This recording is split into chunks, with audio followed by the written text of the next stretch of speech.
Lasher by Anne Rice. Read by David Hartley Margolin. For These with Love, Stan Rice, Christopher Rice, and John Preston. Vicki Wilson, with thanks always for her courage, her vision, her soul. My godmother and aunt, Patricia O'Brien Harberson, the lady with the loving heart who carried me to church. And, in memory of Alice Allen Daviau, my mother's sister, who gave me so very much. LaSalle came in with the saddle. The little pig rocked the cradle. The dish jumped over the table to see the pot swallow the ladle. The spit that stood behind the door threw the pudding stick on the floor. Oddsplot, said the gridiron, can't you agree? I'm the head constable. Bring them to me. Mother Goose. 1. In the beginning was the voice of Father. Emmaleth, whispering close to her mother's belly while her mother slept, and then singing to her the long songs of the past, songs of the glen of Dunleith, and of the castle, and of where they would sometime come together, and how she would be born, knowing all that Father knew. It is our way, he said to her in the fast language, which others could not understand. To others it sounded like humming or whistling. It was their secret tongue, for they could hear syllables which ran too fast for the others to grasp. They could sing out to each other. Emmaleth could almost do it, almost speak. Emmaleth, my darling. Emmaleth, my daughter. Emmaleth, my mate. Father was waiting for her. She had to grow fast and grow strong for Father. When the time came, Mother had to help her. She had to drink Mother's milk. Mother slept. Mother cried. Mother dreamed. Mother was sick. And when Father and Mother quarreled, the world trembled. Emmaleth knew dread. But Father always came after, singing to her, reminding her that the words of his song were too rapid for Mother to comprehend. The melody made Emmaleth feel as if the tiny round world in which she lived had expanded, and she was floating in a place without limits, pushed hither and thither by Father's song. Father said poetry which was beautiful, especially words that rhyme. Rhymes made a thrill pass through Emmaleth. She stretched her legs and her arms, and turned her head this way and that. It felt so good. The rhymes. Mother didn't talk to Emmaleth. Mother wasn't supposed to know that Emmaleth was there. Emmaleth was tiny, said Father, but perfectly formed. Emmaleth already had her long hair. But when Mother talked, Emmaleth understood her. When Mother wrote, Emmaleth saw the words. Emmaleth heard Mother's frequent whisper. She knew that Mother was afraid. Sometimes she saw Mother's dreams. She saw the face of Michael. She saw fighting. She saw Father's face as Mother saw it, and it made Mother sad. Father loved Mother, but Mother made him fiercely angry, and when he struck Mother, Mother suffered, even falling, and Emmaleth screamed, or tried to scream. But Father always came after, while Mother slept, and said Emmaleth must not fear, that they would come together in the circle of stones at Dunleith. And then he told stories to her of the old days, when all the beautiful ones had lived on an island, and it was paradise, before the others and the little people had come. Sad and sorrowful, the weakness of humans and the tragedy of the little people, and is it not better that all be driven from the earth? I tell you the things I know now, and things that were told to me, he said. And Emmaleth saw the circle of stones, and the tall figure of Father as he was now, strumming the strings of the harp. Everyone was dancing. She saw the little people hiding in the shadows, spiteful and angry. She did not like them. She did not want them to steal down into the town. "They loathe us instinctively," said Father, of the little people. "How can they not? But they do not matter now. They are only a lingering from dreams which failed to come true. Now is the hour for Emmaleth and Father."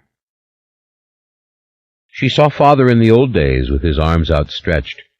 This was Christmas, and the glen was filled with snow. The Scots pines were close. Hymns rose from the people. Emmaleth loved the rise and fall of the voices. There was so much she must see and learn later on. "If we are separated, my beloved, come to the glen at Dunleith. You can find it. You can do this. People are searching for Mother, people who would divide us. But remember, you will be born into this world knowing all you need to know. Now can you answer me?" Emmaleth tried, but she could not. "Taltos," he said, and kissed Mother's belly. "I hear you, darling. I love you." And while Mother slept, Emmaleth was happy, because when Mother woke, Mother would cry. "You think I wouldn't kill him in an instant?" Father said to Mother. They were fighting about Michael. "I would kill him just like that. You leave me, and what makes you think that won't happen?" Emmaleth saw this person, Michael, whom Mother loved and Father did not. Michael lived in New Orleans in a great house. Father wanted to go back to the great house. He wanted to possess it. It was his house, and it made him deeply angry that Michael was there. But he knew he must bide his time. Emmaleth had to come to him, tall and strong. There had to be the beginning. He wanted them to come together in the glen of Dunleith. Beginning was everything. There was nothing if there was no beginning. Prosper, my daughter. Taltos. No one lived in Dunleith any more, but they would live there, Father and Emmaleth and their children, hundreds of children. It would become the shrine of the beginning. Our Bethlehem, he whispered to her, and that would be the beginning of all time. It was dark. Mother cried against the pillow, "Michael, Michael, Michael." Emmaleth knew when the sun rose. The color of everything brightened, and she saw Mother's hand high above her, dark and thin and immense, covering the whole world. 2. The house was all dark now. The cars were gone, and only one light burned in Michael Curry's window, in the old room where Cousin Deirdre had died. Mona understood exactly what had happened tonight, and had to admit she was glad. She had almost planned it. Almost. She'd told her father she would go back to Metry with Uncle Ryan and Cousin Jen and Clancy, but then she hadn't told Uncle Ryan. And Uncle Ryan was long gone, assuming as everyone would that Mona had gone home to Amelia Street with her father, which of course she had not. She'd been in the cemetery losing her bet that David wouldn't do it with her, right there on Mardi Gras night in front of the Mayfair tomb. David had done it. Not so very great, actually, but for a 15-year-old, not bad. And Mona had loved it. Sneaking away with him, his fear and her excitement. They're climbing the whitewashed wall of the cemetery together and creeping through the alleyways of high marble tombs. To lie right down on the gravel path in the dampness and cold.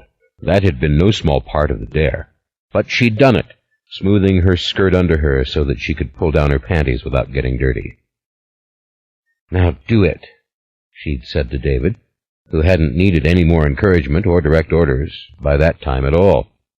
She'd stared past him at the cold, cloudy sky, at a single visible star, and then let her eyes move up the wall of little rectangular tombstones to the name Deirdre Mayfair. Then David had finished, just like that. "You're not afraid of anything," he had said after. "Like I'm supposed to be afraid of you?" She'd sat up, cheated, having not even pretended to enjoy it, overheated and really not much liking her cousin David, but still satisfied that it had been done. "Mission accomplished," she would write in her computer later, in the secret directory /WS/Mona/agenda, where she deposited all her confessions of the triumphs she could not share with anyone in the world. No one could crack her computer system, not even Uncle Ryan or Cousin Pierce, each of whom she had caught at various times firing up her system and searching through various directories. Some setup, Mona. All it was the fastest 386 IBM clone on the market, with max memory and max hard drive. Ah, what people didn't know about computers. It always amazed Mona. She herself learned more about them every day.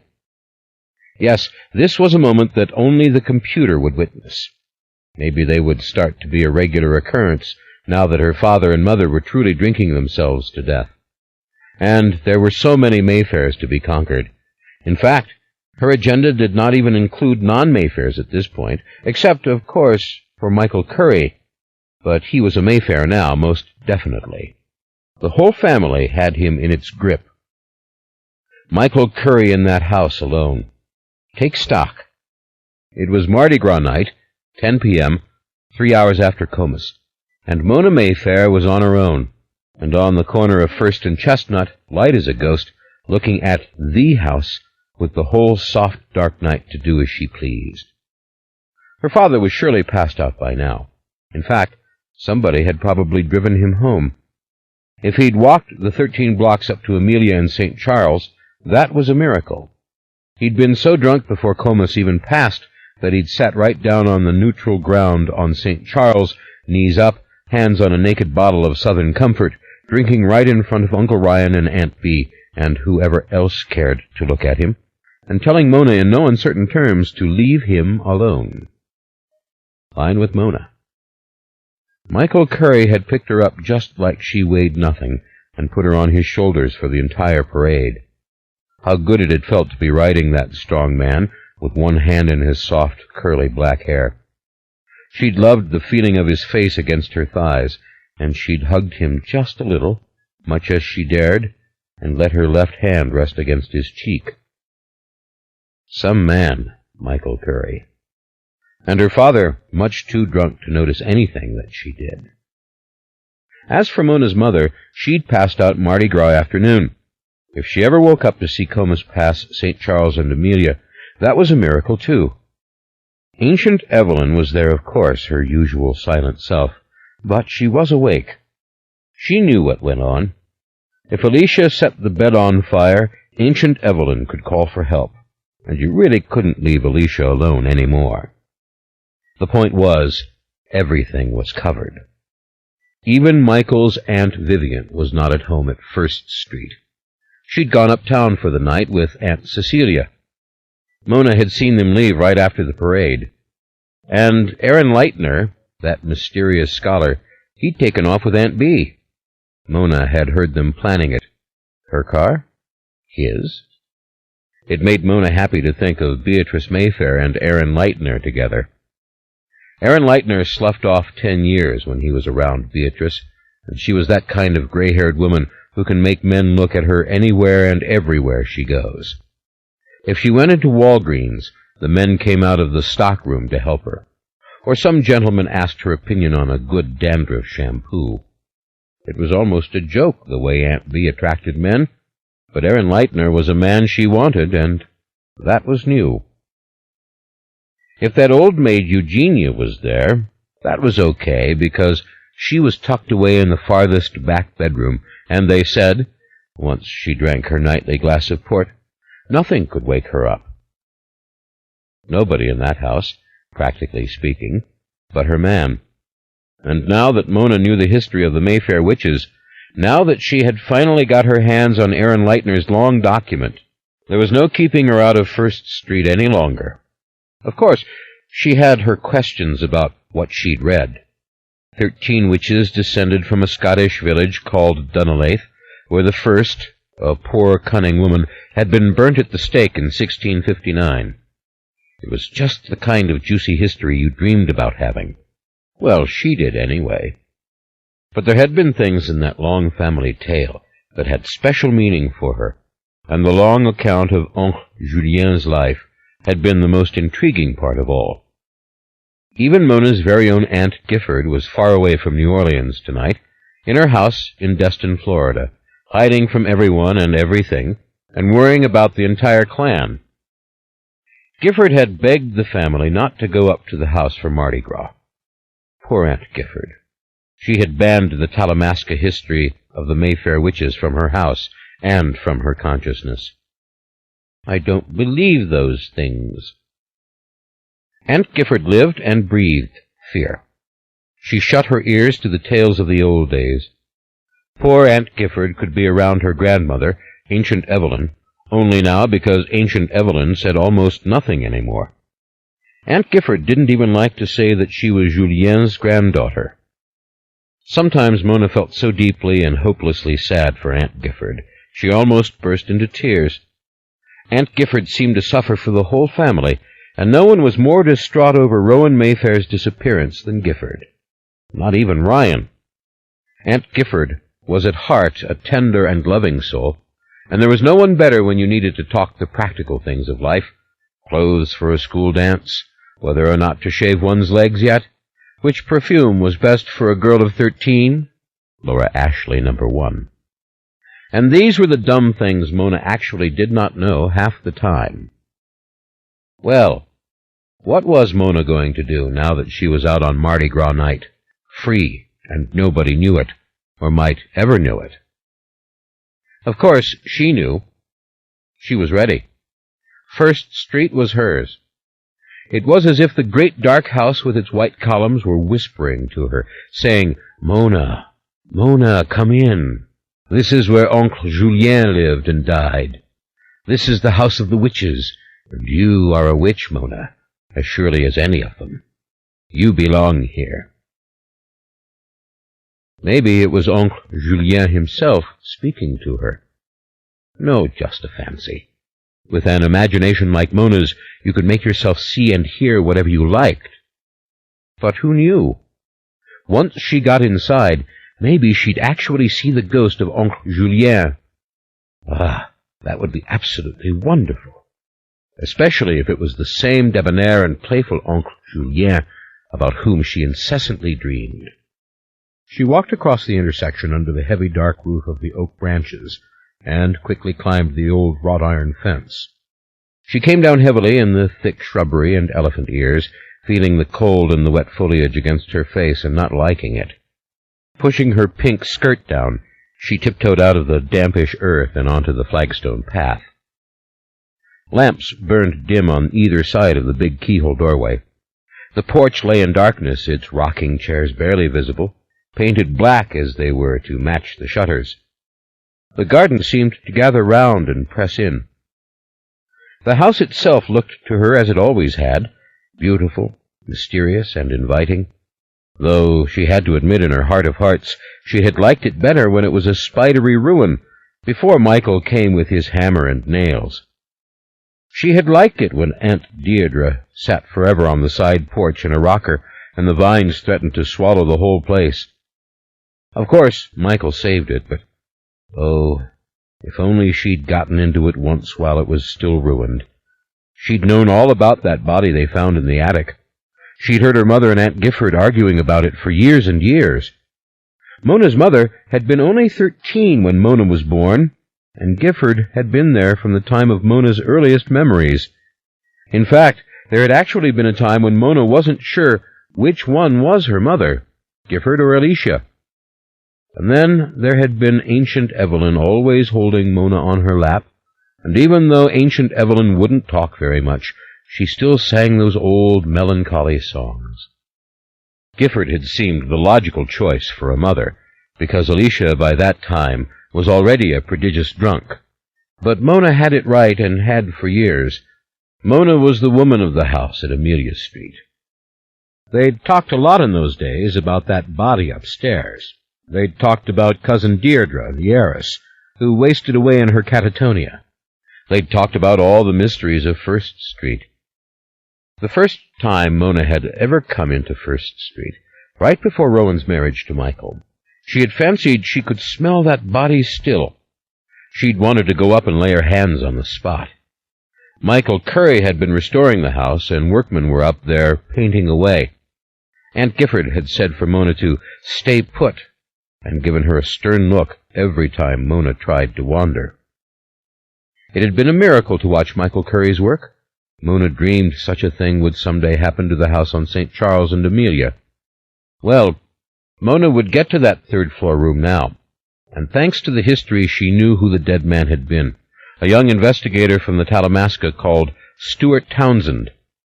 Still wasn't clear who had poisoned the man, but Mona's bet was it had been her Uncle Cortland, who really wasn't her uncle at all, but actually her great-great-grandfather, which was really one of the most fun puzzles in the family history to figure out. Smells. She wanted to investigate that other smell, the scent that lingered in the hallway and the living room of First Street. Nothing to do with a dead body, that one. The smell that had come with disaster at Christmas. The smell which no one else could smell, it seemed, unless Aunt Gifford had been lying when Mona asked her. Aunt Gifford did that. She wouldn't admit to seeing things or picking up strange scents. "I don't smell anything," she'd said with annoyance. Well, maybe that was true. Mayfairs could read other people's minds a lot of the time, but they were good at blocking out each other. Mona wanted to touch everything. She wanted to look for the Victrola. She did not care about the pearls. She wanted the Victrola. And she wanted to know the big family secret. What had happened to Rowan Mayfair on Christmas Day? Why had Rowan left her new husband, Michael? And why had they found him drowned in the ice-cold swimming pool? Just nearly dead. Everybody had thought he was going to die after that, except Mona. Of course, Mona could conjecture what happened like everyone else, but she wanted more than that. She wanted the Michael Curry version, and to date, there was no such version. If he'd told anyone what happened on Christmas Day, it was his friend Aaron Leitner from the Talamasca, who would not tell anyone else. But people felt too sorry for Michael to press it. They'd thought he was going to die from what happened to him. Mona had managed to get into his room in intensive care on Christmas night and hold his hand. He wasn't going to die. There was hurt to his heart, yes, because he'd stopped breathing for a long time in the cold water, and he had to rest to heal that hurt. But he was nowhere near dying. She knew that as soon as she felt his pulse. And touching him had been rather like touching a Mayfair. He had something extra to him, which Mayfairs always had. He could see ghosts, she knew. The history of the Mayfair witches had not included him and Rowan, but she knew. She wondered if he'd tell the truth about it. Fact, she'd even heard some maddening whispers to the effect that he had. Oh, so much to learn, so much to uncover. And being 13 was kind of like a bad joke on her. She was no more 13 than Joan of Arc had ever been 13, the way she saw it. Or Catherine of Siena. Of course, they were saints, but only by a hair. They were almost witches. And what about the Children's Crusade? If Mona had been there, they would have gotten back the Holy Land, she figured. What if she started a nationwide revolt of genius 13-year-olds right now? Demand for the power to vote based on intelligence, a driver's license as soon as you could qualify and see over the dashboard. Well, a lot of this would have to wait. The point was, she'd known tonight as they walked back from the Comus parade that Michael was quite strong enough to go to bed with her, if only she could get him to do it, which was not going to be an easy thing. Men Michael's age had the best combination of conscience and self-control. An old man like her great-uncle Randall, that had been easy, and young boys like her cousin David were nothing at all. But a 13-year-old going after Michael Curry? It was like scaling Everest, Mona thought with a smile. I'm going to do it if it kills me. And maybe then, when she had him, she'd know what he knew about Rowan, why Rowan and he had fought on Christmas Day, and why Rowan had disappeared. After all, this wasn't really a betrayal of Rowan. Rowan had gone off with someone, that was almost for sure, and everybody in the family, whether they would talk about it or not, was terrified for Rowan. It wasn't like Rowan was dead. It was like she'd gone off and left the barn door open. And here was Mona coming along, mad for Michael Curry, this big woolly mammoth of a man. Mona stared up at the huge keyhole doorway for one moment, thinking of all the pictures she'd seen of family members in that doorway over the years. Great-Oncle Julien's portrait still hung at Amelia Street, though Mona's mother had to take it down every time Aunt Gifford came, even though it was a dreadful insult to Ancient Evelyn. Ancient Evelyn rarely said a word, only drawn out of her reverie by her terrible worry for Mona and Mona's mother, that Alicia was really dying finally from the drink, and Patrick was so far gone he didn't know for sure who he even was. Staring at the keyhole doorway, Mona felt almost as if she could see Oncle Julien now, with his white hair and blue eyes. And to think he had once danced up there with Ancient Evelyn. The Talamasca hadn't known about that. The history had passed over Ancient Evelyn and her granddaughters, Gifford and Alicia's only child, Mona. But this was a game she was playing, making visions. Oncle Julien wasn't in the door. Had to be careful. Those visions were not the real thing. But the real thing was coming. Mona walked along the flagstone path to the side of the house, and then back the flags, past the side porch where Aunt Deirdre had sat in a rocker for so many years. Poor Aunt Deirdre. Mona had seen her from the fence many a time, but she'd never managed to get inside the gate, and now to know the awful story of the way they'd drugged her. The porch was all clean and pretty these days, with no screen on it any more, though Uncle Michael had put back Deirdre's rocking chair and did use it, as if he had become as crazy as she had been, sitting there for hours in the cold. The windows to the living room were hung with lace curtains and fancy silk drapes. Ah, such riches. And here, where the path turned and widened, this was where Aunt Antha had fallen and died years and years ago, as doomed a witch as her daughter Deirdre would become, Antha's skull broken and blood flowing out of her head and her heart. No one was here now to stop Mona from dropping down to her knees and laying her hands on the very stones. For one flashing instant, she thought she saw Antha, a girl of 18, with big dead eyes and an emerald necklace tangled with blood and hair. But again, this was making pictures. You couldn't be sure they were any more than imagination, especially when you'd heard the stories all your life as Mona had, and dreamed so many strange dreams. Gifford sobbing at the kitchen table at Amelia Street. "That house is evil. Evil, I tell you. Don't let Mona go up there." "Oh, nonsense, Gifford. She wants to be the flower girl in Rowan Mayfair's wedding. It's an honor." It certainly had been an honor. The greatest family wedding ever, and Mona had loved it. If it hadn't been for Aunt Gifford watching her, Mona would have made a sneaky search of the whole First Street house that very afternoon, while everyone else swilled champagne and talked about the wholesome side of things and speculated about Mr. Leitner, who had not yet revealed his history to them. But Mona would not have been in the wedding at all if Ancient Evelyn had not risen from her chair to overrule Gifford. "Let the child walk up the aisle," she had said in her dry whisper. She was 91 years old now, and the great virtue of almost never speaking was that when Ancient Evelyn did, everybody stopped to listen. If she wasn't mumbling, that is. There were times when Mona hated Aunt Gifford for her fears and her worry, the constant look of dread on her face. But nobody could really hate Aunt Gifford. She was too good to everybody around her, especially to her sister Alicia, Mona's mother, whom everyone regarded as hopeless now that she'd been hospitalized 3 times for her drinking, and it hadn't done any good. And every Sunday without fail, Gifford came to Amelia Street to clean up a bit, sweep the walk, and sit with Ancient Evelyn. She brought dresses for Mona, who hated to go shopping. "You know, you ought to dress more like a teenager these days," Gifford had volunteered only a few weeks ago. "I like my little girl dresses, thanks," said Mona. "They're my disguise. Besides, if you ask me, Most teenagers look tacky. I wouldn't mind looking corporate, but I'm a bit short for that. Well, your bra cup is giving you away. It's hard to find you sweet cotton frocks with enough room in them, you know. 1 minute you want me to grow up, the next minute you want me to behave.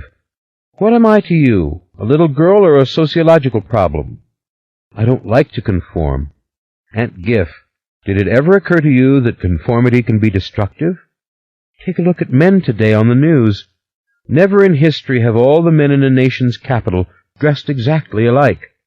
Ties, shirts, coats of gray. It's appalling. Responsibility, that's what I'm talking about.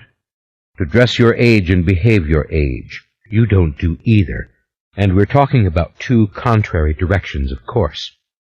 The whore of Babylon with a ribbon in her hair just isn't your garden variety teenage experience. Then Gifford had stopped, shocked that she'd said that word, whore, her cheeks flaming and her hands clasped, her bobbed black hair falling down around her face. Oh, Mona, darling, I love you. I know that, Aunt Giff, but please, for the love of God and all we hold sacred, never refer to me as garden variety anything, ever again. Mona knelt on the flagstones for a long time, until the cold started to bother her knees. Poor Antha, Mona whispered. She stood up and once again smoothed her pink dress. She brushed her hair back off her shoulders and made sure that her satin bow was still properly pinned to the back of her head. Uncle Michael loved her satin bow. He had told her that. As long as Mona has her bow, he'd said this evening on the way to see Comus, everything is going to be all right. I turned 13 in November, she told him in a whisper, drawing near to hold his hand. They're telling me to turn in my ribbon. You? 13? His eyes had moved over her, lingering just for a split second on her breasts, and then he had actually blushed. Well, Mona, I didn't realize. But no, don't you dare stop wearing that ribbon. I see that red hair and the ribbon in my dreams. Of course, he meant all this poetically and playfully. He was an innocent and wholesome man, just really nice. Anyone could see that. But then again, there had been a bit of blush to his cheeks, hadn't there? After all, there were some men his age who did see a 13-year-old with large breasts as just one species of uninteresting baby, but Michael didn't happen to be one of those. Well, she'd think a little bit more about strategy when she got inside the house and close to him. For now, she wanted to walk around the pool. She went up the steps and out along the broad flagstone terrace. The lights were on beneath the surface of the water, making it a shining blue, and a faint bit of steam rose from the surface, though why it was heated Mona didn't know. Michael wouldn't swim in it ever again. He'd said so. Well, come St. Patrick's Day, whatever the temperature, there would probably be 100 Mayfair kids in there, so best to leave the heat on. She followed the terrace to the far end, near the cabana, where they'd found the blood in the snow, which meant that a fight had taken place. All clean now and swept, with only a little sprinkling of leaves. The garden was still down a bit from the snows of this mad winter, so unusual for New Orleans, but due to the warmth of the last week, the 4 o'clocks had come back, and she could smell them and see their tiny little blossoms in the dark. Hard to imagine all this covered with snow and blood, and Michael Curry floating under the surface of the water, face bleeding and bruised, heart stopped. Then another scent caught her, that same strange smell she'd picked up earlier in the hallway of the house and in the front parlor where the Chinese rug used to be. It was faint, but it was here all right. When she drew near the balustrade, she smelled it, all mingled with the cold 4 o'clocks. A very seductive smell. Sort of, well, delicious, she thought. Like caramel or butterscotch could be delicious, only it wasn't a food smell. A little rage kindled in her suddenly for whoever had hurt Michael Curry. She'd liked him from the moment she laid eyes on him. She'd liked Rowan Mayfair, too. She'd longed for moments alone with them, to ask them things and tell them things, and especially to ask them to give her the Victrola, if they could find it. But those opportunities had never come. She knelt down on the flags now, as she had done before. She touched the cold stone that hurt her bare knees. The smell was here all right, but she saw nothing. She looked up at the dark servants' porch of the main house. Not a light anywhere. Then she looked beyond the iron fence to the carriage house behind Deirdre's oak. One light. That meant Henri was still awake. Well, what about it? She could handle Henri. She had figured out tonight at the supper after Comus that Henri was already scared of this house, and didn't like working in it, and probably wouldn't stay long. He couldn't quite figure how to make Michael happy, Michael who kept saying, "I'm what's called a high prole, Henri. If you fix red beans and rice, I'll be fine." A high prole. Mona had gone up to Uncle Michael after supper, just as he was trying to get away from everyone and take his nightly constitutional, as he called it, and said, "What the hell is a high prole, Uncle Michael?" "Such language," he'd whispered with mock surprise. Then, before he could stop himself, he'd stroked the ribbon in her hair. "Oh, sorry," she'd said. "But for an uptown girl, it's sort of, de rigueur to have a large vocabulary." He laughed, a little fascinated, maybe. "A high prole is a person who doesn't have to worry about making the middle class happy," he said. "Would an uptown girl understand that?" "Sure would. It's extremely logical what you're saying, and I want you to know I loathe conformity in any form." Again his gentle, beguiling laughter. "How did you get to be a high prole?" She'd pushed it. "Where do I go to sign on?" "You can't sign on, Mona," he'd answered.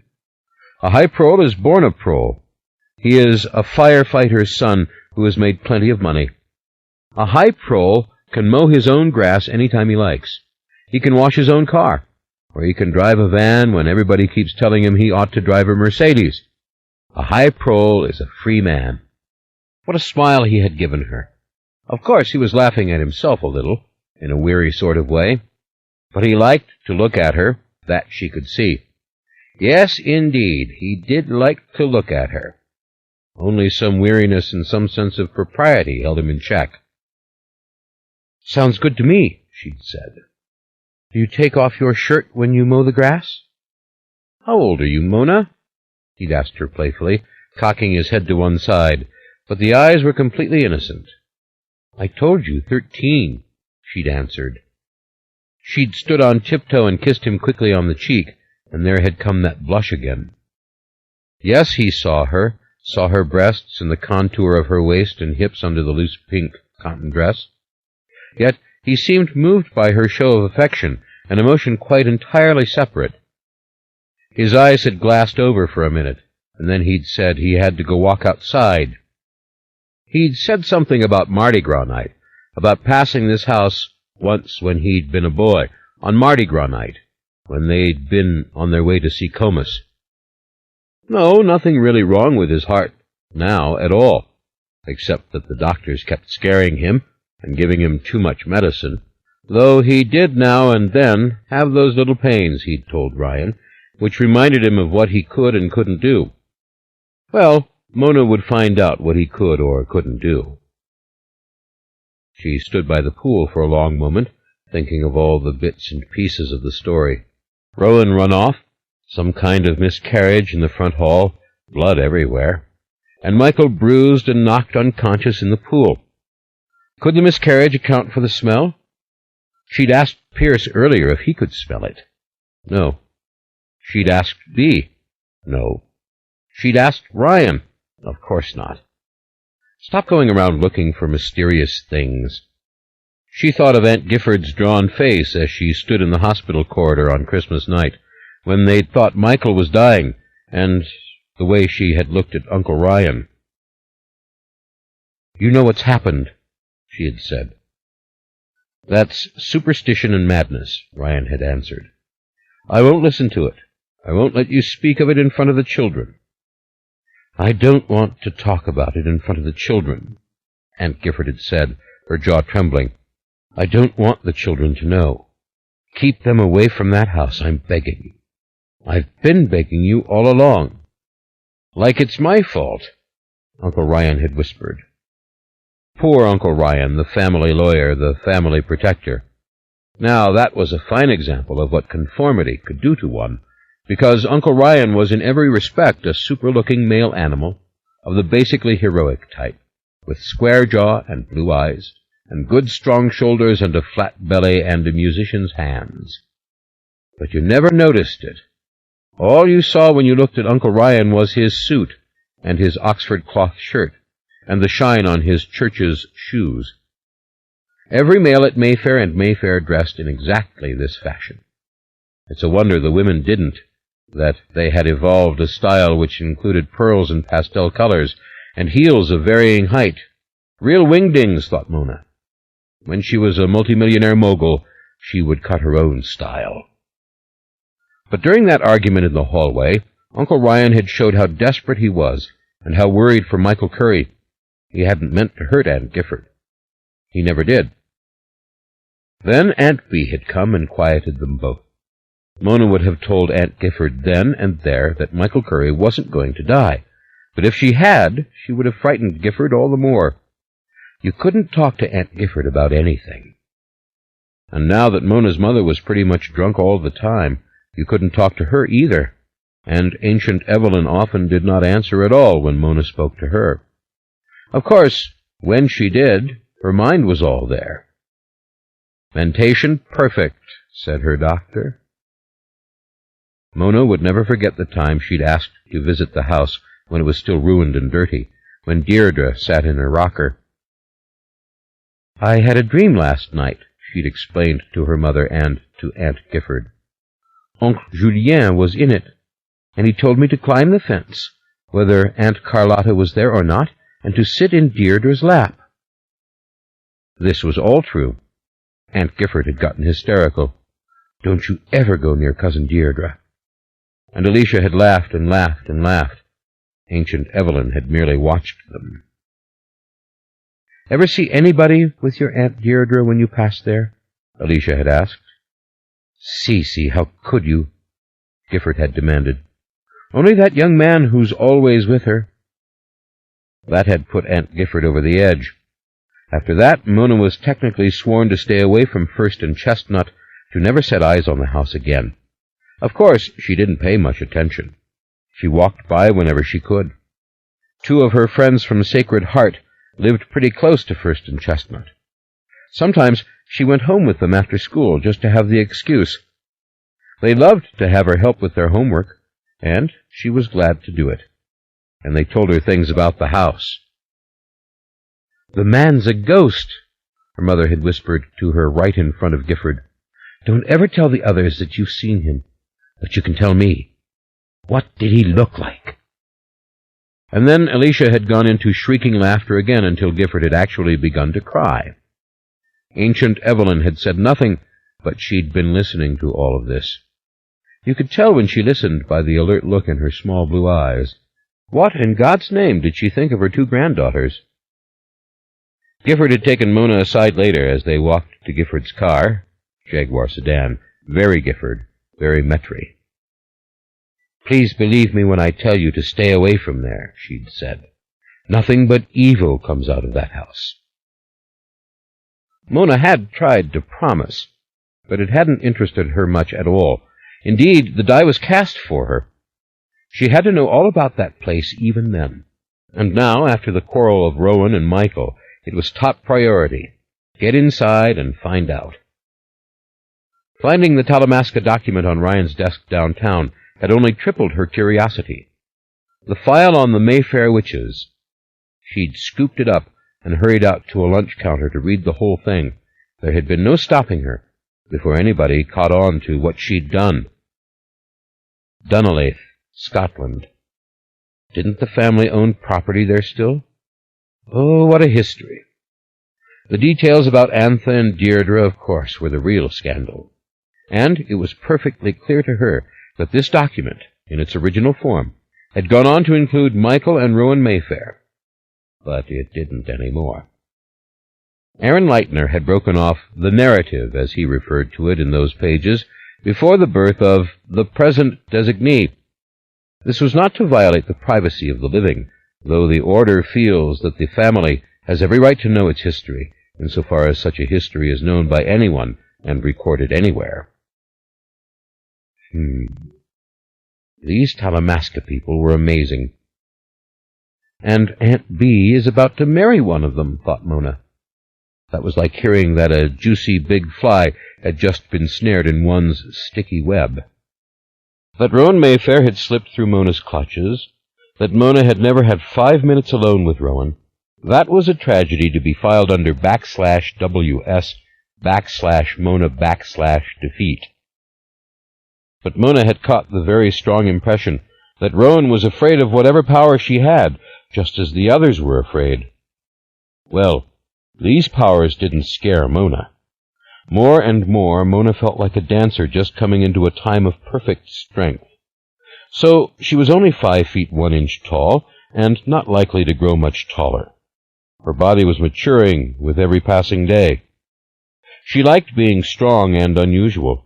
She liked reading people's thoughts and seeing things that other people couldn't see. The fact that the man she'd seen was a ghost thrilled her, and she hadn't really been surprised to hear it. If only she had gotten into the house in those days. Well, those days were gone, weren't they? And now was now. And now was really quite terrific. The disappearance of Rowan Mayfair had stirred up the family. People were revealing things. And here was this great house, empty except for Michael Curry and for her. The smell by the pool had dissipated somewhat, or she'd gotten used to it. But it was still there, and the moment was all hers. She proceeded to the back screen porch and checked one by one the locks of the many kitchen doors. If only one door had been forgotten. But no, that stiff-necked Henri had locked up the place like a fort. Well, no problem. Mona knew how to get in this house. She crept around to the very back of the house, to the end of the old kitchen, which was now a bathroom, and she looked up at the bathroom window. Who would lock a window that high? And how would she get to it? Pull up one of the big plastic garbage cans, which weighed almost nothing at all. She went down the alley, caught the can by its handle, and what do you know, it rolled. How efficient! And then she climbed on top of it, knees first, then feet crushing down the flexible black plastic lid, and she pried open the green shutters and pushed at the sash. Up it went, just that easy. It didn't jam until there was an opening quite big enough for her to get in. She was going to get her dress dirty on the dusty sill, but it didn't matter. She gave herself a boost with both hands and slipped through the window, and all but tumbled to the carpeted floor. Inside First Street. And it had been a slam dunk.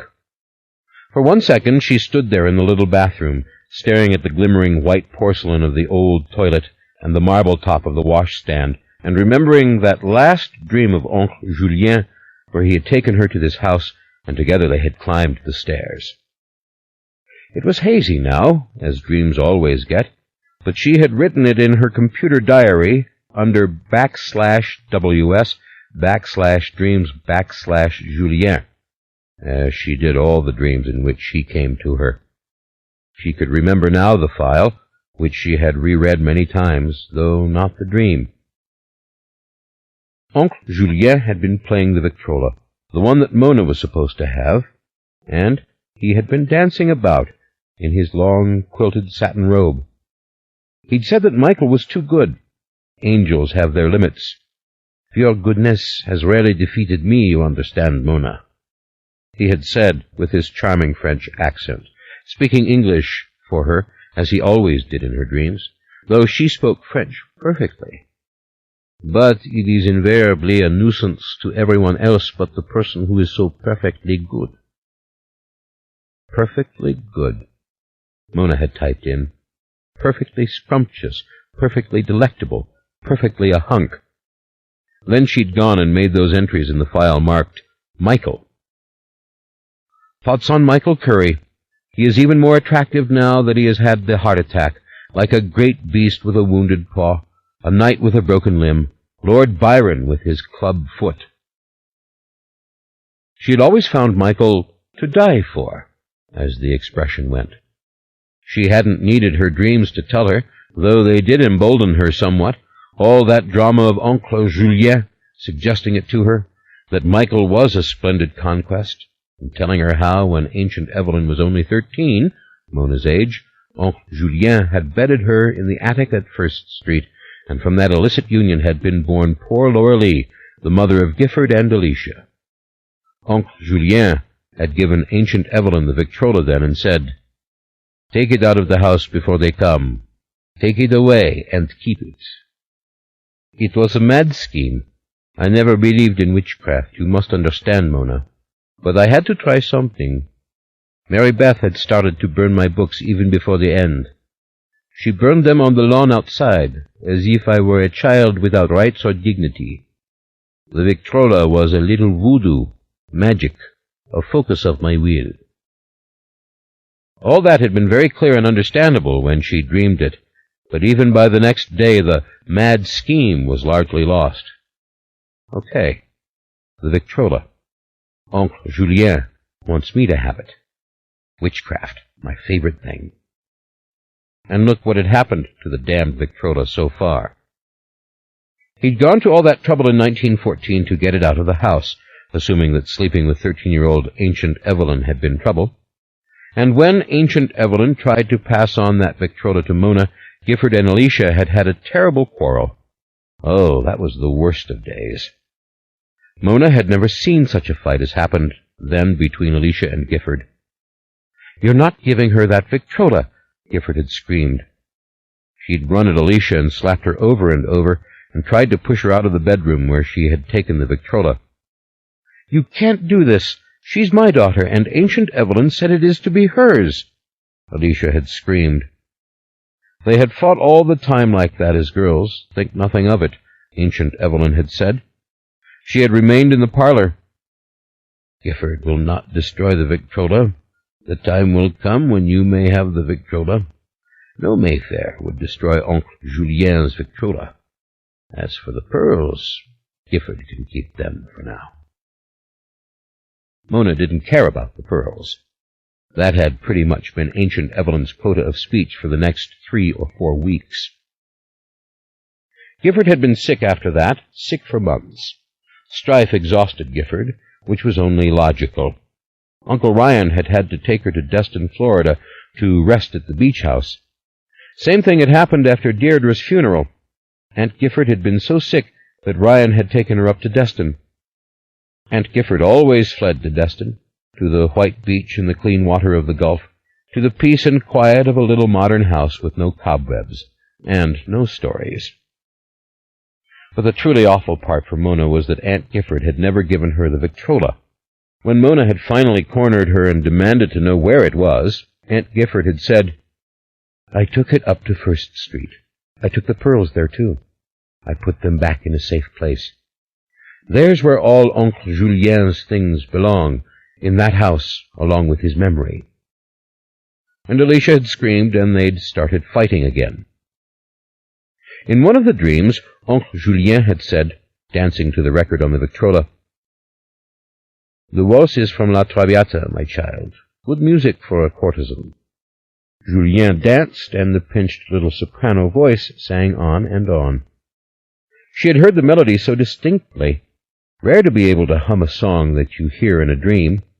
Lovely, scratchy sound to the Victrola. Ancient Evelyn had later recognized the song Mona was humming. It was from Verdi, Violetta's Waltz. "That was Julien's record," she'd said.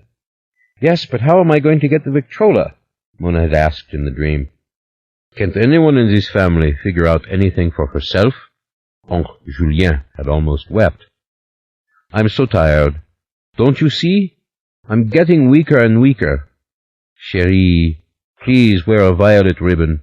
I don't care for pink ribbons, though it is very shocking with red hair. Wear violet for your Oncle Julien.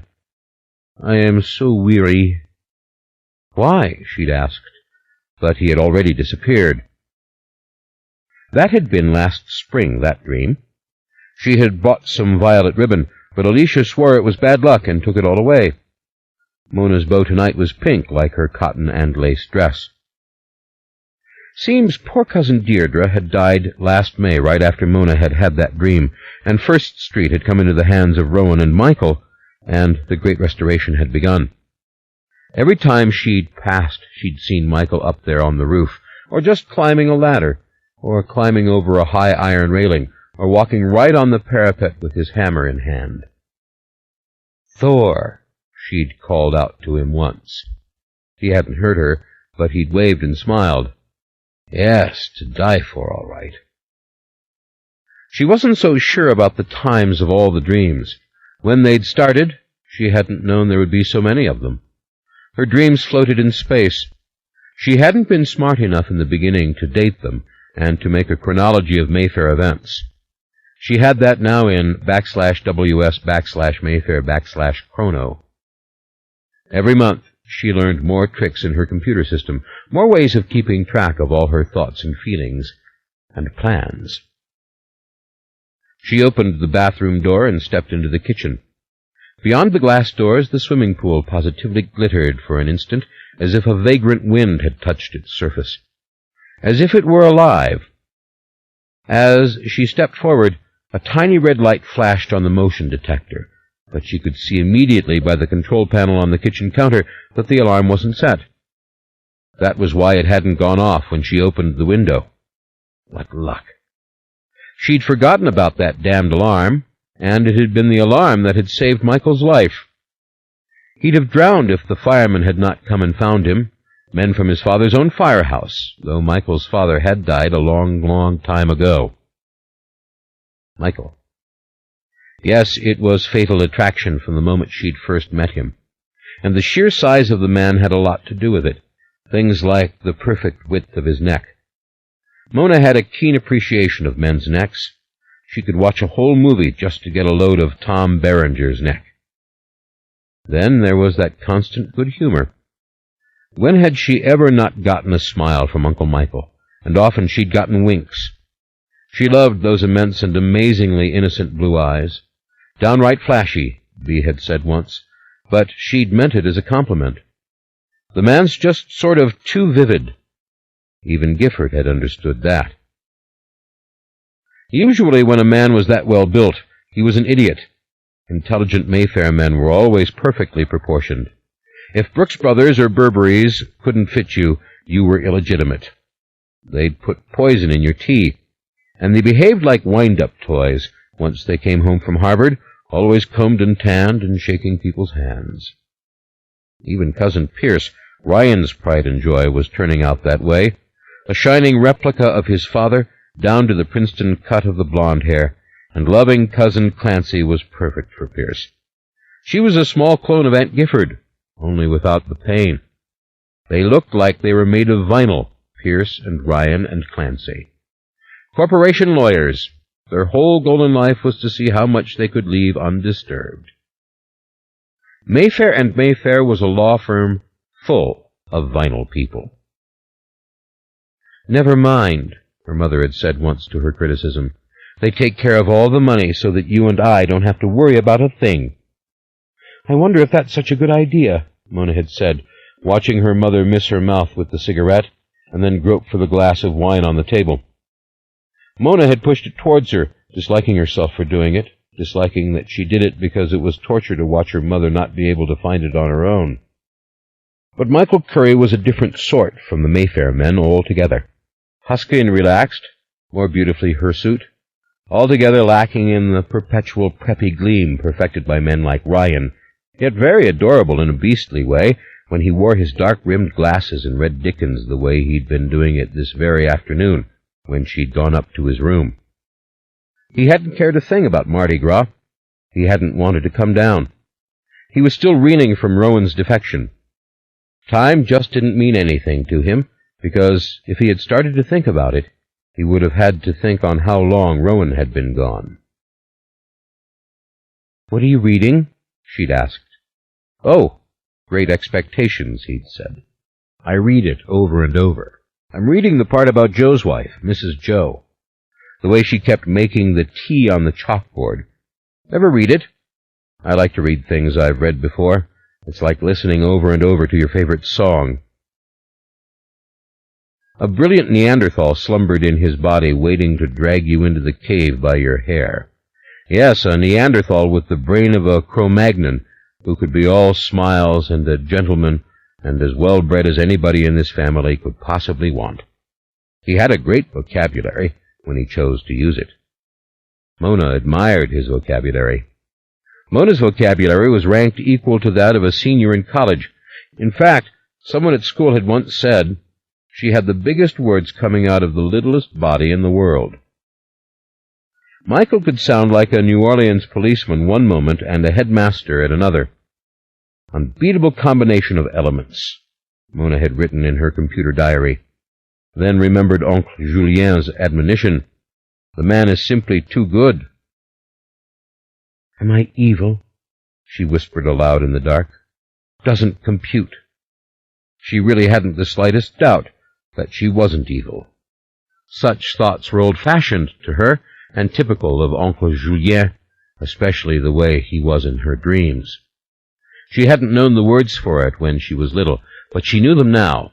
Self-deprecating, self-mocking.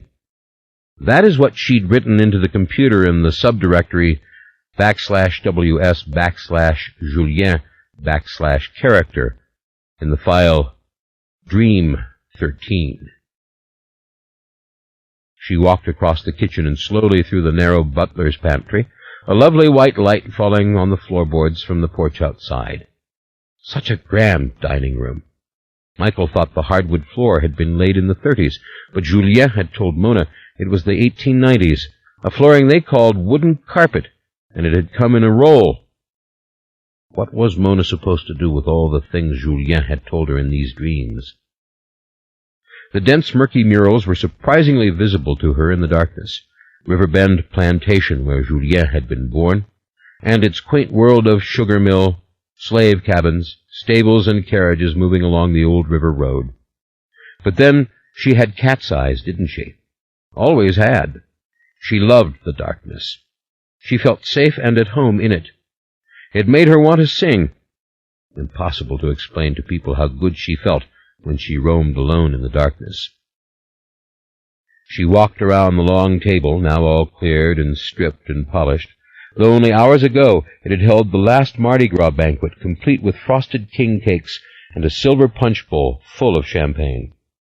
Boy, the Mayfairs sure ate themselves sick when they came to First Street, she thought. Everybody was just so happy that Michael was willing to keep the place going, though Rowan had flat-out disappeared, and under suspicious circumstances. Did Michael know where she was? Aunt Bee had said, with tears in her eyes, "His heart is broken." Well, here comes the kid with the wonder glue for broken hearts. Stand back, world. It's little Mona. She passed through the high keyhole doorway into the front hall, and then she stopped and put her hands on the frame, as Oncle Julien had done in so many old pictures, in this door or the other, and she just felt the silence and bigness of the house around her and smelled its wood. That other smell. There it was again, making her, what? Almost hungry. It was delicious, whatever it was. Not butterscotch, no, not caramel, not chocolate. But something thick like that, a flavor that seemed 100 flavors compressed into one. Like the first time you bit into a chocolate-covered cherry cordial or a Cadbury Easter egg. No, she needed a better comparison. Something you didn't eat. What about the smell of hot tar? That tantalized her, too.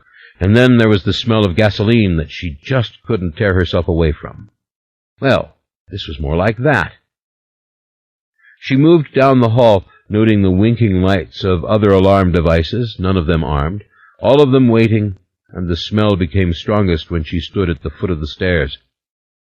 She knew Uncle Ryan had investigated this entire area, that even after all the blood had been washed away, and the Chinese rug in the living room had been taken out, he had come with a chemical that made lots of other blood glow in the dark. Well, It was all gone now. Just gone. He'd seen to that before Michael came home from the hospital. And he'd sworn he detected no smell. Mona took a deep breath of it. Yes, it made you feel a kind of craving. Like the time she was riding the bus downtown on one of her escapades, all alone and reckless and loaded with dough, and she'd smelled that delicious barbecue from the bus and actually gotten off to find the place from which it was coming, a little French Quarter restaurant in a ramshackle building on Esplanade. Hadn't tasted half as good as it smelled. But we're back to food again, and this isn't food. She looked into the living room, startled again, as she'd been earlier, to see how Michael had changed things after Rowan left. Of course, the Chinese carpet had been taken out. It was all bloody. But he didn't have to abolish the old scheme of double parlors, did he? Well, he had. Mayfair blasphemy. It was one vast room now, with a giant, soft sofa beneath the arch against the inside wall. A nice scattering of French chairs, all Uncle Julien's, to hear him tell it, now tricked out in new gold damask or a striped fabric, wickedly rich-looking, and a glass table through which you could see the dark amber colors of the enormous old rug. It must have been 25 feet, that rug, to stretch through both rooms as it did, embracing the floor before both of the hearths. And how old it looked, like something out of the attic upstairs, most likely. Maybe Michael had brought it down with the gilded chairs. They'd said the only orders he'd given after he came home were to change that double parlor. Put Julien's things down there. Make it look entirely different. Made sense.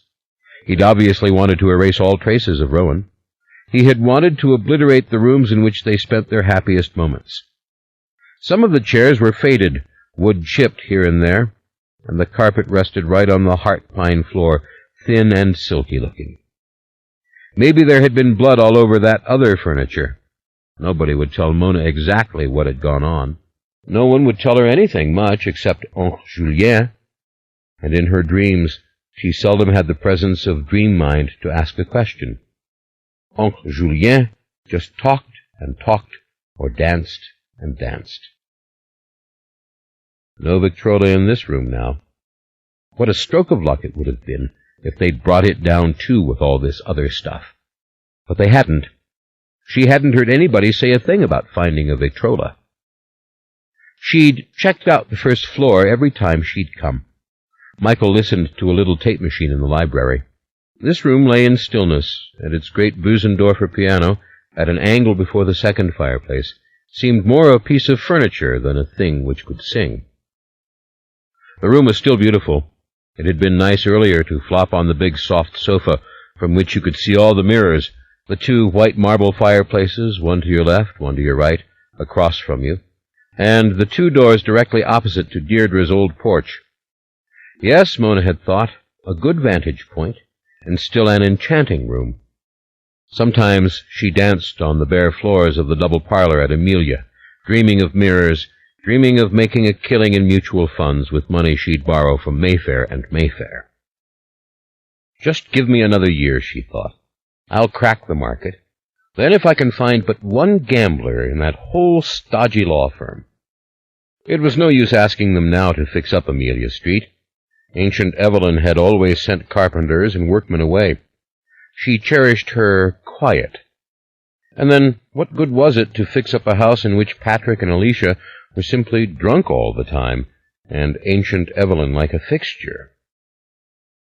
Mona had her own space, as they say, the big bedroom upstairs on the avenue, and there she kept her computer equipment, all her disks and files and books. Her day would come. And until then, she had plenty of time after school to study stocks, bonds, money instruments, and the like. Her dream really was the management of her own mutual fund, called Mona One. She'd invite Mayfairs only to buy in, and she'd handpick every company in which the fund invested, on the basis of its environmental worthiness. Mona knew from the Wall Street Journal and from the New York Times what was going on. Environmentally sensitive companies were making big bucks. Somebody had invented a microbe that ate oil spills, and could even clean up your oven for you if you turned it loose inside. This was the wave of the future. Mona 1 would be a legend among mutual funds like Fidelity Magellan or Nicholas II. Mona could have begun now, if anybody would take a chance on her. If only the realm of adults would open, just one tiny little bit, and let her in. Uncle Ryan was interested, yes, and amused, and amazed, and confused, but not about to take a chance. "Keep studying," he'd said. "But I must say I'm impressed with your knowledge of the market. How do you know all this stuff?" "You kidding me? Same way you know it," she had said. "From the journal and from Barron's, and from going online any time, night or day, for the latest statistics." She'd been speaking of the modem in her computer and of the many bulletin boards she could call. "You want to know something about stocks in the middle of the night? Don't call the office. Call me." How Pierce had laughed. Just call Mona.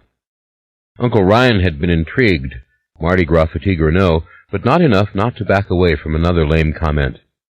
"Well, I'm pleased that you're taking an interest in all this." "An interest?" Mona had replied. "I'm ready to take over. What makes you such a wimp, Uncle Ryan, when it comes to aggressive growth funds? And what about Japan? Don't you know the simple principle that if you balance your United States stock market investments abroad, then you've got global—" "Hold it," he'd said. "Who's going to invest in a fund called Mona 1? Mona had been quick on the reply. "Everyone." The best part was Uncle Ryan had finally laughed and promised again to buy her a black Porsche Carrera for her 15th birthday. She had never let him forget that from the moment she'd become obsessed with the car. She didn't see why all the Mayfair money couldn't buy her a fake driver's license, too, so she could slam the pedal to the floor right now. She knew all about cars. The Porsche was her car, and every time she saw a parked Carrera, she crawled all over it, hoping the owner would come. She'd hitched rides 3 times that way with perfect strangers, but never tell anyone that. They'll die. As if a witch couldn't protect herself. Yes, he'd said this evening. "I haven't forgotten the black Porsche, but you haven't forgotten your promise to me, have you, that you'll never drive it over 55 miles an hour? "There you go kidding again," she said. "Why the hell would I want to drive a Porsche over 55 miles an hour? Pierce had nearly choked on his gin and tonic. "You're not buying that child a coffin on wheels," Aunt B had declared, always interfering. No doubt she'd be calling Gifford about the whole idea. "What child? I don't see any child around here, do you?" Pierce had said. Mona would have kept things going on the mutual funds, but it was Mardi Gras. People were tired, and Uncle Ryan had been drawn into a bottomless pit of polite conversation with Uncle Randall. Uncle Randall had turned his back to her to shut her out. He'd been doing this sort of thing ever since Mona had gotten him into bed. She didn't care. That had been an experiment, nothing more, to compare a man in his 80s with young boys. Now, Michael was her goal. To hell with Uncle Randall. Uncle Randall had been interesting because he was so old, and there is a way a really old man looks at a young girl which she found very exciting. But Uncle Randall wasn't a kind man, and Michael was. And Mona liked kindness. She'd isolated that trait in herself a long time ago. Sometimes she divided the world between kind and unkind, fundamentally speaking. Well, tomorrow she would get to the stocks. Tomorrow, or the next day, maybe she'd work up the actual portfolio for Mona 1 based on the top stock performers for the last 5 years.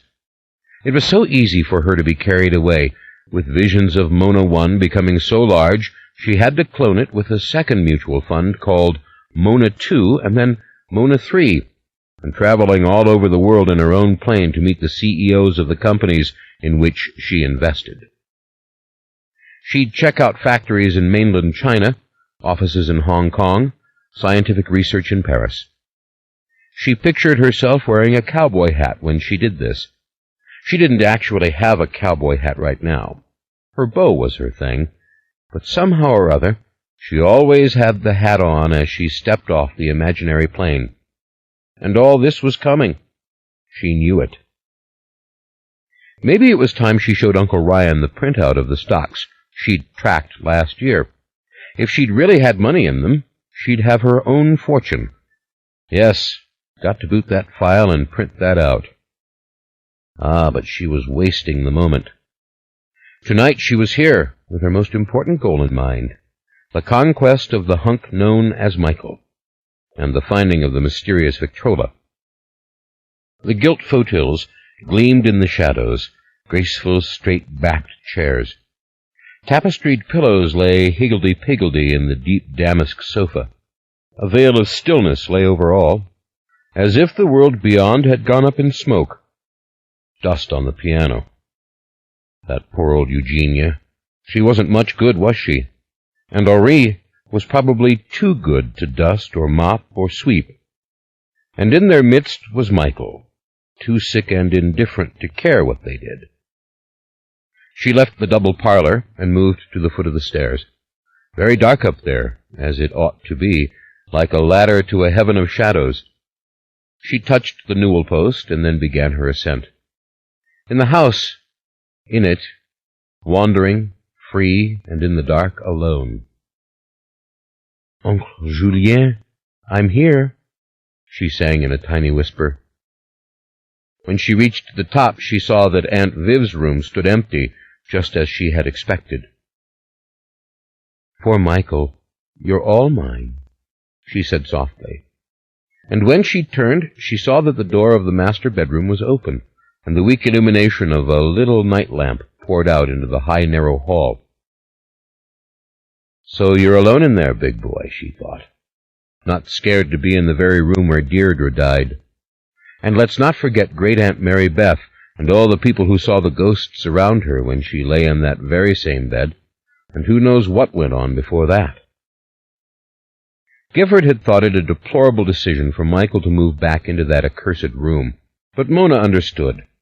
Why would he want to stay in the bridal chamber after Rowan had left him? Besides, it was the prettiest and fanciest room in the house, the north master bedroom. He himself had restored the plaster ceiling and the medallion. He had polished the enormous half-tester bed. Oh, she understood Michael. Michael liked darkness, too, in his own way. Why else would anyone have married into this family, she thought? Something in him was seduced by darkness. He felt good in the twilight and good in the dark, just like she did. She knew that when she watched him walk in the nighttime garden. His thing. If he liked the early morning at all, which she doubted, it was only because it was dim and distorting. "He is simply too good." Uncle Julien's words came back to her. "Well, we'll see." She crept to the doorframe and saw the tiny nightlight plugged directly into the outlet over on the far wall. The light of the street lamps filtered softly through the lace curtains, and there lay Michael, his head turned away from her, in his immaculate white cotton pajamas, pressed so carefully by Henri that they had a perfect seam down the arm. Michael's hand lay half open on top of the comforter, as though ready to accept a gift. She heard him take a long, raw, and uneasy breath. But he hadn't heard her. He was dreaming. He turned on his side away from her and sank deeper into a murmuring sleep. She slipped into the room. His diary was on the bedside table. She knew it by the cover. She had seen him writing in it this very night. Oh, it was unconscionable to look into it. She couldn't do it, but how she wanted just to glimpse a few words. What if she just took a little peek? "Rowan, come back to me. I'm waiting." With a silent sigh, she let it close. Look at all the bottles of pills. They were bombing him with this stuff. She knew most of the names because they were common and other old Mayfairs had taken them often enough. Blood pressure medicines mostly, and then Lasix, that evil diuretic, which probably pulled all the potassium out of him the way it had out of Alicia when she'd straightened up and tried to lose weight. and 3 other dangerous-sounding potions that were probably what made him look all the time like he was trying to wake up. "Ought to do you a big favor and throw this junk in the garbage for you," she thought. "What you need is Mayfair witch's brew." When she got home, she'd look up all these drugs in one of the big pharmaceutical books she had in her library. Ah, look, Xanax. That could make anyone into a zombie. Why give him that 4 times a day? They'd taken Xanax away from her mother because Alicia took it in handfuls with her wine and her beer. This did feel like a very unlucky room. She liked the fancy decorative work above the windows and the chandelier, but it was an unlucky room. And that smell was in here, too. Very faint, but it was here. The delicious smell. The smell that didn't belong in the house and had something to do with Christmas. She came close to the bed, which was very high like so many old-fashioned beds, and she looked at Uncle Michael lying there, his profile deep in the snow-white cotton cover of the down pillow, dark lashes and eyebrows surprisingly distinct. Very much a man, just a smidgen more testosterone, and you would have had a barrel-chested ape with bushy eyebrows. But there had not been the smidgen. Perfection had been the result. "Oh, brave new world," she whispered, "that has such people in't." He was drugged, all right, totally out of it. That was probably why he'd lost that gift with his hands. He'd worn gloves most of the time up till Christmas, telling people his hands were very sensitive. Oh, Mona had tried hard to get to talk to him about that. And tonight, he'd remarked several times he didn't need the gloves any more at all. Well, of course not, if you were taking 2 milligrams of Xanax every 4 hours, on top of all this other crap. That's how they'd shut down Deirdre's powers, drugging her. Oh, so many opportunities had passed by. Well, this opportunity wouldn't. And what was this cute little bottle? Elavil? That had a sedative effect, too, didn't it? And wow, what a dose. It's a wonder Michael had been able to come downstairs tonight. And to think he'd held her on his shoulders for Comus. Poor guy. This was damn near sadistic. She touched his cheek lightly. Very clean-shaven. He didn't wake. Another long, deep breath came out of him, almost a yawn, sounding very male. She knew she could wake him, however. He wasn't in a coma after all, and then the most disturbing thought came to her. She'd been with David already tonight. Damn. It had been safe, sanitary, but still messy. She couldn't wake Michael, not till she'd sunk down into a nice warm bath. And she hadn't even thought of that till now. Her clothes were still soiled. That was the whole trouble with being 13. Your brilliance was uneven. You forgot enormous things.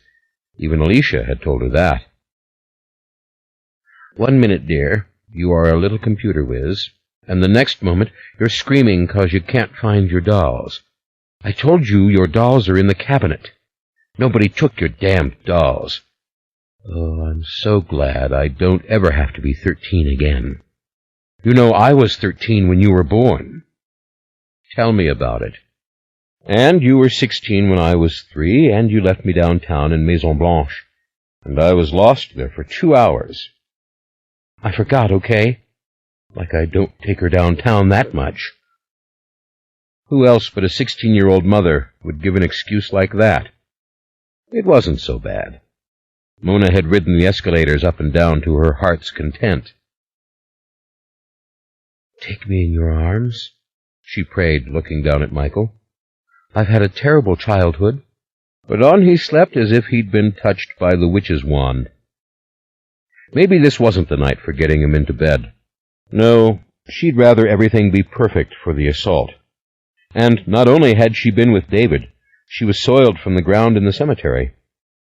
Why, there were even a few dead leaves snarled in her hair, very Ophelia, but probably not very sexy. Maybe it was the night for searching the attics, for finding the Victrola and cranking it up. Maybe there were old records with it, that record that ancient Evelyn used to play. Maybe it was time to meet Oncle Julien here in the shadows, and not time to be with Michael at all? But he was so luscious there, gorgeously imperfect, her high prole Endymion, with the slight bump to his nose, and the soft creases in his forehead. Very Spencer Tracy. Yes, the man of her dreams. And a man in the hand is worth 2 ghosts in a dream. And speaking of hands, look at it, his large, soft hand. Now that was a man's hand. Nobody would say to him, "You have the fingers of a violinist." And she used to find men like that sexy, the delicate kind, like Cousin David, with hairless chins, with eyes full of soul. Ah, her whole appreciation of masculinity was taking a turn for the rough and the deep and the better. She touched Michael's jaw and the edge of his ear, his neck. She felt his curly black hair. Oh, nothing softer and finer than curly black hair.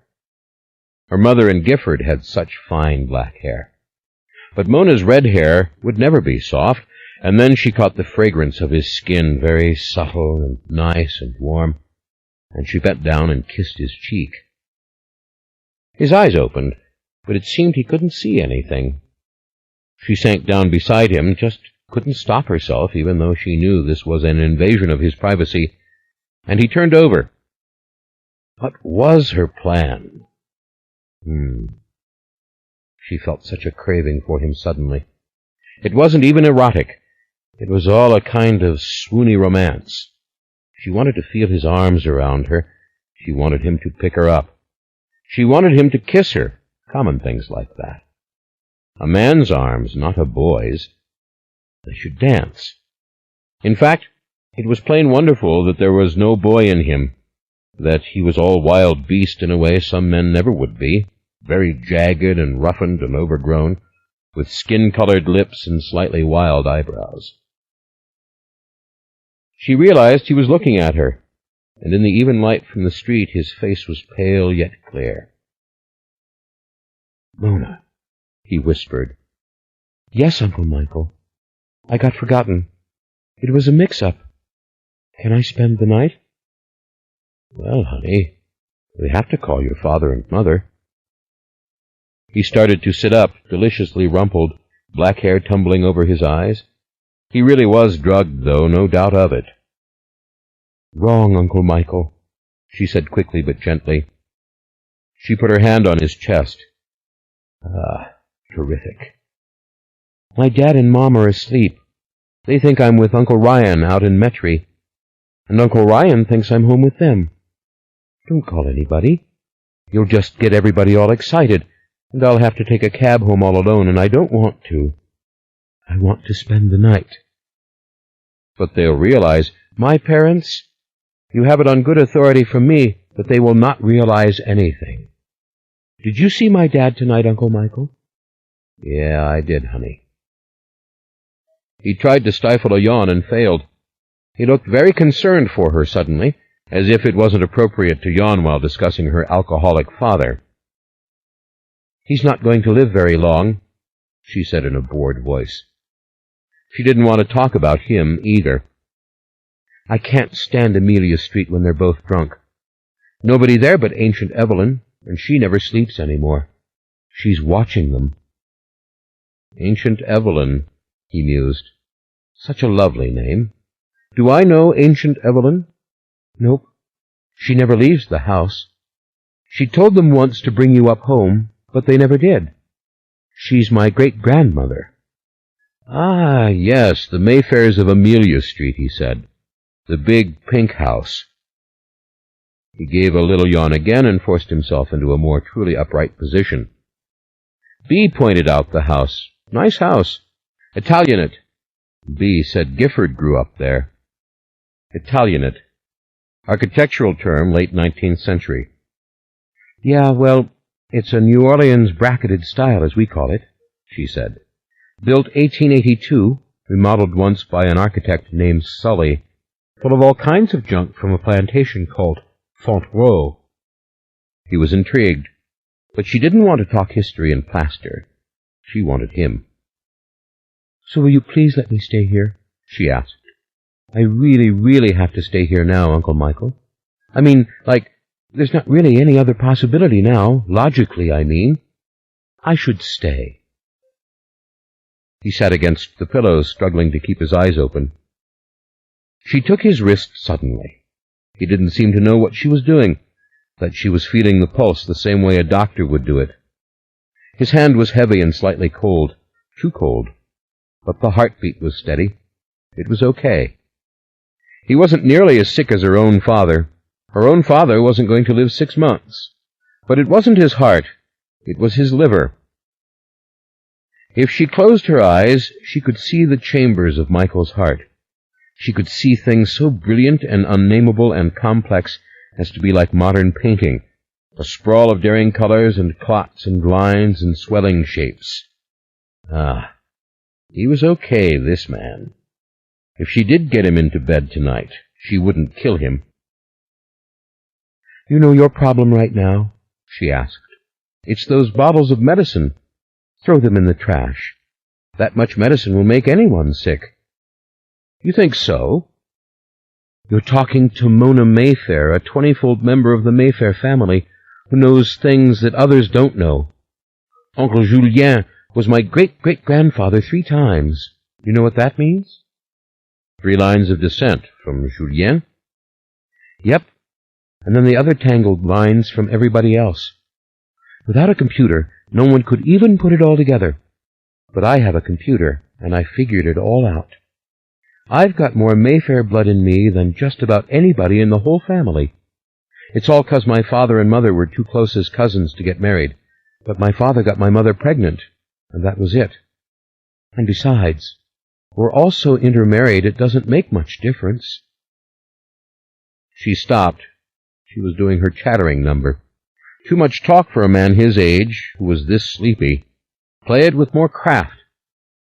"You're okay, big boy," she said. "Throw out the drugs." He smiled. "You mean I'm going to live? I will climb ladders and hammer nails once again?" "You'll wield your hammer like Thor," she said. "But you do have to get off all these sedatives. I don't know why they're drugging you like this. Probably scared if they don't, that you'll worry yourself to death about Aunt Rowan." He laughed softly and took her hand now with obvious affection. But there was a dark shadow in his face, in his eyes, and for a second it was in his voice. "But you have more faith in me, right, Mona?" "Absolutely. But then, I'm in love with you." "Oh, no," he scoffed. She held fast to his hand as he tried to pull away. No, there was nothing wrong with his heart now. The drugs were doing him in. "I am in love with you, but you don't have to do anything about it, Uncle Michael. Just be worthy of it." "Right. Be worthy of it. Just what I was thinking. A nice little Sacred Heart Academy girl like you." "Uncle Michael, please," she said. "I began my erotic adventures when I was 8. I didn't lose my virginity. I eradicated all traces of it. I am a full-grown woman only pretending to be this little girl sitting on the side of your bed. When you are 13, and you cannot disprove it, because all your relatives know, being a little girl becomes simply a political decision, logical. But believe me, I am not what I seem." He gave the most knowing laugh, the most ironic laugh. "And what if my wife, Rowan, comes home and finds you here with me, talking about sex and politics?" "Your wife, Rowan, isn't coming home," she said, and then instantly regretted it. She hadn't meant to say something so ominous, so depressing, and his face told her that he believed her. "I mean, she's what, Mona? Tell me." He was quietly and deadly serious. "What do you know? Tell me what's inside your little Mayfair heart. Where is my wife? Give me some witchcraft." Mona gave a sigh. She tried to make her voice as hushed and quiet as his voice. "Nobody knows," she said. "They're plenty scared, but nobody knows. And the feeling I get is She's not dead, but, well, it might not ever be the same again. She looked at him. Do you know what I mean? You don't have a good feeling about her, that she's coming back? That's what you're saying. Yeah, kind of. But then I don't know what happened here on Christmas Day. Not that I'm asking you to tell me. I can tell this, however. I'm holding your wrist, right? We're talking all about it, and you're worried about her, and your pulse is just fine. You aren't that sick. They've doped you. They overreacted. They got illogical. Detox is what you need. He sighed and looked defeated. She leant forward and kissed him on the mouth. Immediate connection. In fact, it startled her a little, and even startled him. But there wasn't much follow-up. The drugs took care of that, like folding up the kiss in a blanket. Age made such a difference. Kissing a man who'd been to bed 1,000 times was nothing like kissing a boy who'd done it twice, maybe. All the machinery was here. She just needed a stronger jolt to turn it on. "Hold on, honey, hold on," he said gently, taking her by the left shoulder and forcing her back. She found it almost painful suddenly that this man was right there, and she probably couldn't get him to do what she wanted, and maybe never would. I know, Uncle Michael, but you have to understand that we have our family traditions. Is that so? Oncle Julien slept with my great-grandmother in this house when she was 13. That's how come I am so clever. And pretty, he said. But I inherited something from my ancestors, too. It's called moral fiber. He raised his eyebrows, smiling at her slowly, taking her hand now and patting it, as if she really were a little kitten or a child. Best to step back. He looked groggier now than when they'd started. It seemed wrong, really, to try to draw him to her. Yet she ached for him. She really did. She ached for intimacy with him and the entire world of adults which he embodied for her. Stranded in childhood, she suddenly felt freakish and confused. She might have cried. "Why don't I put you in the front bedroom?" he said. "It's all clean and neat in there. Has been since Rowan left. You want to sleep in there? That's a nice room." His voice was thick. His eyes were closed as he talked. He stroked her hand affectionately. "Front bedroom's fine," she said. "There are some flannel nightgowns in there. They were Rowan's.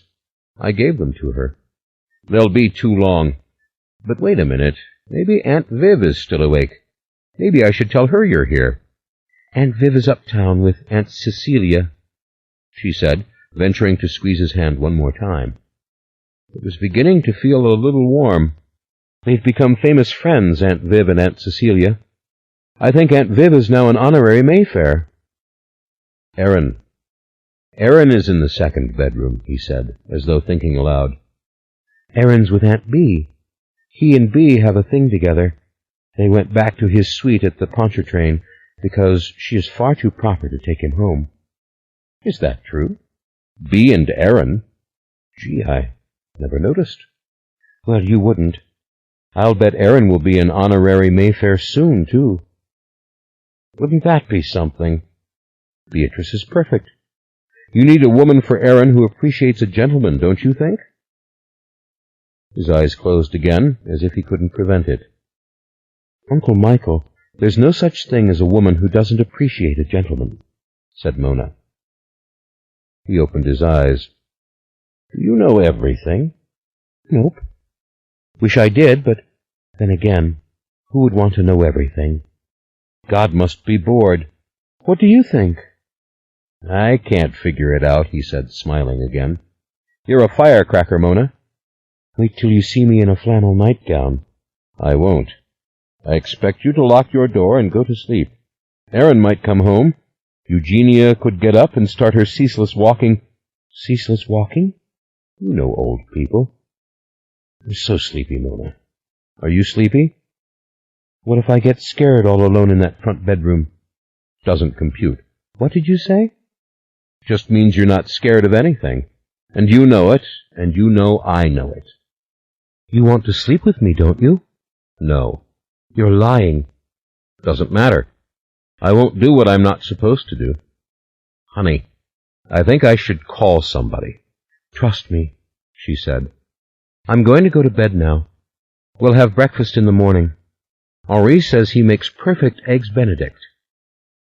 He smiled at her vaguely, too tired to argue, too tired perhaps to even remember the phone numbers he ought to call. What evil things drugs were. They made him grope for the simplest verbal constructions. She hated them. She never touched alcohol or drugs in any form. She wanted her mind like a scythe. He laughed suddenly. Like a scythe, he whispered. Ah, so he'd caught it. She had to stop herself from acknowledging this, because he didn't realize that she hadn't spoken. She smiled. She wanted to kiss him again, but didn't think it would do any good. Probably do harm. He'd be dead asleep again in a few minutes. Then, maybe, after a nice long bath, she'd search for the Victrola upstairs. He surprised her by throwing back the covers and climbing out of the bed. He walked ahead of her, unsteady, but obviously chivalric. Come on, I'll show you where everything is, he said. Another yawn and a deep breath as he led her out the door. The front bedroom was as beautiful as it had been on the day of the wedding. There was even a bouquet of yellow and white roses on the marble mantel, somewhat like the bouquet which had been there on that day. And Rowan's white silk robe was laid out, as if she really were coming home again, on the pale damask coverlet of the four-poster bed. He stopped for a moment, looking about as if he had forgotten what he meant to do. He wasn't remembering. She would have felt it if he'd been remembering. He was struggling for the context. That's what drugs did to you. They took the context of familiar things away. The nightgowns, he said. He made a half-hearted little gesture towards the open bathroom door. I'll find them, Uncle Michael. Go back to bed. You're not really scared, are you, honey? Too innocent. No, Uncle Michael, she said. You go back to sleep. He stared at her for a long moment, as if he could not even concentrate on the words she spoke. But he was determined to be protective, determined to worry appropriately. If you get scared, he said. I won't, Uncle Michael. I was teasing you. She couldn't help smiling. I'm the thing to be afraid of, most of the time. He couldn't repress a smile at that, either. He shook his head and went out, throwing her one last very blue-eyed and adorable glance, in which fire burned up the drugs for a moment, and then he closed the door. The bathroom had a small, pretty gas heater. She turned it on immediately. There were dozens of thick white towels on the wicker shelf. Then she found the flannel nightgowns, in rows on the top shelf of the closet, thick, old-fashioned gowns in gay-flowered patterns. She chose the most outrageous, a pink gown with red roses on it, and she turned on the water in the long, deep tub. Carefully she removed the pink taffeta bow from the back of her hair and laid it on the dressing table beside the brush and comb. Ah, what a dream house, she thought. So unlike Amelia Street with its clawfoot tubs and damp-rotted floorboards, where the few remaining towels were chewed and worn, and would be until Aunt Bee brought by a new load of hand-me-downs. Mona was the only one who ever laundered them. She was the only one who ever laundered anything, though ancient Evelyn swept the banquette, as she called the sidewalk, every day. This house showed you what could be done with love. Old white tile, yes, but new and thick plum-colored carpet. Brass fixtures that really worked, and parchment shades over the sconces beside the mirror. A chair with a pink cushion, a small chandelier descending from the tiny medallion above, with 4 candle-shaped bulbs of pink glass. And money, don't forget money, Alicia had said to her not long ago, and she had wished aloud that Amelia could be beautiful again. "Why don't we ask Uncle Ryan for the money? We're Mayfairs. There's the legacy. Hell, I'm old enough to hire a contractor, to bring in a plumber. Why is everything always falling apart?" Alicia had waved that away with disgust. Asking people for money meant inviting them to interfere. Nobody at Amelia Street wanted the Mayfair police on the premises, did they? Ancient Evelyn did not like noise or strange men. Mona's father didn't want anybody asking him questions. On and on it went. The excuses. So things rusted and rotted and broke, and no one did anything about them. And 2 of the rear bathrooms hadn't worked now in years. Window sashes were broken or painted shut. The list was endless. An evil little thought crept into Mona's head. It had almost crept into her head before, when Michael said her blouse was Italianate. What would he think of the present state of affairs at Amelia Street? Maybe he could suggest a few things, like whether or not the plaster in her room would start falling again. At least he would know. That was his thing, of course, restoring houses. So bring him home to see the house, she thought. But then the inevitable would happen. He was bound to see Alicia and Patrick drinking all the time, and then to call Uncle Ryan, the way everybody did sooner or later. There would be the usual row. Aunt Bee might come again and once more suggest a hospital. But what nobody understood was that these hospitalizations did more harm than good. Alicia came back crazier, more eager to drown her misery. The tirade last time had been the worst ever. She'd tried to smash everything in Mona's room. Mona had stood with her back to the computer. "Lock your own mother up. You did that. You and Gifford, you lying little witch. You did that to me, your own mother. You think I would have done such a thing to my mother? You are a witch. Ancient Evelyn's right. You're a witch. Take that bow out of your hair." And then they'd fought, Mona holding Alicia's wrists, forcing her back. "Come on, Mom. Stop it." And then Alicia went limp as she always did, just a sack of potatoes on the floor, sobbing and pounding her fist. And the shock of seeing Ancient Evelyn in the doorway, which meant that she had made the long trek up the stairs by herself, not very good, and her dour words. "Do not hurt that child. Alicia, you are a common drunkard. Your husband is a common drunkard." "That child hurts me," Alicia had wailed. No, Mona would never put her in a hospital again. But the others might. You never knew. Best not to drag Michael into it, even if he wanted to help her fix up the place. Scrap that plan. Go on to the next one. By the time she'd peeled off her clothes, the room was filled with delicious, warm steam.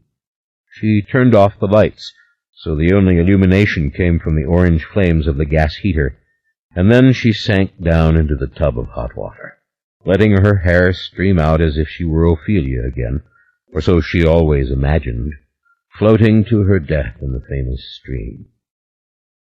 She turned her head this way and that to stir her long hair in the water, seeing the swirl of red around her, to get it really clean. She pulled at the bits and pieces of dead leaf. God, one of these could have been a roach. How ghastly! It was this swirling back and forth that made her hair so thick and shining after, the long soak and the turning. A shower would just beat it flat. She loved her hair to be as big and thick as possible. Perfumed soap, wouldn't you know it, and a bottle of pearly thick shampoo. These people knew how to live. This was like a fine hotel. She washed her hair and body slowly, enjoying every minute of it, lathering gently all over and then sinking down to rinse the soap and shampoo away. Maybe she could somehow restore Amelia Street without inviting in all the new brooms of the family.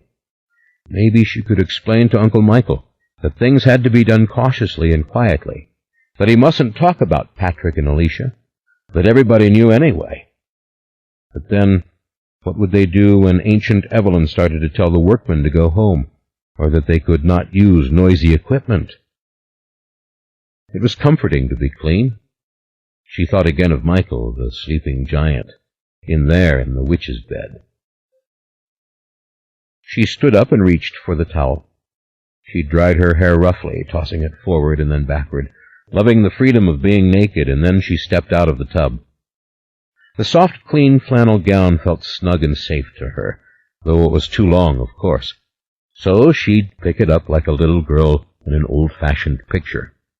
That's how it made her feel. That's how her beau made her feel. Little old-fashioned girl was her favorite disguise, to the point where it wasn't a disguise at all. She rubbed her hair fiercely one more time, and then picked up the brush off the dressing table, stared at herself for a moment in the mirror, and then began brushing her hair firmly back away from her forehead and behind her shoulders, so that it would dry neatly as it should. The gas heat seemed to curl and breathe around her, to tap on her forehead with fingers. She picked up her bow of ribbon and pinned it in place on the back of her head. She could just see 2 little bits of it sticking up, like devil's horns. "Uncle Julien, the hour has come," she whispered, shutting her eyes tight. "Give me a clue. Where do I look for the Victrola?" She rocked from side to side, Ray Charles style, trying to recapture one vivid moment from all those ever-fading dreams. A thin, distant sound came to her, under the gentle roar of the gas heater, a song she could barely hear. Violins? Too thin a sound to tell what the instruments were, except there were many, and it was... She opened the bathroom door. Far, far away, but it was the waltz from La Traviata playing. It was the soprano singing. She started to hum it irresistibly, but then she couldn't hear it. My God, what if the Victrola was down there in the living room? She padded barefoot, towel over her shoulders like a shawl, into the hallway and peered down over the balusters. Very distinctly came the song of the waltz, louder than it had ever been in her dreams. The woman sang gaily in Italian, and now came the chorus behind her, sounding on the whole scratchy record like so many birds. Her heart was pounding suddenly. She reached up and touched her bow to make sure it was securely clipped to her hair. Then she dropped the towel in a little careless heap and went to the head of the stairs. At that very instant, light softly leapt out of the doorways of the double parlor, and grew soundlessly brighter as she went down the steps. The wool carpet felt slightly rough to her bare feet, and when she incidentally saw her toes, they looked very babyfied beneath the flannel, which she had to lift now, just like a picture book kid. She stopped. As she looked down, she saw that the carpet was no longer the red wool carpet. It was an oriental runner, very worn, very thin. She felt the change of texture. Or rather, she became aware of standing on something more threadbare, and she followed the cascade of Persian blue and pink roses down the stairs. The walls had changed around her. The wallpaper was a deep, dusty gold, and far below, an unfamiliar chandelier hung from the oval cluster of plaster leaves on the hallway ceiling. Something frothy and Venetian that she could never recall having seen before. And it had real lighted candles in it, this little chandelier. She could smell the wax. The song of the soprano went on with its reliable and swinging rhythm, making her want to sing with it again. Her heart was brimming. "Uncle Julien," she whispered, almost bursting into tears. Oh, this was the grandest vision she had ever beheld. She looked down into the hallway. More lovely patterns that she'd never seen before. And through the first of the high parlor doorways, the very doorway through which a long-ago cousin had been shot from this very stairway, she saw that the room was no longer the room of the present, and that tiny flames danced in the graceful crystal gasoliers. Ah, but the rug was the same rug. And there were Julien's gold damask chairs. She hurried down, glancing to right and left as the details caught her. The old gas sconces with their fluted crystal saucers of light, and the leaded glass around the huge front door, which had not been there before. The music was as loud, perhaps, as a Victrola could get. And behold the whatnot shelf all crowded with tiny ceramic figures, and the brass clock on the front mantel, and the Greek statues on the rear mantel, and the draperies of a mellow old velvet, burnished and fringed with puddling on the polished floor. The door frames were painted to look like marble. So were the baseboards. It was that old kind of graining so popular at the end of the century, and the gaslight flickered steadily against the darkly papered ceiling, as if the little jets were dancing to the rhythm of the waltz. What flaw could there be in this fabric? The rug was the very same rug she'd seen earlier, but that made perfect sense, didn't it? It had been Julien's. And there were his lovely photos, grouped together for conversation in the very center of the rooms. She lifted her arms and found herself dancing on the balls of her feet, in a circle, round and round, till the narrow nightgown flared around her, making a perfect narrow bell. She sang with the soprano, understanding the Italian effortlessly, though that was the most recent of all the languages she'd learned, and enchanted with the simple rhythm, and then swaying wildly back and forth, bending from the waist and letting her hair whip out and all over her face, and tossing it again so it tumbled down her back. Her eyes swept the veined and yellowed paper of the ceiling, and then, in a blur, she saw the big sofa. Michael's new sofa, only it didn't have the beige damask on it now, but rather a worn gold velvet like the draperies which hung from the windows, gorgeous and warm in the flickering light. Michael was sitting motionless on the couch, looking at her. She stopped in mid-step, her arms curved downward like those of a ballerina, and felt her hair shift and tumble again off her shoulders. He was afraid. He sat in the middle of the couch in his cotton pajamas, staring at her, as if she were something utterly terrifying or grotesque. The music went on, and slowly she took a deep breath, getting her pulse under control again, and then coming near to him, thinking that if she had ever seen anything truly scary in her life, it was the sight of him sitting there in this room, staring at her, as if he were about to go out of his mind. He wasn't trembling. He was like her. He feared nothing. He was just all anxious and upset and horrified by the vision, and he was seeing it. He had to be. And he was hearing the music, and as she drew closer and sank down on the sofa beside him, he turned, looking at her, eyes wide with gentle amazement, and then she locked her mouth on his, pulled him down on her, and slam-bang it connected, the chain reaction snapping through her. She had him. He was hers. He pulled back for one instant, as if to look at her again, as if to make sure that she was there. His eyes were still cloudy from the drugs. Maybe they were helping now, putting his sublime Catholic conscience to sleep. She kissed him again hurriedly and a little sloppily, and then reached between his legs. He was ready. His arms locked around her, and he gave some soft complaining sound that was very like him, like it's just too late now, or something, or God forgive me. She could all but hear the words. She pulled him down on top of her, sinking deep into the sofa, smelling dust, as the waltz surged and the soprano sang on. She stretched out beneath him as he rose up, protectively, and then she felt his hand, trembling slightly in a beguiling fashion, as it ripped up the flannel and felt her naked belly, and then her naked thigh. "You know what else is there?" she whispered, and she pulled him down hard again. But his hand went before him, pushing gently into her, awakening her, rather like setting off a burglar alarm, and she felt her own juices slipping between her legs. "Come on. I can't hold back," she said, feeling the heat flood her face.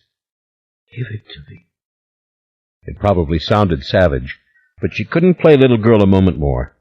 He went into her, hurting her deliciously, and then began the piston motion that made her throw back her head and almost scream. "Yes, yes, yes." "Okay, Molly Bloom," he cried out in a hoarse whisper, and then she came and came and came. gritting her teeth, scarce able to stand it, moaning and then screaming with her lips shut. And so did he. She lay to one side, out of breath, wet all over as if she were Ophelia, and they had just found her in the flower-strewn stream.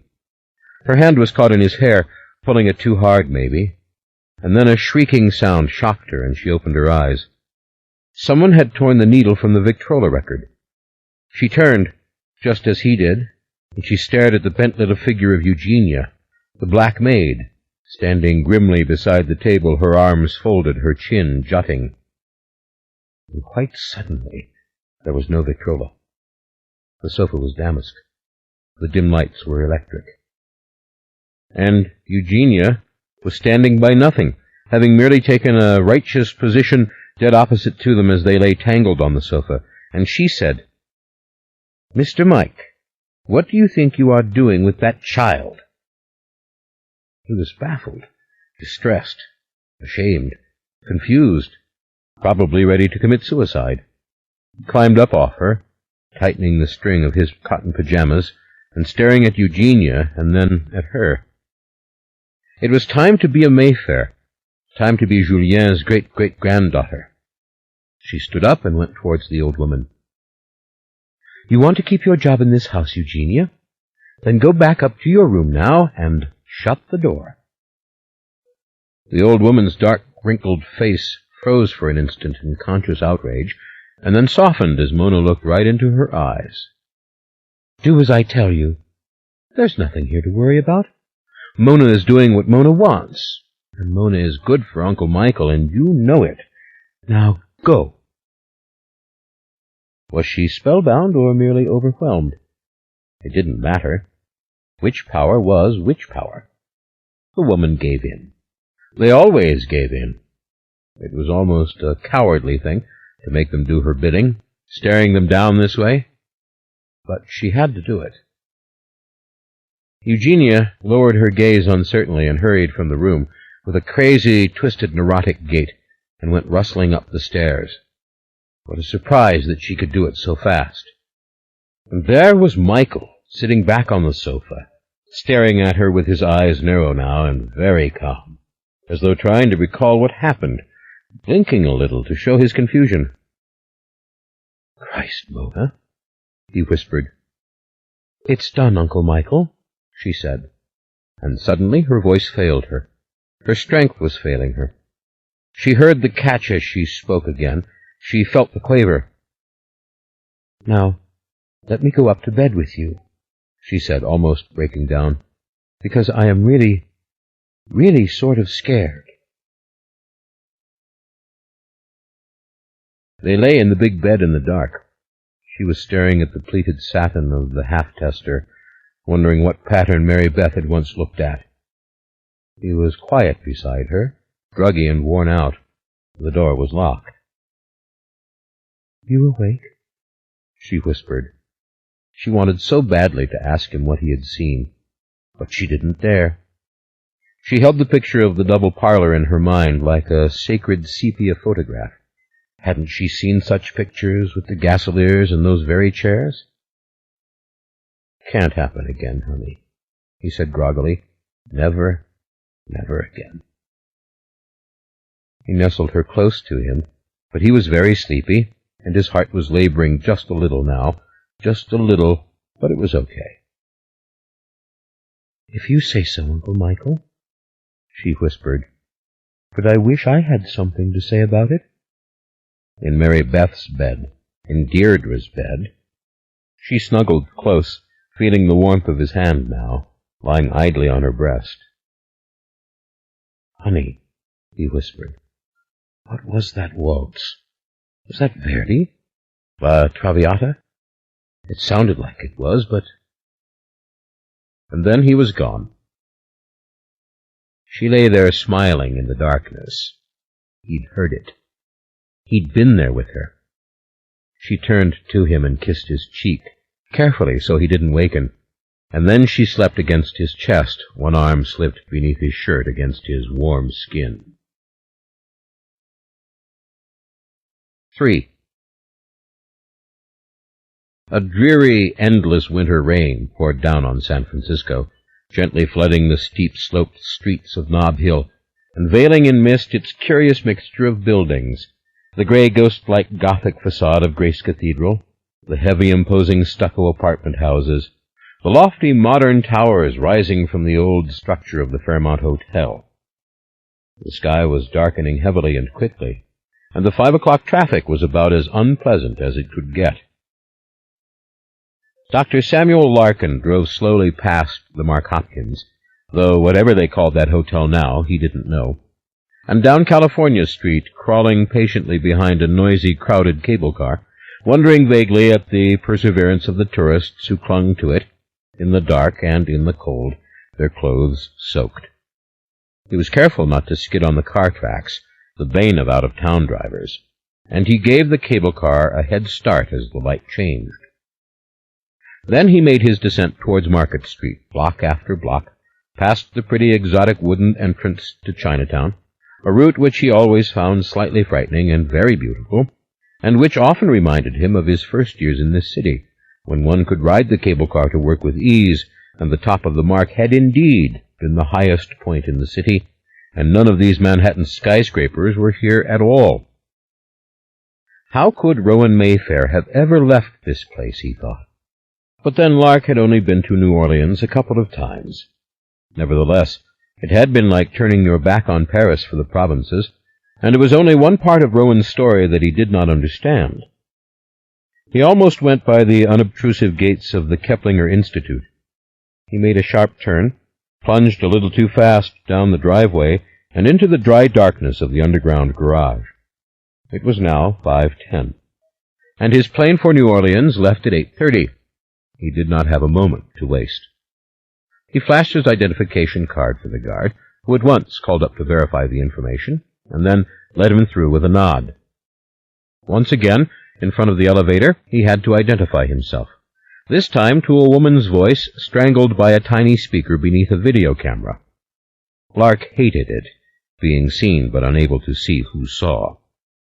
The elevator carried him soundlessly and quickly up the 15 floors to Mitchell Flanagan's laboratory, and within seconds he had found the door, seen the light behind the smoked glass, and knocked hard. "Lark here, Mitchell," he said in answer to a murmur on the other side. Mitchell Flanagan looked the way he always did, half-blind and utterly incompetent, peering at Lark through thick, wire-rimmed glasses, his thatch of yellow hair the perfect wig for a scarecrow, his lab coat dusty but miraculously unstained. Rowan's favorite genius, thought Lark. Well, I was her favorite surgeon, so why am I so jealous? His crush on Rowan Mayfair was dying hard. So what if she'd gone south, gotten married, and was now embroiled in some frightening medical mayhem? He'd really wanted to get her into bed, and he never had.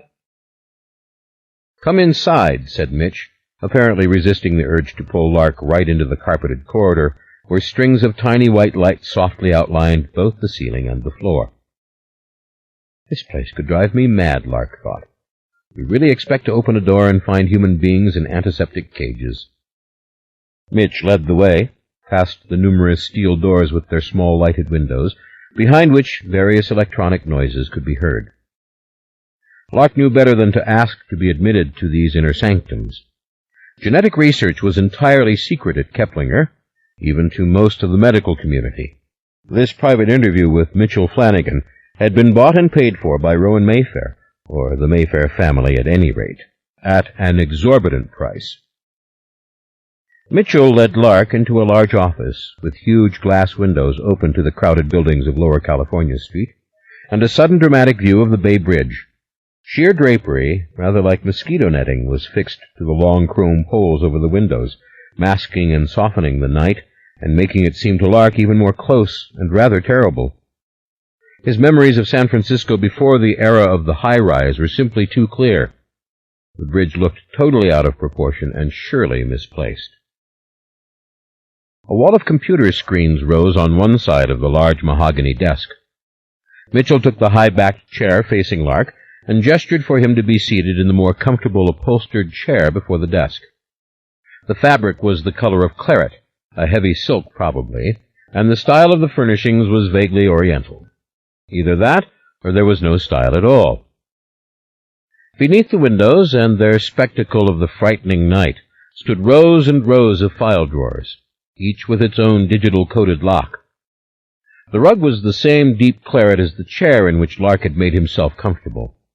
Other chairs here and there were done up in the same color, so that they all but vanished into the floor or into the darkly paneled walls. The top of the desk was blank. Behind Mitchell's head of scarecrow hair was a great abstract painting that resembled nothing so much as a spermatozoan swimming like mad to a fertilized egg. It was wonderfully colored, however, full of cobalt and burning orange and neon green, as if painted by a Haitian artist who, having stumbled upon a drawing of sperm and egg in a scientific journal, had chosen it for a model, never guessing or caring what it was. The office reeked of wealth. The Keplinger Institute reeked of wealth. It was reassuring that Mitch looked sloppy, incapable, and even a little dirty. A mad scientist who made no concessions to corporate or scientific tyranny. He had not shaved in at least 2 days. "God, am I glad you finally got here," said Mitch. "I was about to go out of my mind. 2 weeks ago you dumped this on me, with no explanation except that Rowan Mayfair sent it to you, and that I have to find out everything that I can." "So did you?" asked Lark. He started to unbutton his raincoat, then thought better of it. He eased his briefcase to the floor. There was a tape recorder inside, but he didn't want to use it. It would inhibit him and possibly scare Mitchell to death. "What do you expect in 2 weeks? It's going to take 15 years to map the human genome, or haven't you heard?" "What can you tell me?" "This isn't an interview with the science editor of the New York Times. Give me a picture. What are we dealing with here?" "You want that sort of speculation?" Mitch gestured to the computer. "You want to see something three-dimensional and in living color?" "Talk first. I distrust computer simulations." "Look, before I say anything, I want more specimens. I want more blood, tissue, everything I can get. I've had my secretary calling your office every day about this. Why didn't you call me back?" "Impossible to get anything more. What you've seen is what you get." "What do you mean?" "You've got the only samples to which I have access. You have the only data which came to me. There is something else in New York, but we'll get to that later.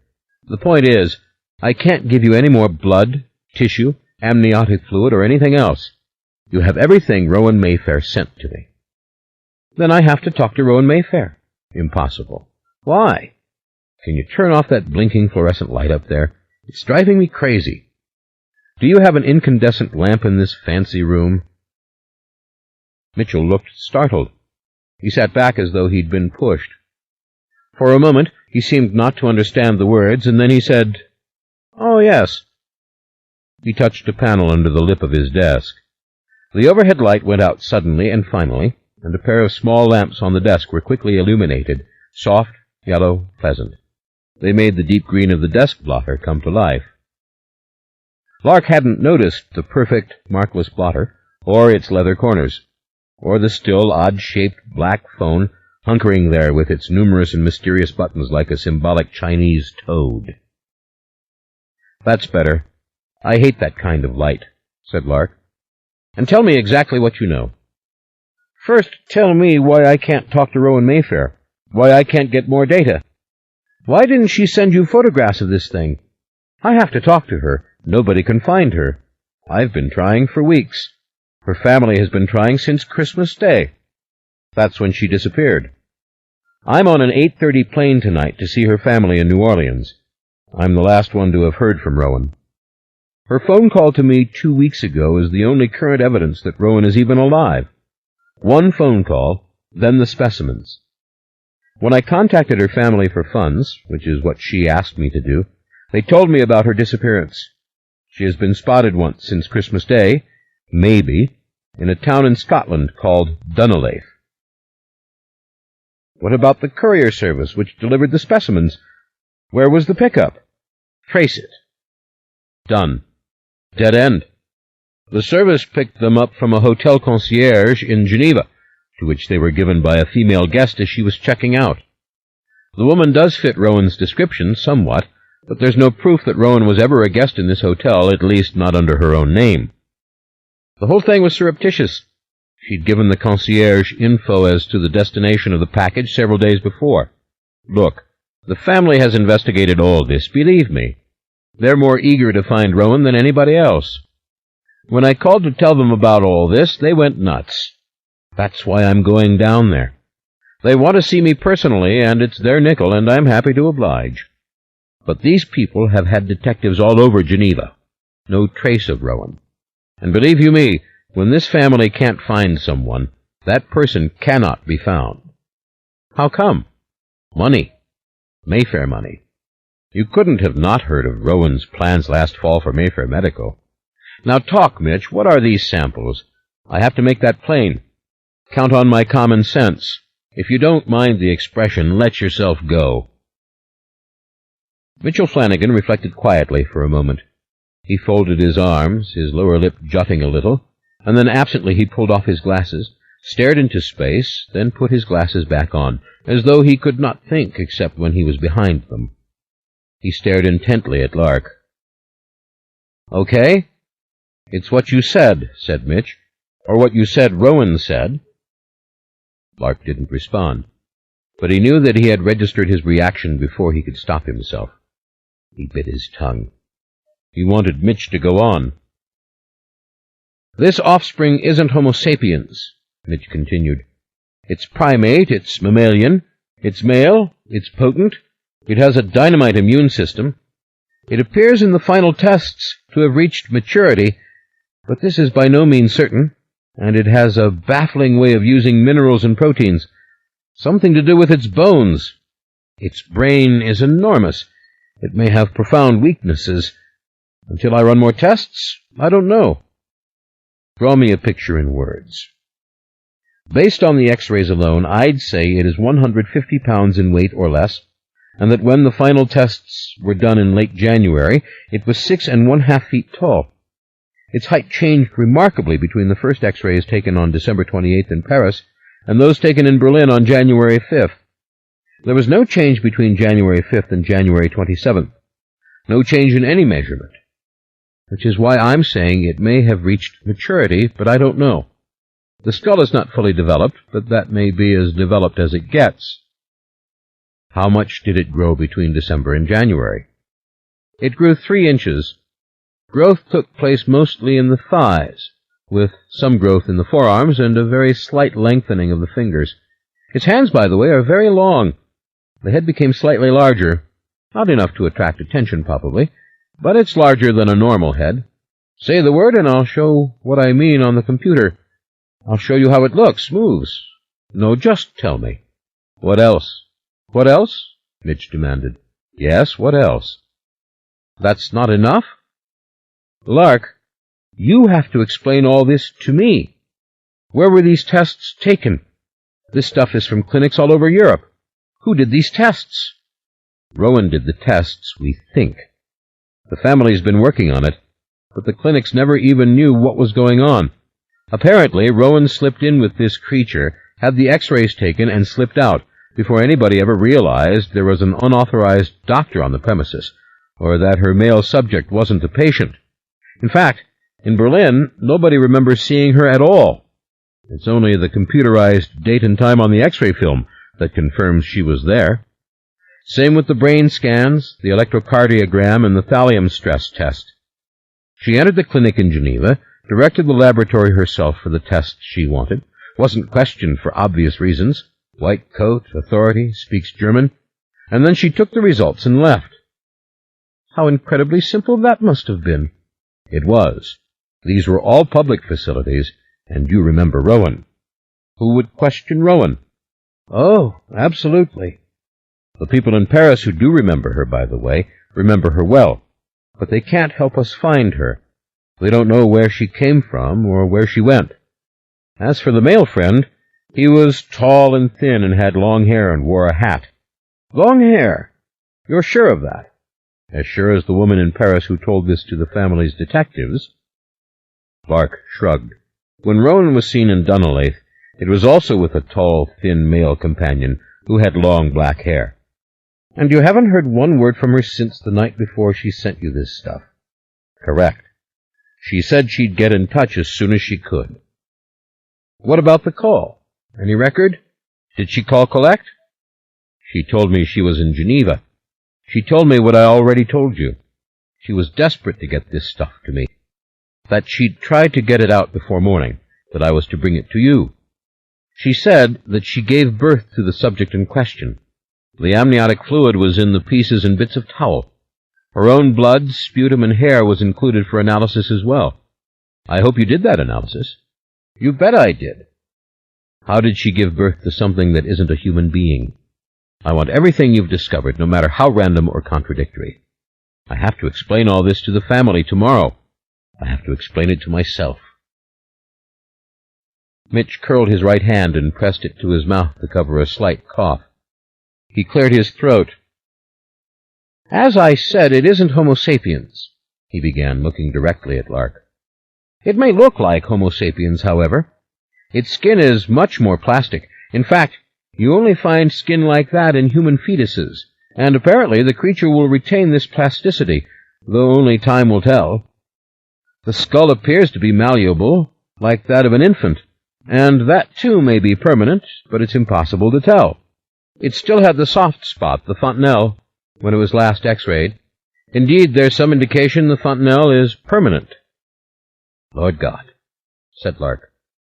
He couldn't resist touching his own head. The fontanelles of babies always made him nervous. But then Lark didn't have any children. Mothers seemed to get used to it, having little critters around with skin-covered holes in their skulls. This thing was never a conventional fetus, by the way, said Mitch. The cells from the amniotic fluid indicate it was a fully developed diminutive male adult when it was born. It probably unwound itself with remarkable elasticity and walked away from its mother, the way a young colt or a young giraffe walks away after birth. A total mutation, said Lark. No, put that word out of your mind entirely. This is no mutation. This appears to be the product of a separate and complex evolutionary process, the end product of a whole different set of chance mutations and choices over some millions of years. If Rowan Mayfair hadn't given birth to this, and it is certain now to me from the specimens that she did, my guess is we would be dealing with some creature developed in full isolation on some unknown continent, something older than Homo erectus or Homo sapiens, much older in fact, and with an entire spectrum of genetic inheritance from other species which human beings don't possess. Other species. Exactly. This thing climbed its own evolutionary ladder. It is not alien to us. It evolved from the same primal soup. But its DNA is much more complex. If you took its double helix and flattened it out, it would be twice the length of that of a human being. The creature seems, superficially at least, to have carried up the ladder with it all kinds of similarities to lower life forms which we as humans no longer have. I've only begun to break it down. That's the problem. Can you work any faster? Can you find out more? Lark, this isn't only a matter of speed. We're just beginning to understand the human genome. What's a junk gene and a real gene? How can we break down the genotype of this thing? It has 92 chromosomes, by the way. That's double the number of a normal human being. The makeup of its cell membranes is obviously very different from ours, but how I can't tell you, since I can't tell you very much about our own cell membranes, since nobody knows what they're made of either. That's the dominant theme here. The limits of what I know about this being are the limits of what I know about us. But it is not us. I still don't understand why it can't be a mutant. Lark, it's far too much of a departure. It's way beyond the orbit of mutation. It's highly organized and complete in itself. It's no accident, and it's just too beautifully developed as it is. Think in terms of percentages of chromosomal similarity. Man and the chimpanzee are 97% similar. This thing is no more than 40% similar at most. I've already run simple immunological tests on its blood which prove this. That means it diverged off the human family tree millions of years ago, if it was ever part of the human family tree. I don't think it was. I think it was another tree altogether. But how could Rowan be the mother? I mean, you can't just. The answer is as surprising as it is simple. Rowan also has 92 chromosomes, the exact same number of exons and introns. The blood, the amniotic fluid, and the tissue samples she sent confirm it. I'm sure she'd figured out that much herself. But what about Rowan's past records? Didn't anybody ever notice this woman had double the number of human chromosomes? I've verified everything through blood samples on file at university from her last physical. She has 92 chromosomes, though there is no evidence in the rest of the physical picture to indicate the additional chromosomes were anything but dormant in her case. Nobody ever noticed because nobody ever took a genetic blueprint of Rowan. Who would? For what? Rowan has never been sick a day in her life. But someone... Lark, DNA blueprinting is in its infancy. Some people are totally opposed to doing it on anyone. There are millions of doctors all over the world who have no idea what's in their own genes. Some of us don't want to know. I don't want to know. My grandfather died of Huntington's chorea. My brothers don't want to know if they carry the gene for it. Neither do I. Of course, sooner or later I'll have myself tested. But the point is, genetic research has just begun. If this creature had surfaced 20 years ago, it would have passed for human. It would have appeared to be some kind of freak. So you're telling me Rowan isn't a human being? No, she is human, absolutely. As I was trying to explain, every other test taken on her throughout her life has been normal. Her pediatric records, all normal, growth rate normal, which means that this entire set of extra chromosomes was never switched on during her development, until this child started to grow in her womb. And what happened then? I suspect its conception triggered several complex chemical responses in Rowan. That's why the amniotic fluid is full of all kinds of nutrients. The fluid was dense with proteins and amino acids. There is some evidence that a substantial yolk remained with this developing creature long after the embryonic stage. And the breast milk. Did you know there was breast milk? It's not normal density or composition. It contains infinitely more protein than human breast milk. But again, it's going to take me months, maybe years, to break all this down. It's a whole new type of placental we are dealing with here, and I barely have what I need to begin. Rowan was normal, said Lark. Rowan carried a package of apparently useless genes. When conception occurred, these genes were switched on to start certain processes. Yes, the normal human genome functioned consistently and well in her, but she had these extra genes intertwined within the double helix, waiting for some sort of trigger to cause their DNA to begin its instructions. Are you cloning this DNA successfully? Absolutely. But even at the rate that these cells multiply, it takes time. And, by the way, there is another curious aspect to these cells. They're resistant to every virus I've hit them with. They're resistant to every strain of bacteria. But they are also extremely elastic. It's all in the membrane, as I said before. It's not human membrane. And when these cells die, in intense heat or intense cold, they tend to leave almost no residue at all. They shrink? They disappear? Let's say they contract. And there you have one of the most provocative aspects of this thing. If there are others like it on this earth, they have left no evidence in the fossil record for the simple reason that the remains tend to contract and disintegrate much more quickly than human remains. Fossil record? Why are we suddenly talking about a fossil record? 1 minute we have a monster. No, we never had a monster. We have a different sort of placental primate, one with enormous advantages. Its own enzymes dissolve it at the moment of death, apparently. And the bones, that is another whole question. The bones don't appear to have hardened. I don't know for sure. I wish I had a team of men working on this. I wish I had the entire institute. Is this stuff compatible with our own DNA? I mean, can you split the strand and combine it with our... No.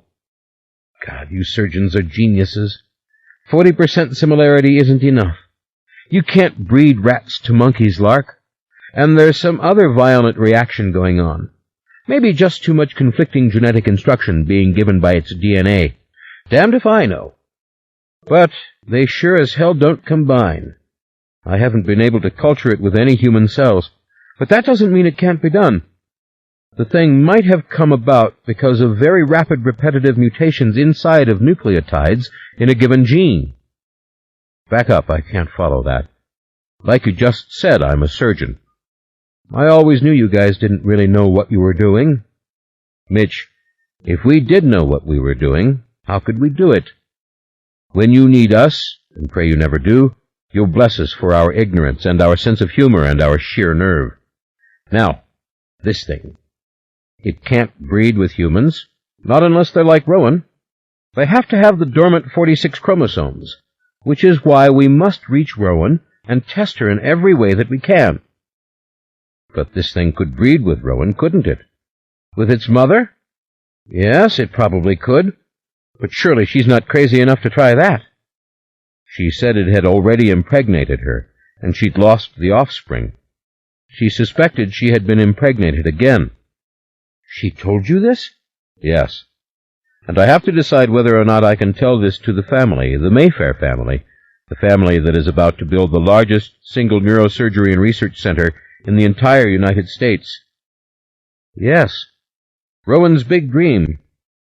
But to get back to this family, how many of them are there? Are we talking brothers and sisters who can be tested? What about Rowan's mother? Is she alive? Is her father alive? There are no brothers and sisters. The father and the mother are dead, but there are many, many cousins in this family, and inbreeding has been rampant. No, inbreeding has been almost calculated, and these people are not exactly proud of it. They don't want genetic testing. They've been approached in the past. But there could be others carrying this extra chromosomal package. What about the father of the creature, the man who impregnated Rowan? He has to have the 92 chromosomes. He does? The man was her husband. You're certain of that? Yes, absolutely. We'll get to him in a minute. There's lots of data on him. Talk to me about the creature's brain. What did you see in the CAT scans?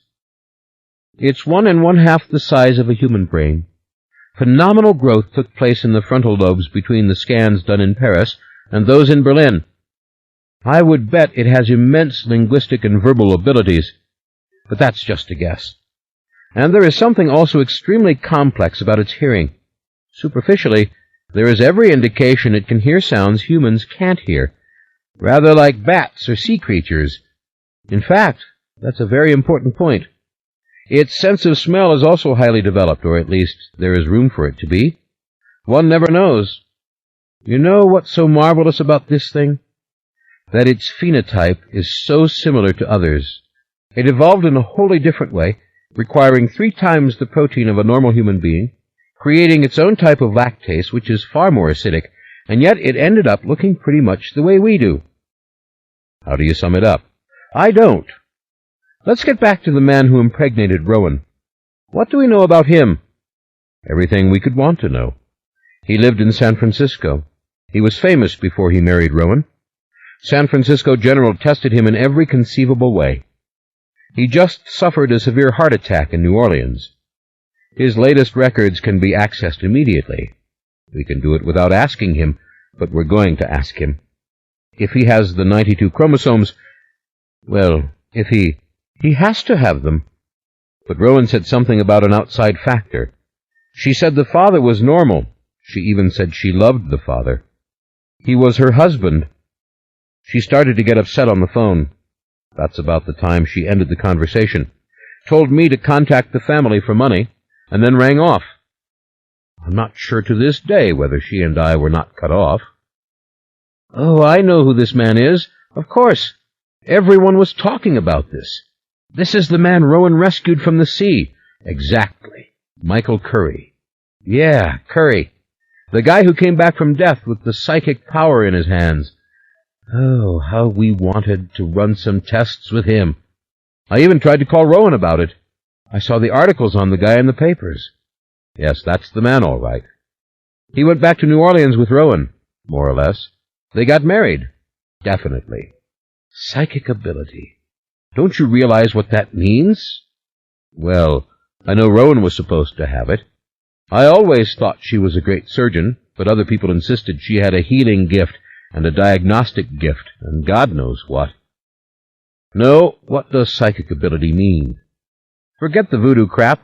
I'm thinking genetic markers. This psychic ability could be such a marker. It could occur when the 92 chromosomes occur. Oh, this is a real chicken-and-egg question. God, if there were only records available on these people's parents! Look, you have to persuade this family to allow some testing. Difficult. They're familiar with the genetic studies which have been done on the Amish. They've heard about studies of the Mormons in Salt Lake. They know what the Founder's Effect is, and they aren't proud of all their inbreeding. On the contrary, it's sort of a big family joke and a huge family embarrassment. And they continue to inbreed. Cousins marry cousins constantly, just like the Wilkes family in Gone with the Wind. They have to cooperate. This is too important. I'm wondering if this damned thing could skip a generation. I mean, the possibilities make me dizzy. As for the husband, we can get his records right now?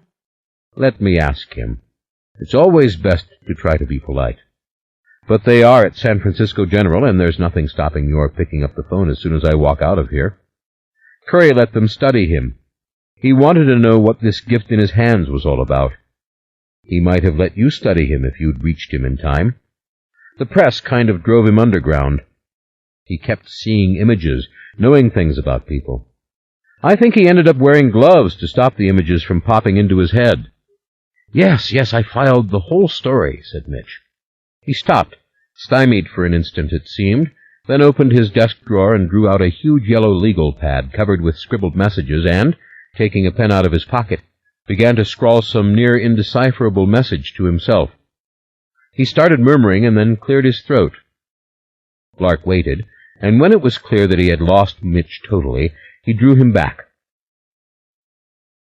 Rowan said something about interference at the birth of this thing. Possible chemical or thermal interference. She wouldn't explain what she was talking about. Well, said Mitch, scrawling still and running his left fingers through his pile of straight, dry hair. There was thermal activity, obviously, and the chemical activity was enormous.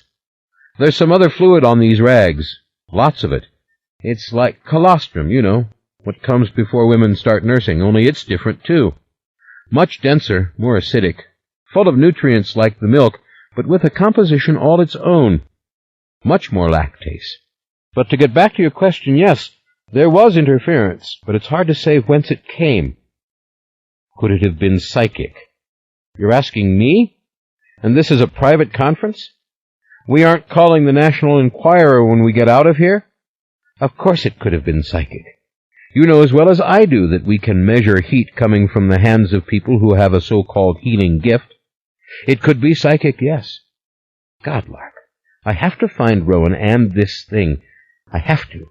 I can't just sit here and... That's exactly what you have to do. Sit here with those specimens, see that nothing happens to them. Keep cloning the DNA and analyzing it from every standpoint. And I will call you tomorrow from New Orleans with permission from Michael Curry to test his blood. Lark rose, clasping the briefcase handle tightly. Wait a minute. You said something about New York, that there was some other material in New York. Oh, yes, New York. When Rowan gave birth to this thing, there was a great deal of blood involved. Then there was the question of her disappearance. It happened on Christmas Day. The coroner in New Orleans took all kinds of forensic evidence. This has found its way to International Genome in New York. Good heavens, they must be going crazy. I don't know that any one person has put it all together yet. So far, the family has had scattered reports that corroborate what you've found out. Genetic abnormality in mother and child, rampant amounts of human growth hormone, different enzymes. But you're one up on all of them. You have the X-rays and bone scans. The family is sharing all this with you. Oh, yes. Once they realized I'd spoken directly to Rowan. She gave me some code word to tell them so they would finance your work here. Once they realized I was the last person to talk to Rowan, they became very cooperative. I don't think they grasp what's involved here, however. and they may cease to be cooperative after I begin to explain all this. But right now, they will do anything and everything to find Rowan. They are deeply concerned about her. They're going to meet my plane, and since it was on time when I last checked, I have to get out of here. I'm on my way." Mitch came round the desk hurriedly and followed Lark out of the office and into the dim corridor with its long, decorative, horizontal strips of light. "But what do they have in New York? Do they have what I have?" "They have less than you have, by far," said Lark, "except for one thing. They have some of the placenta." "I have to get it." "You will. The family will release it to you. And nobody in New York is putting all this together yet, as I told you. But there is another group involved." "What do you mean? Where?" Lark stopped before the door to the outer corridor. He placed his hand on the knob. Rowan had some friends in an organization called the Talamasca Historical Research Group. They, too, took samples at the site of the birth and the disappearance. "They did?" "Yes. I don't know what's happened on that. I just know the organization is extremely interested in the history of the Mayfair family. They seem to feel they have a proprietary interest. They've been calling me night and day about this since I contacted the family. I'll see one of them, Aaron Leitner, tomorrow morning in New Orleans. I'll find out if they know anything else." Lark opened the door and walked towards the elevator, Mitch coming behind him hastily and awkwardly, and then staring in his usual confused and unfocused way as Lark pressed the button and the elevator doors opened. "Gotta go now, old boy," said Lark. "You want to come with me?" "Not on your life. I'm going right back into the lab. If you don't call me tomorrow, I'll call you. In the meantime, this is all totally under wraps. I mean totally. Is there something in the Keplinger Institute that isn't under wraps? It's a secret buried in a forest of secrets. Don't worry about that part. No one has access to that computer in my office but me. No one could find the files if they did gain access. Don't worry. This is regular for Keplinger. Someday I'll tell you some of our stories, with names and dates changed, of course. Good man. I'll call you tomorrow." Lark took Mitch's hand. "Don't leave me dangling, Lark. This thing could breed with Rowan, and if this thing did, I'll call you." Lark caught one last glimpse of Mitch standing there, staring, before the elevator doors closed. He remembered Rowan's words on the phone. "There's one guy at the Keplinger Institute who can be trusted with this. You have to get him. Mitch Flanagan. Tell him I said this is worth his time." Rowan had been dead right on that one. Mitch was that man, all right. Lark had no fears there. But as he drove to the airport, he had plenty of fears about Rowan. He'd thought she had gone insane when he first heard her voice long distance and her warnings that the call might abruptly be cut off. The whole problem was, all this was very exciting to Lark. It had been from the start. Rowan's phone call, the samples themselves, the subsequent series of discoveries, even this bizarre New Orleans family. Lark had never experienced anything like this in his life. He wished he could feel more worry and less exhilaration. He was off on an adventure, taking an open-ended holiday from his life at University Hospital, and he couldn't wait to see these people in New Orleans, to see the house there that Rowan had inherited, and the man she had married, the family for whom Rowan had given up her entire medical career. It was raining harder by the time he reached the airport, but Lark for years had traveled in all kinds of weather, and this meant nothing to him, any more than snow in Chicago or monsoons in Japan. He hurried to the first-class counter to pick up his ticket, and was on his way to the gate within minutes, timing it just exactly right. The flight to New Orleans was boarding now. Of course, there was the whole problem of this creature itself, he realized. He had not begun to separate out that mystery from the mystery of Rowan and her family. And for the first time, he had to admit to himself, he wasn't sure he believed that this thing existed. He knew Rowan existed, but this offspring? Then he realized something else. Mitch Flanagan absolutely believed this being existed, and so did this Talamasca, which kept calling him. And so did Rowan herself. Of course this thing existed. There was as much proof of its existence as there is of bubonic plague. Lark was the last one to reach the gate. Great timing, he thought again. No waiting, no standing. Just as he handed his ticket to the young stewardess, someone took his arm. "Dr. Larkin." He saw a tall, robust man, very young, blond, with near colorless eyes. "Yes, I'm Dr. Larkin," he answered. What he wanted to say was, "Not now." "Eric Stoloff. I spoke to you on the phone." The man flashed a little white card in front of Lark. Lark didn't have a free hand to take it. Then the stewardess took his ticket, and he took the card.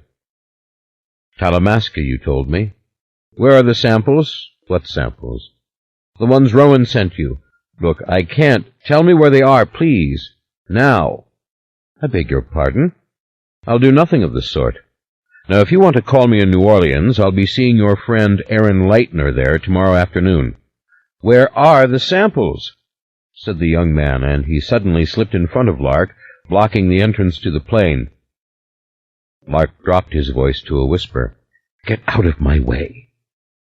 He was instantly and irreparably furious. He wanted to shove this guy against the wall. "Please, sir," the stewardess very quietly said to Stoloff, "unless you have a ticket for this flight, you'll have to leave the gate now." "That's right, leave the gate," said Lark, his temper cresting. "How dare you approach me like this?" And then he pushed past the young man and stormed down the ramp, heart-pounding, sweat pouring down under his clothes. "Damned son of a bitch! How dare he?" he muttered aloud.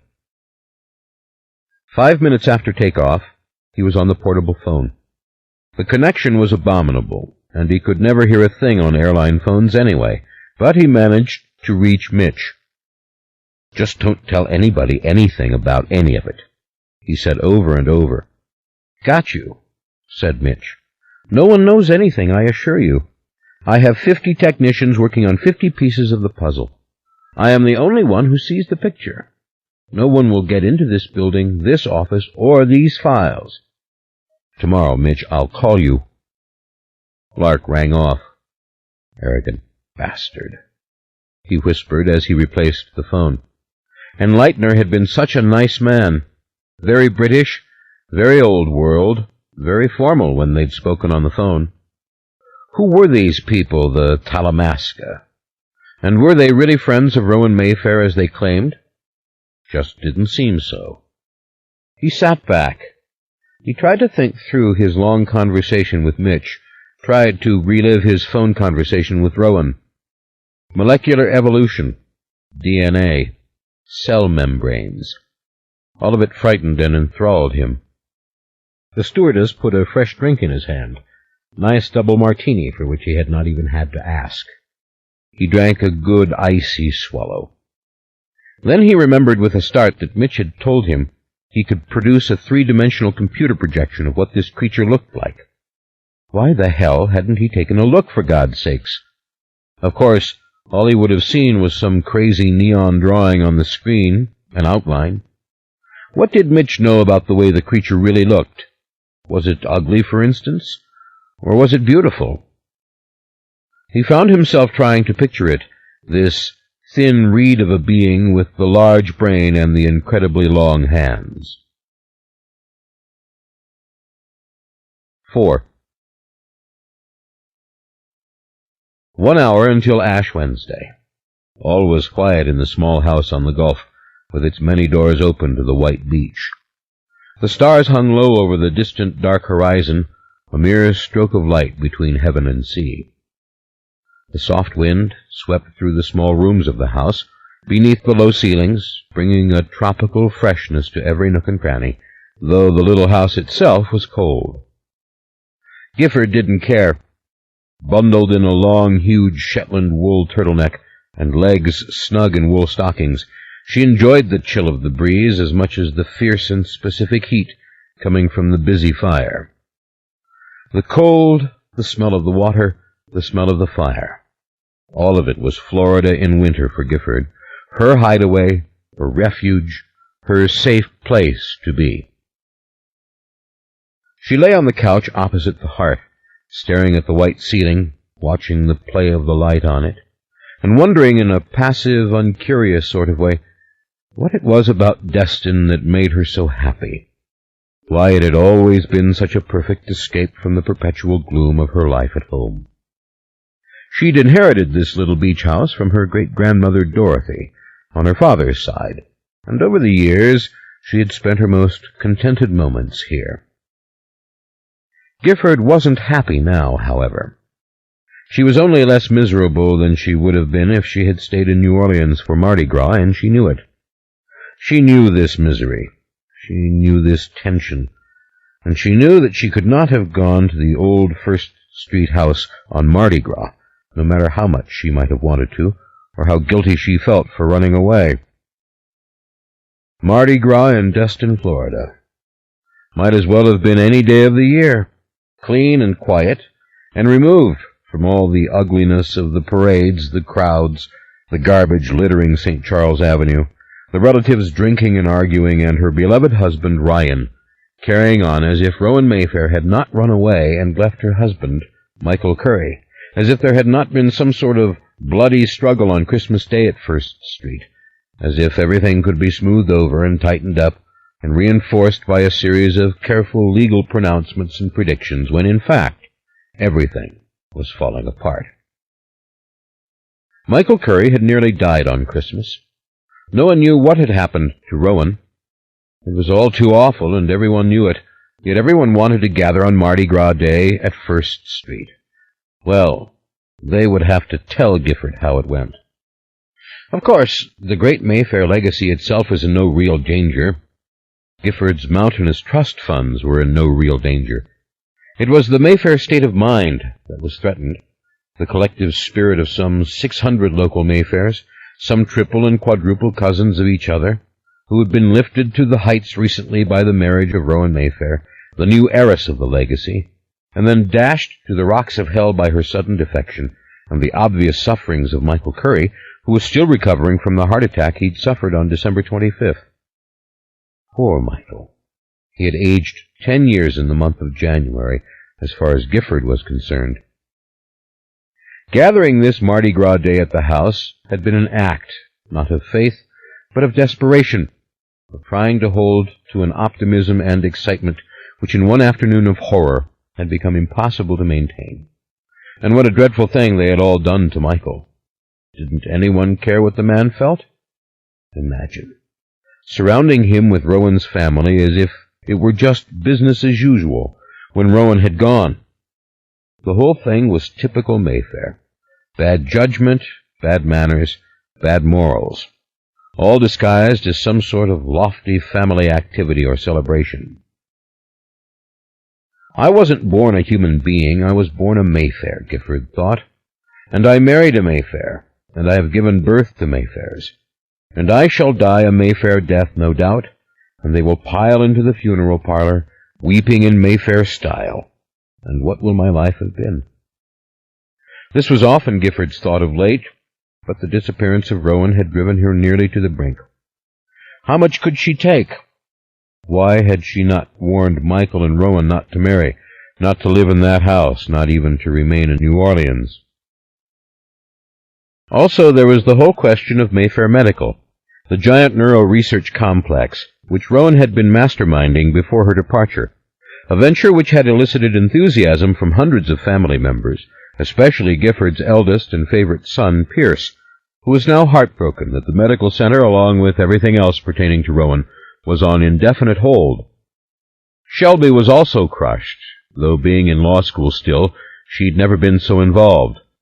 And even Lilia, Gifford's youngest and most estranged, at Oxford now, who had written home to say they must, at all costs, go on with the medical center. Gifford felt a sudden tensing all over, as once again she put it all together, only to be frightened by the picture and convinced that something had to be discovered, revealed, done. And then there was Michael's ultimate fate. What was it to be? He was recovering, so they said. But how could they tell Michael how bad things really were without causing him a setback? Michael could suffer another heart attack, one which might be fatal. So the Mayfair legacy has destroyed another innocent male, Gifford thought bitterly. It's no wonder we all marry our cousins. We don't want to bring in the innocents. When you marry a Mayfair, you should be a Mayfair. You have lots of blood on your hands. As for the idea that Rowan was in real danger, that Rowan had been forced somehow to leave on Christmas Day, that something might have happened to her, that was almost too terrible a thought for Gifford to bear. Yet Gifford was pretty sure something had happened to Rowan. Something really bad. They could all feel it. Mona could feel it, and when Gifford's niece Mona felt something, you had to pay attention. Mona had never been a melodramatic, bragging Mayfair, claiming to see ghosts on the St. Charles streetcar. Mona had said last week she didn't think anybody should bank on Rowan coming back, that if they wanted the medical center, they ought to go ahead without her. And to think, Gifford smiled to herself, that the august firm of Mayfair and Mayfair, representing Mayfair ad infinitum, stops to listen when a 13-year-old speaks. But it was true. Gifford's biggest secret regret was that she had not connected Rowan with Mona while there had been time. Maybe Mona would have sensed something and spoken up. But then Gifford had so many regrets. Sometimes it seemed to her that her entire life was a great sighing regret. Beneath the lovely surface of her picture book Metry home, her gorgeous children, her handsome husband, and her own subdued southern style, was nothing but regret, as if her life had been built atop a great and secret dungeon. She was just waiting to hear the news. Rowan dead, and for the first time in hundreds of years, no designee for the legacy. Ah, the legacy. And now that she had read Aaron Leitner's long account, how would she ever feel the same way about the legacy? Where was the precious emerald, she wondered? Surely her efficient husband, Ryan, had stashed it in an appropriate vault. That was where he should have stashed that awful history. She could never forgive him for letting it slip into Mona's hands, that long Talamasca discussion of generations of witchcraft. Maybe Rowan had run away with the emerald. Oh, that made her realize something else.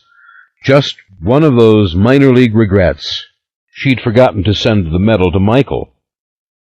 She'd found the medal out by the pool only 2 days after Christmas, while the detectives in the coroner's office were making all their tests inside the house, and while Aaron Leitner and that strange colleague of his, Eric something or other, were gathering specimens of the blood that stained the walls and the carpets. "You realize they will write all this in that file," Gifford had protested, but Ryan had let these men proceed. It was Leitner. Everyone trusted him. Indeed, Beatrice was in love with him. Gifford wouldn't be surprised if Beatrice married him. The medal was St. Michael the Archangel, a gorgeous old silver medal on a broken chain. She'd slipped it into her purse and meant 1,000 times to send it to him, after he came home from the hospital, of course, so as not to upset him. Well, she should have given it to Ryan before she left, but then again, who knew? Maybe he'd been wearing that medal on Christmas Day, when he'd nearly drowned in the pool. Poor Michael. The logs in the fire shifted noisily, and the mellow, soothing light flared on the plain, sloped ceiling. It made Gifford aware of how very quiet the surf was, and had been all day.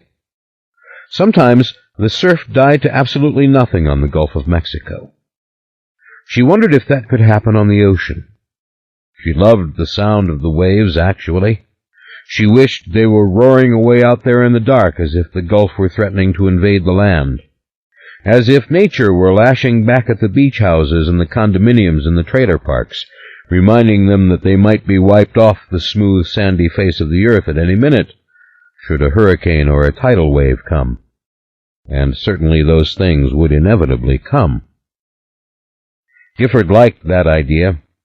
She could always sleep well when the waves were fierce and rapid. Her dreads and miseries didn't stem from the fear of anything natural. They came from legends and secrets and tales of the family's past. She loved her little house on account of its fragility, that a storm would most surely fold it up like a pack of cards. This afternoon she had walked several miles south to inspect the house bought so recently by Michael and Rowan, a high contemporary structure built as it ought to be built, on pilings and looking down upon a deserted sweep of beach. No sign of life there, but what had she expected? She wandered back, heavily depressed by the mere sight of the place. How Rowan and Michael had loved it. They'd gone there on their honeymoon. And glad that her own little house was low and old and hidden behind a small and insignificant little dune, the way you couldn't and shouldn't build them today. She loved its privacy, its intimacy with the beach and the water. She loved that she could walk out her doors and up 3 steps and along her boardwalk, and then down and out across the sand to the lip of the sea. And the gulf was the sea. Noisy or quiet, it was the sea. The great and endless open sea. The gulf was the entire southern horizon. This might as well have been the end of the world. 1 hour more, and then it would be Ash Wednesday. She waited as if waiting for the witching hour, tense and resentful of Mardi Gras, a festival which had never made her particularly happy, and always involved far more than she could endure. She wanted to be awake when it was over. She wanted to feel Lent come on, as if the temperature itself would change. Earlier she'd built up the fire and slumped down on the couch, merely to think away the hours, as if working on something, counting the minutes, feeling guilty naturally, for not going to First Street, for not having done all sorts of things to try to prevent this disaster, and then tensing with resentment against those who always tried to stop her from implementing her good intentions, those who seemed unable to distinguish between the real and imagined threat, and dismissed everything Gifford said out of hand. Should have warned Michael Curry, she thought. Should have warned Rowan Mayfair. But they had read that tale. They should have known. Nobody could be happy in that First Street house. Fixing it up, that was sheer nonsense. The evil in that house lived in every brick and every bit of mortar. 13 witches, and to think, all those old possessions of Julien's were up in the attic. The evil lived in those things. It lived in the plaster ceilings and under the porches and eaves, like bees' nests, hidden in the capitals of the Corinthian columns. That house had no hope, no future, and Gifford had known it all her life. She hadn't needed these Talamasca scholars from Amsterdam to tell her.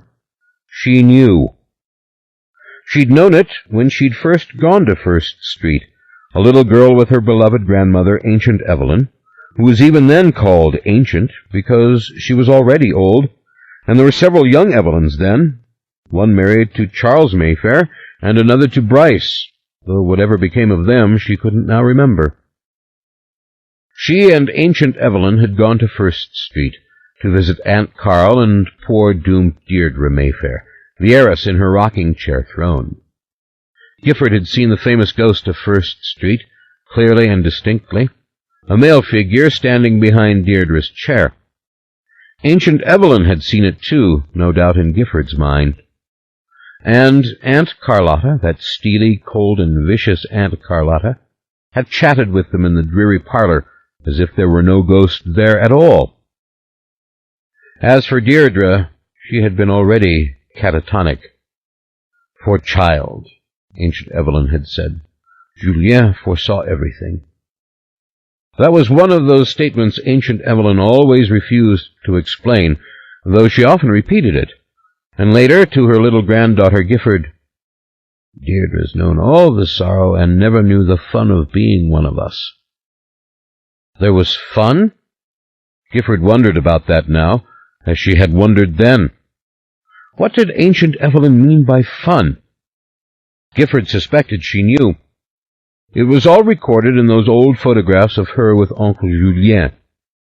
Julien and Evelyn in the Stutz Bearcat on a summer day, in white coats and goggles. Julien and Evelyn under the oaks at Audubon Park. Julien and Evelyn in Julien's third-floor room. And then there was the decade after Julien's death, when Evelyn had gone away with Stella to Europe, and they had had their affair, of which Evelyn spoke with great solemnity. In Gifford's early years, before Ancient Evelyn had gone silent, Ancient Evelyn had always been willing to tell those tales in a whispered but steady voice, of how Julien had bedded her when she was 13, of how he'd come up to Amelia Street and cried from the sidewalk, "Evelyn, come down, and forced Evelyn's grandfather Walker to let her loose from the attic bedroom where he had locked her up. Bad blood between Julien and Evelyn's grandfather, going way back to a murder at Riverbend when Julien was a boy, and a gun had gone off by accident, killing his cousin Augustin. The grandson of Augustin swore hate for the man who had shot his ancestor, though all were ancestors of everyone involved in some way or another. Tangle. Family trees of the Mayfair clan were like the thorny vines that choked off the windows and doors of Sleeping Beauty's castle. And to think, Mona was working it all out on her computer, and had only recently made the proud announcement that she had more lines of descent from Julien and from Angélique than anyone, not to mention the lines feeding in from the old Mayfairs of Saint-Domingue. It made Gifford dizzy and sad, and she wished Mona would go for boys her own age and care a little about clothes, and stop this obsession with family and computers and race cars and guns. "Doesn't it teach you something about guns?" Gifford had demanded. "This huge rift between us and the Mayfairs of First Street? All happened on account of a gun." But there was no stopping Mona's obsessions, large or small. She had dragged Gifford 5 times to a miserable little shooting gallery across the river, just so they both could learn how to shoot their big, noisy .38s. It was enough to make Gifford go mad, but better to be with Mona than to worry what Mona was doing on her own. And to think Ryan had approved of it. Made Gifford keep a gun after that in her glove compartment. Made her bring a gun to this house. There was so much for Mona to learn. Had Ancient Evelyn ever told Mona those old tales? Now and then Ancient Evelyn emerged from her silence, and her voice was still her voice, and she could still begin her chant, like the elder of a tribe giving forth the oral history. "I would have died in that attic had it not been for Julien, mad and mute and white as a plant that has never seen sun. Julien got me with child, and that was your mother, poor thing that she became." "But why? Why did Oncle Julien do it with a girl so young?" Gifford had asked only once, so great was the thunder in response. "Be proud of your Mayfair blood. Be proud. Julien foresaw everything. The legacy line was losing his strength. And I loved Julien, and Julien loved me. Don't seek to understand those people, Julien and Mary Beth and Cortland. For then there were giants in the earth, which there are not now." Giants in the earth. Cortland, Julien's own son, had been Ancient Evelyn's father, though Ancient Evelyn would never admit it, and Laura Lee, Julien's child. Dear God, Gifford couldn't even keep track of the lines unless she took a pen and paper and traced them out, and that she frankly never wanted to do. Giants in the earth, more truly devils from hell. "Oh, how perfectly delicious," Alicia had said, listening gleefully and always ready to mock Gifford and her fears. "Go on, Ancient Evelyn. What happened then? Tell us about Stella." Alicia had already been drunk by the age of 13. She had looked old for her age, though thin and slight like Gifford. She'd gone into barrooms downtown and drunk with strange men, and then Granddaddy Fielding had fixed her up with Patrick just to get some control of her. Patrick of all the cousins. A horrid idea, though he hadn't seemed so bad in himself back then. This is my blood. All these people, Gifford thought. This is my sister, married to her double or triple cousin, Patrick, whatever he is. Well, one thing can be said for sure. Mona is no idiot. Inbred, yes. Child of an alcoholic, yes. But except for being rather petite As they said of short girls in the South, she was on every count a winner. Probably the prettiest of that entire generation of Mayfairs far and wide, and surely the most intelligent and the most reckless and belligerent, though Gifford could not stop loving Mona no matter what Mona did. She had to smile when she thought of Mona firing that gun in the shooting gallery and shouting to her over the earplugs, "Come on, Aunt Gifford. You never know when you might have to use it. Come on, both hands." Even Mona's sexual maturity, this mad idea that she must know many men, which had Gifford frantic, was part of her precocity. And Gifford had to admit, protective though she was, she feared for the men who caught Mona's attention. Heartless Mona. Something hideous had happened with old Randall, for instance, Mona seducing him almost certainly, and then losing interest in the entire venture. But Gifford could get no straight answers out of anyone. Certainly not Randall, who went into an apoplectic fit at the mention of Mona's name, denying that he would harm a fly, let alone a child, etc., as if they were going to send him to prison. And to think the Talamasca, with all their scholarship, knew nothing about Mona, knew nothing about ancient Evelyn and Oncle Julien, knew nothing about the one little girl in this day and age who might be a real witch, no joke. It gave Gifford a confusing, almost embarrassing satisfaction to think of it, that the Talamasca did not know any more than the family did why Julien had shot Augustin, or what Julien was about and why he had left so many illegitimate children behind him. But most of that Talamasca history had been quite impossible to accept. A ghost was one thing, a spirit that... it was all too distasteful to Gifford. She had refused to let Ryan circulate the document. It was bad enough that he and Lauren and Randall had read the thing, and that Mona, of all people, Mona had snatched up the file off his desk and read it in its entirety before anyone knew what had happened. But the thing about Mona was this. She did know reality from fantasy. Alicia didn't. That's why she drank. Most Mayfairs didn't. Ryan, Gifford's husband, didn't. In his refusal to believe in anything supernatural or inherently evil, he was as unrealistic as an old voodoo queen who sees spirits everywhere. But Mona had a mind. Even when she called Gifford last year to announce that she, Mona Mayfair, was no longer a virgin, and that the actual moment of deflowering had been unimportant, but the change in her outlook was the most important thing in the world, she had made it a point to add, "I'm taking the pill, Aunt Gifford, and I have an agenda. It has to do with discovery, experience, drinking from the cup, you know, all the things ancient Evelyn used to say. But I am very health-conscious." "Do you know right from wrong, Mona?" Gifford had asked, overwhelmed, and in her deep secret heart even a little envious. Gifford had already begun to cry. "Yes, I do, Aunt Gifford, and you know I do. And for the record, I've made the honor roll again. I just cleaned up the house, and I managed to make Mom and Dad both eat dinner before they started their nightly party. Everything is nice and quiet up here. Ancient Evelyn spoke today. She said she wanted to sit on the porch and watch the streetcars pass. So don't worry. I've got everything covered." Everything covered. And then there was Mona's strange admission to Pierce, surely a calculated lie.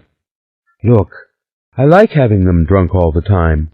I mean, I wish they were living human beings and all, and that they weren't drinking themselves right into the grave before my eyes, but, hell, I have plenty of freedom. I can't stand it when meddlesome cousins come over here and start asking me what my bedtime is, or if I've done my homework. I walk all over town. Nobody bugs me." Pierce had been so amused. Pierce adored Mona, which was a surprising thing, because in general Pierce liked innocent, cheerful people like his cousin and fiancé, Clancy Mayfair. Mona wasn't innocent, except in the most serious sense of the word. That is, she didn't think she was bad, and she didn't mean to do bad. She was just sort of a pagan. And freedom she had all right, for her pagan ways, and the confession of accelerated sexual activity had also been calculated. Within weeks of Mona's decision to go active, the phone had been ringing off the hook with stories of Mona's various liaisons. "Do you know that child likes to do it in the cemetery?" Cecilia had cried.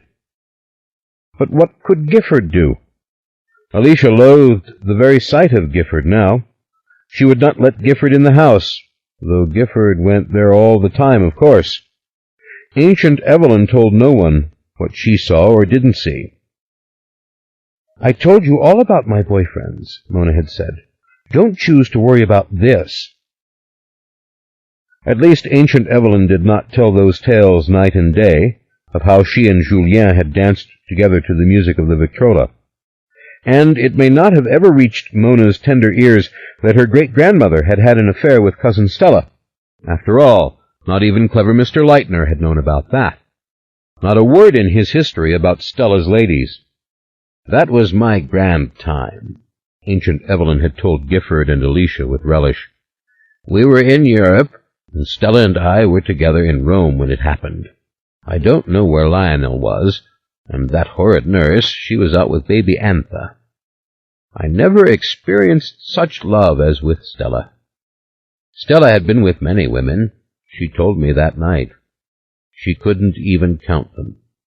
She said the love of women was like the creme de la creme. I think it is. I would have done it again if ever there had been anyone who stole my heart as Stella stole it. I remember when we came back from Europe, we went to the French Quarter together. Stella kept this little place, and we slept in the big bed, and then ate oysters and shrimps and drank wine together. Oh, those weeks in Rome had been too brief. Oh, and on it had gone, until they were back to the Victrola again. Julien had given it to her. Stella understood. Stella never asked for it back. It was Mary Beth who had come up to Amelia Street and said, "Give me Julien's Victrola." He had been dead 6 months, and she'd been tearing through his rooms. Of course, I didn't give it to her. Then Ancient Evelyn would take Gifford and Alicia into her room and crank up the little Victrola. She would play so many old music-hall songs, and then the arias from La Traviata. I saw that opera with Stella in New York. How I loved Stella.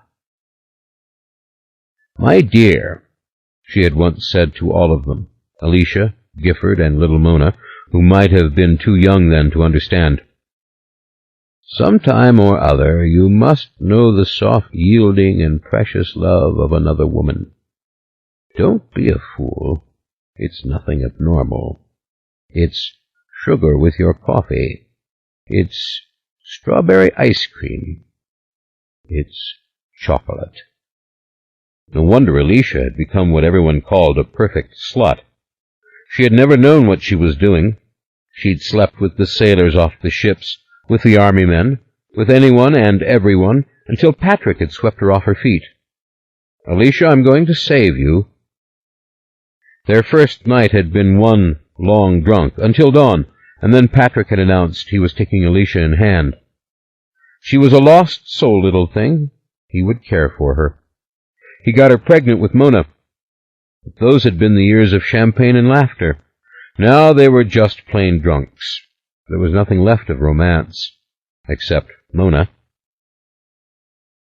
Gifford checked her watch, the tiny gold wristwatch that Ancient Evelyn had given her. Yes, less than 1 hour more of Mardi Gras, and then at the witching hour it would be Ash Wednesday, and she could go home, back to New Orleans. She'd wait until morning, probably maybe even noon. Then she'd drive into the city, cheerfully oblivious to the hideous stream of traffic, exiting New Orleans in the other direction, and be home by 4 o'clock. She'd stop in Mobile at St. Cecilia's to get the ashes on her forehead. Merely thinking of the little church, of her saints and her angels, comforted her and allowed her to close her eyes. Ashes to ashes. 1 hour more of Mardi Gras, and then I can go home. What had been so scary about Mardi Gras? Ryan had wanted to know. That you would all gather there at First Street, just as if Rowan were opening the front door. That's what was so scary. She thought again of that medal. Must go make certain it was in her purse. Later. You have to realize what this house means to this family, Ryan had said to her. Ryan. As if she had no idea growing up as she had only 10 blocks away, with ancient Evelyn reciting history to her daily. I'm not speaking of this Mayfair witch's tale now. I'm speaking of us, this family. She turned her head in against the back of the couch. Oh, if she could only stay in Destin forever. But that wasn't possible, and never would be. Destin was for hiding out, not really living. Destin was just a beach and a house with a fireplace. The small white phone nestled into the pillows beside her gave a sudden and jarring peal. For a moment she couldn't remember where it was. The receiver fell off the hook as she grappled for it, then put it to her ear. "This is Gifford," she said wearily, and thank God it was Ryan who answered. "I didn't wake you up?" "No," she said with a sigh. "When do I ever sleep any more? I've been waiting. Tell me everything went all right up there. Tell me Michael is better. Tell me no one got hurt or—" "Gifford, for heaven's sakes! What are you thinking when you say something like that? That a litany will change what may have already taken place? You're flinging charms at me. What good will it do? Do you want to hear the words that are scheduled to come out of my mouth? What am I supposed to do? Break it to you gently if someone got stomped to death by a mounted policeman or crushed by the wheels of a float?" Everything was fine. Nothing was wrong at all. Gifford could have hung up then, but that wouldn't have been very considerate of Ryan, who would now break it down for her into a series of small reports, the central theme of which was, "Everything went fine, you fool. You should have stayed in town." "After 26 years, you don't know what I'm thinking," she said half-heartedly, not really wanting to argue or even to talk any more. Her exhaustion was hitting her now that Mardi Gras was truly almost over. "No, I sure as hell don't know what you're thinking," he said evenly. "I don't know why you're in Florida instead of here with us." "Skip to the next subject," said Gifford blandly. "Michael is fine, just fine. Everybody is fine. Jean caught more beads than anybody else in the family. Little Cece won the costume award, and Pierce definitely wants to marry Clancy any minute. If you want your son to do things right and proper, you'd better get back here and start talking about the wedding to Clancy's mother. She's certainly not listening to me." "Did you tell her we'd pay for the wedding?" "No, I didn't get to that." "Get to it. That's all she wants to hear. Talk about Michael again. What did you all tell him about Rowan?" "As little as we could." "Thank God for that." "He's just not strong enough to hear the whole story." "Who knows the whole story?" asked Gifford bitterly. "But we are going to have to tell him, Gifford. We can't put it off much longer. He has to know. He is on the mend physically. Mentally, I can't say. No one can say. He looks so different." "Older, you mean?" she said dismally. "No, just different. It isn't just his graying hair. It's the look in his eye, his way of behaving. He's so gentlemanly and placid, so patient with everyone." "You don't need to upset him," said Gifford. "Well, you leave it to me," said Ryan, using one of his favorite phrases, which was always brought out with exquisite tenderness. "Just take care of yourself up there. Don't go into the water alone." "Ryan, the water's freezing. I've had a fire going all day. It was clear, though, clear and blue and quiet. Sometimes I think I could stay here forever. Ryan, I'm sorry. I just couldn't go up to First Street. I just couldn't be in that house." "I know, Gifford, I know. But be assured the kids thought it was the best Mardi Gras ever. Everybody loves being back at First Street. Just about everybody was there, too, at some time or other during the day. I mean, at least 600 or 700 of the family trooped in and out. I frankly lost count. Remember the Mayfairs from Denton, Texas? Even they came. And the Gradys from New York. It was wonderful of Michael to let it all go on as usual. Gifford, I don't mean this reproachfully, but if you'd seen how well it went, you'd understand. What about Alicia? Gifford asked, meaning did Alicia make it through sober? Were she and Patrick all right? Alicia never made it up to the house. She was completely drunk by 3 p.m. Patrick shouldn't have come. Patrick's sick. We have to get him some medical attention. Gifford sighed. She hoped that Patrick would die. She knew she did. Why kid herself? She had never liked or loved Patrick, and now he was the worst sort of burden to all those around him, a vicious drunk who took special pleasure in being mean to his wife and his daughter. Mona didn't give a damn.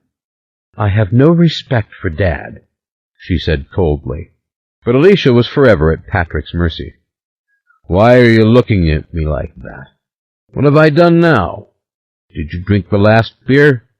You knew it was the last beer, and you deliberately drank it. Well, how did Patrick do? Gifford asked, hoping against hope that he'd fallen and broken his neck, and that Ryan just hadn't wanted to tell her. Had a fight with Beatrice. Something about Mona. I doubt he'll remember a thing. He stormed off home after the parade. You know Bea on the subject of Mona. She still wants to send Mona away to school. Do you realize what's happening between Aaron and Bea? Michael's Aunt Vivian said, I know, sighed Gifford. You'd think he would have learned something from his own research into our family. Ryan gave a polite laugh. Oh, forget about that nonsense. If you'd forget that foolishness, you'd stay here and be with us, and enjoy this time. God knows, things can only get worse when we do find Rowan. Why do you say that? We'll have problems to deal with then, real problems. Look, I'm too tired now to take that on. Rowan's been missing 67 days exactly. I'm worn out from talking to detectives in Zurich and Scotland and in France. Mardi Gras was fun. We all had fun. We were together. But Bea's right, you know. Mona should go away to school, don't you think? After all, she is some sort of bona fide genius. Gifford wanted to answer. She wanted to say again that Mona wouldn't go away to school, and that if they tried to force her, Mona would simply get right back on the plane, or the train, or the bus, and come directly home. You couldn't make Mona go away to school. If you sent Mona to Switzerland, she'd be home in 48 hours. If you sent her to China, she'd be back, perhaps in less time than that. Gifford said nothing now. She only felt the usual comfortable aching love for Mona, and the desperate faith that Mona somehow would be all right. One time Gifford had asked Mona, "What's the difference between men and women?" Mona had said, "Men don't know what can happen. They're happy. But women know everything that can happen. They worry all the time." Gifford had laughed at that. Her other precious memory was of 6-year-old Mona on the day that Alicia had passed out on the porch of the Amelia Street house, right on top of her pocketbook, and Mona, unable to get the key out of it, had climbed up the trellis to the high second-story window and carefully broken out only a small, jagged hole in the glass with the heel of her Mary Jane, so that she could reach the lock. Of course, the entire glass had to be replaced, but Mona had been so neat about it, so sure of herself. Just little splinters of glass scattered in the garden and on the rug upstairs. "Why don't you just tape wax paper to it?" she'd asked later when Gifford called the man to fix the window. "That's the way all the other holes in this place are fixed." Why had Gifford let that child go through these things? And Mona was still going through them. There was another carousel of grief and guilt that she could ride for hours and hours. Like the Michael and Rowan carousel. Why not? Did a month ever pass that Gifford didn't remember that incident, the image of 6-year-old Mona dragging the unconscious Alicia through the front door? And Dr. Blades calling from the clinic across the street. "Gifford, your sister is really sick over there, you know, and that child and Ancient Evelyn really have their hands full." "Don't worry about Mona," said Ryan now, as if he were reading her thoughts in this uneasy, weary silence. "Mona is the least of our worries. We have a conference scheduled for Tuesday regarding Rowan's disappearance. We will all sit down and decide what to do." "How can you decide what to do?" Gifford asked. "You have no evidence that Rowan is being forced to stay away from Michael. Well, honey, we do have evidence. Rather strong evidence. That's the thing. We have to realize it. We are certain now that the last 2 checks cashed on Rowan's personal account were not signed by her. That is what we have to tell Michael." Silence. That was the first definitive thing that had happened, and it struck Gifford as hard as if someone had socked her in the chest. She caught her breath. "We know for sure they were forgeries," said Ryan. "And, honey, those are the last checks. Nothing, I mean nothing, has come into the bank since those were cashed in New York 2 weeks ago." "New York?" "Yes. That's where the trail runs out, Gifford. We're not even sure that Rowan herself was ever in New York. Look, I've been on the phone 3 times today about all this. There is no Mardi Gras day in the rest of the country. I came home to a machine full of messages. The doctor who spoke to Rowan by phone is on his way here from San Francisco. He has important things to say, but he doesn't know where Rowan is. Those checks are our last bit of—" "I follow you," said Gifford weakly. "Look, Pierce is picking up the doctor tomorrow morning. I'm coming up to get you. I made up my mind earlier." "That's absurd. I have my car. We won't be able to drive back together. Ryan, go to bed and sleep. I'll be home tomorrow in time to see this doctor from San Francisco." "I want to come get you, Giff. I'll hire a car and I'll drive your car home." "That's stupid, Ryan. I'll leave at noon. I've already planned it. Go meet the doctor. Go to the office. Do whatever you have to do. The point is, the family gathered, and it was splendid, just the way it was supposed to be, Rowan or no Rowan. Michael was apparently a trooper. And 2 forged checks. Well, what does that mean?" Silence. Of course, they both knew what it could mean. "Did Mona shock anybody tonight?" "Only her cousin David. I'd say she had a good day. Pierce is fine. He's gone out for a dip with Clancy. The pool is steaming. Barbara's asleep. Shelby called. Sorry she didn't come home. Lilia called, too. Mandrake called. Jen's snuggled up with Elizabeth in the den. I'm about to collapse where I stand." Gifford gave a long sigh. "Mona went home to that house with those 2? All alone on Mardi Gras?" "Mona is all right. You know she is. Ancient Evelyn would call me here if anything was wrong. She was sitting beside Alicia's bed this afternoon when I left them." "And so we lie to ourselves about that, as always, along with everything else." "Gifford." "Yes, Ryan?" "I want to ask you a question. I've never asked you anything like this before, and I don't think I could ask you now if we weren't talking on the phone." "Yes, talking on the phone." They had many times discussed this strange aspect of their long marriage, that their best conversations were on the phone, that somehow or other they were patient with each other on the phone and could avoid the battles they fought when together. "This is the question," said Ryan in his customary direct way. "What do you think happened on Christmas Day at that house? What happened to Rowan? Do you have any suspicion, any inkling, any vibe of any kind?" Gifford was speechless. It was more than true that Ryan had never asked her a question like this in all their lives. Most of Ryan's energy went to preventing Gifford from seeking answers to difficult questions. This was not only unprecedented, it was alarming, because Gifford realized that she could not rise to the occasion. She didn't have a witch's answer to this question.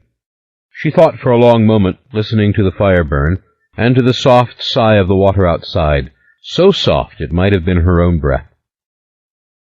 A number of thoughts passed vagrantly through her mind.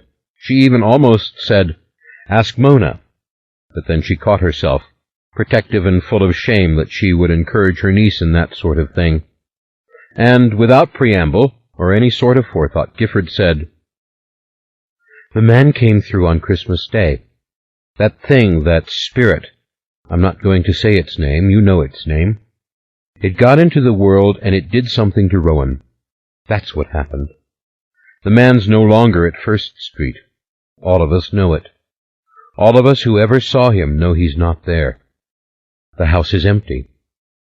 The thing got into the world. Her speech, rapid, high-pitched, faintly hysterical, broke off as abruptly as it had begun. She thought, Lasher. But she could not say it. Years and years ago, Aunt Carlotta had shaken her and said, "Never, never, never say that name. Do you hear me?" And even now, in this quiet, safe place, she could not speak the name. Something stopped her, rather like a hand on her throat. Maybe it had to do with the peculiar blend of cruelty and protectiveness which Carlotta had always shown for her. The Talamasca history had said that Antha was pushed through the attic window, that the eye was torn from her head. Dear God, Carlotta couldn't have done such a thing.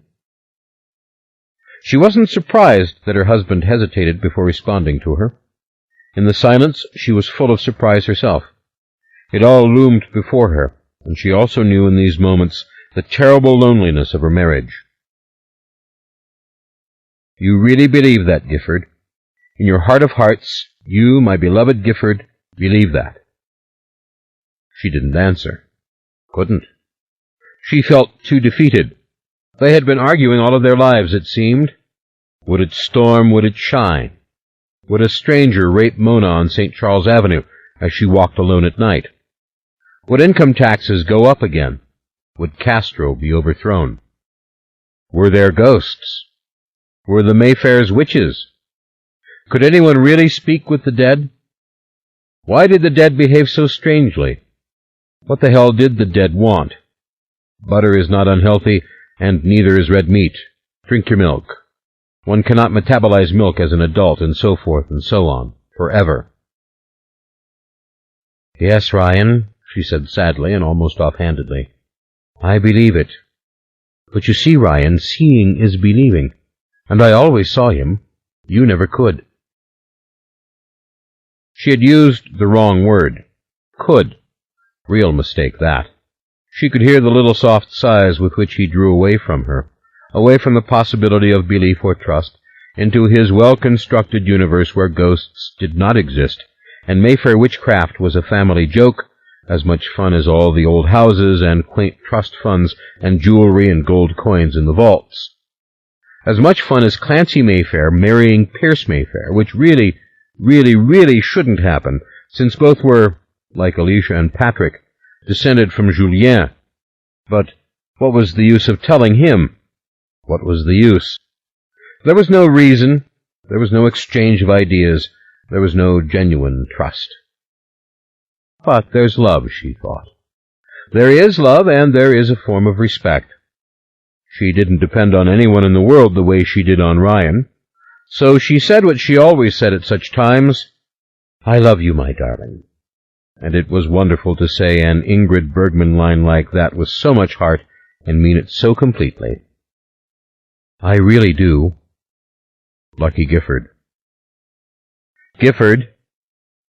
Silence on the other end of the line. A lawyer thinking quietly, the man with the silver-white hair and blue eyes, who did the practical worrying with her for the whole family. Why should he believe in ghosts? Ghosts don't try to break wills. They don't sue you. They don't threaten you with Internal Revenue investigations. They don't bill you for the 2-martini lunch. "What is it, darling?" she asked softly.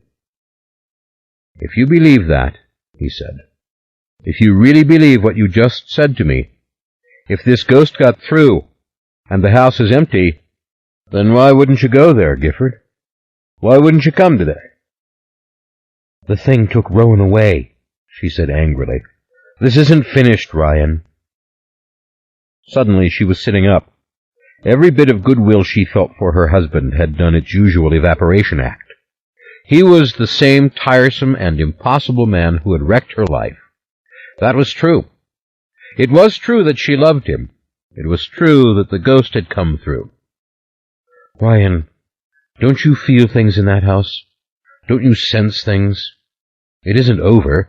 It's just begun. We have to find Rowan." "I'm going to come get you in the morning," he said. He was furious. Her anger had drawn out his anger. But he was struggling. "I want to come up there and drive you back home." "Okay, Ryan," she said. "I wish you would." She heard the plea in her own voice, the plea that meant surrender. She was only glad that she'd had the courage to say the little bit she had about the man, that, for the record, she had spoken her piece, and he could argue with her, and beat her down, and criticize her to death later on, perhaps. Tomorrow. "Gifford, Gifford, Gifford," he sang softly. "I'm going to drive up. I'll be there before you wake up." And she felt so weak suddenly, so irrationally incapable of moving until he came there, until she saw him come through the door. "Now lock up the house tight, please," he said, "and go to sleep. I'll bet you're sacked out on the couch and everything's open." "This is Destin, Ryan." "Lock up. Make sure the gun is in the chest by the bed, and please, please, please set the alarm." The gun, good Lord. "As if I'd use it with you not here." "That's when you need it, darling, when I'm not there." She smiled again, remembering Mona. Bang, bang, bang. Kisses. They still blew kisses to each other before they rang off. The first time she had kissed him, she was 15, and they were in love. And later Alicia said, when Mona was born, "You're lucky. You love your Mayfair. I married mine 'cause of this." Gifford wished she had taken Mona then and there. Probably Alicia would have let her do it. Alicia was already a full-time drunk. It's a wonder Mona had been born at all, let alone robust and healthy. But Gifford hadn't really thought of taking Alicia's baby from her.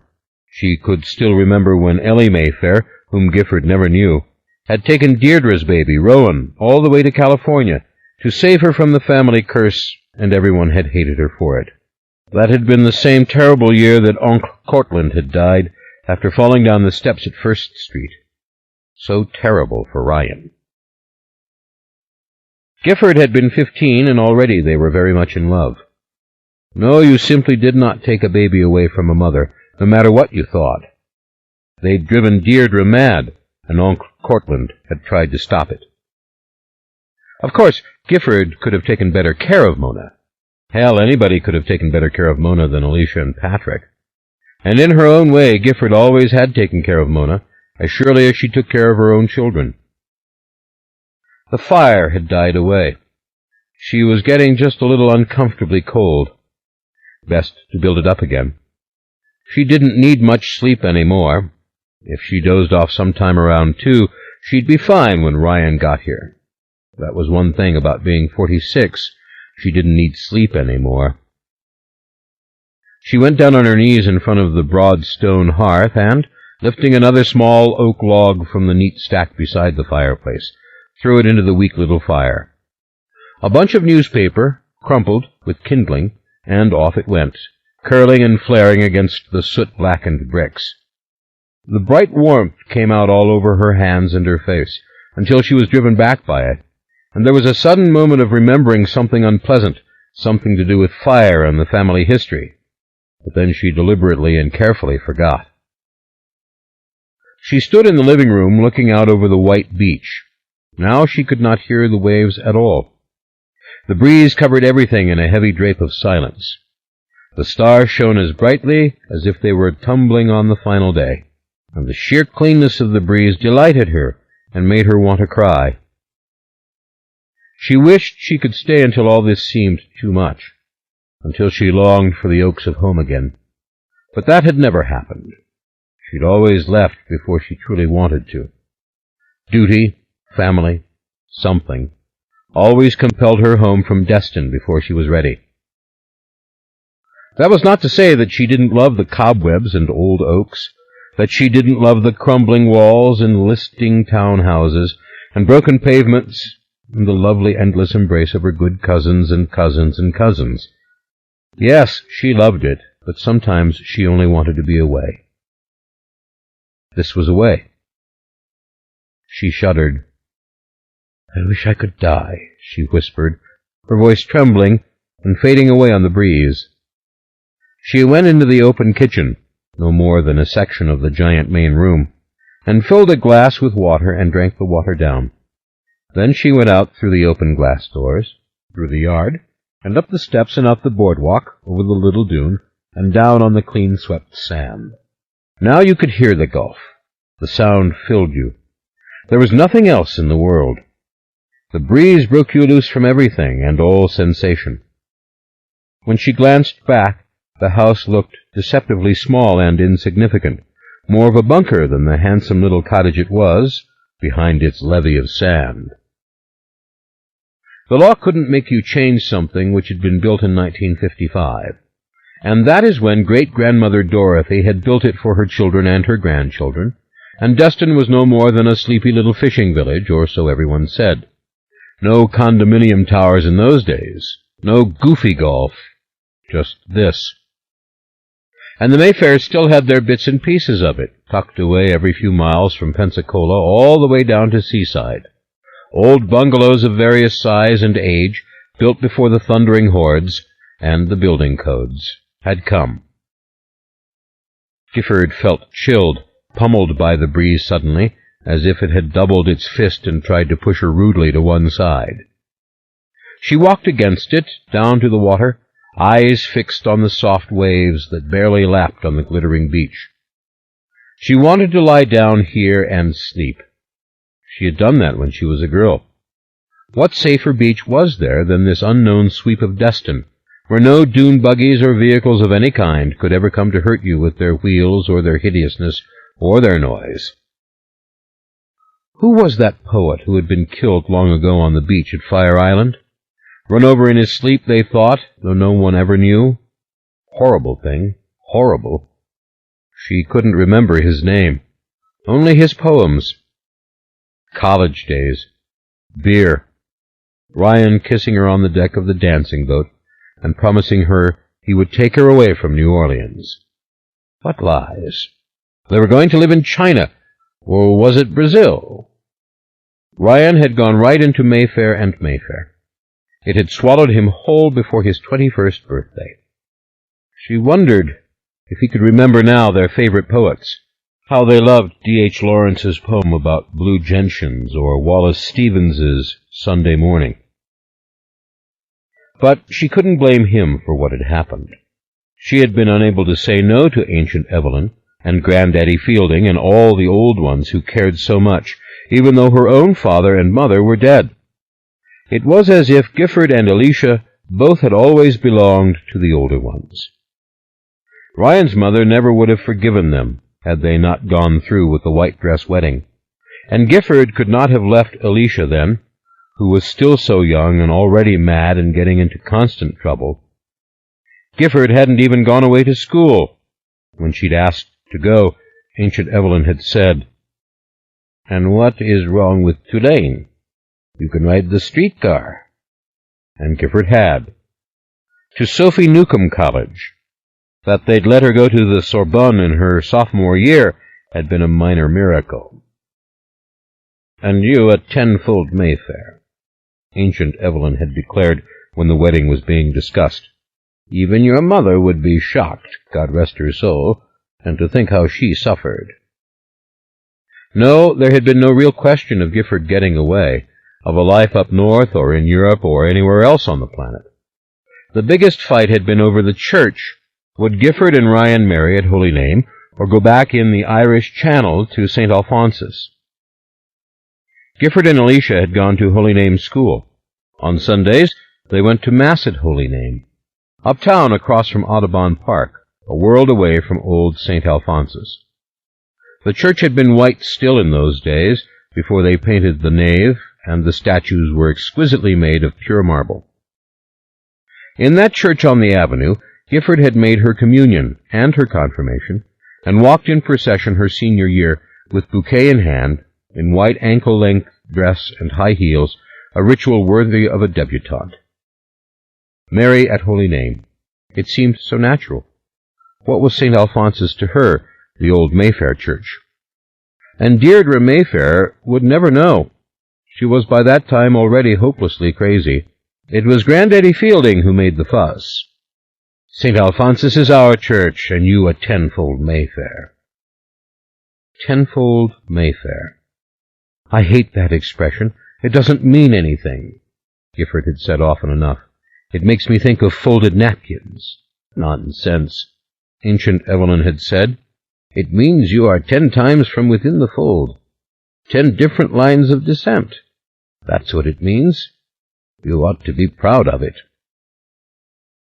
Evenings, ancient Evelyn sat on the porch of Amelia Street, knitting until it got too dark for her to see, enjoying as she always had the drowsy twilight on St. Charles Avenue, with so many people out strolling, and the streetcars with their yellow lights on inside, crashing along the curving track. Dust. Those were the days of noise and dust. Before air conditioning and wall-to-wall carpets, the days of helping take laundry stiff as paper off the back line. You could make people out of the little old clothespins, little wooden men wearing tiny hats. Yes, we had belonged to the old ones, Gifford thought. All Gifford's life, her mother had been ill, a recluse, suffering and pacing the floor behind closed doors, and then dying when Gifford and Alicia were so young. But Gifford had a lingering fondness for that old way of life, or walking on the avenue with ancient Evelyn, who always had her Irish cane, or reading to Granddaddy Fielding. No, I never really wanted to leave, she thought. She had never stayed long in any modern American city. Dallas, Houston, Los Angeles, they weren't to her taste, even though their initial cleanliness and efficiency might prove very attractive. She remembered the first time she'd seen Los Angeles as a child. What a city of wonders! But she tired of those other places quickly, and maybe the charm of Destin was that it was so very close to home. You gave up nothing to come here. She could push the pedal to the floor and see those oaks by sunset. New Orleans, city of roaches, city of decay, city of our family, and of happy, happy people. She remembered that quote from Hilaire Belloc that she'd found in her father's papers after his death. Where'er the Catholic sun does shine, there's music, laughter, and good red wine. At least I've always found it so. Benedicamus Domino. Let me tell you a little secret, her mother Laura Lee had said to her once. If you're a tenfold Mayfair, which you are, you'll never be happy outside New Orleans. Don't bother. Well, she'd probably been right. Tenfold, 15-fold. But had Laura Lee been happy? Gifford could still remember her laugh, the crack in her deep voice. I'm too sick to think about happiness, daughter dear. Bring me the Times-Picayune and a cup of hot tea. And to think Mona had more Mayfair blood than anyone in the clan. What was she, 20-fold? Now, Gifford had to see this computerized family exploration for herself, this endless chart that traced all those many lines of double cousins and triple cousins marrying one another. What she had wanted to know was this: was there any fresh blood at all during the last 4 or 5 generations? It was becoming ridiculous now, Mayfair marrying Mayfair. They didn't bother to try to explain it to others. And now Michael Curry, all alone in that house, and Rowan gone, heaven only knew where, the child once stolen away for her own good, come right back home to be cursed somehow. Ryan had said once, in a very reckless moment, You know, Gifford, there are only 2 things in life that matter. Family and money, that's really it. Being very, very rich like we are, and having your family around you. How she had laughed. It must have been April 15th, and he had only just filed his income tax. But she'd known what he meant. She was no painter, no singer, no dancer, no musician. Neither was Ryan. And family and money were their entire world. Same with all the Mayfairs she knew. The family was not just the family to them. It was the clan, the nation, the religion, the obsession. I could never have lived a life without them, she thought, mouthing the words as she liked to do out here, where the wind off the water devoured everything, where the featureless roar of the waves made her feel light-headed, and as if she could in fact sing. Ought to sing. And Mona will have a good life. Mona will go to whatever college she wants. Mona can stay or go. She will have choices. There wasn't a fit cousin for Mona to marry, now was there? Of course there was. She could think of 20 if she tried, but she didn't. The point was, Mona would have a freedom that Gifford never had. Mona was strong. Gifford had dreams in which Mona was always very strong and doing things that nobody else could do, like walking on top of a high wall and saying, "Hurry up, Aunt Gifford." Once in a dream, Mona had been sitting on the wing of a plane, smoking a cigarette as they flew through the clouds, and Gifford, terrified, had been clinging to a rope ladder.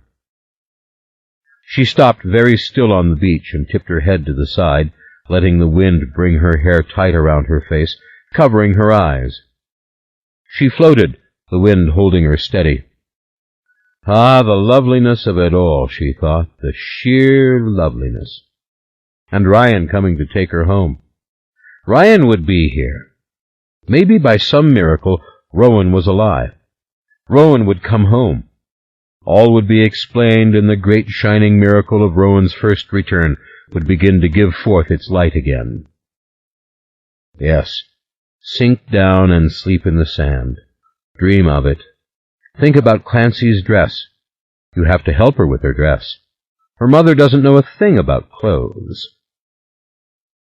Was it now Ash Wednesday? She couldn't see her watch by the light of the clear heavens. Even the moon did not help, shining so brightly down upon the water. But she felt in her bones that it was the beginning of Lent.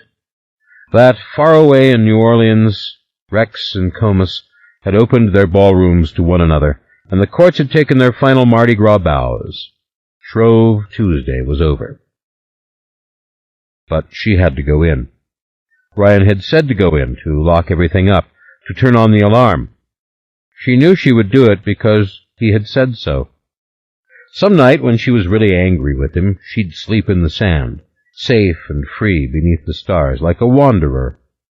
On this beach, you were all alone with the oldest part of the known world. The sand, the sea. You could have been in any time. You could have been in any book, in biblical lands, in Atlantis of legend. But for now, do what Ryan says. Don't, for the love of God, be asleep out here when he comes. He'll be so furious. Ah, she wished he was here now. The night last year that Deirdre Mayfair had died, Gifford had wakened with a scream, and Ryan had taken hold of her. Somebody's dead, she'd cried, and he'd held her. Only the phone ringing had taken him away. Deirdre, it's Deirdre. Would she have such a feeling when something finally happened to Rowan? Or was Rowan too far away from the fold? Had she died already in some horrid and shabby way, perhaps only hours after her departure? No, there had been letters and messages from her in the beginning. All the codes are correct, Ryan had said. And then Rowan had actually called that doctor in California long distance on the phone. Ah, tomorrow we'll know something from this doctor. And round her thoughts came again to the same place, and she turned her back on the sea and walked towards the dark dune and the soft seam of light above it. Low houses to one side and the other, seemingly forever, and then the great threatening mass of a high-rise, studded with tiny lights to warn the low-flying planes, and far, far away, in the curve of the land, the lights of the town, and out to sea the clouds curling in the moonlight. Time to lock up and sleep, yes, but by the fire. Time to sleep that thin, vigilant sleep she always enjoyed when she was alone and the fire was still burning. She'd hear the coffee pot click on at 5:30. She'd hear the first boat that came near the shore. Ash Wednesday. A lovely consolation came over her, something like piety and faith combined. Ashes to ashes. Stop for the ashes. And when the time comes, cut the blessed palm for Palm Sunday. And take Mona with you, and Pierce and Clancy and Jen to church on Good Friday. To kiss the cross, like in the old days. Maybe make the 9 churches like they used to do. She and ancient Evelyn and Alicia walking to 9 churches, all of them uptown in those days, when the city was dense with Catholics, true believing Catholics, Holy Name, Holy Ghost, St. Stephen's, St. Henry's, Our Lady of Good Counsel, Mother of Perpetual Help Chapel, St. Mary's, St. Alphonsus, St. Teresa's. Wasn't that 9? They hadn't always bothered to go as far as St. Patrick's or stop into the Church of the Colored on Louisiana Avenue, though they certainly would have, segregation not existing really in Catholic churches, and Holy Ghost being a fine church. The saddest part was ancient Evelyn always remembering St. Michael's and how they had torn it down.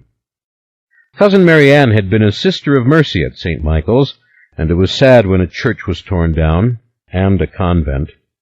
Sad when all those memories were sold to the salvage company. And to think Mary Ann, too, had been Julien's spawn, or so it had been said. How many of those churches were left, thought Gifford.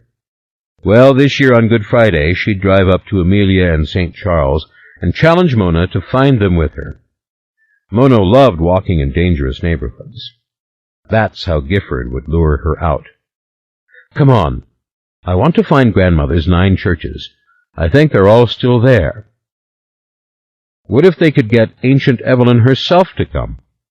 Hercules could drive her along as they walked. She certainly couldn't walk now. She was far too old. That would have been foolish. Mona would go for it, only Mona would start asking about that Victrola again. She had it in her head that now that First Street was refurbished, somebody would find that Victrola in the attic and give it to her. She didn't know that the Victrola really wasn't in the attic at all, but once again hidden with the pearls where no one... The thought left Gifford. It went right out of her mind. She had just reached the top of the boardwalk and was looking down into her own house, into the warm rectangle of the living room with its steady flickering fire, and the sprawling cream-colored leather couches on the caramel-colored tile floor. There was someone in Gifford's house. There was someone standing right by the couch where Gifford had napped all evening, standing right by the fire. Indeed, the man had his foot on the hearth, just the way Gifford liked to put hers, especially when her feet were bare, to feel the inevitable cold that lingered in the stone. This man was not barefoot or in any form of casual attire. This man looked dapper to her in the firelight, very tall and imperially thin, like Richard Cory in the old Edwin Arlington Robinson poem. She moved a little slowly along the boardwalk, and then stepped down out of the wind into the relative quiet and warmth of the rear yard. Through the glass doors her house looked like a picture. Only this man was wrong, and the truly wrong part of him was not his dark tweed jacket or wool sweater. It was his hair, his long, shining black hair. It hung over his shoulders rather Christ-like, she thought. Indeed, as he turned and looked at her, it was a dime-store Christ that came to mind, one of those blinding color pictures of Jesus with eyes that open and close when you tilt it, full of lurid color and immediately accessible prettiness. Jesus of soft curls and soft garments, and a tender smile with no mystery and no pain. The man even had the mustache and neatly groomed beard of the familiar Christ. They made his face seem grand and saintly. Yes, he looked like that, sort of. This man. Who the hell was this man? Some neighbor who had wandered in the front door to beg a 25-amp fuse or a flashlight? Dressed in Harris tweed? He stood in her living room, looking down at the fire, with the long, flowing profile of Jesus, and gradually he turned and looked at her, as if he had heard her all along, moving through the windy dark, and knew that she would come into earshot and stood now silently questioning him with her hand on the steel frame of the door. Full face. It was suddenly a bright, redeeming beauty that impressed her, something that bore the weight of the extravagant hair and the precious clothes. And another element struck her, other than the seductiveness of his face. It was a fragrance, almost a perfume. It wasn't sweet, however, this perfume. It wasn't flowers, and it wasn't candy, and it wasn't spice. No. but it was so inviting. It made her want to take a deep breath, and she'd caught this scent somewhere else only recently. Yes, known this same strange craving before, but could not now remember it. In fact, hadn't she remarked on it then, the strange scent? Something to do with the medal of St. Michael. Ah, the medal. Make sure the medal is in your purse. But she was thinking foolishly. There was a strange person here. She knew she ought to be wary of him. She ought to find out who he was and what he wanted immediately, perhaps before she stepped inside. But every time in her life that something like this had frightened her, she had always come through it, half embarrassed to have made such a fuss. Nothing really bad had ever happened directly to Gifford. Probably was a neighbor or someone whose car had stalled. Someone who saw the light of her fire or even the sparks flying from the chimney along this lonely stretch of sleeping beach. It didn't greatly concern her, not half as much as it intrigued her, that this strange being should be standing there watching her in her own house, by her own fire. There was no menace in this man's face or manner. Indeed, he seemed to be experiencing the very same curiosity and warmth of interest towards her. He watched her come into the room. She started to close the glass door behind her, but then thought better of it. "Yes. What can I do for you?" she asked. Once again the gulf had fallen back into a whisper near silence. Her back was to the edge of the world, and the edge of the world was quiet. The fragrance was suddenly overpowering. It seemed to fill the entire room. It mingled with the burning oak logs in the fireplace, and the charred smell of the bricks, and with the cold, fresh air. "Come to me, Gifford," he answered with a smooth, astonishing simplicity. "Come into my arms." "I didn't quite hear you," she answered, the forced and uneasy smile flashing before she could stop it, the words falling from her lips as she drew closer and felt the heat of the fire. The fragrance was so delicious, made her want to do nothing suddenly but breathe. "Who are you?" She tried to make it sound polite, casual, normal. "Do we know each other, you and I?"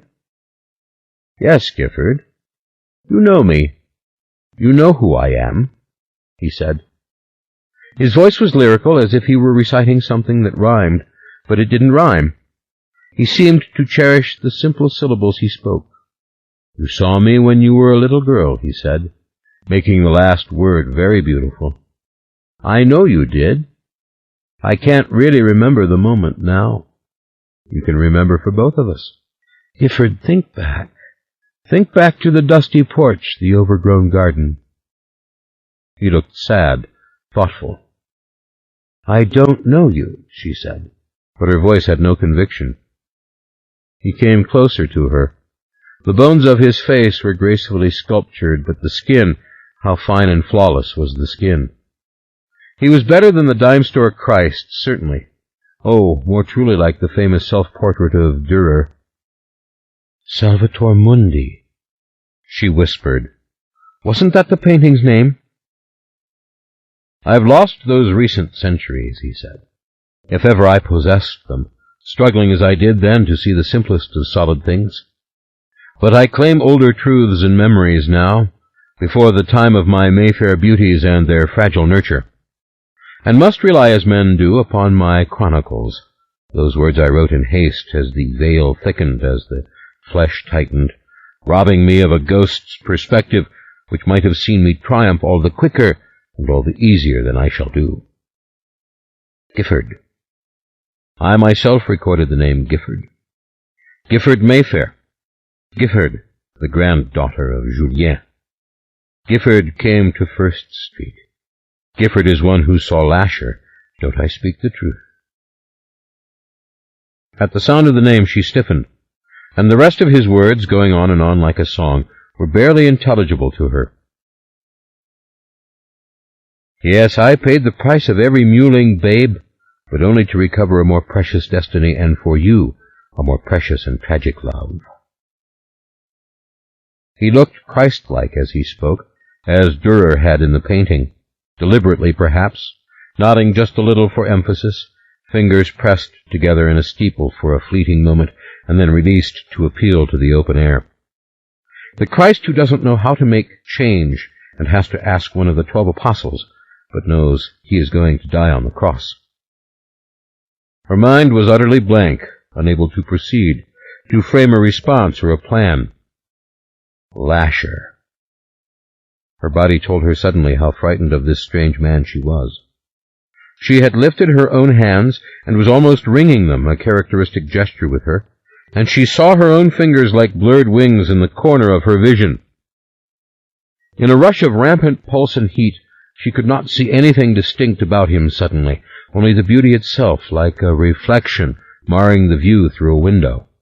Her fear surged, paralyzing her, while at the same instant forcing from her another gesture.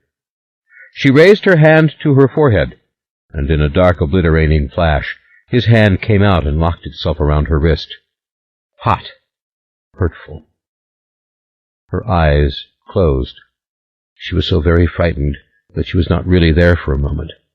She was not really alive. She was disconnected and out of time and out of any place. Then the fear subsided and rose again, whipping her once again into terror. She felt the tightness and the pressure of his fingers. She smelled the deep, warm, inviting fragrance. She said willfully, in terror and in rage, "Let me go." "What did you mean to do, Gifford?" The voice was almost timid, mellow, lilting as before. He stood now very close to her. He was nearly monstrously tall, a man of 6½ feet, perhaps. She couldn't calculate. Just the right side of monstrous, perhaps. A being of slender parts, the bones of the forehead very prominent beneath the smooth skin. "What did you mean to do?" he asked her. Childlike, not petulant, simply very innocent and young. "Make the sign of the cross," she said in a hoarse whisper. And she did it, convulsively, tearing loose from him, and beginning again. "In the name of the Father, and of the Son, and of the Holy Ghost." The words were spoken inside her. Then she steadied herself and looked him full in the face. "You're not Lasher," she said, the word almost dying on her lips. "You're just a man. You're a man standing here." "I am Lasher," he said gently, as if trying to protect her from the coarseness of his words. "I am Lasher, and I am in the flesh, and have come again, my beautiful one, my Mayfair witch." Lovely enunciation, careful yet so rapid. "Flesh and blood now, yes, a man, yes, again, and needing you, my beauty, my Gifford Mayfair. Cut me, and I bleed. Kiss me, and you quicken my passion. Learn for yourself." Again there was that disconnection. The terror couldn't become old or tedious or even manageable. Surely a person this frightened ought to mercifully lose consciousness, and for 1 second she thought indeed she might do that. But she knew that if she did, she was lost. This man was standing there before her. The aroma that flooded her was coming from him.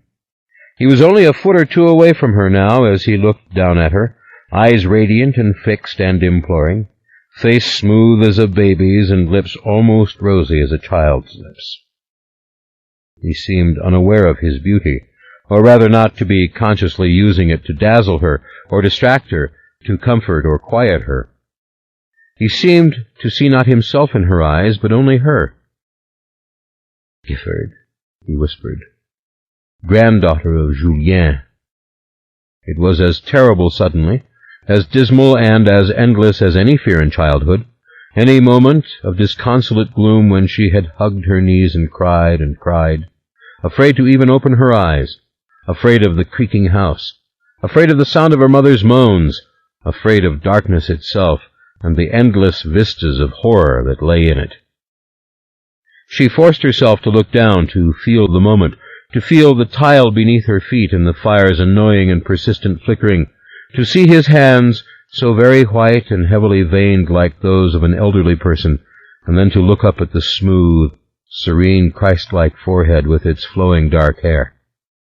Sculpted ridges for his sleek black eyebrows, fine bones framing his eyes, making them all the more vivid as they peered out at her. A man's jaw, giving force and shape to the lustrous, close-cropped beard. "I want you to leave now," she said. It sounded so nonsensical, so helpless. She pictured the gun in the closet. She had always secretly longed for a reason to use it. She knew it now. She smelled the cordite in her memory, and the dirt of the cement-walled shooting gallery in Gretna. Heard Mona cheering her on. She could feel that big, heavy thing dance upwards as she pulled the trigger. Oh, how she wanted it now. "I want you to come back in the morning," she said, nodding emphatically as she said it. "You must leave my house now." She even thought of the medal. Oh, God, why hadn't she put the medal on? She had wanted to. St. Michael, the Archangel, defend us in battle. "Go away from here." "I can't do that, my precious one, my Gifford," he said, as if singing to a slow-paced melody. "You're saying crazy things to me. I don't know you. I'm asking you again to leave." But when she went to step back, she did not dare. Some bit of charm or compassion had left his face abruptly. He was staring at her warily, maybe even bitterly. This was like the face of a child, all right, mobile and seductive, and endearing in its quick and abandoned flashes of feeling. How smooth and perfect the forehead. Such proportion. Had Durer been born so perfect? "Remember me, Gifford?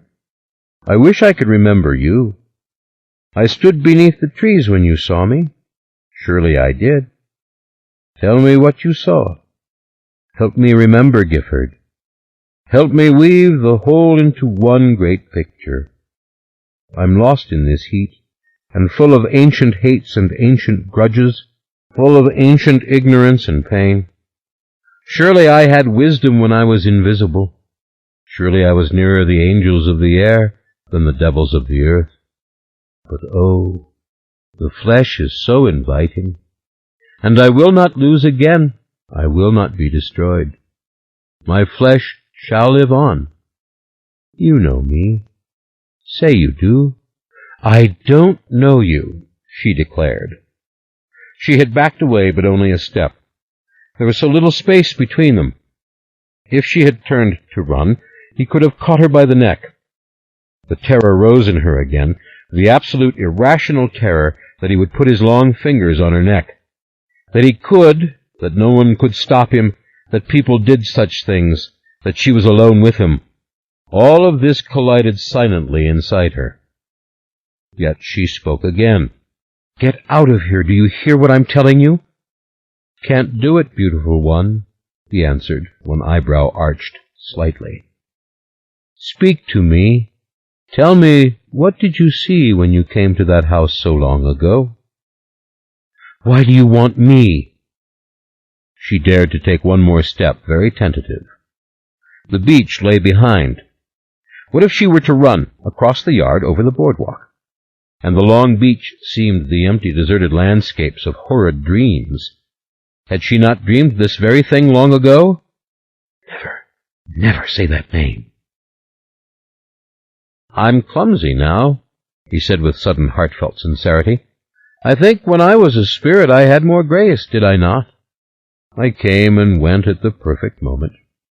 Now I blunder through life, as do we all. I need my Mayfairs. I need you all. Would that I were singing in some still and beautiful valley, in the glen, under the moon, and I could bring you all together back to the circle. Oh, but we will never have such luck now, Gifford. Love me, Gifford." He turned away as if in pain. It wasn't that he wanted her sympathy or expected it. He didn't care.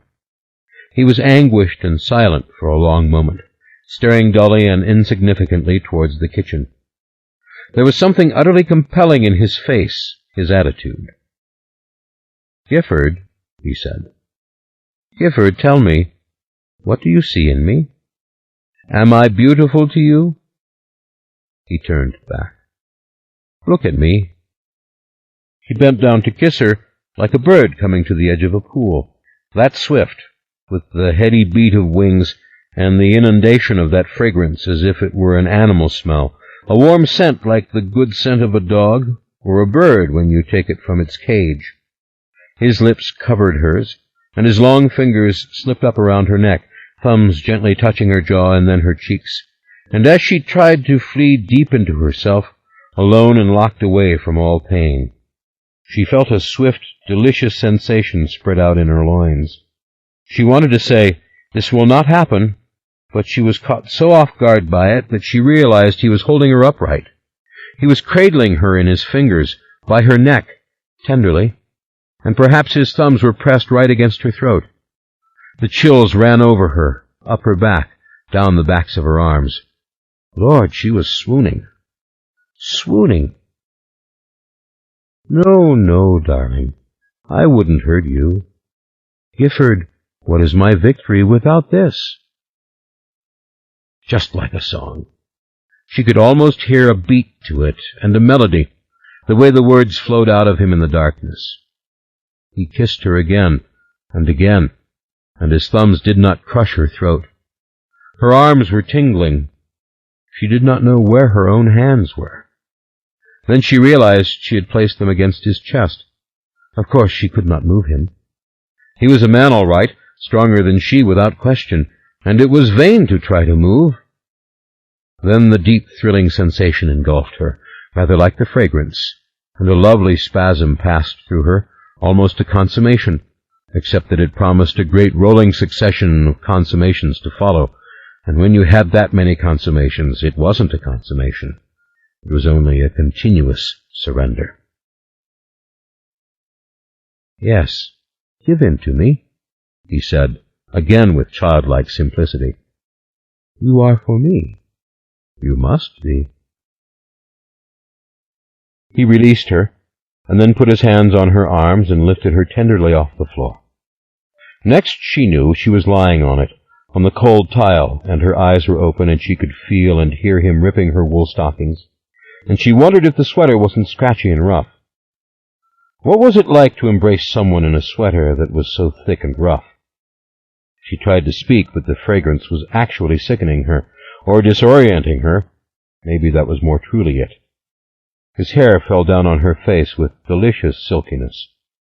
"I won't do this," she said, but her voice sounded distant and without authority, or any power at all to speak to her own self. "Get away from me, Lasher, get away from me. I'm telling you." And Stella told Mother. The thought was gone, just gone. An image flashed into her mind, an image from long ago of the teenage Deirdre, her older cousin, high in the oak, leaning back, lids shut, hips thrust forward beneath her little flowered dress, the look of bad thoughts and evil touches, the look of ecstasy. And she, Gifford, had been standing beneath the tree, and she had seen the dim outline of the man, the flash of the man, and the man had been with Deirdre. "Deliver us from evil," she whispered. In all her 46 years, only one man had ever touched Gifford like that, or like this. Only one man had ever torn off her clothing, in jest or clumsiness, ever forced his organ inside her, and kissed her throat. And this was flesh, no ghost. Yes, flesh. Came through. I can't. God help me. "Angel of God, my guardian dear." Her own words fell away from her. She had not consented, and then the horrible realization came to her that she had not fought. They would say she had not fought. There was only this hideous passivity, this confusion, and her trying to get a grip and to push against his shoulder, with the palm of her hand sliding against the smooth wool of his coat, and his coming inside her violently as she herself felt the climax sweep over her, carrying her near to darkness and near to silence and near to peace. But not quite. "Why? Why are you doing this?" Had she spoken aloud? She was drifting and dizzy and full of sweet and powerful sensations. Sensations like the scent and the powerful stride of his organ inside her. the pumping against her that felt so natural, so thorough, so good. She thought it had stopped, and that she was turning over on her side, but then she realized she hadn't moved at all. He was entering her again. "Lovely Gifford," he said. "Fit to be my bride in the glen, in the circle, my bride." I think you're hurting me," she said. "Oh, God. Oh, Mother. Help me. God, somebody." He covered her mouth again as once more the hot flood of semen came into her, spilling over and out and leaking down beneath her, and the sweet, soft, enchanting sensations lifted her and tossed her from one side to the other. "Help me, somebody." "There isn't anybody, darling. That's the secret of the universe," he said. "That is my theme. That is my cry. That is my message. And it feels so good, doesn't it? All your life you've told yourself it wasn't important. Yes, that there were loftier things, and now you know. You know why people risk hell for this flesh, this ecstasy. Yes. You know that whatever you have been forever or before, you are now alive and with me, and I am inside you, and you are this body, no matter what else you are. My precious Gifford. Yes. Make my baby. See it, Gifford. See it. See its tiny limbs. See it swim to consciousness. See it.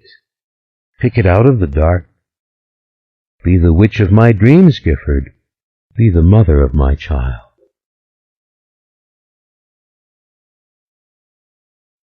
The sun shone down on her, making her hot and uncomfortable in the heavy sweater, and the pain inside her woke her suddenly, pushing her all the way up through the mist until she squinted not into mist at all, but into the glaring sky.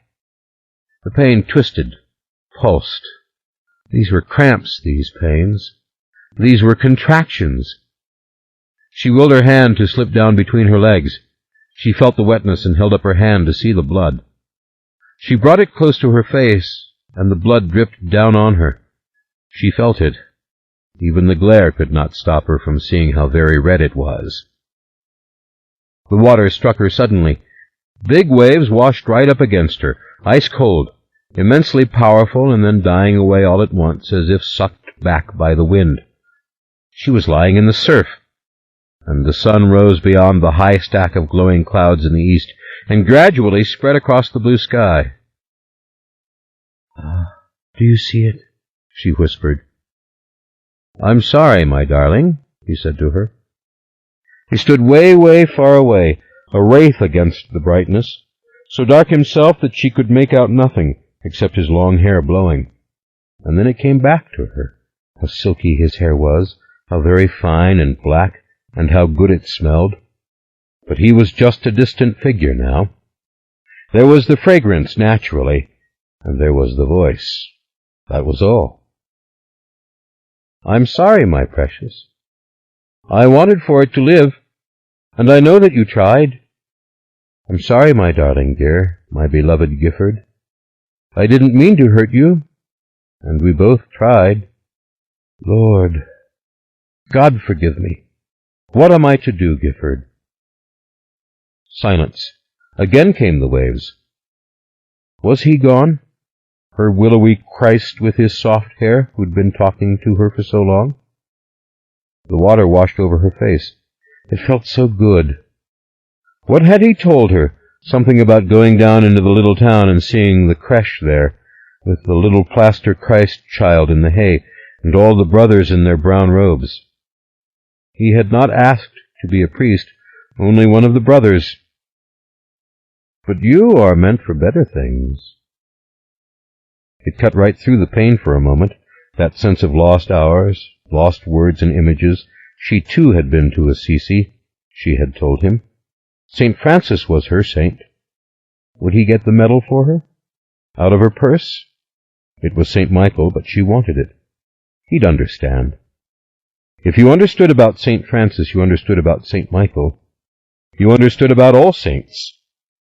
She had meant to ask, but he had been talking on and on about the songs he used to sing, songs in Italian and the Latin hymn, naturally. about the sunny hills of Italy, and then that dark, cold mist hanging over Dunleith. She felt nausea and tasted salt on her lips, and her hands were painfully cold. The water stung her. It came again, rolling her to the left, so that the sand hurt her cheek and the pain in her belly was unbearable.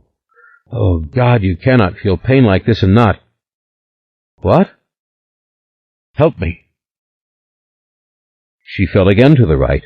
She looked out into the glare of the gulf. She looked into the full blaze of the morning.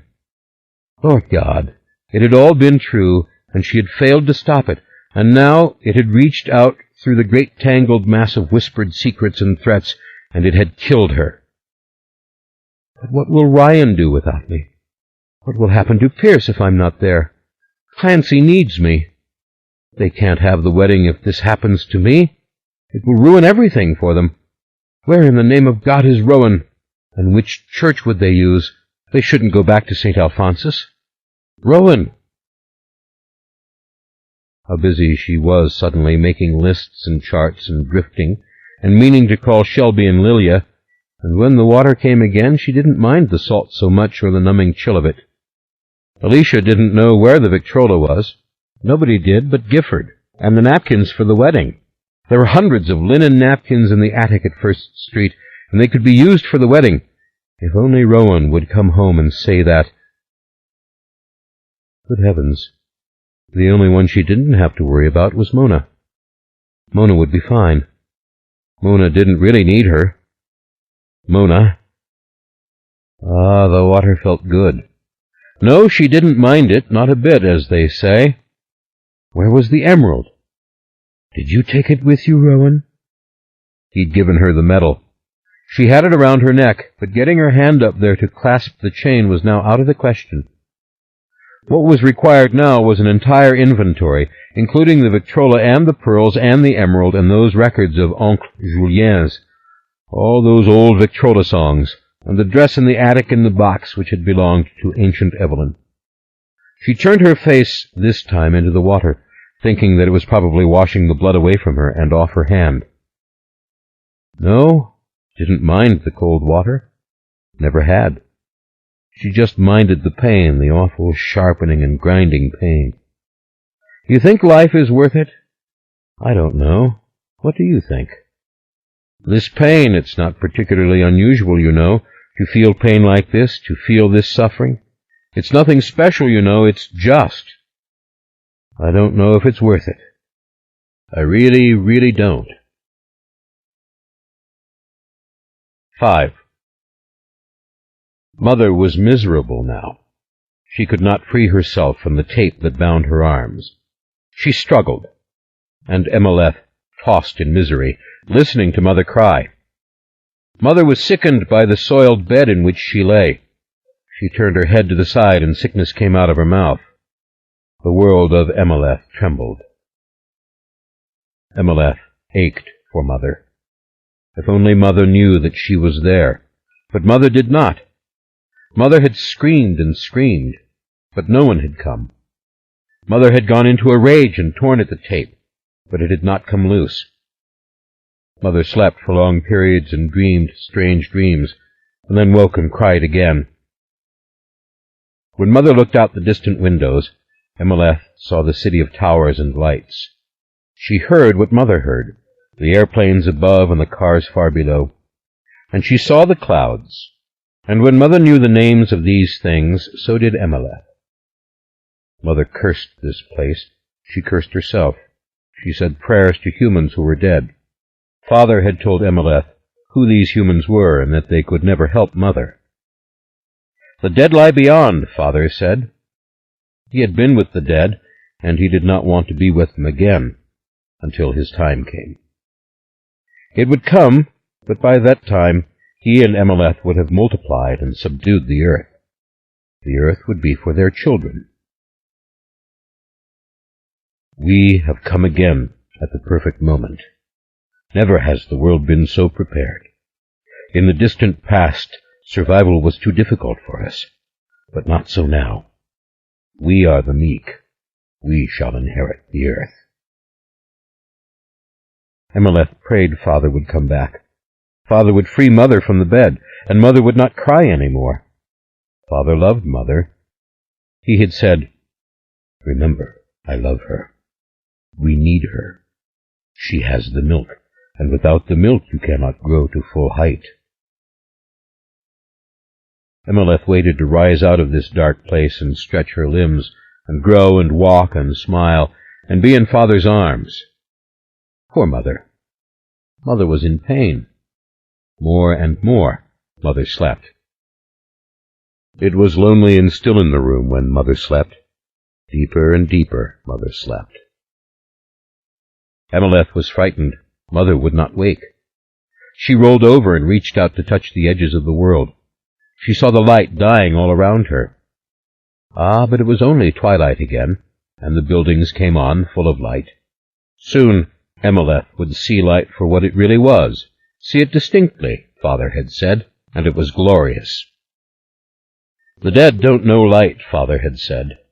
The dead know confusion. Emmaleth opened her mouth and tried to make words. She pressed on the roof of the world. She pushed and turned inside Mother. But Mother slept, tired and hungry and all alone. Maybe it was for the best that she dreamed now and knew no fear. Poor Mother. 6. Yuri had to go to Aaron Leitner. It was as simple as that. He had to leave the Talamasca now, no matter what orders he had been given, and he had to seek out Aaron in the city of New Orleans and find out what had happened in recent months to so distress his beloved mentor and friend. As the car pulled away from the gates of the mother house, Yuri knew he might never be inside those walls again. The Talamasca was unforgiving to those who disobeyed orders, and Yuri could not plead ignorance of the Talamasca's rules. Yet it was so simple, this departure, driving away in the muffled gray solitude of the cold morning, leaving behind this blessed place outside London where Yuri had spent so much of his life. Yuri pondered this, and he pondered his remarkable lack of conflict or doubt. Indeed, he tried to assume a responsible man's uncertainty, and to review his actions from a moral and logical standpoint as a good man should do. But Yuri had made his decision, or rather the elders had made it for him, when they had ordered him to cease all contact with Aaron, when they had told him that the file on the Mayfair witches was now closed.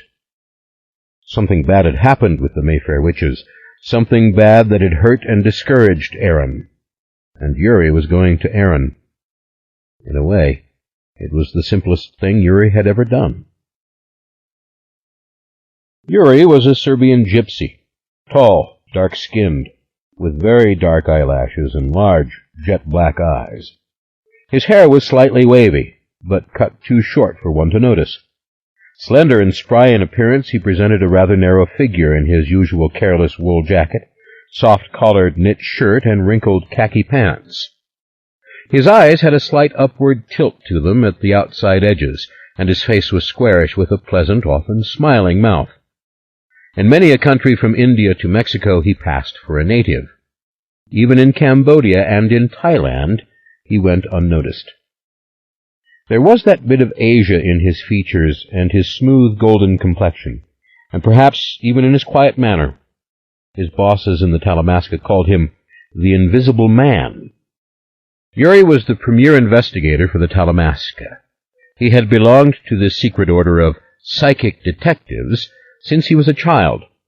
Though he himself possessed no unusual mental powers, he worked unfailingly well with the Talamasca's exorcists, mediums, seers, and sorcerers on their various cases worldwide. He was a most effective tracer of missing persons, a tireless and accurate gatherer of information, a spy in the normal world, a natural and infallible private eye. He loved the Talamasca. There was nothing he would not do for the order, no risk that he would not take. Seldom, if ever, did he ask questions about his assignments. He did not seek to understand the full scope of what he did. He worked only for Aaron Leitner or David Talbot, very high-placed in the order, and it pleased him that they sometimes quarreled over Yuri, so well did he do his work. In a smooth, unhurried voice, Yuri spoke a score of languages with scarcely a trace of an accent. He'd learnt English, Russian, and Italian with his mother, and her men, before he was 8 years old. When a child learns that much language very early, he has a great advantage, not only in the realm of linguistics, but in the realm of logic and imagistic thought. Yuri's mind was inherently agile, and not secretive by nature, though much of his life he had repressed his natural talkativeness, and only now and then let it come forth. Yuri had many other advantages from the time of his mother. That she'd been clever, effortlessly beautiful, and a bit devil-may-care. She had always earned plenty from her male companions, yet was a social being, chatting with the employees in the hotels where she entertained her men, and having other women friends with whom to spend an afternoon at a cafe, talking rapidly over coffee or English tea. Her men had never been mean to Yuri. Many never saw Yuri at all, and those who were long-time companions were always nice to him. Otherwise Yuri's mother would never have had them around. He had flourished in this atmosphere of kindness and general indulgent disorganization, learning to read early almost entirely from magazines and newspapers, and loving to roam the streets. When the gypsies got Yuri, that was when his bitterness and his silence began, and he never forgot that they had been his own kinsmen, his cousins, this band of thieves who bought children and dragged them to Paris and to Rome to steal. They had got their hands on Yuri after his mother's death in her native village in Serbia, a miserable place to which she had retreated as soon as she realized she was going to die. Years later, Yuri tried to find the little village and what was left of that family, but he could not retrace that journey northward through Italy and into Serbia. His memory of those traveling days had been maimed by suffering, the knowledge that his mother was in great pain and laboring for every breath, that he was in a strange land, and that he might soon be alone. Why had he stayed with the gypsies for so long? Why had he been such a good little pickpocket, dancing and clamoring around the tourists and snatching the wallets from them, as he'd been taught to do? What was wrong in his head that he did that? The question would probably torment him till the day he died. Of course they had beaten him, starved him, taunted and threatened him, caught him twice when he tried to run away, and finally convinced him they would kill him if he tried again. They had also been tender at times and persuasive, full of promises. All that was true, too. But at 9 years old, Yuri should have known better. That's what he figured. His mother, even in childhood, would not have been such a fool. No pimp had ever enslaved Yuri's mother. No man had ever intimidated her, though she had fallen in love now and then, at least for a little while. As for Yuri's father, Yuri never knew that man, but he knew of him, an American from Los Angeles and rich. Before Yuri and his mother had left Rome on that last journey together, she had hidden in a safe deposit box the passport of Yuri's father, along with some money, some photographs, and a fine Japanese watch. That was all they had left of Yuri's father, who had died when Yuri was only 2. Yuri was 10 before he managed to reclaim those old treasures. The gypsies had had him stealing in Paris for months, and then in Venice, and in Florence, and only as winter came on had they gone to Rome. When he beheld the Eternal City, the city he had known with his mother, Yuri seized his opportunity. He knew where to go. In the middle of a Sunday morning, while the gypsy thieves worked the crowds of Vatican Square, he made his bid for freedom, diving right into a taxi with a wallet of newly stolen money, and soon was making his way through the crowded tourist cafes of the Via Veneto, looking for rich company as his mother had always so gracefully done. It was no mystery to Yuri that there were men who preferred little boys to women, and he had learnt much from example, having watched his mother often through the keyhole or the crack in the door. It was quite obvious to him that to be an initiator can be easier than to be passive, and that if intimacy with strangers occurs in an atmosphere of graciousness, it is not so hard to bear. Another advantage, perhaps, was that he was by nature as affectionate as his mother, and now he would call upon that, for he needed it, and it had always worked so well for her. He was lean from the miserable diet allowed him by his captors, but his teeth were very straight, and he had managed to keep them very white. That his voice was beautiful he had no doubt. Practicing his smile before the mirror of a public lavatory, he then struck out to try it upon the companions of his choice. He proved an excellent judge of character. Except for a couple of little mistakes, he was soon back in his mother's element, among the familiar accoutrements of fine hotel rooms, quietly grateful for the delicious hot showers, and the scrumptious room-service suppers, rattling off with convincing ease and a little bitter laughter whatever story was necessary to satisfy the questions of his bed-partners and release from the constraints of conscience their obvious and predictable and entirely manageable desires. To one he said he was Hindu, to another Portuguese, and even once that he was American. His parents were tourists on vacation, he said, who left him to shop and to wander. Yes, if the nice gentleman wanted to buy him clothes in the lobby shops, he was delighted to accept this. His parents would never notice. Don't even think about it. As for books and magazines, yes, indeed, and chocolate. He loved it. His smiles and expressions of thanks were a mixture of art and truth. He translated for his customers when they required it. He carried their bundles for them. He took them by taxi to the Villa Borghese, one of his favorite places, and showed them all the murals and statues and special things he liked. He did not even count the money they paid him, slipping it into his pocket with a bright smile and a little knowing wink. But he lived in terror that the gypsies would spot him and reclaim him. He was so afraid of it that it took the breath out of him. He stayed indoors as much as he could. Sometimes he stood shivering with fear in alleyways, smoking a cigarette and cursing to himself, and wondering if he dared leave Rome. The gypsies had been headed to Naples. Maybe they were gone. Sometimes he hung about the hotel corridors, eating what he could from the leftovers on the room service trays set outside the doors. But things became easier and easier. He learned to ask about sleeping the night through in a clean bed before he made his little deals. One sweet gray-haired American man bought him a camera simply because he inquired about such things, and a Frenchman gave him a portable radio, saying he was tired of carrying it around. 2 young Arabs bought him a heavy sweater in an English import shop. By the 10th day of his new freedom, his paper wealth was becoming too cumbersome for him. His pockets were bulging. He had even worked up his nerve to go into a fine restaurant at noon and order a meal for himself alone. "Mamma says I'm to eat my spinach," he said to the waiter in his best Italian. "You have spinach?" knowing full well that the spinach is one of the nicest things in a Roman restaurant, barely cooked as it is so that it is not bitter. The tender veal piccata was excellent. He left a large tip near his plate as he went out. But how long could this go on?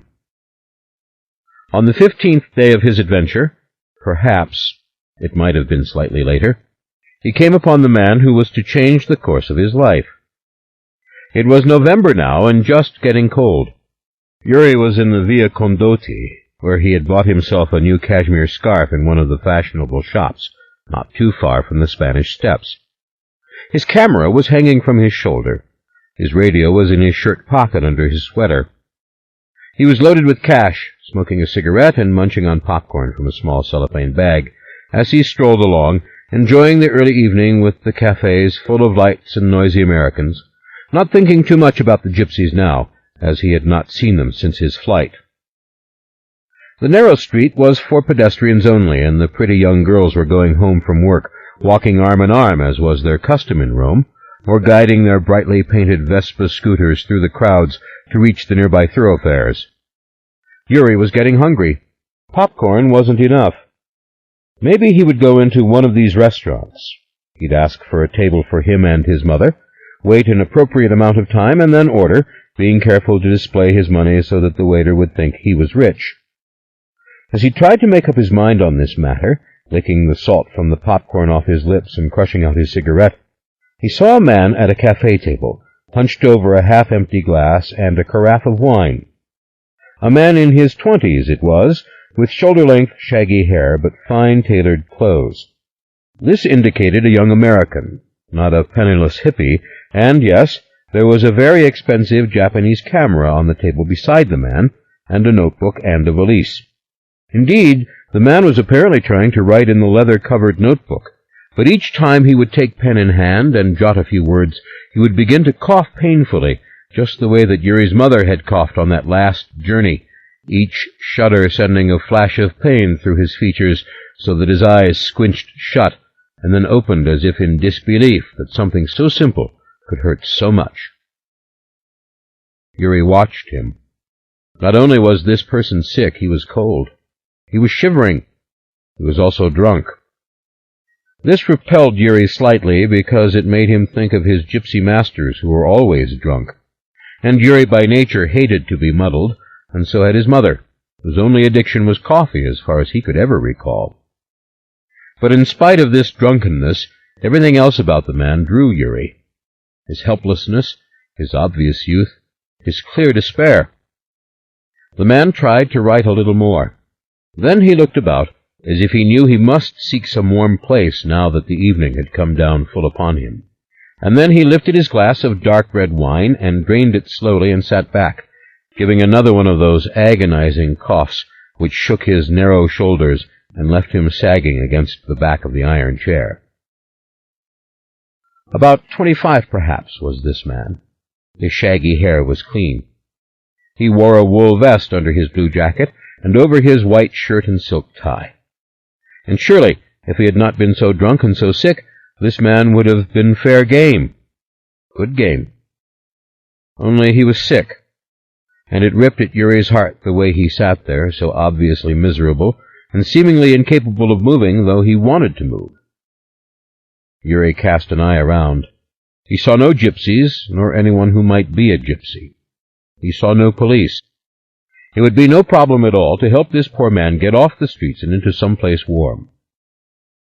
He went up to the table. He said in English, "You're cold. Let me help you to a taxi.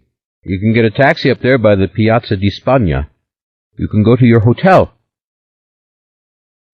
The man gazed at him as if he could not understand the English. Yuri bent down and put his hand on the man's shoulder. The man was feverish. The man's eyes were bloodshot. But what an interesting face he had. The bones of his face were very large, especially the cheekbones, and the high lobes of the forehead. And how very fair was this man! Perhaps Yuri had been wrong, and this was a Swede or a Norwegian who did not understand English. But then the man said, "Little man," softly, and smiled. "My little man." "I am a little man," said Yuri, squaring his shoulders. He gave a smile and a wink with his right eye. But in fact, a thrill of pain passed through him, because this was exactly the phrase his mother had always used to him, and this stranger had said it in the very same way. "Let me help you," said Yuri. He took the man's right hand, which lay lifeless and wet on the table. "You're so cold." The man tried to speak again, but he began to cough. Yuri stiffened. He feared suddenly that the man would cough blood. The man took out a handkerchief, awkwardly as if he could scarce manage the gesture, and covered his face with it. He shuddered in perfect silence, as if swallowing everything: blood, noise, pain. Then, in a curiously awkward and lopsided fashion, he tried to get to his feet. Yuri took command. He slung his arm around the man's narrow waist, and pulled him gently up and off through the crowd of iron tables with the chattering tourists, and then he helped him slowly and patiently along the beautiful, clean Via Condotti, past the bright flower stands and the open shops. It was now dark. When they reached the traffic rushing before the Spanish Steps, the man whispered that there was a hotel just at the top. He did not know if he could make that climb. Yuri debated. A taxi ride round and about would take a long time, but that was best for this man, for the climb might really hurt him. Yuri flagged a taxi. He gave quick directions. "Yes, the Hassler," said the man with great relief, sinking down against the seat, his eyes rolling up in his head suddenly, as if he were going to die then and there. But when they reached the familiar lobby, where Yuri had played often as a child, but not enough to be remembered by the aloof and critical-looking employees, It seemed the man had no room there, only a great wad of Italian money and an impressive packet of international credit cards. In smooth and easy Italian, broken only by a few coughs, the man explained that he wanted a suite, his right arm all the while heavily draped over Yuri's shoulder, no explanation for Yuri's presence as he leaned upon Yuri, as if it weren't for Yuri, he would fall. On the bed he collapsed and lay silent for a long time. A faint, warm, stagnant odor rose from him, and his eyes slowly opened and closed. Yuri ordered soup from room service, bread and butter, wine. He didn't know what else to do for this man. The man lay there smiling at him, as if he found something in Yuri's manner endearing. Yuri knew that expression. His mother had often looked at him in that way. Yuri went into the bathroom to smoke a cigarette, so the smoke would not bother the man. When the soup came, he fed the man spoon by spoon. The room was nice and warm, and he did not mind lifting the wineglass to the man's lips. It made him feel good to see the man eat. His own hunger in recent months among the gypsies had been a terrible, terrible thing to him, something he'd never known as a little child. Only when some of the wine trickled down the man's badly shaven chin did Yuri realize that part of this man's body was paralyzed. The man tried to move his right arm and hand, but couldn't. Indeed, it had been with his left hand that he'd been trying to write in the cafe, Yuri realized, and with his left hand that he had taken his money from his pocket downstairs, and that was why he had dropped it. The arm placed around Yuri had been useless, almost impossible to control. Half the man's face was paralyzed as well. "What can I do for you?" Yuri asked in Italian. "Shall I call a doctor?" "You must have a doctor." "What about your family? Can you tell me how to call them?" "Talk to me," said the man in Italian. "Stay with me. Don't go away." "Talk? But why? What should I say?" "Tell me stories," said the man softly in Italian. "Tell me who you are and where you come from. Tell me your name." Yuri made up a story. This time he was from India, the son of a Maharaja. His mother had run away with him. They had been kidnapped by murderous men in Paris. Yuri had only just escaped. He said all these things rapidly and lightly, with little or no feeling, and he realized the man was smiling at him. The man knew he was making it up, and as the man smiled and even laughed a little, Yuri began to embellish, making the tale all the more fantastic and slightly silly, and as surprising as possible, loving to see the flash of good humor in the man's eyes. Yuri's make-believe mother had had a fabulous jewel in her possession, a giant ruby which the Maharaja must have back. But his mother had hid it in a safe deposit box in Rome, and when the murderer strangled her and threw her body in the Tiber, she shouted with her last gasp of breath to Yuri that he must never tell where it was. He had then hopped into a little Fiat automobile and made a spectacular escape from his captors. And when he got the jewel, he had discovered the most amazing thing. It was no jewel at all, but a tiny box with a spring lock and little hinges, and inside lay a vial of fluid which gave one eternal health and youth. Yuri stopped suddenly. A great sinking feeling came over him. Indeed, he thought he was going to be sick. In a panic, he continued, speaking in the same voice. "Of course it was too late for my mother. She was dead and gone into the Tiber. But the fluid can save the whole world." He looked down. The man was smiling at him from the pillow, his hair matted and damp on his forehead and on his neck, his shirt soiled around the collar from this dampness, his tie loose. "Would it save me?" asked the man. "Oh, yes," said Yuri. "Yes, but—" "Your captors took it," said the man. "Yes, they crept up behind me right in the lobby of the bank. They snatched it from my fingers. I ran to the bank guard. I seized his pistol.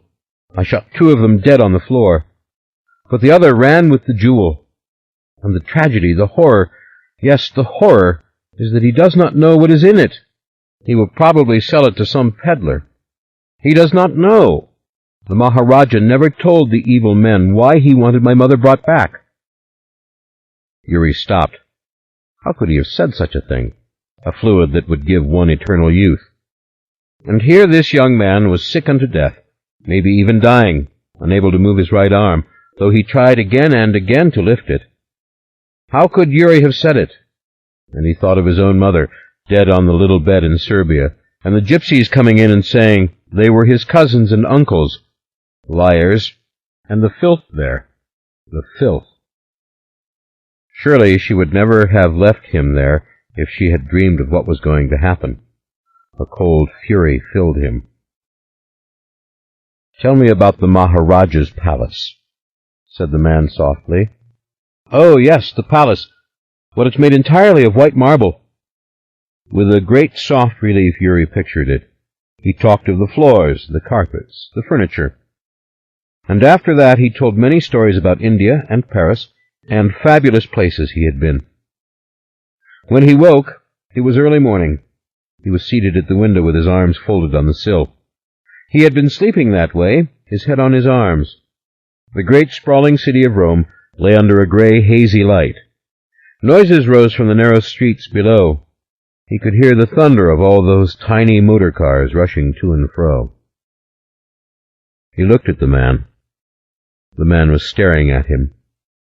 For a moment he thought the man was dead.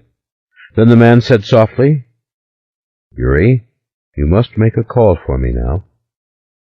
Yuri nodded. He noted silently that he had not told this man his name. Well, perhaps he'd used it in the stories. It didn't matter. He brought the phone from the bedside table and, climbing on the bed beside the man, he repeated the name and number to the operator. The call was to a man in London.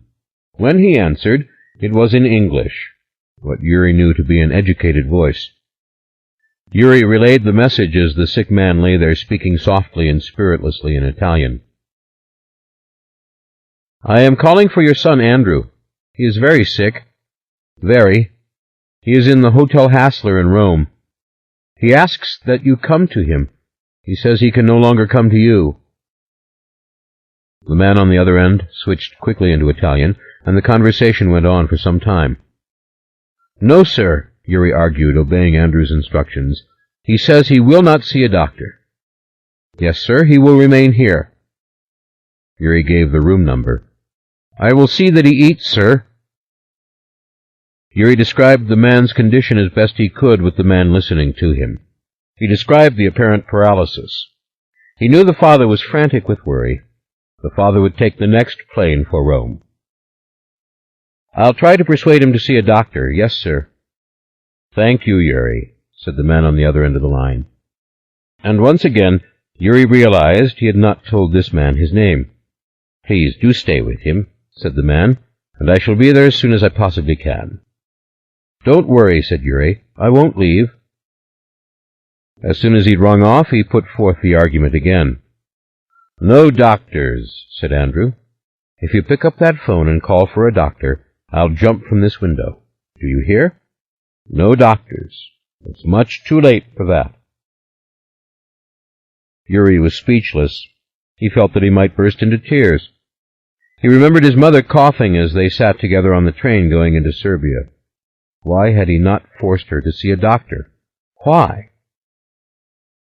"Talk to me, Yuri," said the man. "Make up stories. Or you can tell me about her if you wish. Tell me about your mother." "I see her. I see her beautiful black hair. The doctor wouldn't have helped her, Yuri. She knew it. Talk to me, please." A faint chill passed over Yuri as he looked into the man's eyes.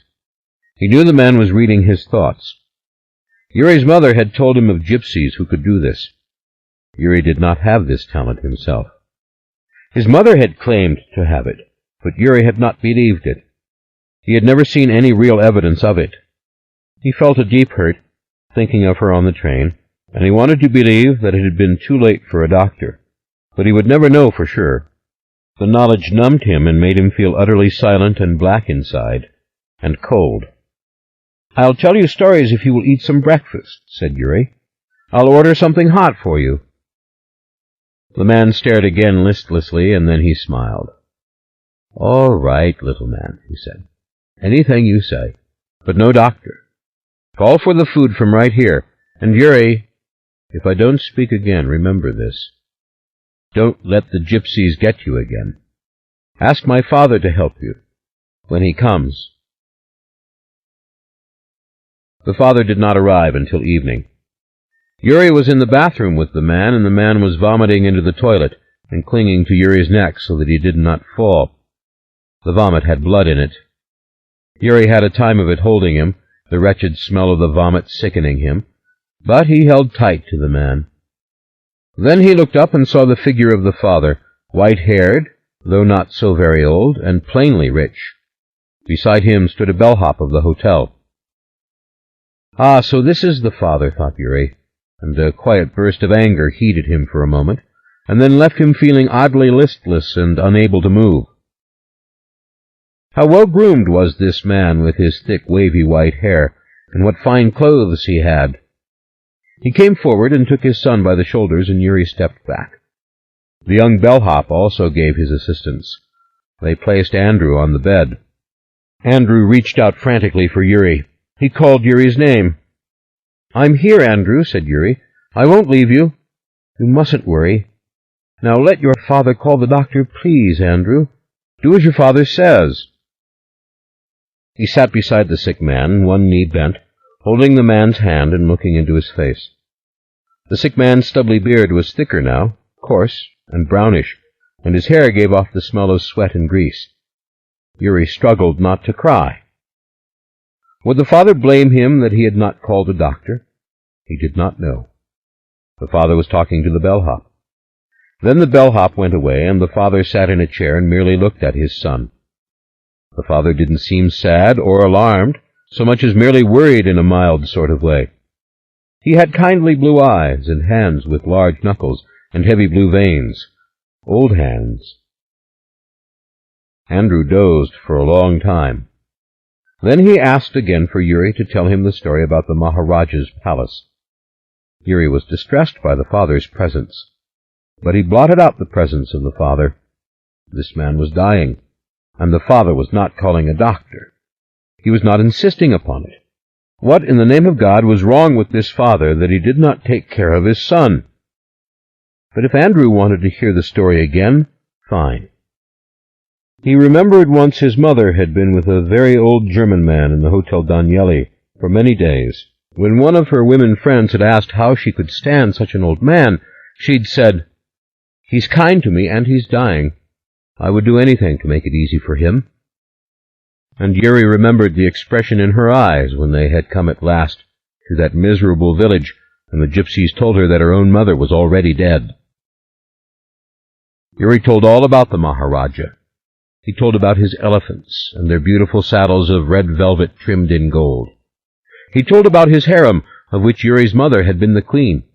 He told about a game of chess that he and his mother played for 5 long years, with nobody winning, as they sat at a richly draped table beneath a mangrove tree. He told about his little brothers and sisters. He told about a pet tiger on a golden chain. Andrew was sweating terribly. Yuri went for a washcloth from the bathroom, but the man opened his eyes and cried out for him. He hurried back and wiped the man's forehead, and then all of his face. The father never moved. What the hell was wrong with this father? Andrew tried to touch Yuri with his left hand, but it seemed he could not move that hand either now.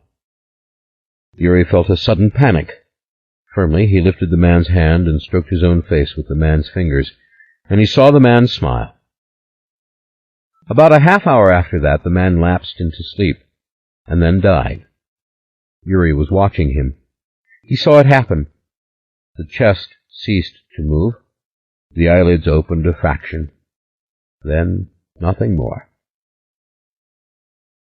He glanced at the father. The father sat there with his eyes riveted upon the son. Yuri dared not move.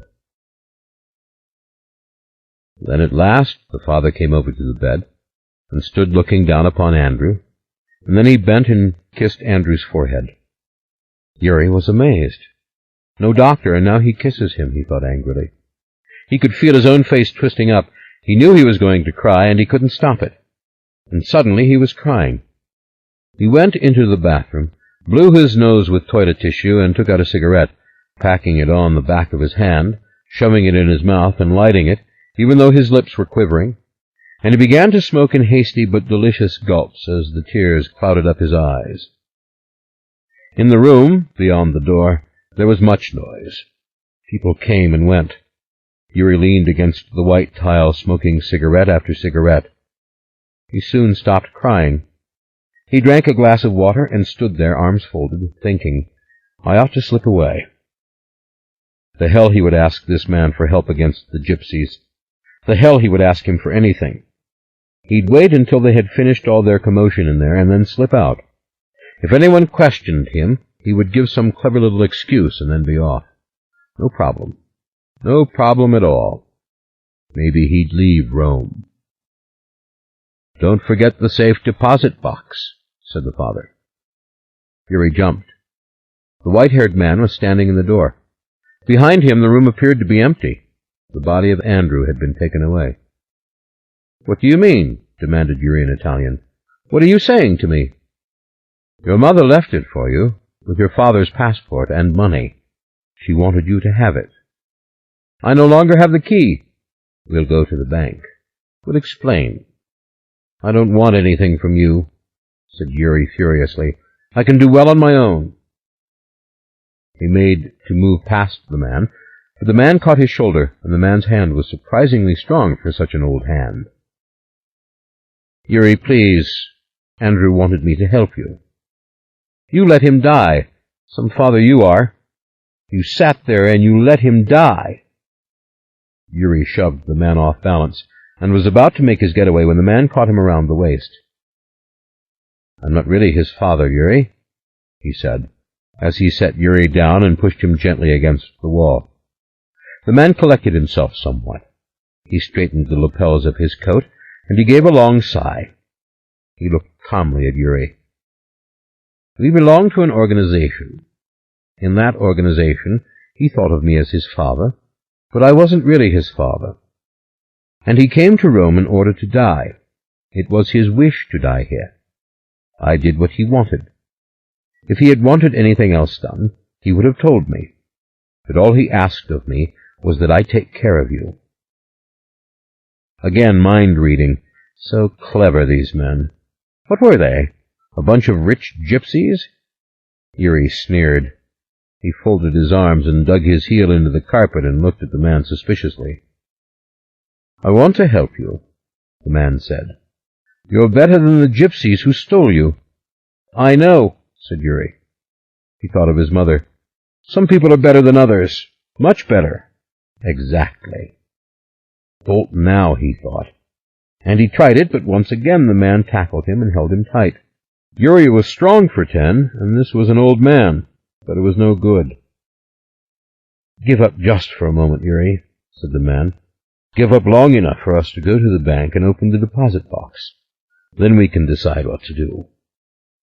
And Yuri was soon crying and letting the man lead him out of the hotel and into the waiting car, a fine German sedan.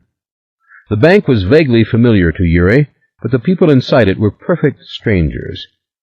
Yuri watched in keen amazement as the white-haired Englishman explained everything, and soon the deposit box was opened, and Yuri was presented with the contents. Several passports, the Japanese watch of his father, a thick envelope of lira and American dollars, and a packet of letters, one of which at least was addressed to his mother at a Rome address. Yuri found himself powerfully excited to see these things, to touch them, to be close again in his mind to the moment when he and his mother had come here, and she had placed everything in the box. After the bankmen put all these articles into brown envelopes for him, he held these envelopes to his chest. The Englishman led him back out and into the car, and within minutes they were making another stop. It was a small office where the Englishman greeted a person familiar to him. Yuri saw a camera on a tripod. The man gestured for Yuri to stand in front of it. For what? He asked sharply. He was still holding the brown envelopes. He stared angrily at the white-haired man and his friendly companion, who laughed now at Yuri as if Yuri were cute. For another passport, said the Englishman in Italian. None of those you have is exactly right. This is no passport office, said Yuri contemptuously. We arrange our own passports, said the man. We like it better that way. What name do you want to have? Or will you leave this to me? I would like you to cooperate, and then you can come to Amsterdam with me and see if you like it. No, said Yuri. He remembered Andrew saying no doctors. No police, said Yuri. No orphanages, no convents, no authorities. No. He rattled off several other terms he knew for such persons in Italian and Romanian and Russian. It all meant the same thing. No jail, he said. No, none of that, said the man patiently. You can come with me to our house in Amsterdam, and go and come as you like. This is a safe place, our house in Amsterdam. You will have a room of your own. A safe place, a room of his own. But who are you? Asked Yuri. Our name is the Talamasca, the man said. We are scholars, students, if you please. We accumulate records. We are responsible for bearing witness to things. That is, we feel we are responsible. It's what we do. I'll explain all to you on the plane. Mind readers, said Yuri. Yes, said the man, and outcasts and lonely ones, and ones, sometimes, who have no one else, and people who are better sometimes than others, much better sometimes, like you. My name is Aaron Leitner. I wish you would come with me. In the mother house in Amsterdam, Yuri made certain that he could escape any time he wanted. He checked and rechecked the many unlocked doors. The room was small, immaculate, with a window over the canal and the cobblestoned quays. He loved it. He missed the bright light of Italy. This was a dimmer place, northern like Paris, but that was all right. Inside were warm fires and soft couches and chairs for dozing, firm beds and lots of good food. The streets of Amsterdam pleased him, because the many old houses of the 1600s were built right against each other, making long stretches of solid and beautiful facades. He liked the steep gables of the houses. He liked the elm trees. He liked the clean-smelling clothing he was given, and he came to even like the cold. People with cheerful faces came and went from the mother house. There was steady day-to-day talk of the elders, though who these people were, Yuri didn't know. You want to ride a bike, Yuri? Asked Aaron. Yuri tried it. Taking his cue from the other riders, young and old, he rode the bike like a demon through the streets. Still Yuri wouldn't talk. Then, after constant prodding, he told the story of the Maharaja. No, tell me what really happened, asked Aaron.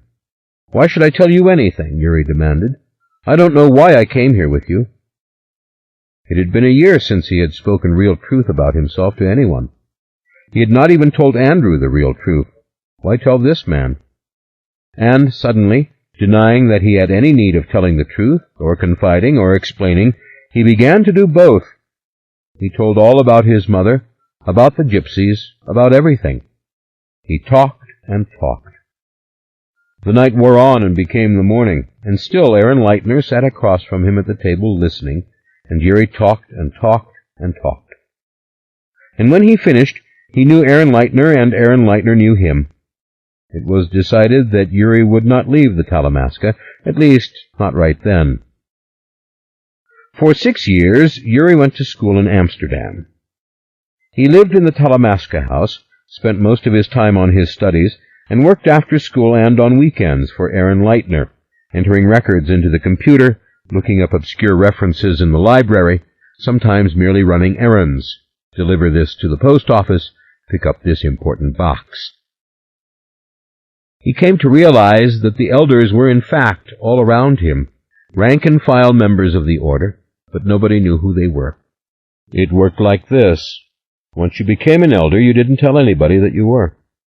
And it was forbidden to ask a person, are you an elder, or do you know whether or not Aaron is an elder? It was forbidden to speculate on such matters in one's mind. The elders knew who the elders were. The elders communicated with everyone via the computers and the fax machines in the mother house. Indeed, any member, even an unofficial member like Yuri, could talk to the elders whenever he chose. In the dead of night, he could boot up his computer, write a long letter to the elders, and sometime later that very morning an answer would come to him through the computer printer, flowing out page after page. This meant, of course, that there were many elders, and that some of them were always on call. The elders had no real personality as far as Yuri could detect, no real voice in their communications, except that they were kindly and attentive, and they knew everything, and often they revealed that they knew all about Yuri, maybe even about things of which he himself was unsure. It fascinated Yuri, this silent communication with the elders. He began to ask them about many things. They never failed to answer. In the morning, when Yuri went down to breakfast in the refectory, he looked around him and wondered who was an elder, who here in this room had answered his letter this very night. Of course, his communication might have gone to Rome for all he knew. Indeed, elders were everywhere in every mother house, and all you knew was that they were the old ones, the experienced ones, the ones who really ran the order, though the superior general, appointed by them, and answerable only to them, was the official head. When Aaron relocated to London, it was a sad day for Yuri, because the house in Amsterdam had been his only permanent home.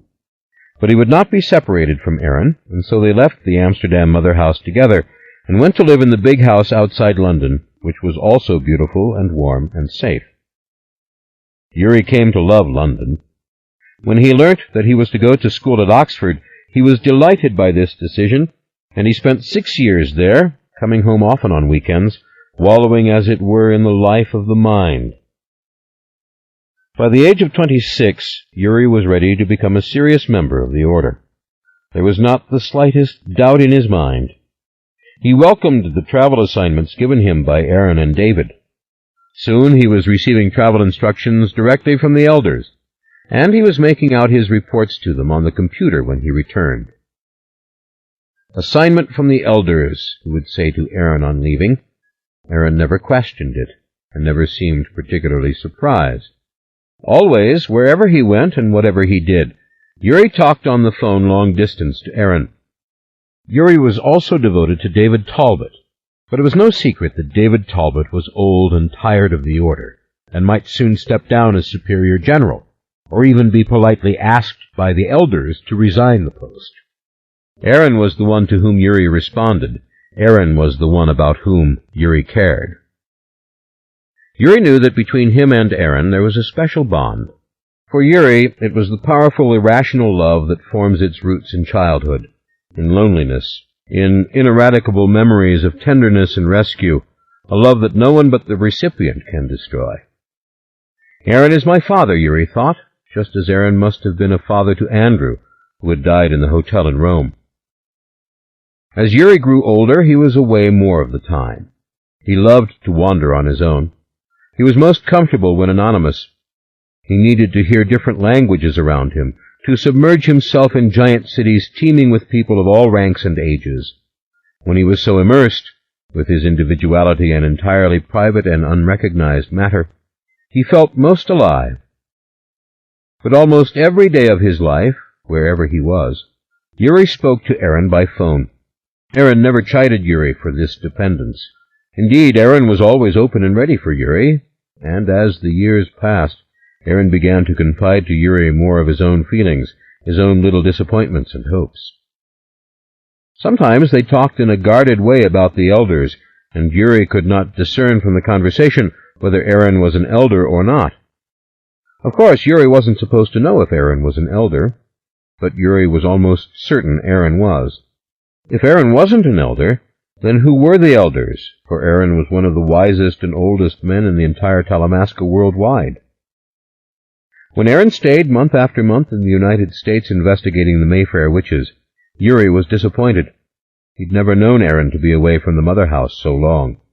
When Christmas came near, a lonely time for Yuri as it is for so many, Yuri went into the computer and accessed the file on the Mayfair witches, printing it out in its entirety and studying it very carefully to get a grasp of what was keeping Aaron in New Orleans for so much time. Yuri enjoyed the story of the Mayfair witches, but it aroused no special feeling in him any more than any other Talamasca file. He looked for a role to play. Could he perhaps gather information on Dunleith for Erin? Otherwise, the totality of the story did not impress itself on his mind. The Talamasca files were filled with strange stories, some far stranger than this. The Talamasca itself held many mysteries. They had never been Yuri's concern. The week before Christmas, the elders announced the resignation of David Talbot as Superior General, and that a man of German-Italian background, Anton Marcus, would take his place. No one in London knew Anton Marcus. Yuri didn't know Anton. Yuri's main concern was that he had never had the chance to tell David goodbye. There was some mystery surrounding David's disappearance, and, as often happens in the Talamasca, the members spoke of the elders, and the remarks were made reflecting puzzlement and resentment, and confusion as to how the order was organized and run. People wanted to know, would David remain an elder, assuming he had always been one, now that he was retired? Were elders made up of retired members as well as active ones? It seemed a bit medieval at times that no one knew. Yuri had heard all this before. It only lasted a few days. Anton Marcus arrived the day after the announcement, and at once won everyone over with his charming manner and intimate knowledge of each member's history and background, and the London mother house was immediately at peace. Anton Marcus spoke after supper in the grand dining room to all members. A man of large frame with smooth silver hair and thick gold-rimmed glasses, he had a clean corporate appearance to him and a smooth British accent of the kind which the Talamasca seemed to favor, an accent which Yuri now possessed himself. Anton Marcus reminded everyone of the importance of secrecy and discretion regarding the elders. The elders are all around us. The elders cannot govern effectively if confronted and questioned. The elders perform best as an anonymous body in whom we all place our trust. Yuri shrugged. When Yuri went to his room one morning at 2 a.m., he found a communiqué from the elders in his printer. We are pleased that you have gone out of your way to welcome Anton. We feel that Anton will be a superb superior general. If this adjustment is difficult for you, we are here. There was also an assignment for Yuri. He was to go to Dubrovnik to pick up several important packages and take them to Amsterdam, then come home. Routine. Fun. Yuri would have gone to spend Christmas with Erin in New Orleans, but Erin told him long distance that this was not possible, and that the investigation was at this point very discouraging, the most discouraging of his career. "What's happened with the Mayfair witches?" asked Yuri. He explained to Erin that he had read the entire file. He asked if he might perform some small task in connection with the investigation. Erin said no. "Keep the faith, Yuri," said Erin. "I'll see you when God wills." It was not like Erin to make such a statement. It was the first decisive signal to Yuri that something was really wrong. Early on Christmas Eve in New Orleans, Erin called Yuri in London. He said, "This is my most difficult time. There are things I want to do, and the order will not allow it. I have to remain here in the country, and I want to be in the town. What have I always taught you, Yuri? That obeying the rules is of absolute importance. Would you repeat those words of advice to me?" "But what would you do if you could, Erin?" asked Yuri. Erin said terrible trouble was about to happen to Rowan Mayfair, and that Rowan needed him, and he ought to go to her and do what he could. But the elders had forbidden it. The elders had told him to keep to the mother house of Oak Haven, and that he couldn't intervene. "Erin," said Yuri, "all through the story of the Mayfair witches, we have tried, and failed, to intervene. Surely it's not safe for you to be close to these people, any more than it was for Stuart Townsend or Arthur Langtry, both of whom died as the result of their contact. What can you do?" Erin reluctantly agreed. Indeed, it had been a conversation of reconciling himself to the state of things. He mentioned that David and Anton were probably right to keep him out of the action, that Anton had inherited his position from David, and David had known the whole story. Nevertheless, it was hard. "I'm not sure about the merits of a life of watching from the sidelines," Aaron said. "I'm not sure at all. Perhaps I have always been waiting for a moment, and now the moment is at hand." This was strange talk from Aaron. Yuri was deeply disturbed by it. But he had 2 new assignments from Anton, and off he went to India and then to Bali to photograph certain places and persons, and he was busy all the while, enjoying his wanderings as he always had. It was not till mid-January that Yuri heard from Aaron again. Aaron wanted Yuri to go to Dunleith in Scotland to discover whether or not a mysterious couple had been seen by anyone there. Yuri took down the notes hastily. "You are looking for Rowan Mayfair and a male companion, very tall, slender, dark hair." Yuri quietly realized what had happened. The ghost of the Mayfair family, the spirit which had haunted it for generations, had achieved some sort of passage into the visible world. Yuri didn't question this, but he was secretly excited by it. It seemed momentous as well as terrible, and he wanted to find this being.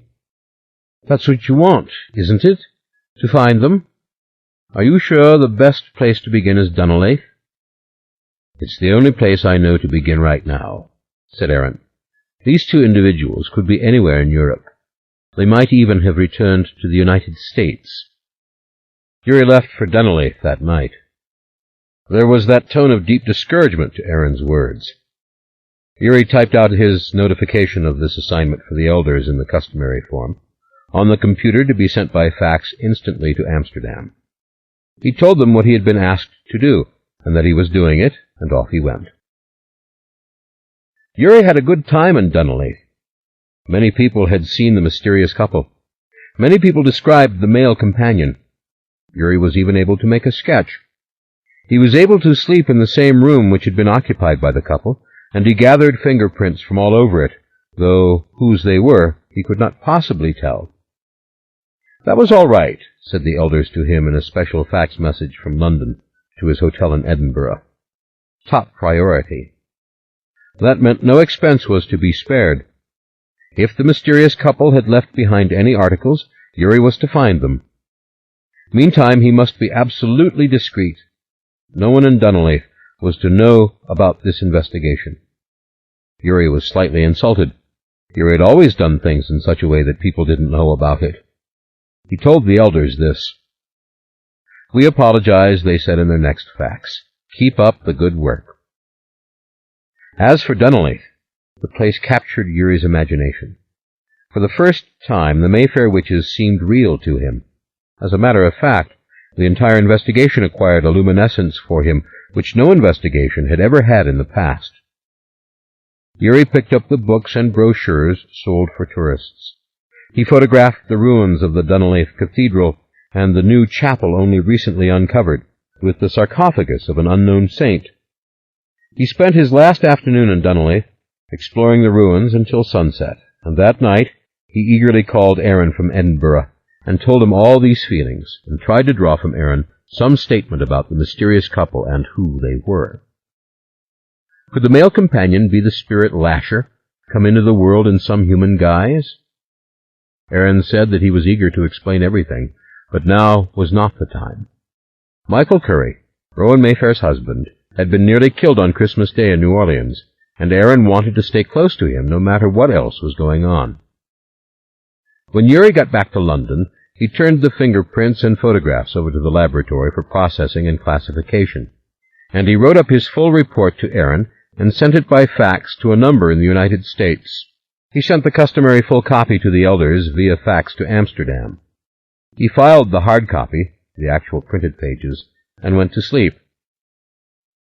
That morning, when he tried to boot up the primary source material on the Mayfair witches, he realized the investigation had changed.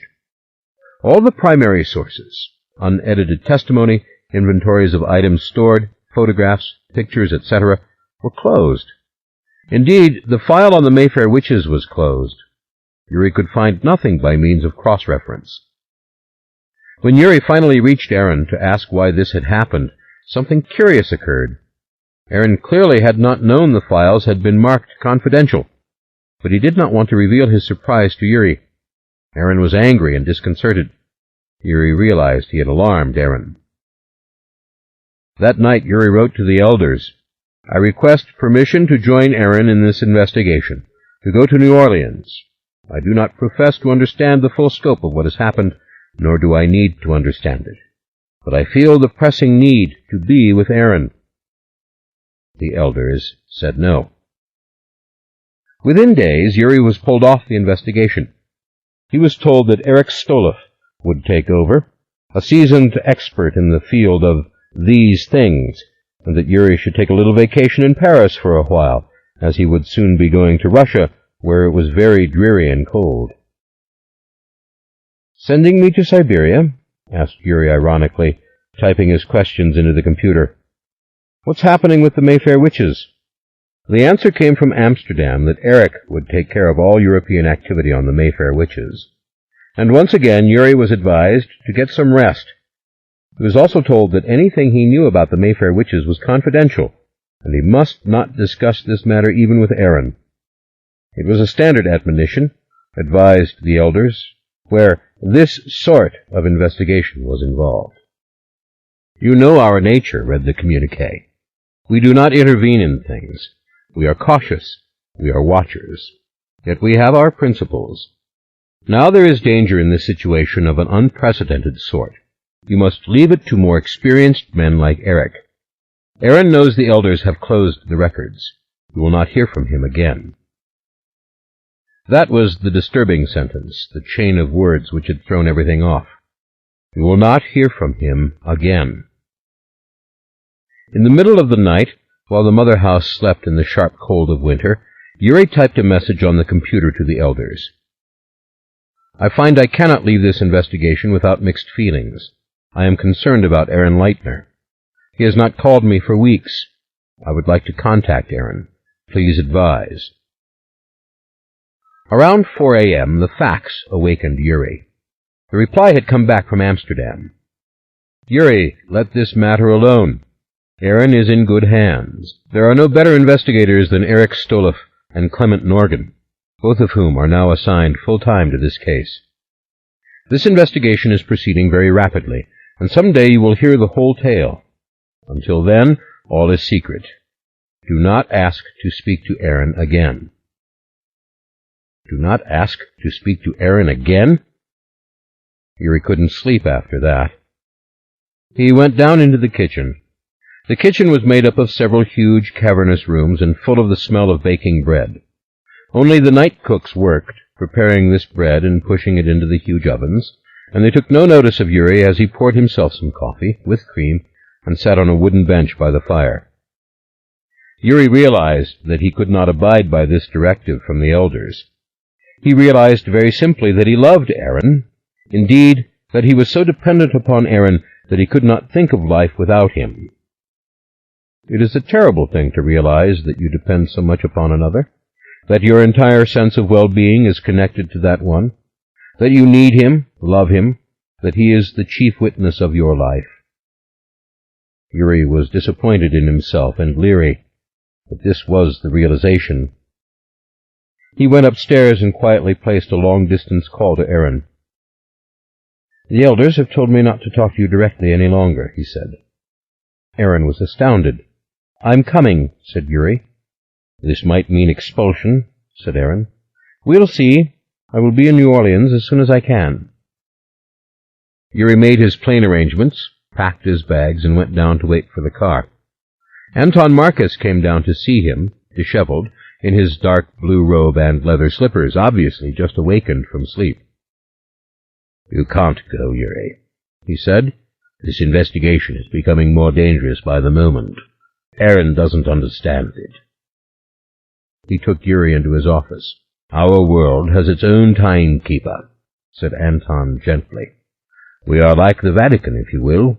A century or two. That is not long to us.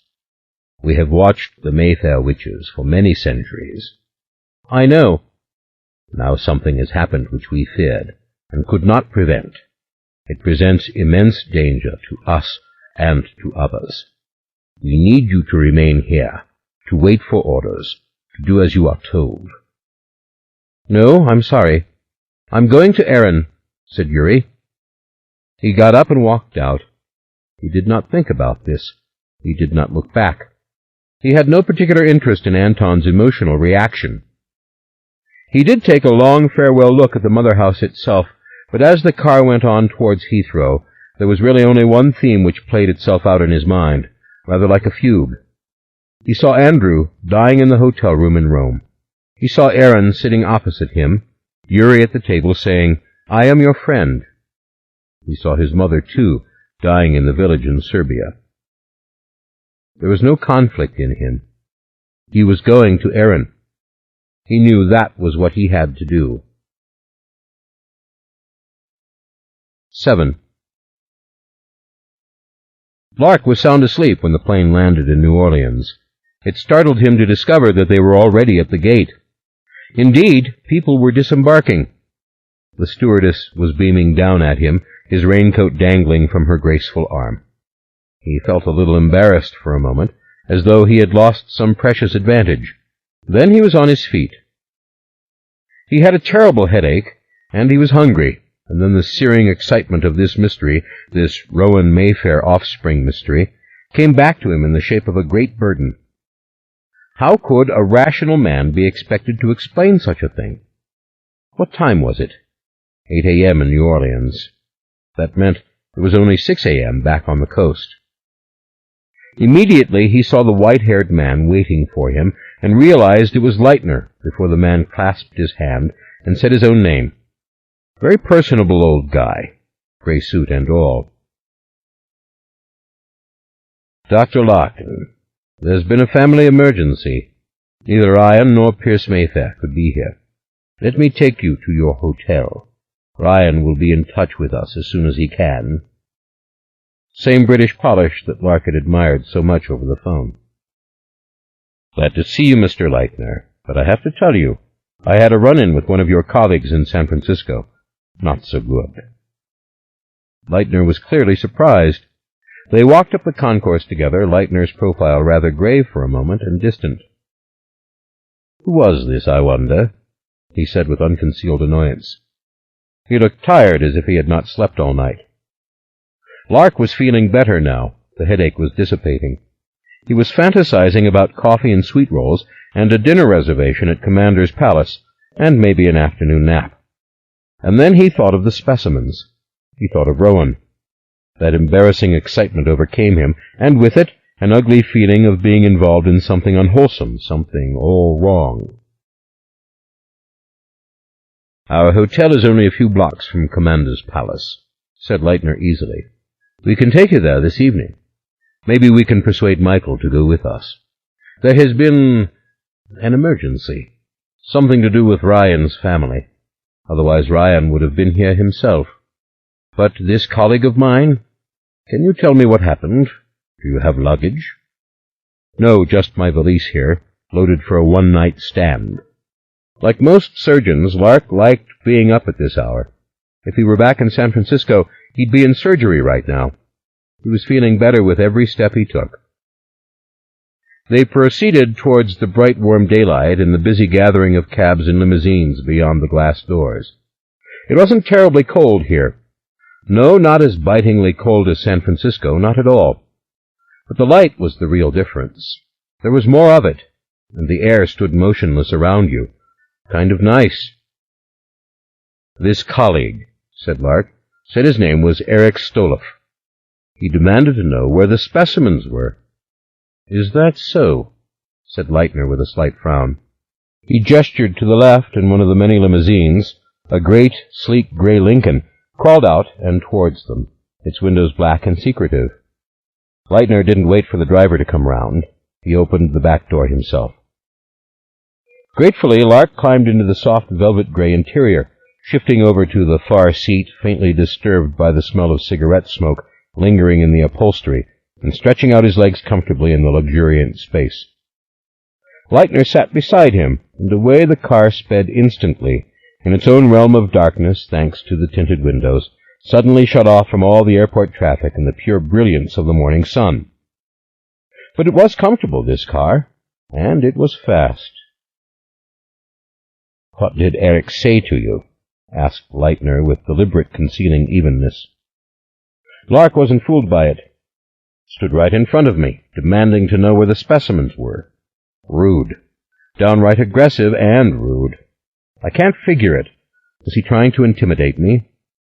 You didn't tell him what he wanted to know, said Leitner softly and conclusively, and looked out the darkened glass. They were on the highway, turning onto the freeway, and this place looked a little like any place. Squat suburban buildings with names blaring from them, empty space, uncut grass, motels. Well, no, of course not. I didn't tell him anything, said Lark. I didn't like it. I didn't like it at all. I told you Rowan Mayfair asked me to handle this confidentially. I'm here because of information you volunteered, and because the family asked me to come. I'm not in a position, really, to turn over these specimens to anyone. In fact, I don't think I could successfully retrieve them from the people who have them at this point. Rowan was specific. She wanted them tested in secret at a certain place. The Keplinger Institute, said Leitner gently and politely, as if reading this off a cue card on Mark's forehead, his pale eyes calm. Miss Flanagan, the genetic genius, the man who worked with Rowan there before she decided not to stay in research. Lark didn't say anything. The car floated soundlessly along the skyway. The buildings grew denser and the grass more unkempt. If you know, then why did this guy ask me? Lark demanded. Why did he stand in my path and try to force me to tell him all this? How did you find out, by the way? I'd like to know. Who are you? I would like to know that, too. Leitner was looking away, weary, saddened. I told you there was a family emergency this morning, did I not? Yes, I'm sorry to hear it. I didn't mean to be insensitive on that account. I was mad about your friend. I know, said Leitner affably. I understand. You should not have behaved that way. I'll call the mother house in London. I'll try to find out why that happened, or more truly, I'll make certain that nothing like that ever happens again. There was a little blaze of temper in the man's eyes for an instant, and then something sour and fearful in his gaze, very transitory. He smiled pleasantly. I'll take care of it. Appreciate it, said Lark. How did you know about Mitch Flanagan and the Keplinger Institute? You could call it a guess, said Leitner. He was deeply disturbed by all this. That was plain, even though his face was now a carefully painted picture of serenity, and his voice betrayed nothing but his tiredness and a general low frame of mind. What is this emergency? What happened? I don't know all the details yet, only that Pierce and Ryan Mayfair had to go to Destin, Florida, early this morning. They asked me to meet you. Seems something has happened to Ryan's wife, Gifford. Again, I'm not sure. I don't know. This Eric Stoloff, you work with him? Not directly. He was here 2 months ago. He's a new generation of Talamasca. It's the old story. I'll find out why he behaved the way he did. The mother house does not know the specimens are at the Keplinger Institute. If the younger members showed as much zeal at reading the files as they do for field work, they could have figured it out. What files? What do you mean? Oh, it's a long story, and never a particularly easy one to tell. I understand your reluctance to tell anyone about these specimens. I wouldn't tell anyone else if I were you. Is there any news on Rowan's whereabouts?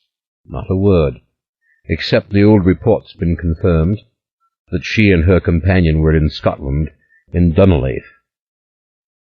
What is all that about? Where is Dunleith, Scotland? I've been all over the Highlands, hunting, fishing. I never heard of Dunleith. It's a ruined village. At the moment it's swarming with archaeologists. There is an inn there, principally for tourists and people from universities. Rowan was seen there about 4 weeks ago. Well, that's old news. That's no good. Nothing new is what I meant. Nothing new.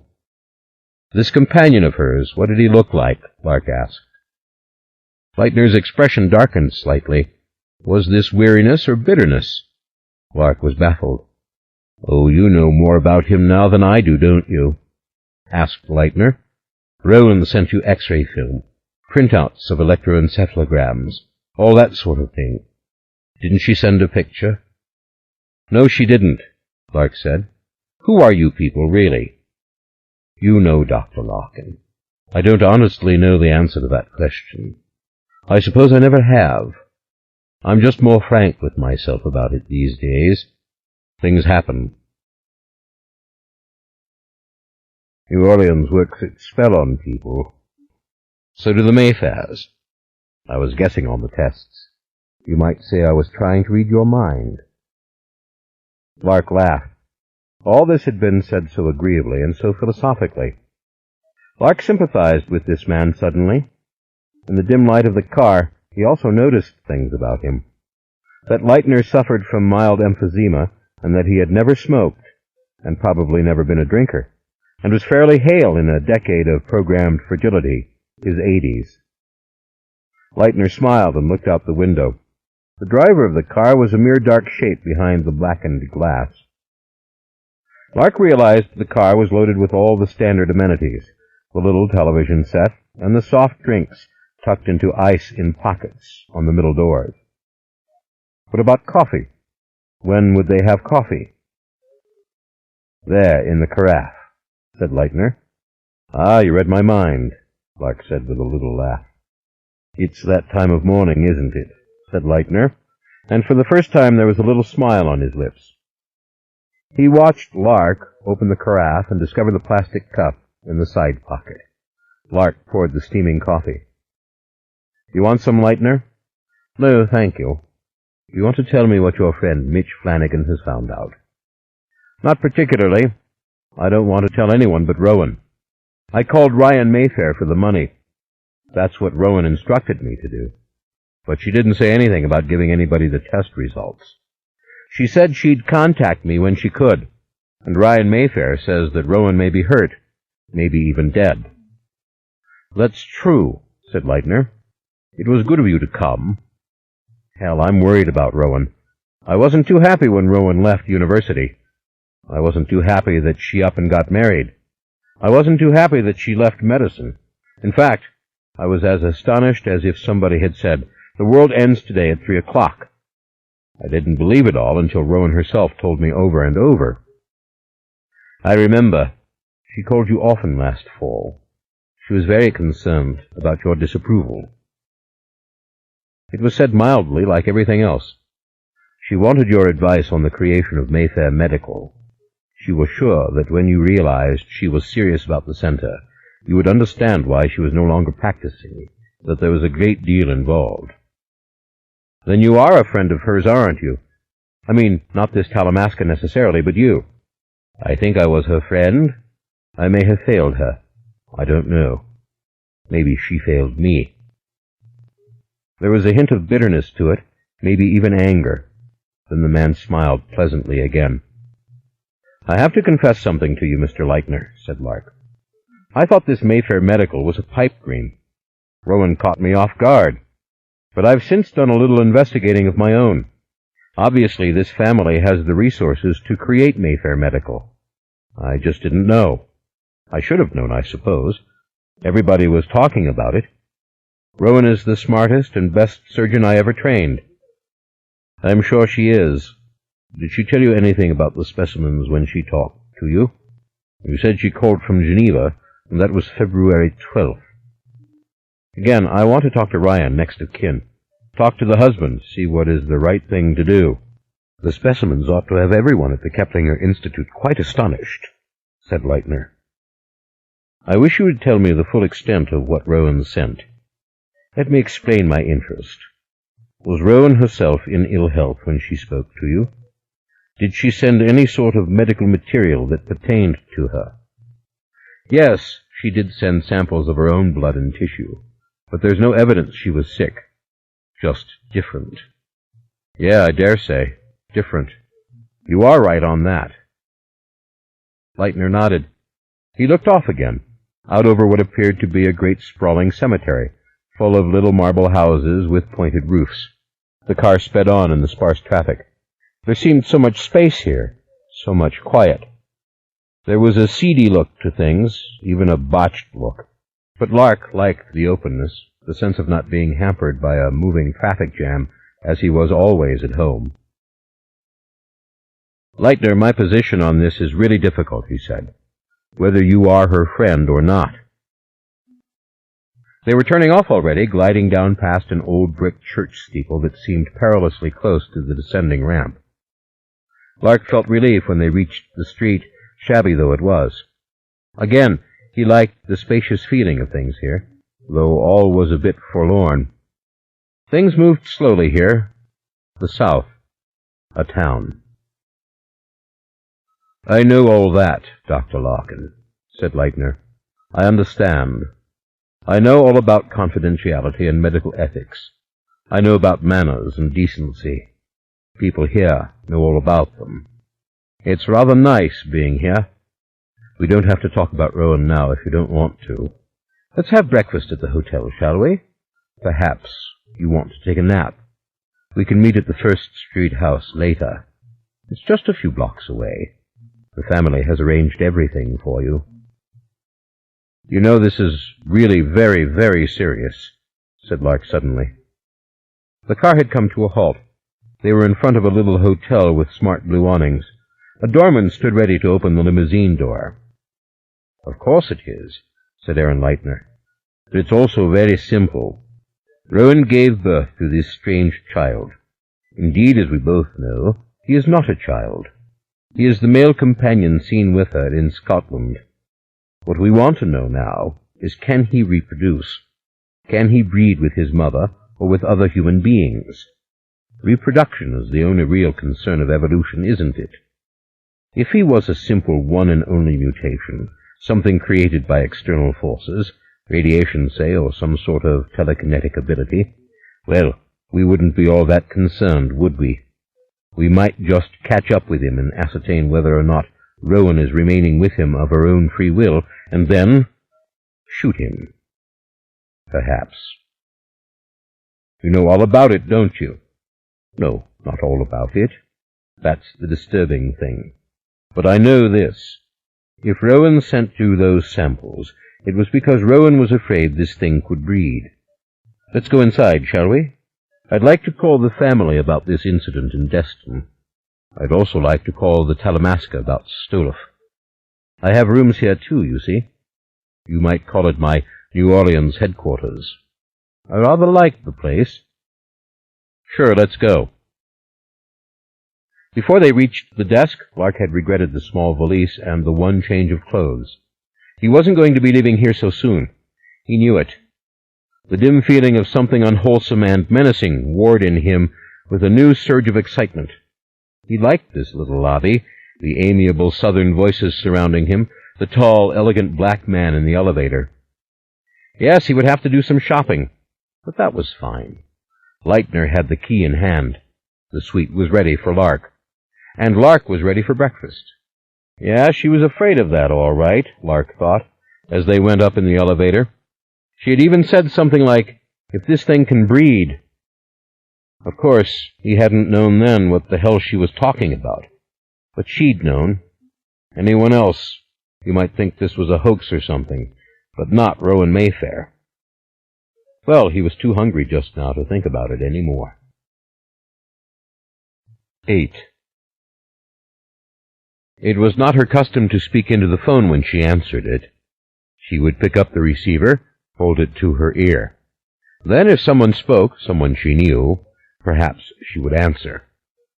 Ryan knew this, and he said immediately into the silence, "Ancient Evelyn, something dreadful has happened." "What is it, son?" she asked, identifying herself with an uncommon warmth. Her voice sounded frail and small to her, not the voice of herself which she had always known. "They found Gifford on the beach at Destin. They said—" Ryan's voice broke, and he could not continue. Then Ryan's son, Pierce, came on the line, and he said that he and his father were driving up together. Ryan came back on the phone. Ryan told her she must stay with Alicia, that Alicia would go mad when she heard. "I understand," said Ancient Evelyn. And she did. Gifford wasn't merely hurt. Gifford was dead. "I will find Mona," she said softly. She did not know if they even heard.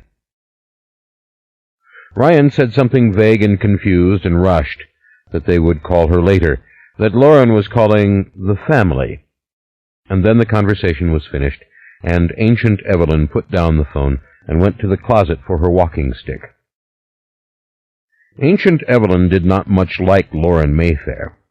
Lauren Mayfair was a brittle, arrogant lawyer in Ancient Evelyn's book, a sterile, frosty businesswoman of the worst sort, who had always preferred legal documents to people. But she would be fine for calling everyone, except for Mona. And Mona was not here, and Mona had to be told. Mona was up at the First Street house. Ancient Evelyn knew it. Perhaps Mona was searching for that Victrola and the beautiful pearls. Ancient Evelyn had known all night that Mona was out, but she never really had to worry about Mona. Mona would do all the things in life that everyone wanted to do. She would do them for her grandmother Laura Lee, and for her mother, Cece, and for Ancient Evelyn herself. She would do them for Gifford. Gifford dead? Oh, that did not seem possible or likely. Why did I not feel it when it happened? Why didn't I hear her voice? Back to the practical things. Ancient Evelyn stood in the hallway, thinking whether she ought to go on her own in search of Mona, to go out on the bumpy streets, the sidewalks of brick and flag, on which she might fall, but never had. And then she thought with her new eyes she could do it. Yes, and who knew? It might be her last time to really see.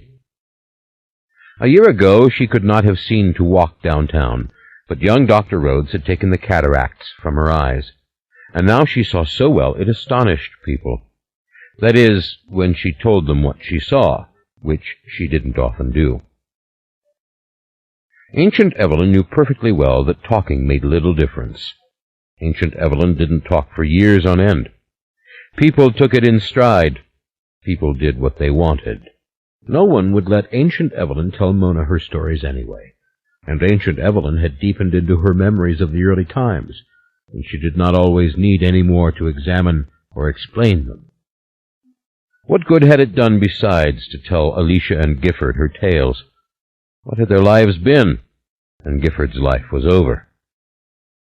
It seemed astonishing again that Gifford could be dead, completely dead. Yes, Alicia will go mad, she thought, but then so will Mona, and so will I when I really know. Ancient Evelyn went into Alicia's room. Alicia slept, curled up like a child. In the night, she'd gotten up and drunk half a flask of whiskey down as if it were medicine. That sort of drinking could kill you. Alicia should have died, thought Ancient Evelyn. That is what was meant to be. The horse passed the wrong gate. She laid the knitted cover over Alicia's shoulders and went out.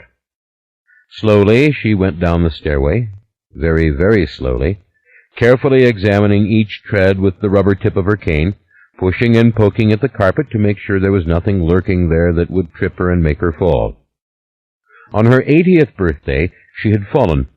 It had been the worst time of her old age, lying in bed as the hip mended.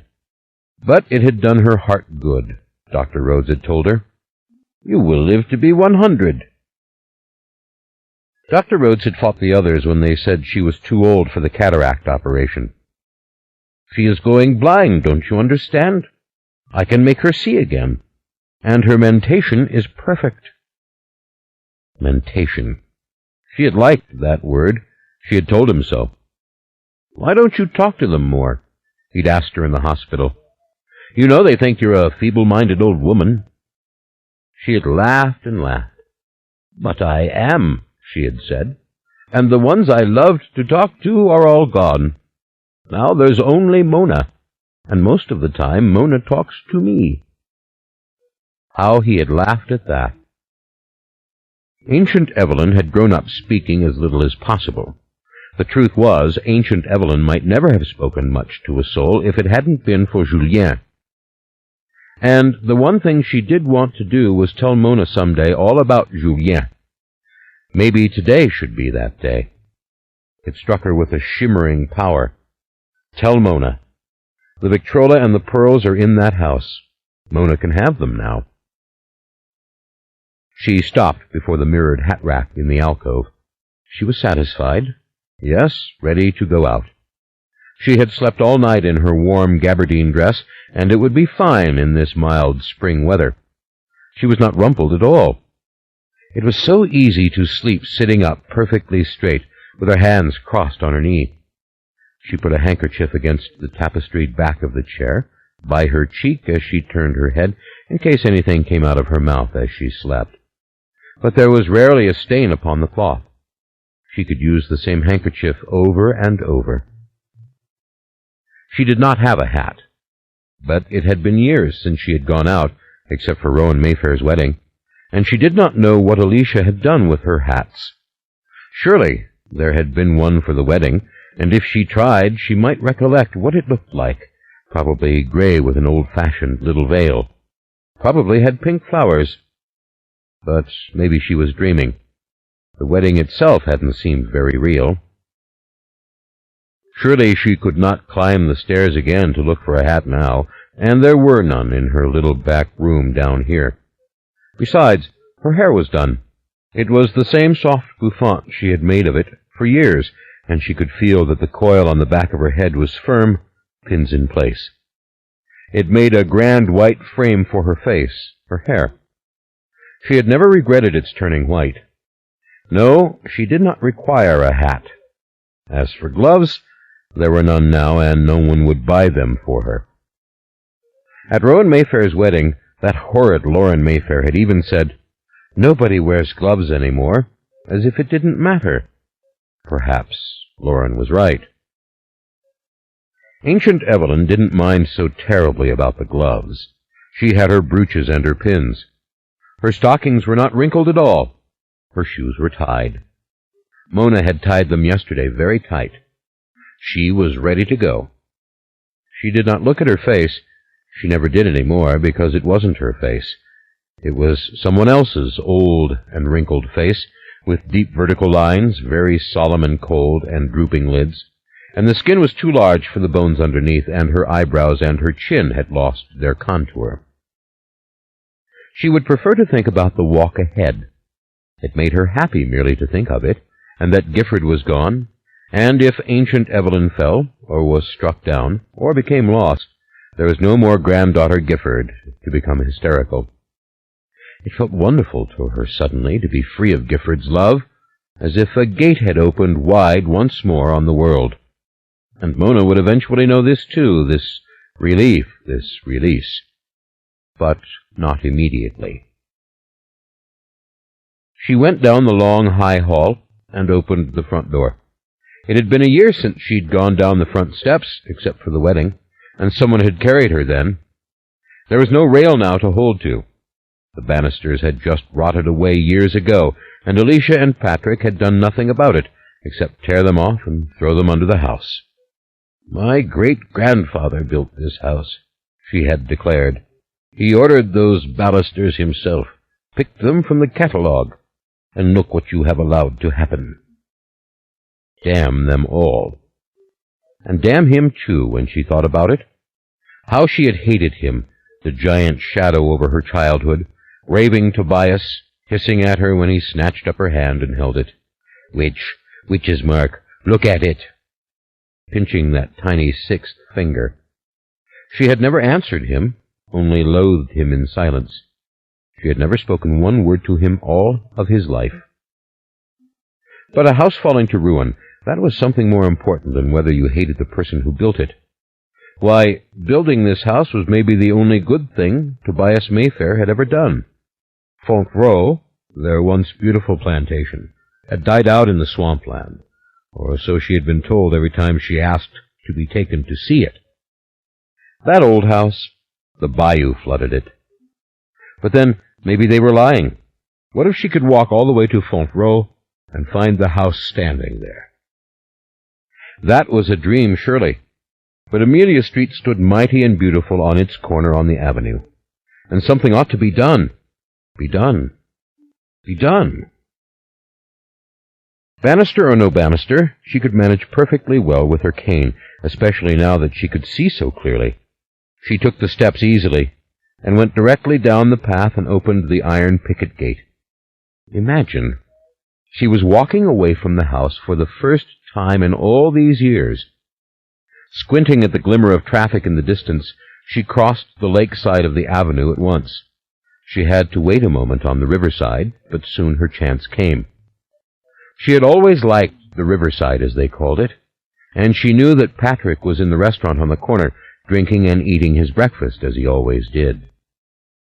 She crossed Amelia Street and the tiny street called Antonine, which came in there only a few feet from Amelia, and she stood on the corner and looked through the glass windows of the restaurant. There was Patrick, scrawny and pale, at the end table, as always, with his beer and his eggs and the newspaper. He did not even see her. He would stay there, drinking beer and reading the paper for half the day, and then go downtown for a little while, perhaps, and drink some more in a bar he liked in the quarter. In the late afternoon, Alicia might wake up and call Patrick at the bar and begin to scream for him to come home. So he was there, and he did not see her. How could he? Would he ever have expected Ancient Evelyn to leave the house of her own accord? That was perfectly fine, exactly what she wanted. And on she walked down the block, unseen, unstopped, towards downtown. How clear were the black-barked oaks and the beaten-down grass of the tree parks. She saw the clutter and trash of Mardi Gras still piled everywhere in the gutters, and in the trash cans, which were never enough to contain it. She walked on, past the drab, shabby portable bathrooms they brought out now for Mardi Gras Day, catching the wretched smell of all that filth, and on to Louisiana Avenue. Litter everywhere she looked, and from the high branches of the trees hung Mardi Gras necklaces of plastic beads, the kind they threw now, glittering in the sunlight.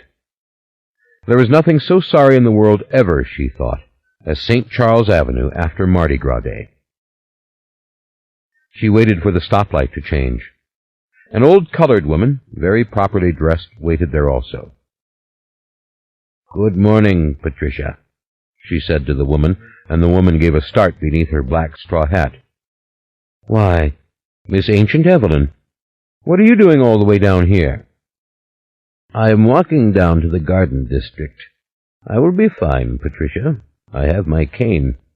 I wish I had my gloves and my hat, but I do not." "That's a shame, Miss Ancient Evelyn," said the old woman, very proper, her voice soft and mellow. She was a sweet old thing, Patricia, came by all the time with her little grandchild, who could have passed for white, but didn't, obviously, or maybe had yet to figure it all out. Something terribly exciting had happened. "Oh, I'll be all right," Ancient Evelyn said. "My niece is up there, in the garden district. I have to give her the Victrola." And then she realized that Patricia knew nothing about these things, that Patricia had stopped many a time at the gate to speak, but she did not know the whole story. How could she? Ancient Evelyn had thought for a moment she was speaking to someone who knew. Patricia was still talking, but Ancient Evelyn didn't hear the words. The light was green. She had to cross. And off she went as rapidly as she could, skirting the raised strip of concrete that divided the street, because stepping up and stepping down would be needlessly hard for her. She was too slow for the light, of course. That had been true 20 years ago, when she still made this walk all the time to pass the First Street house and look at poor Deirdre. All the young ones of that generation doomed, she thought, sacrificed, as it were, to the viciousness and stupidity of Carlotta Mayfair. Carlotta Mayfair drugged and killed her niece Deirdre. But why think of it now? It seemed Ancient Evelyn was plagued with 1,000 confusing thoughts. Cortland, Julien's beloved son, dead from a fall down the steps. That was all Carlotta's fault, too, wasn't it? They'd brought him into Tauro, only 2 blocks away. Ancient Evelyn had been sitting on the porch. She could see the top of the brick walls of the hospital from her very chair, and what a shock it had been to learn that Cortland had died there, only 2 blocks away, talking to strangers in the emergency room. And to think that Cortland had been Ancient Evelyn's father. Well, that had never mattered. Not really. Julien had mattered, yes, and Stella, but fathers and mothers, no. Barbara Ann had died giving birth to Ancient Evelyn. That was no mother, really. Only a cameo, a silhouette, a portrait in oils. See? That's your mother. A trunk full of old clothes, and a rosary, and some unfinished embroidery that might have been for a sachet. How Ancient Evelyn's mind wandered. But she had been counting murders, hadn't she? The murders committed by Carlotta Mayfair, who was now dead, thank God, and gone. The murder of Stella, that had been the worst of them all. That Carlotta had most definitely done.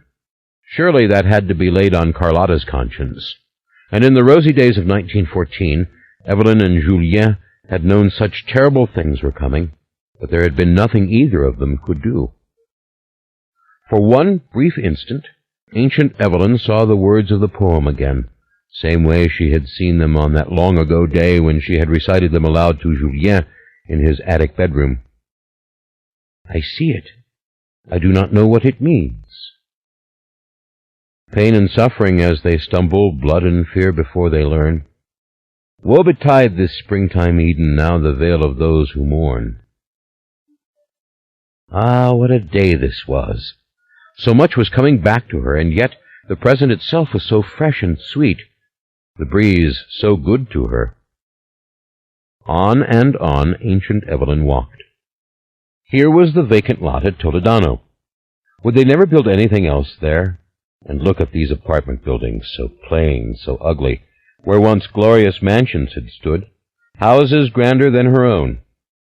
Oh, to think of all those people gone since the days when she took Gifford and Alicia downtown, or the other way to the park, walking between them. But the avenue did keep its beauty. The streetcar rattled into view even as she spoke, and then roared round the bend. The avenue was one endless curve, just as it had been all of Ancient Evelyn's life from the time she rode it to go up to First Street. Of course, she could not step up on the streetcar now. That was out of the question. She could not now remember when she stopped riding the car, except that it was decades ago. She'd nearly fallen one night when she was coming home, and dropped her sacks from Marks, Isaacs, and Maison Blanche, and the conductor himself had had to come and help her up. Very embarrassing and upsetting to her it had been. Silent as usual, she had given the conductor her special nod and touched his hand. Then the car had rushed away in a sweep of wind, and she'd been left alone on the neutral ground, and the oncoming traffic had seemed endless and impossible to defeat. The big house in another world on the other side of the street. And would you have believed it then, if they'd told you you'd live to see another 20 years, to see Deirdre buried and dead, to see poor Gifford dead? She had thought sure she'd die the year that Stella died, and then when Laura Lee died, it was the same way. Her only daughter. She thought if she stopped talking, death could come and take her. But it hadn't happened. Alicia and Gifford had needed her. Then Alicia had married, and Mona needed her. Mona's birth had given Ancient Evelyn a new voice. Oh, she didn't want to be considering things in such a perspective, not on such a lovely morning. She did try to speak to people. It was simply so unnatural a thing for her to do. She'd hear the others speaking to her, or more truly, she saw their lips move, and she knew they wanted her attention. But she could stay in her dreams, walking through the streets of Rome with her arm around Stella's waist, or lying with her in the little room at the hotel, and kissing so gently and endlessly in the shadows, just woman and woman, her breasts pressed softly against Stella's. Oh, that had been the richest time. Thank God she had not known how pale it would all be. After. She would only know the wide world once, really, and with Stella. And when Stella died, the world did too. Which had been the greatest love of her prime, Julien in the locked room, or Stella of the great adventures? She could not make up her mind. One thing was true. It was Julien who haunted her, Julien she saw in her waking dreams. Julien's voice she heard. There was a time when she was sure Julien was going to come right up the front steps the way he had when she was 13, pushing her great-grandfather out of the way. "Let that girl out, you bloody fool." And she in the attic had shivered in fear. Julien come to take me away. It would make sense, wouldn't it? Julien hovering about her still.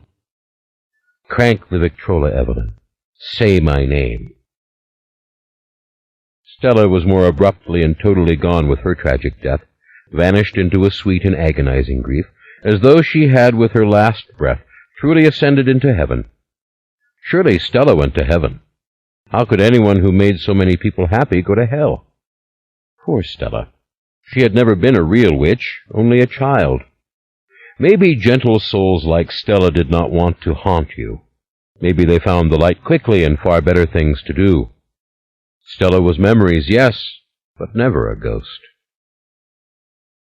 In the hotel room in Rome, Stella had put her hand between Evelyn's legs and said, "No, don't be frightened. Let me touch you. Yes, let me see you." Parting Evelyn's legs. "Don't be ashamed. Don't be afraid. With a woman there is never any cause to be afraid. You should know that. Besides, wasn't Oncle Julien gentle?" "If only we could shut the blinds," Evelyn had pleaded. "It's the light, it's the noise from the piazza." "I don't know." But in fact her body had been stirring, and she wanted Stella. It had only just struck her that she could touch Stella all over with her own hands, that she could suckle Stella's breasts and let Stella's weight fall down on her. How she loved Stella. She could have drowned in Stella. And in a true and deep way, ancient Evelyn's life had ended on that night when Stella was shot in 1929. She had seen Stella fall on the living-room floor, and that man from the Talamasca, that Arthur Langtry, run to take the gun from Lionel Mayfair's hand. That man from the Talamasca had died at sea only a little while after. Poor fool, she thought. And Stella had hoped to escape with him, to run off to Europe and leave Lasher with her child. Oh, Stella, to think that such a thing could be done, how foolish and terrible.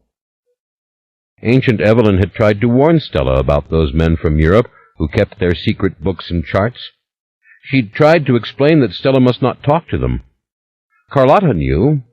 Evelyn had to give her that, though for all the wrong reasons. And now there was one of those men about again, and nobody suspected anything. Aaron Leitner was his name. They talked about him as though he were a saint, because he had the records of the clan all the way back to Dunleith. What did any of them know about Dunleith? Julien had hinted of terrible things in a hushed voice as they lay together, with the music playing in the background.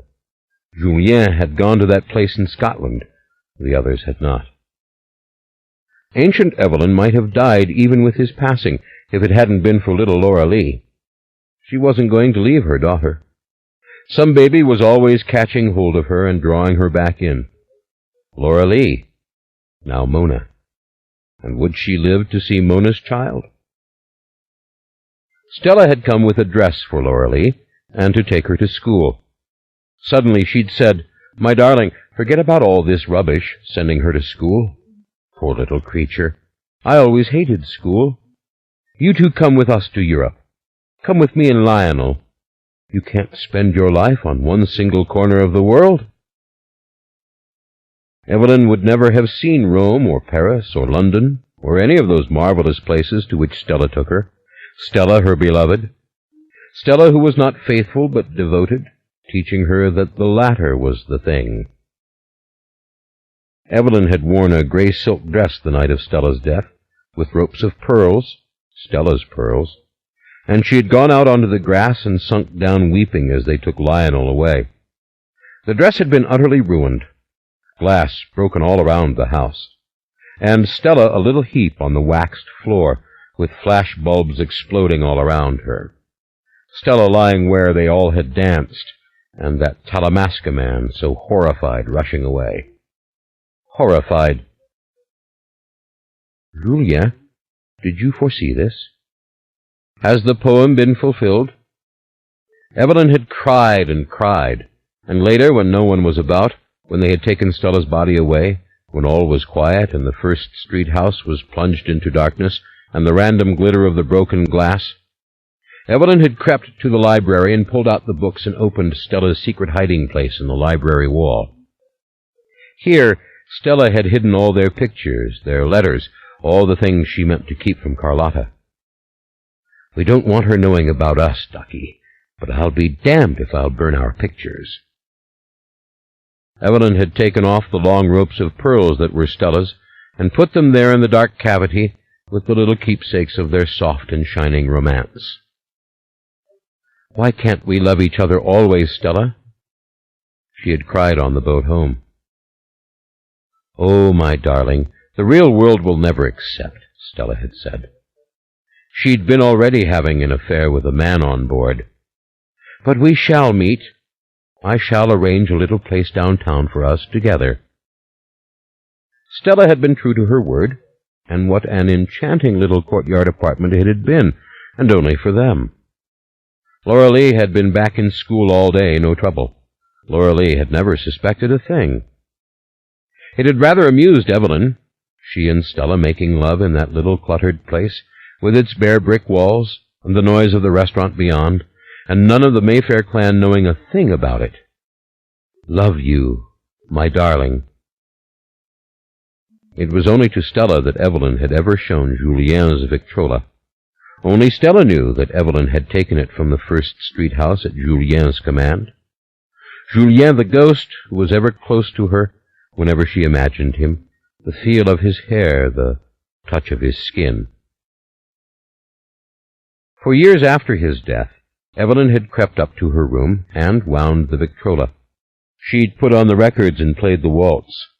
She'd closed her eyes and imagined she danced with Julien, so sprightly and graceful in his old age, so ready to laugh at the ironies of it all, so patient with the weaknesses and deceptions of others. She'd played the waltz for little Laura Lee. Your father gave me this record, she had told her daughter. The child's face was so sad it could make her cry just to look at Laura Lee's face. Had Laura Lee ever known happiness?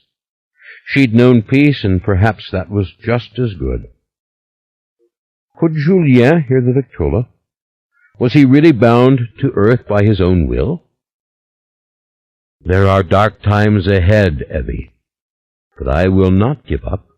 I will not go quietly into hell and let him triumph. I will overreach death if I can, same as he has done. I will thrive in the shadows, play the song for me, so that I might hear it, so that it might call me back. Stella had been so puzzled to hear about it years after, when they ate spaghetti and drank wine and listened to the Dixieland in the little place in the quarter. Evelyn's old tales of Julien.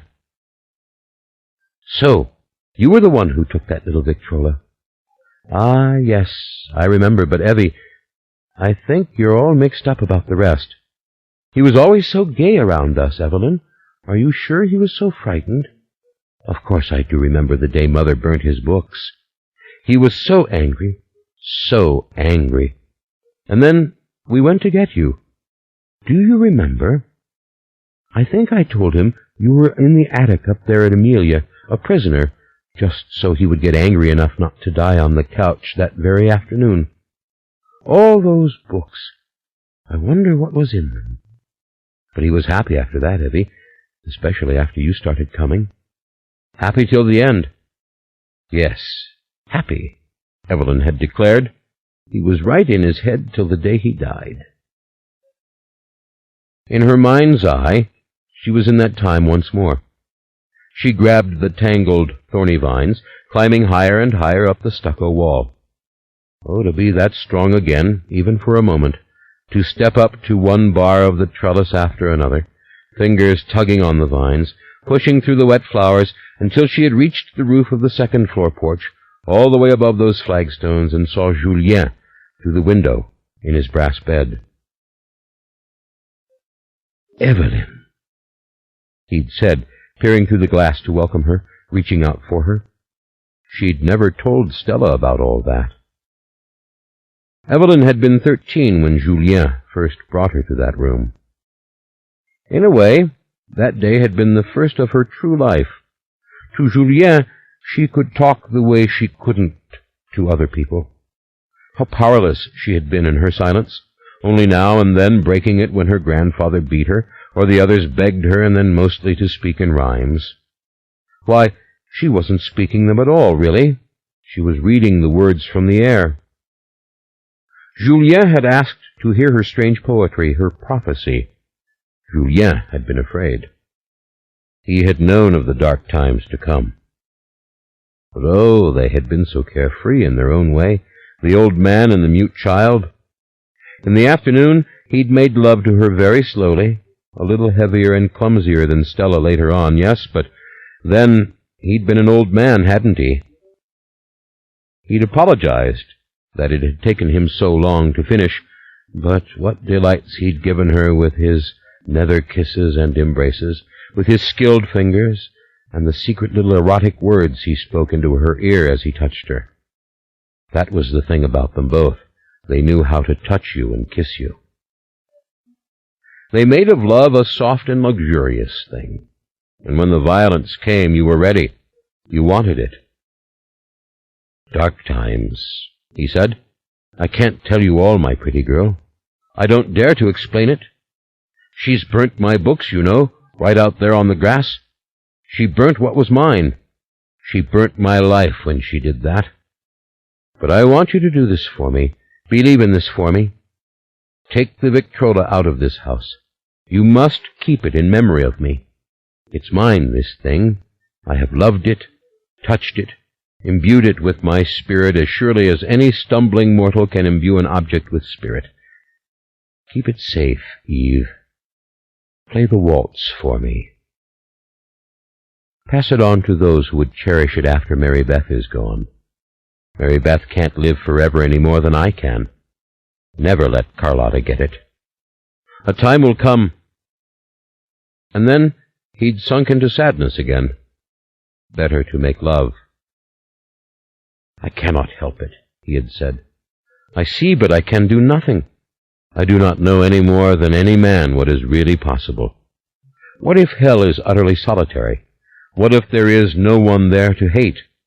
What if it's like the dark night over Dunleith, Scotland?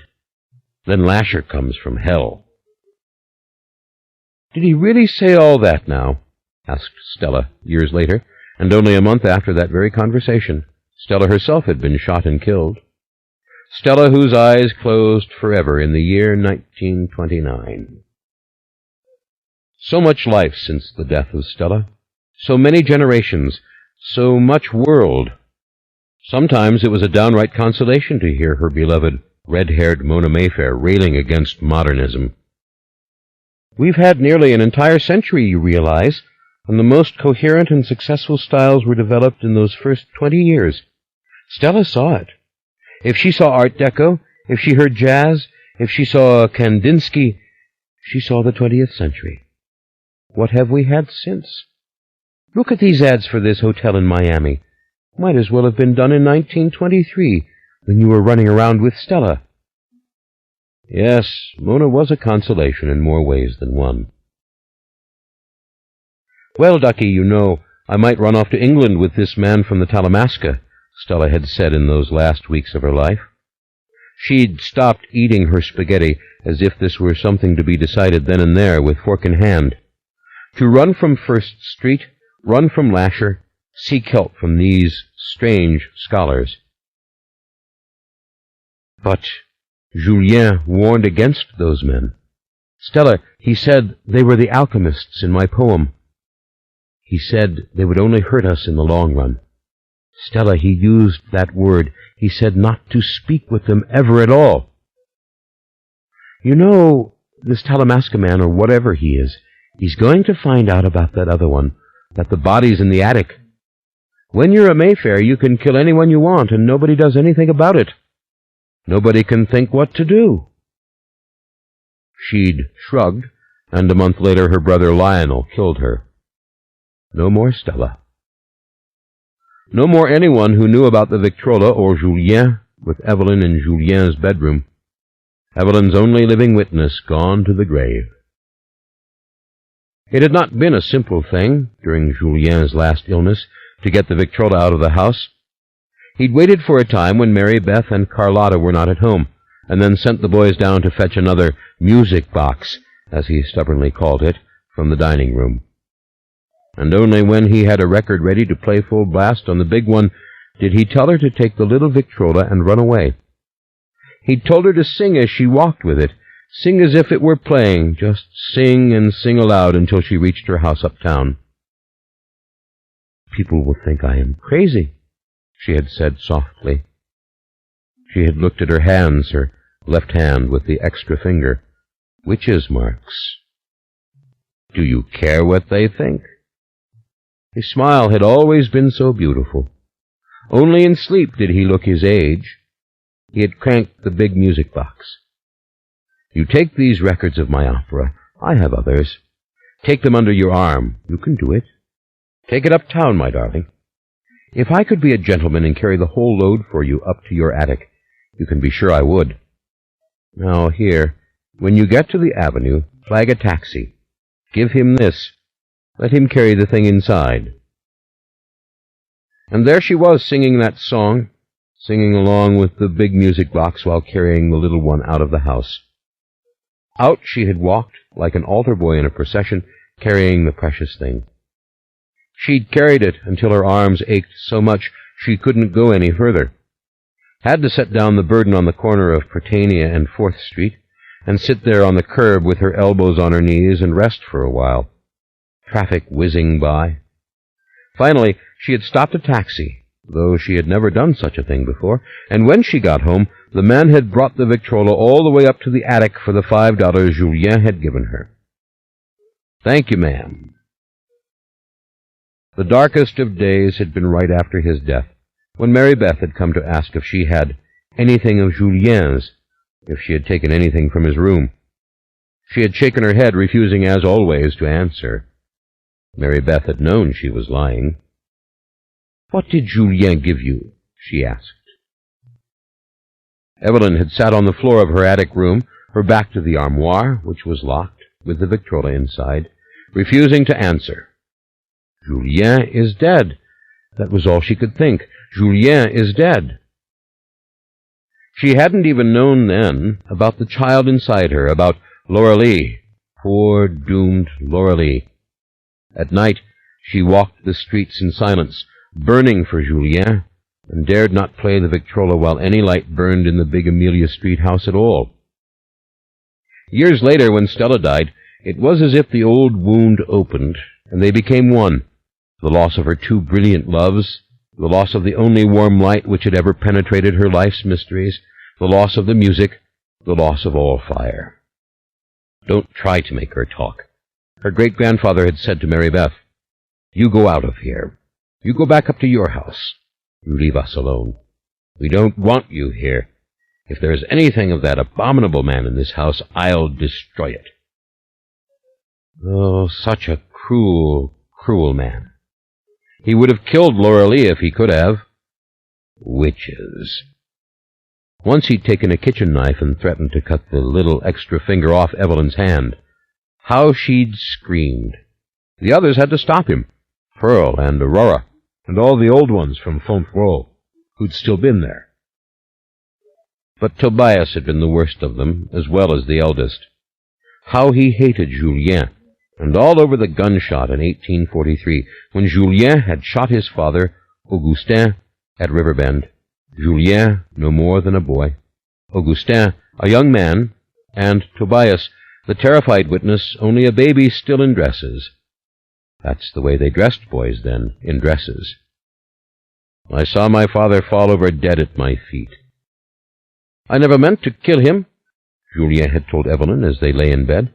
"I never meant for one whole branch of the family to veer off in bitterness and rage, and everyone else has been trying to get them back ever since, but somehow there are 2 camps. There is here, and there is Amelia Street. I feel so sorry when I think of all that. I was just a boy, and the fool didn't know how to run the plantation.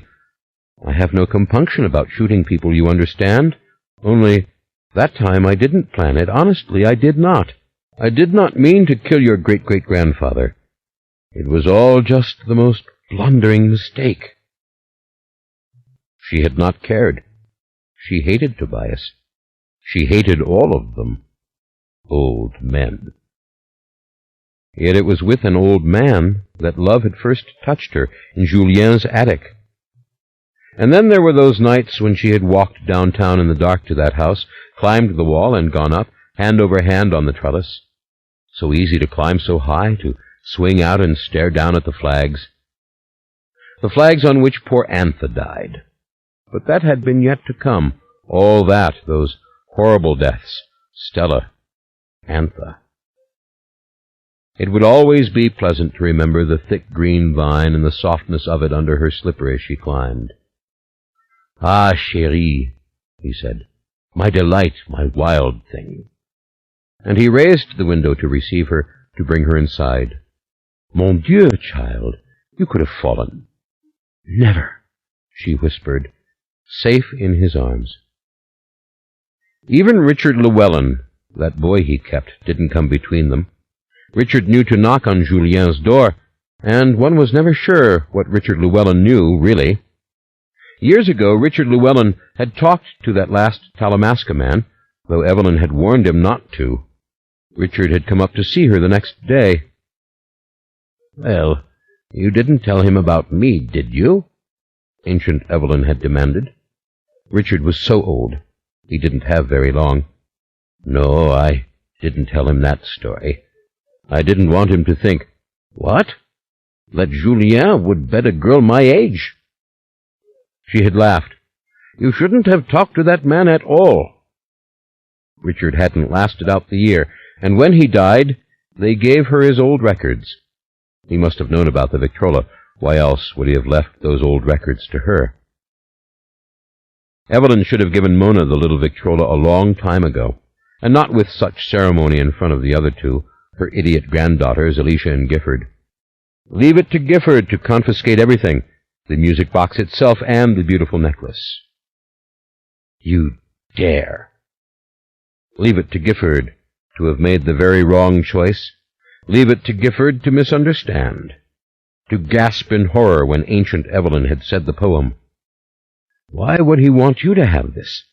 What did he think it could do? He was a witch, and you know it, a witch as surely as the others.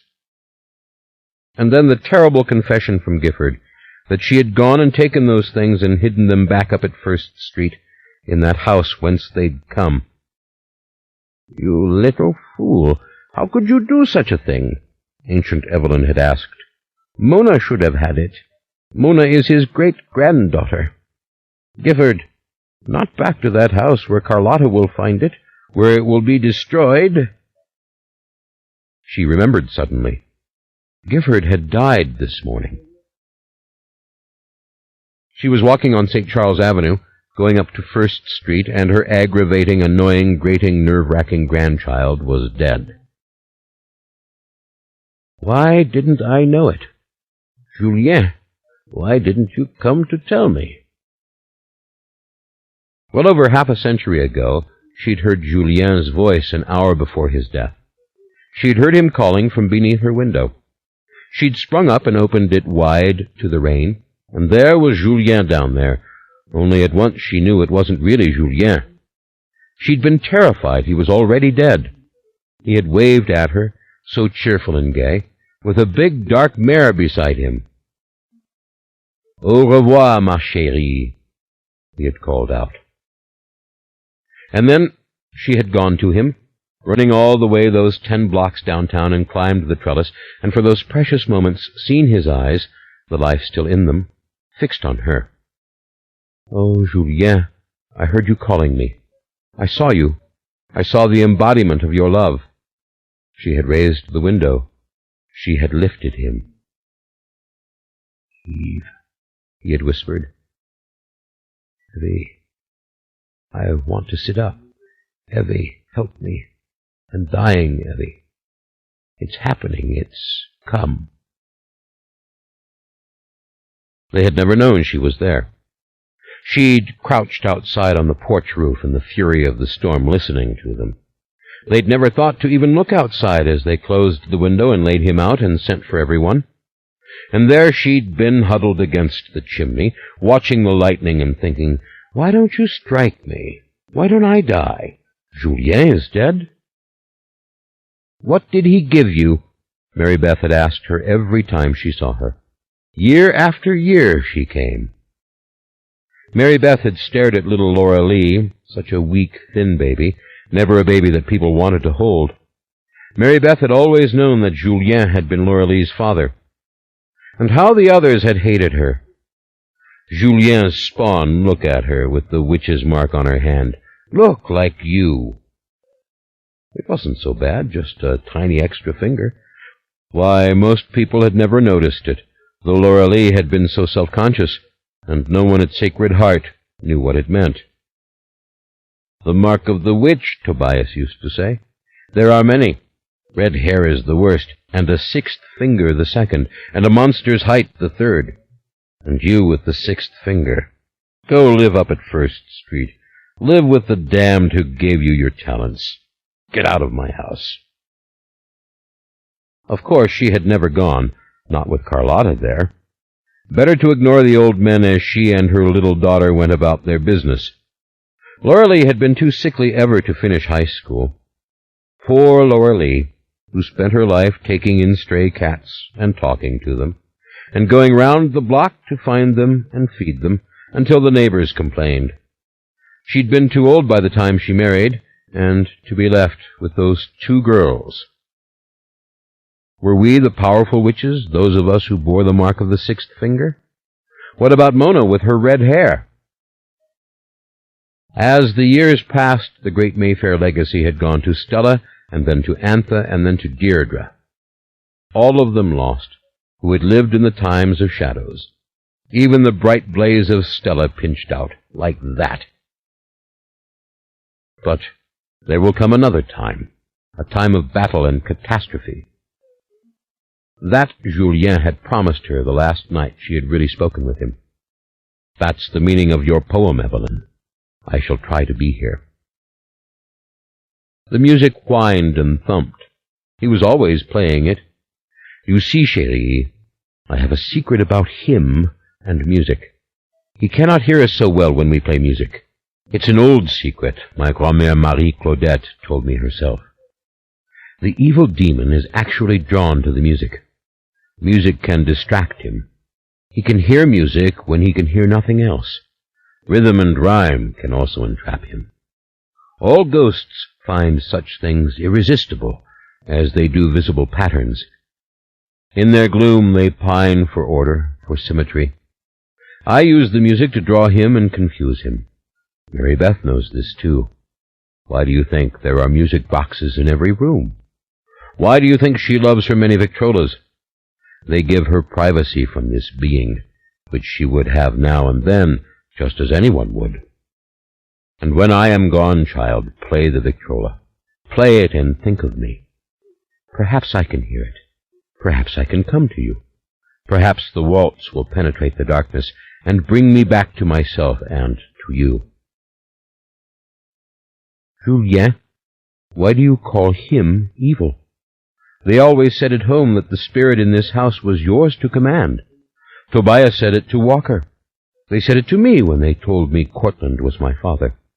Lasher was the magic slave of Julien and Mary Beth, they said, which will grant their every wish." He'd shaken his head, talking under cover of a Neapolitan song. "He's evil, mark my word, and the worst kind of evil, but he does not know it himself. Recite the poem again. Tell it to me." Ancient Evelyn had hated to say the poem. The poem came from her as if she were the Victrola and someone had touched her with an invisible needle, and out came the words, and she did not know what they meant. Words that frightened Julien, and had frightened his niece Carlotta beforehand, words that Julien said over and over again as the months passed.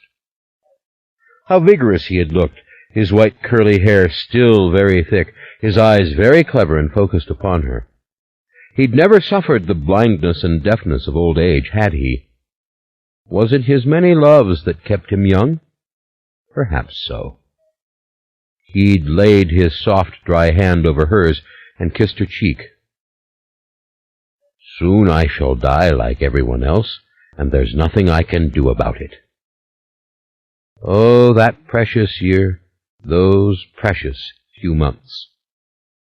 And to think of him coming to her, young in that vision, that she'd heard his voice all the way up at her window, and there he'd stood in the rain, all chipper and handsome and beaming at her as he held the bridle of his horse. Au revoir, ma chérie. Afterwards, little visions of him came so fast they were like the pop of flash bulbs. Julien on the streetcar passing by. Julien in a car. Julien in the cemetery at Anth's funeral. All make-believe, perhaps. Why, she could have sworn she glimpsed him for one precious second at Stella's funeral. Is that why she'd spoken so to Carlotta, accusing her outright as they stood together amongst the graves? It was the music, wasn't it? Evelyn had said, trembling as she made her verbal assault, fired with hatred and grief. You had to have the music. When the band was playing loud and wild, Lionel could come up on Stella and shoot her with the gun. And the man didn't even know, did he? You used the music to distract the man. You knew the trick. Julien told me the trick. You tricked the man with music. You killed your sister. You were the one. Witch, get away from me, Carlotta had said, seething with anger. You and all your kind. Ah, but I know. And your brother's in the straitjacket, yes, but you're the killer. You put him up to it. You used the music. You knew the trick. It had taken all her strength to say those words, but her love for Stella had demanded it. Stella.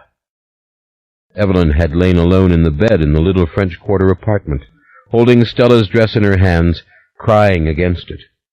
And the pearls, they would never find Stella's pearls. She had turned inward after Stella.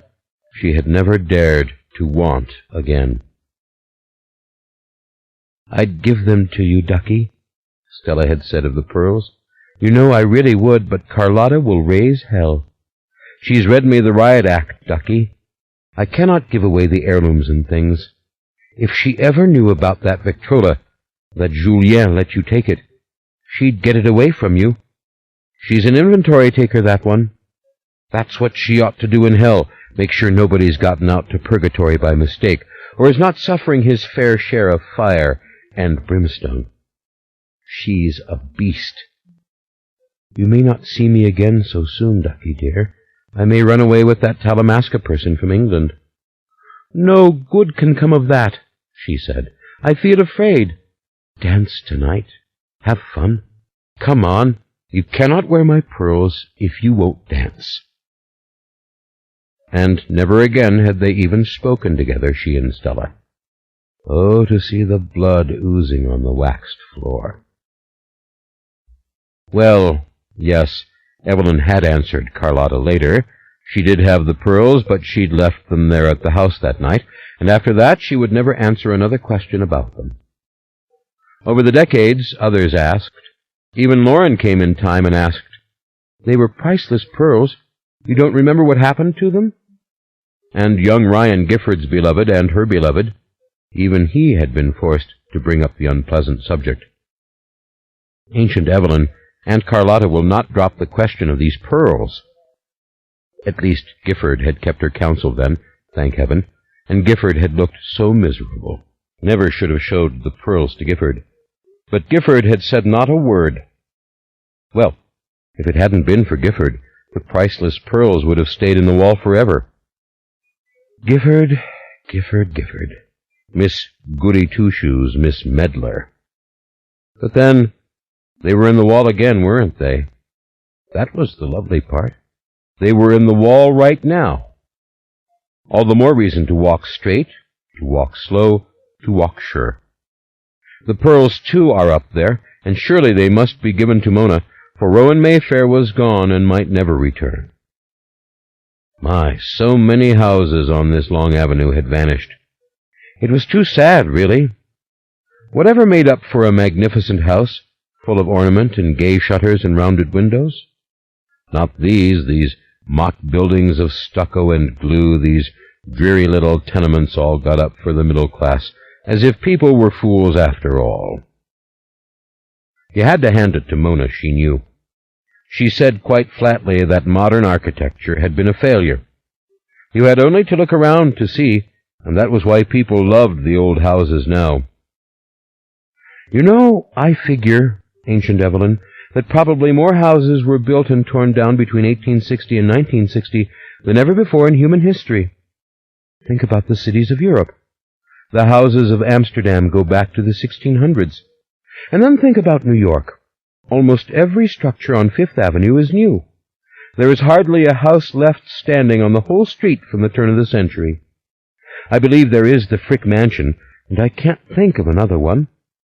Of course, I've never been to New York, except with Gifford, and it wasn't Gifford's thing to go examining old buildings. I think she thought we went there to go shopping, and shop we did. Evelyn had agreed, though she hadn't said so. On all accounts, Evelyn always agreed with Mona, though Aunt Evelyn never said. But that was the great thing about Mona.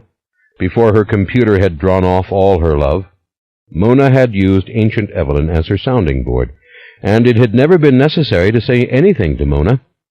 Mona could make a long conversation all on her own, proceeding with manic fire from one topic to another. Mona was her treasure, and now that Gifford was gone, why, she would talk to Mona, and they could sit alone, and they could play the Victrola, and the pearls. Yes, she would wrap them around Mona's neck.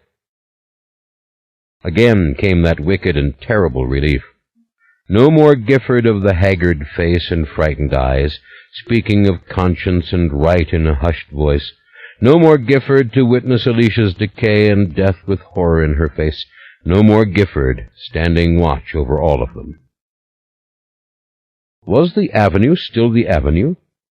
Surely she should come to the corner of Washington soon, but there were so many of these new buildings that she had lost her bearings. Life had become so noisy. Life had become crude. Garbage trucks roared as they devoured the trash. Trucks clattered in the street. The banana man was gone. The ice cream man was gone. The chimney sweeps came no more. The old woman no longer came with the blackberries. Laura Lee died in pain. Deirdre went mad, and then Deirdre's daughter Rowan came home, only one day too late to see her mother alive, and a horror happened on Christmas Day, and no one wanted to speak of it. And Rowan Mayfair was gone. What if Rowan Mayfair and her new man had found the Victrola and the records? But no, Gifford said they had not. Gifford kept watch. Gifford would have snatched them away again, if she had to do it. And Gifford's hiding place had been Stella's own, known only to Gifford because Evelyn had revealed it to her. Stupid thing to have done, to have ever wasted a tale or a song or a verse upon Gifford or Alicia. They were mere links in a chain, and the jewel was Mona. They won't find them, Ancient Evelyn. I put the pearls back in the very same secret place in the library, the Victrola with them. The whole kit and caboodle will be safe there forever. And Gifford, the country club Mayfair, had gone up to that dark house and hidden those things away on her own. Had she seen the man on that dark journey? They'll never be found. They'll rot with that house, Gifford had said. You know. You showed me the place yourself the day we were in the library. You mocked me, you evil child. But she had shown little Gifford the secret niche on the very afternoon of Laura Lee's funeral. That must have been the last time Carlotta opened the house. It was 1960, and Deirdre was already very sick, and having lost her baby Rowan, Deirdre had gone back for a long time in the hospital. Cortland had been dead a year. But Carlotta had always pitied Laura Lee, always pitied her that she had Evelyn for a mother. And then there were Millie dear and Belle, both saying, Carlotta, Can't we bring them all back here?"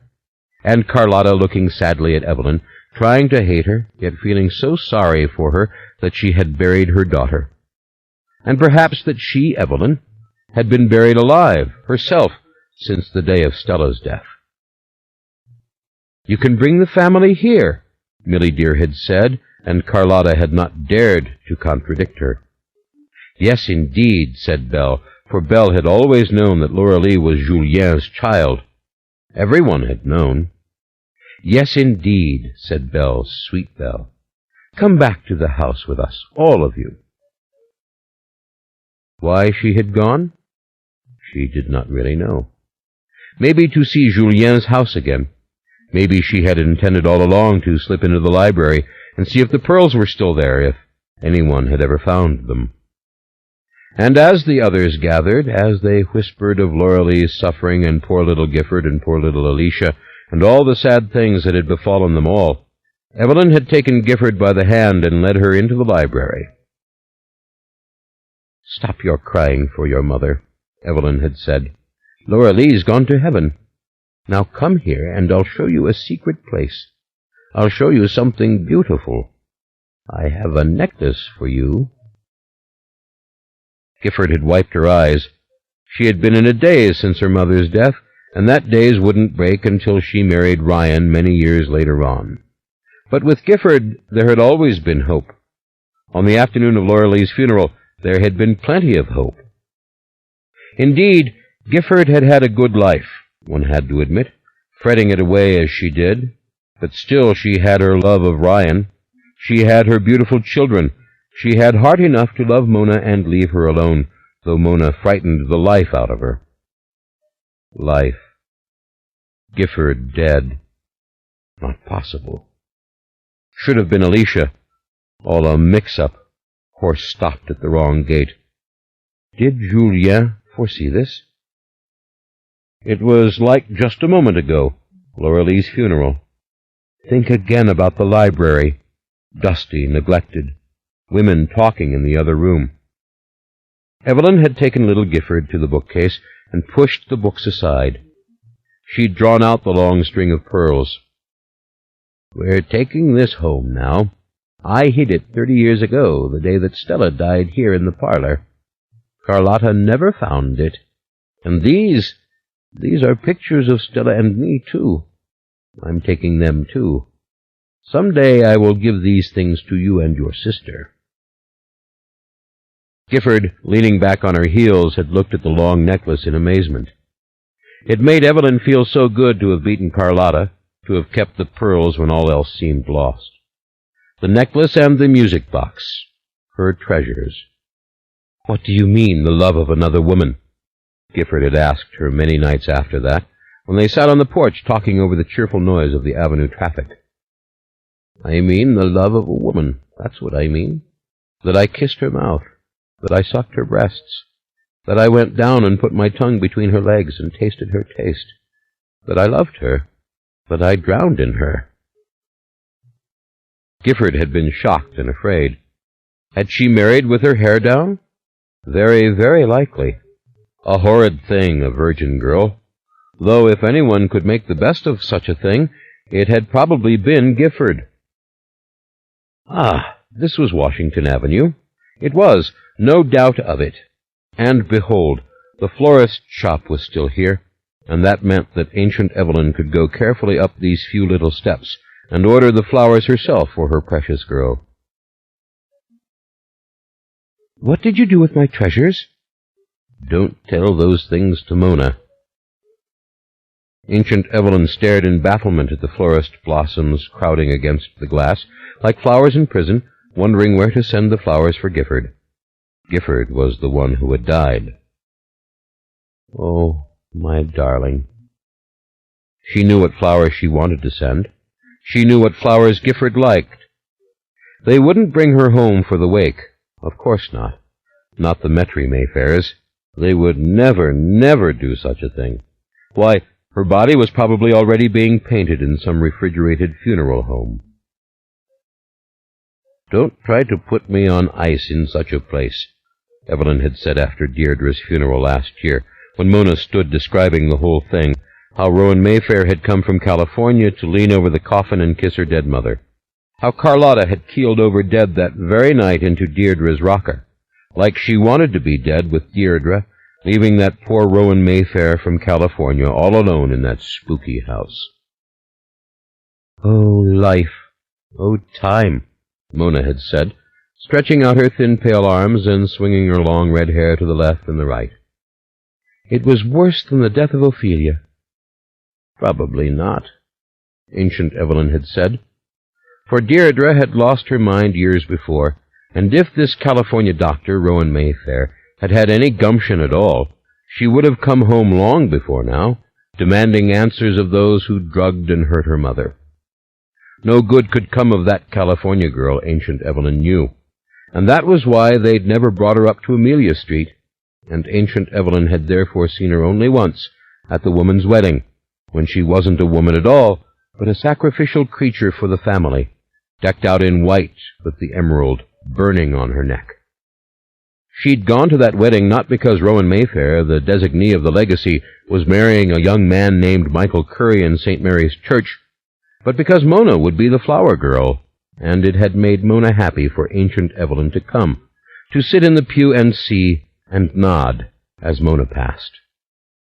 So hard it had been to enter the house after all those years, and see it beautiful once more the way it had been in those times when she had been with Julien. To see the happiness of Dr. Rowan Mayfair and her innocent husband, Michael Curry.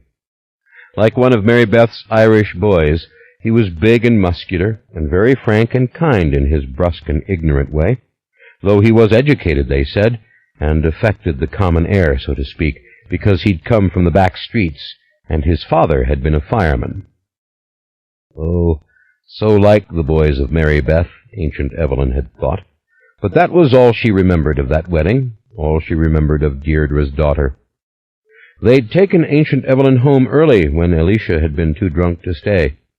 She hadn't minded. She'd sat by Alicia's bed as always, saying her beads, and dreaming, and humming the songs that Julien used to play in the upstairs room. And the bride and groom of last year had danced in that double parlor, and the Victrola was hidden in the library wall, and no one would ever find it. She herself did not think of it, or maybe she would have gone to it, as all the others sang and drank and laughed together. Maybe under that roof she would have wound it again and said, "Julien," and to the wedding he would have come, an unexpected guest. Hadn't even thought of it then, too afraid Alicia would stumble. That night late, Gifford had come upstairs to Alicia's room at Amelia Street. She'd put her hand on Ancient Evelyn's shoulder. "I'm glad you came to the wedding," she'd said so kindly. "I wish you would come out again more often." And then she had asked, "You didn't go to the secret place. You didn't tell them?" Ancient Evelyn had not bothered to answer. "Rowan and Michael will be happy." Gifford had kissed her cheek and gone off. The room stank of drink. Alicia moaned as her mother had moaned, determined to die at all costs, be with Mother. Washington Avenue. Yes, indeed, this was it. Over there, the white-shingled Queen Anne house, same as always. It was the only one left on any of the four corners, of course, but it was the same, very same. And here the florist. Yes, she had been about to buy the flowers, hadn't she? For her darling girl, her darling... And look, the strangest thing was happening. A little bespectacled young man had appeared in the doorway of the florist, and he was speaking to her, was he not? Time to listen over the rumble of the traffic. "Ancient Evelyn, that's you. I hardly recognized you. What are you doing so far from home, Ancient Evelyn? Come inside. Let me call your granddaughter." "My granddaughter's dead," she said. "You can't call her." "Yes, ma'am, I'm sorry, I know." He came to the edge of the little porch. He wasn't so young, really, she could see that now, and she did know this young man, didn't she? "I'm so sorry about Miss Gifford, ma'am. I've been taking orders for flowers all morning long. I meant I'd like to call Miss Alicia to come and get you and take you home." "You think Alicia could come to pick me up? Shows what you know, poor boy." But why speak? Why speak at all? She had given up this sort of feisty foolishness long ago. She would wear herself crazy today, going back to this sort of chatter. But what was this man's name? What on earth was he saying now?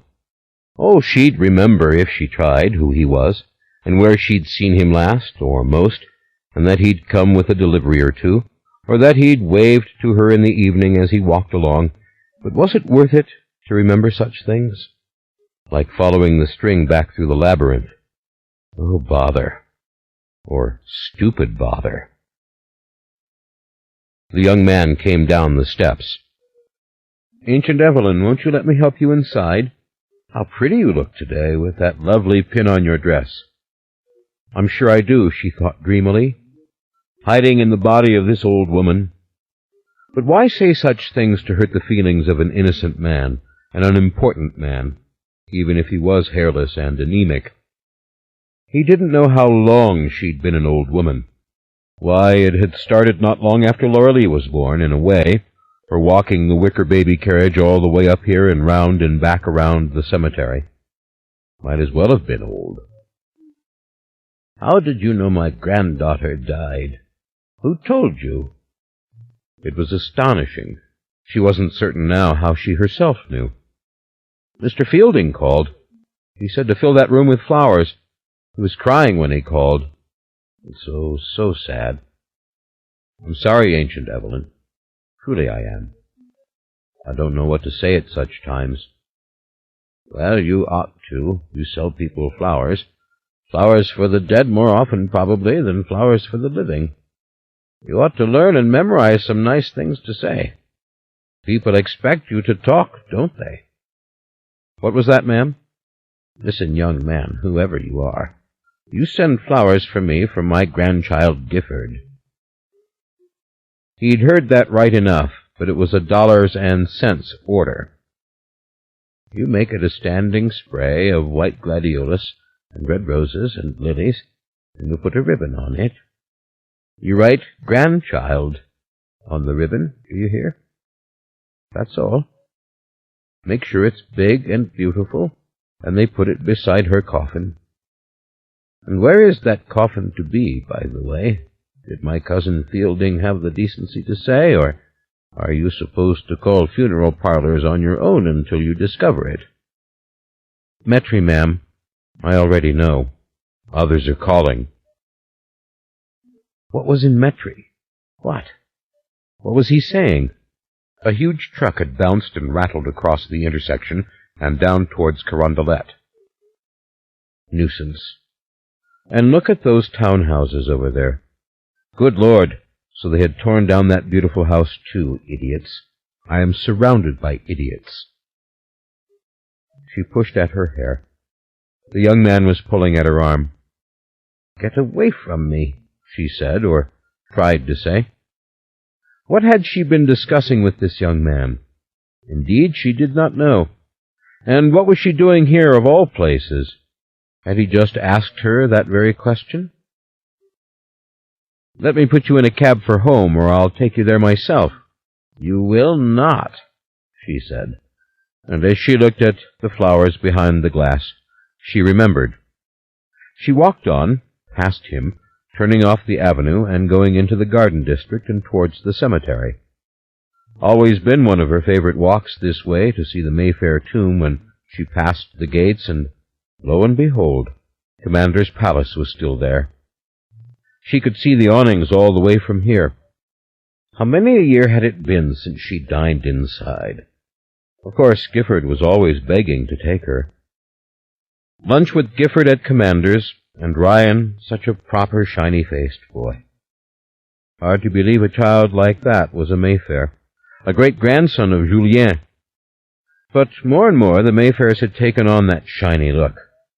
Gifford always ordered the shrimp remoulade, and never spilt a drop of the sauce on her scarf or her blouse. Gifford. Nothing really could have happened to Gifford. young man," she said.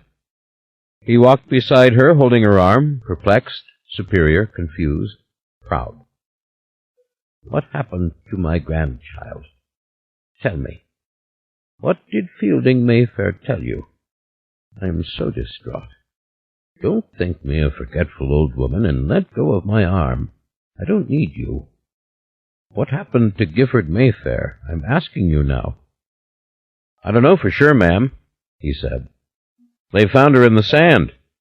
She'd lost a lot of blood, some kind of hemorrhage, they said. But I don't know any more than that. She was dead by the time they got her to the hospital. That's all I know, and her husband is on his way there now to find out everything." "Well, of course he is on his way," she said. She jerked her arm free. "I thought I told you to let me go." "I'm afraid you'll fall, Ancient Evelyn. I've never seen you so far from home." "What are we talking about, son? 8 blocks? I used to make this walk all the time. Used to be a little drugstore there on the corner of Britannia and Washington.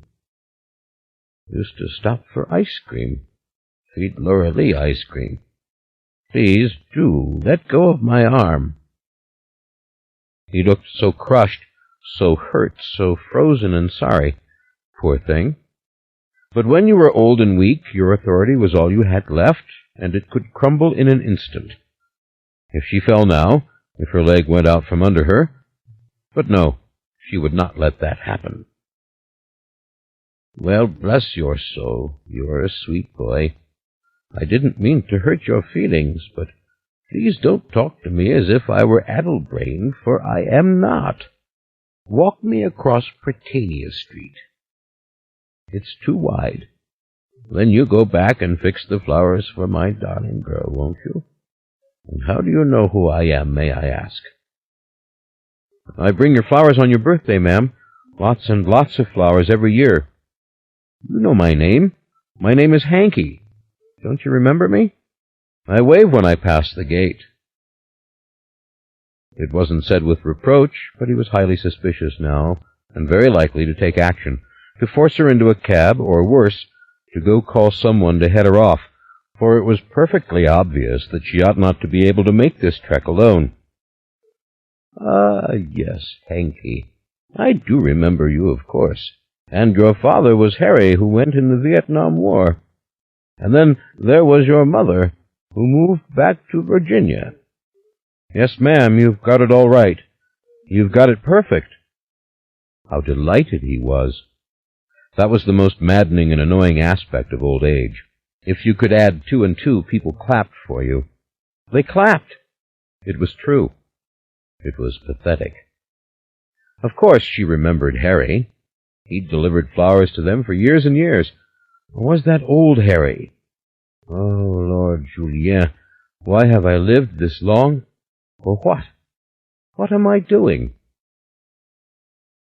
There was the white wall of the cemetery. "Come on, young Hanky, be a nice boy and cross me over. I have to go," she said. "Ancient Evelyn, please let me drive you home. Let me call your grandson-in-law." "That's sot, you twit." She turned on him full-faced. "I'm going to hit you with this walking stick." She laughed in spite of herself at the idea of it, and he laughed too. "But, ma'am, aren't you tired? Don't you want to rest? Come back into the florist's shop and rest." She felt too weary suddenly to say another word. Why speak? They never listened. She planted her feet on the corner and held tight to her cane with both hands, and stared down the leafy corridor of Washington Avenue. The best oaks in the city, she often thought, all the way to the river. Should she give up? Something was terribly wrong, terribly, terribly wrong, and her mission, what had it been? Good God, she could not recollect. An old white-haired gentleman stood opposite. Was he as old as she? And he smiled at her. He smiled and he waved for her to come on. What a dandy he was, and at his age. It made her laugh to see such colorful clothes, the yellow silk waistcoat. By God, that was Julien. Julien Mayfair! It gave her such a great and pleasurable shock. She felt it all over her face, as if someone had touched her with a cool cloth and wakened her. Look at him! Julien! Waving to her to come on, hurry it up. And then he was gone. Simply gone. Yellow waistcoat and all. The way he always did it, the stubborn dead, the crazy dead, the puzzling dead. But she had remembered everything. Mona was up at that house. Gifford had suffered a fatal loss of blood, and ancient Evelyn had to go to First Street.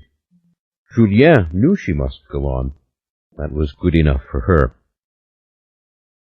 You let him touch you? Gifford had asked her in amazement, Cece laughing in that snide, silly way. My dears, I adored it. If only she could have said such a thing to Tobias and to Walker. Nights before Laura-Lee's birth, she'd unlocked the attic door, and she had walked on her own to the hospital. The old men had not been told until the child was safe in her arms. Don't you see what that bastard has done? Walker had cried. It's to plant the witch's seeds. This is a witch, too. How frail was Laura-Lee. Was that a witch's seed? If it was, then only the cats had known it. Think of the way they had crowded about Laura-Lee, arching their backs and rubbing themselves on her thin little legs. Laura-Lee with the witch's finger, which she had not passed on to Alicia or Gifford, thank God. The light turned green. Ancient Evelyn began to walk across the street. The young man talked and talked, but she paid him no mind. She walked on, beside the whitewashed walls, next to the quiet and invisible dead, the properly buried dead, and by the time she reached the gates in the middle of the block, young Hanky of the Flowers was nowhere about, and she was not going to look back to see what he had done, or where he'd gone, or if he was rushing back to his flower shop to call the patrol for her. She stopped at the gates. She could just see the edge of the Mayfair tomb down there in the middle of the block, jutting out ever so slightly into the path. She knew every one inside. She could knock on every rectangle of stone. Hello in there, my darlings. Gifford wouldn't be buried there, oh no. Gifford would be buried out in Metry, Country Club Mayfair, as she thought. They had always called them that, even in Cortland's time. Or was it Cortland who started that expression to describe his own children? Cortland, who had whispered in her ear once, Daughter, I love you, so quick the Country Club Mayfairs couldn't hear. Gifford, my darling Gifford. She imagined Gifford in her lovely red wool suit and white blouse with a soft silk bow at the neck. Gifford wore gloves, but only to drive. She had been putting them on very carefully, caramel leather gloves. She looked younger than Alicia now, though she was not. She cared for herself, groomed herself, loved other people. I can't stay for Mardi Gras this year, she'd said. I just can't. She'd come to tell them she was driving to Destin. Well, I hope you don't expect me to receive everybody here, Alicia had cried. Utter panic. She'd dropped the magazine on the porch. I can't do all that. I can't get the ham and the bread. I can't. I won't. I'll lock up the house. I'm not well. And Aunt Evelyn just sits there and sits there. Where is Patrick? You should stay here and help me. Why don't you do something about Patrick? Do you know Patrick drinks in the morning now? He drinks all morning. Where is Mona? God damn it. Mona went out without telling me. Mona is always going out without telling me. Somebody should put a leash on Mona. I need Mona. Board up the damned windows, will you, before you leave? Gifford had remained so calm. They're all going to First Street this year, Cece, Gifford had said. You don't have to do anything except what you always do, no matter how you plan to do otherwise. Oh, you are so mean to me. Did you come uptown just to say this to me? And what about Michael Curry? They say he almost died on Christmas Day. May I ask why he is giving a party on Shrove Tuesday? Alicia was by that time trembling with indignation and rage at the sheer madness of life, at the utter lack of logic to things, that anything could expect anything of her. After all, had she not practically killed herself just to secure that, from all responsibility, she would be forever exempt? How much more liquor did it take? This Michael Curry nearly drowns, and so what does he do? He gives a party. Doesn't he know his wife is missing? His wife could be dead. What kind of man is he, this crazy Michael Curry? And who the hell said he could live in that house? What are they going to do about the legacy? What if Rowan Mayfair never comes back? Go on. Go to Destin. Why should you care? Leave me here. It doesn't matter. Go to hell. Wasted anger, wasted words, beside the point. Always beside the point. Had Alicia said anything straightforward or honest in 20 years? Most likely not. They want to gather at First Street, Cece. It's not my idea. I'm going away. Gifford's voice had been so soft that Alicia probably had not even heard, and those had been the last words her sister would ever speak to her. Oh, my darling dear. Bend to kiss me again. Kiss my cheek now, hold my hand, even with your soft leather glove. I loved you, my sweetheart, my grandbaby, no matter what I said. I did, I loved you. Gifford. Gifford's car had driven away, as Alicia stood on the porch and swore, barefoot and cold. She'd kicked the magazine. So she just leaves. She just leaves. I can't believe it. She just leaves. What am I supposed to do? Ancient Evelyn had spoken not a word. Words spoken to drunkards were truly words written in water. They vanished into the endless void in which the drunkard languished. Could a ghost be any worse off? Gifford had tried and tried. Gifford was Mayfair through and through. Gifford had loved. Fretted, yes, but loved. Little girl with a conscience on the floor of the library. But should we just take these pearls? All doomed, that generation, the Mayfair children of the time of science and psychology. Better to have lived in the time of crinolines and carriages and voodoo yens.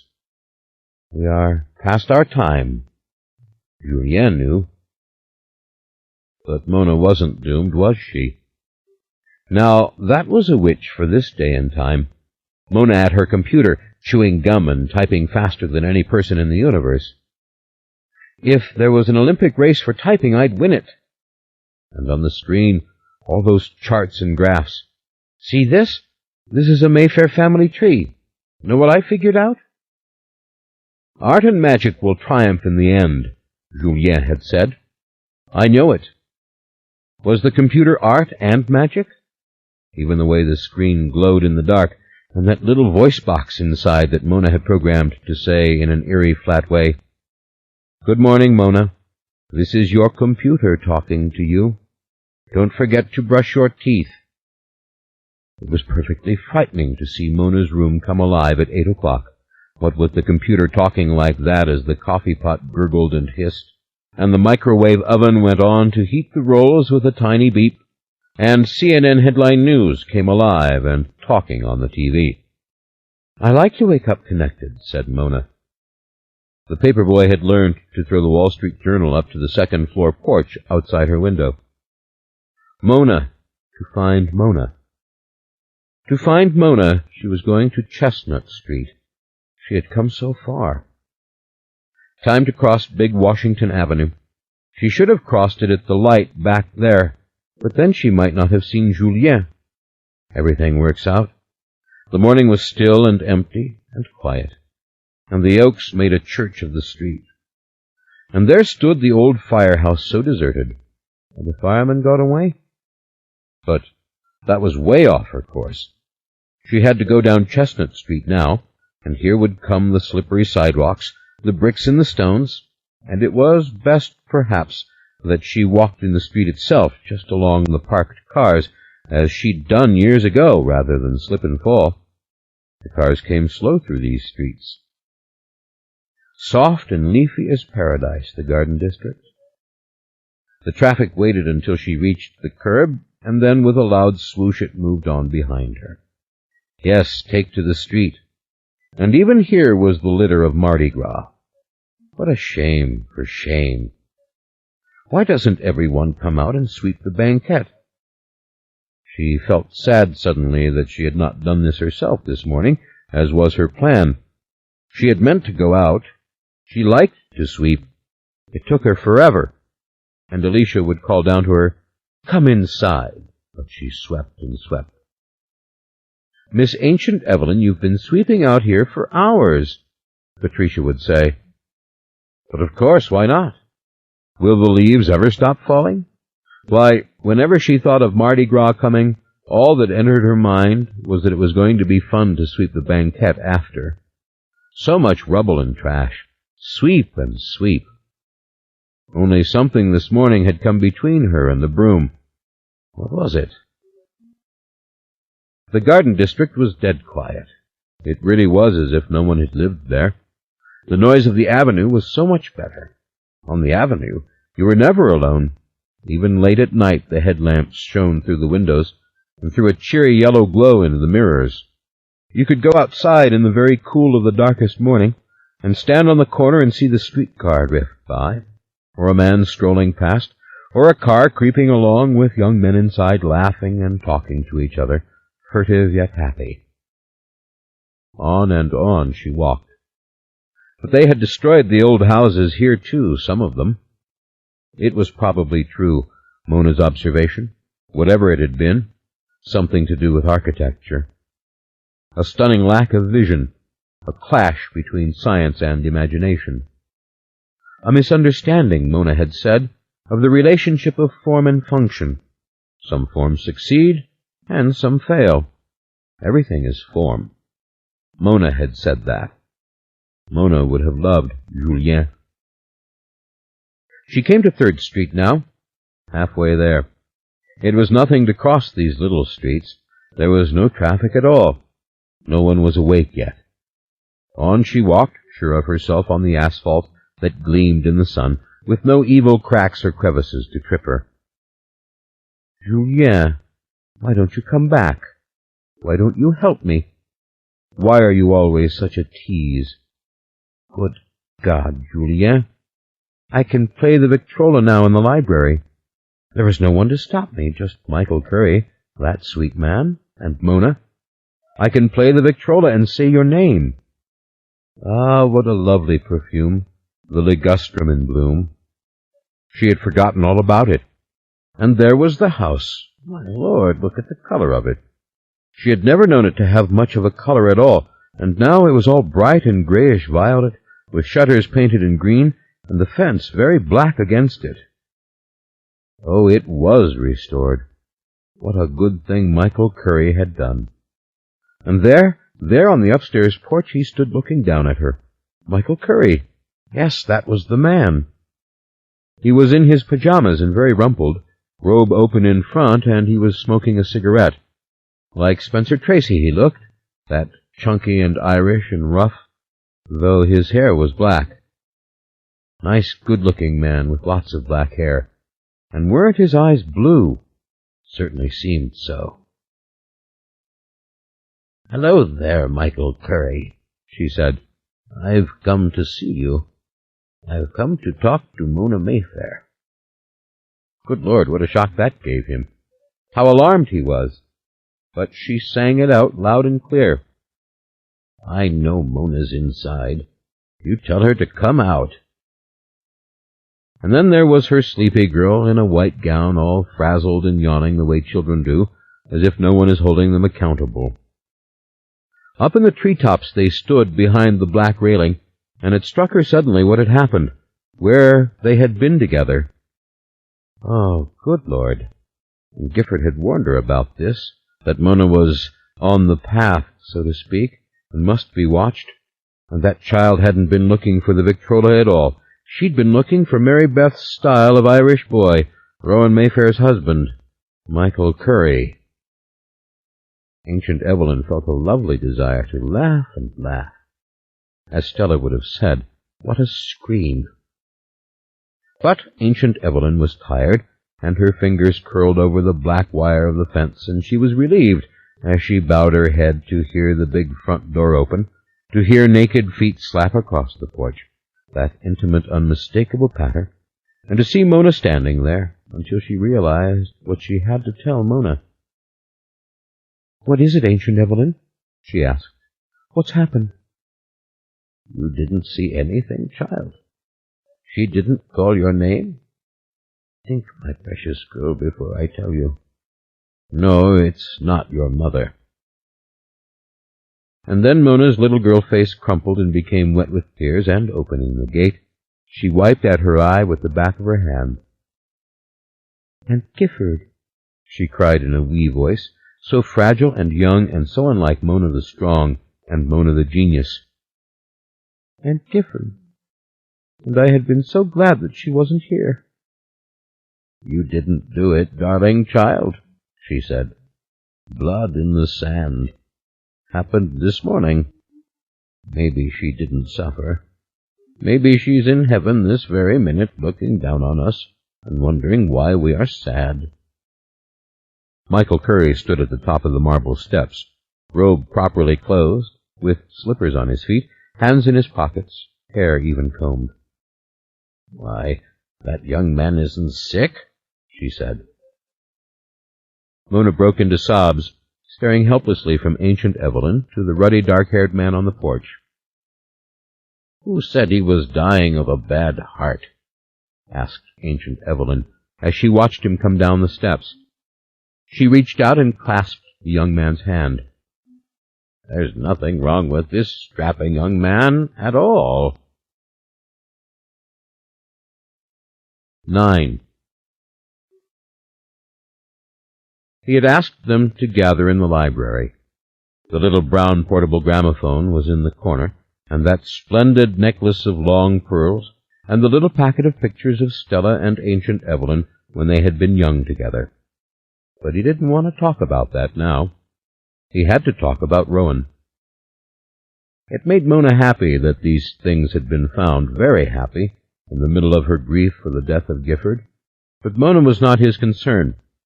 He was suffering agonies over his indiscretion with Mona. Well, one minute he was, and the next he had other things to think about. Like that 2 months had passed, and he had lived in this house like one of its ghosts, and that was over, and he had to search for his wife. They had just come back from Ryan's house, from the 2 hours of drinking and talking after Gifford's funeral. They had come back to the house, come for this conference, and some merely to be with each other a little longer, crying for Gifford as it was the family custom to do. All during last night's wake and the funeral today, he had seen the looks of amazement on their faces as they shook his hand, as they told him he looked so much better, as they whispered about him to one another. "Look at Michael. Michael's come back from the dead." There was the awful raucous shock of Gifford's untimely death on the one hand, a perfect wife and mother removed from life, leaving behind a brilliant and beloved lawyer husband and 3 exquisite children. And then there was the shock that Michael was okay, that the legendary abandoned husband, the latest male victim of the Mayfair legacy, was not actually wasting away. Michael was fine. He was up and dressed and driving his own car in the funeral procession, and he wasn't short of breath or dizzy or sick to his stomach. And he and Dr. Rhodes had fought it out about the drugs in the foyer of the funeral home, and Michael had won. He wasn't experiencing any bad withdrawal. He had emptied the bottles and then put them away. Later he would check the labels. He would discover what he had been taking, but not now. The sickness was over. He had work to do. And there was Mona, always in the corner of his eyes, staring at him, and now and then whispering, "I told you so." Mona with her slightly chubby cheeks and pale, pale freckles, and her long, rich red hair. No one ever called that kind of redhead a carrot top. People always turned to stare. And then there was the house. How explain about the house? That the house felt alive again. That the moment he'd wakened in Mona's arms, He'd known the old awareness of something unseen and present and watching. The house creaked as it had before. It looked as it had before. And then, of course, there was the entire mystery of the music in the parlor and what he had done with Mona. Had his powers to see the invisible actually returned? He and Mona had never talked for one moment about what had happened, nor had Eugenia ever said a word. Poor old soul. Undoubtedly she thought him a rapist and a monster, and, technically, he was both, and he had apparently gotten away with it. But he would never forget the sight of her, so real, so familiar, standing before a small portable gramophone that had not been there, a gramophone that looked exactly like the one later found in the library wall. No, they had talked about none of it yet. The death of Gifford had swept everything in its path. Ancient Evelyn had held Mona in her arms all yesterday morning as Mona cried over Gifford, struggling to remember a dream in which she felt she had struck down her aunt, deliberately and hatefully. Of course, it was all irrational. She knew that. They all knew that. Finally, he had taken Mona's hand and said, "Whatever happened here, it was my fault, and you didn't kill your aunt. It wasn't you. It was a coincidence. How could what you were doing here kill her?" And Mona indeed had seemed to snap back with the fierce exuberance of the very young, and something else too, a steadiness he had sensed in her from the beginning, the cold self-sufficiency of a drunkard's child, of which he knew a great deal on his own account. She was no ordinary little girl, Mona, but it still had been wrong. A man of his age with a girl of 13? How could he have done it? But the strange thing was this. The house did not despise him for it, and it seemed that the house knew. For the moment, however, the sin had been lost in the shuffle. Just lost. Last night before the wake, Mona and Ancient Evelyn had taken out the books from the shelf and discovered the pearls in the gramophone and Violetta's waltz on a shiny old RCA Victor record. The same gramophone. He had wanted to ask, but they had talked in rushed, excited voices, and Gifford had been waiting for them. "We cannot play it now," said Ancient Evelyn, "not with Gifford dead. Close the piano. Drape the mirrors. Gifford would have wanted it that way." Henri had driven Mona and Ancient Evelyn home to change for the wake, and then out to the funeral parlor. Michael had gone with Bea, Aaron, his Aunt Vivian, and several others. The world had baffled him and confronted him and shamed him in its vivid beauty, the night alive with new flowers, trees laden with new leaves, the gentle night-time of spring. Gifford looked all wrong in the coffin. Short hair too black, face too thin, lips too red, too sharply pointed all over, even to the tips of her folded fingers, and her small breasts beneath the austere wool of her suit. One of those mannequins upon which they have skimped, that does not wear clothes well in its stiffness, but makes even fashion look like junk. Frozen. We would have thought it was a deep freeze, the coffin. And the Metry Funeral Home was just like anyone anywhere in the nation, carpeted in gray, with grand plaster ornament beneath a low ceiling, and packed with flowers and middling Queen Anne chairs. But it had been a Mayfair wake for sure, with lots of wine and talk and crying, and several Catholic dignitaries come to pay their respects, and flocks of nuns like birds in their blue and white, and dozens of business friends and lawyer friends, and Metry neighbors who might as well have been bluebirds in their blue suits also. Shock, misery, nightmare.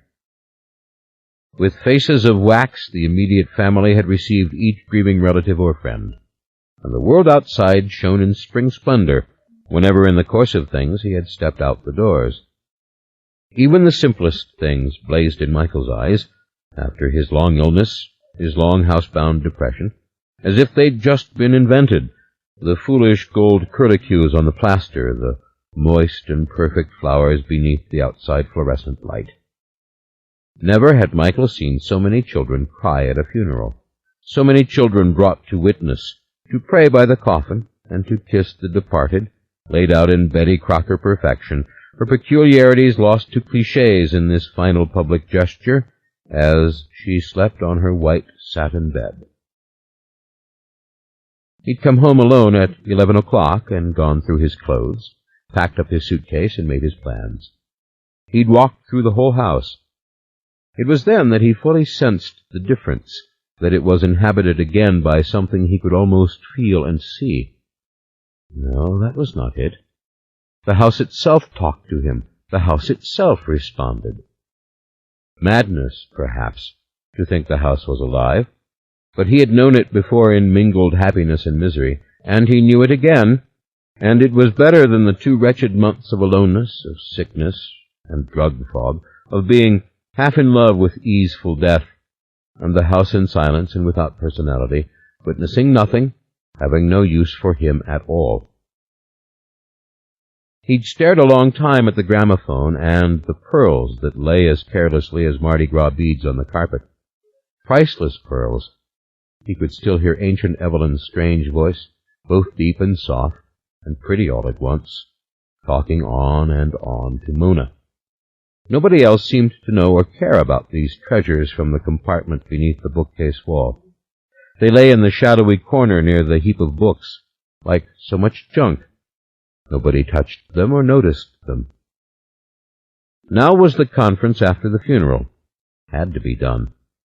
He would have had it at Ryan's house if that had been easier for him. But Ryan and Pierce said they had to go to the office. They had no choice. They confessed they were tired of visiting now, and they'd come up to First Street on the way. They didn't mind. They were very concerned about Rowan. He must not think they had forgotten about Rowan for one single moment. Poor, wretched father and son. In the sharp glare of attention, they looked no less perfect. Ryan with his tanned skin and smooth white hair and eyes that were so opaque and blue. Pierce, the son whom anyone in the world would want, brilliant, well-mannered, and so obviously shattered by the fact of his mother's death. Didn't seem it ought to happen this way. They should have had insurance against it. What was death to the country club Mayfairs, as Bea had put it? It had been more than kind of them to agree to come. But Michael could not put this meeting off. He really couldn't. He'd wasted so much time. He'd lived in this house like a spook since he'd come home from the hospital. Was it the death of Gifford, random and terrible and irrelevant, which had wakened him from his stupor? He knew it was not. It was Mona. Well, they would gather now, and he would explain that he must take action regarding Rowan. He was packed and ready to go. That is what they had to understand. He had been lying here, under a curse, a man in a dream, heard in his heart that Rowan had left. He had failed. And then there had been the medal, the Archangel medal. It had been in Gifford's purse in Destin, and when Ryan had put that in his hand, at graveside no less, as they embraced, he had known. I must find Rowan. I must do what I was sent here to do. I must do what I want to do. I have to move. I have to be strong again. The medal.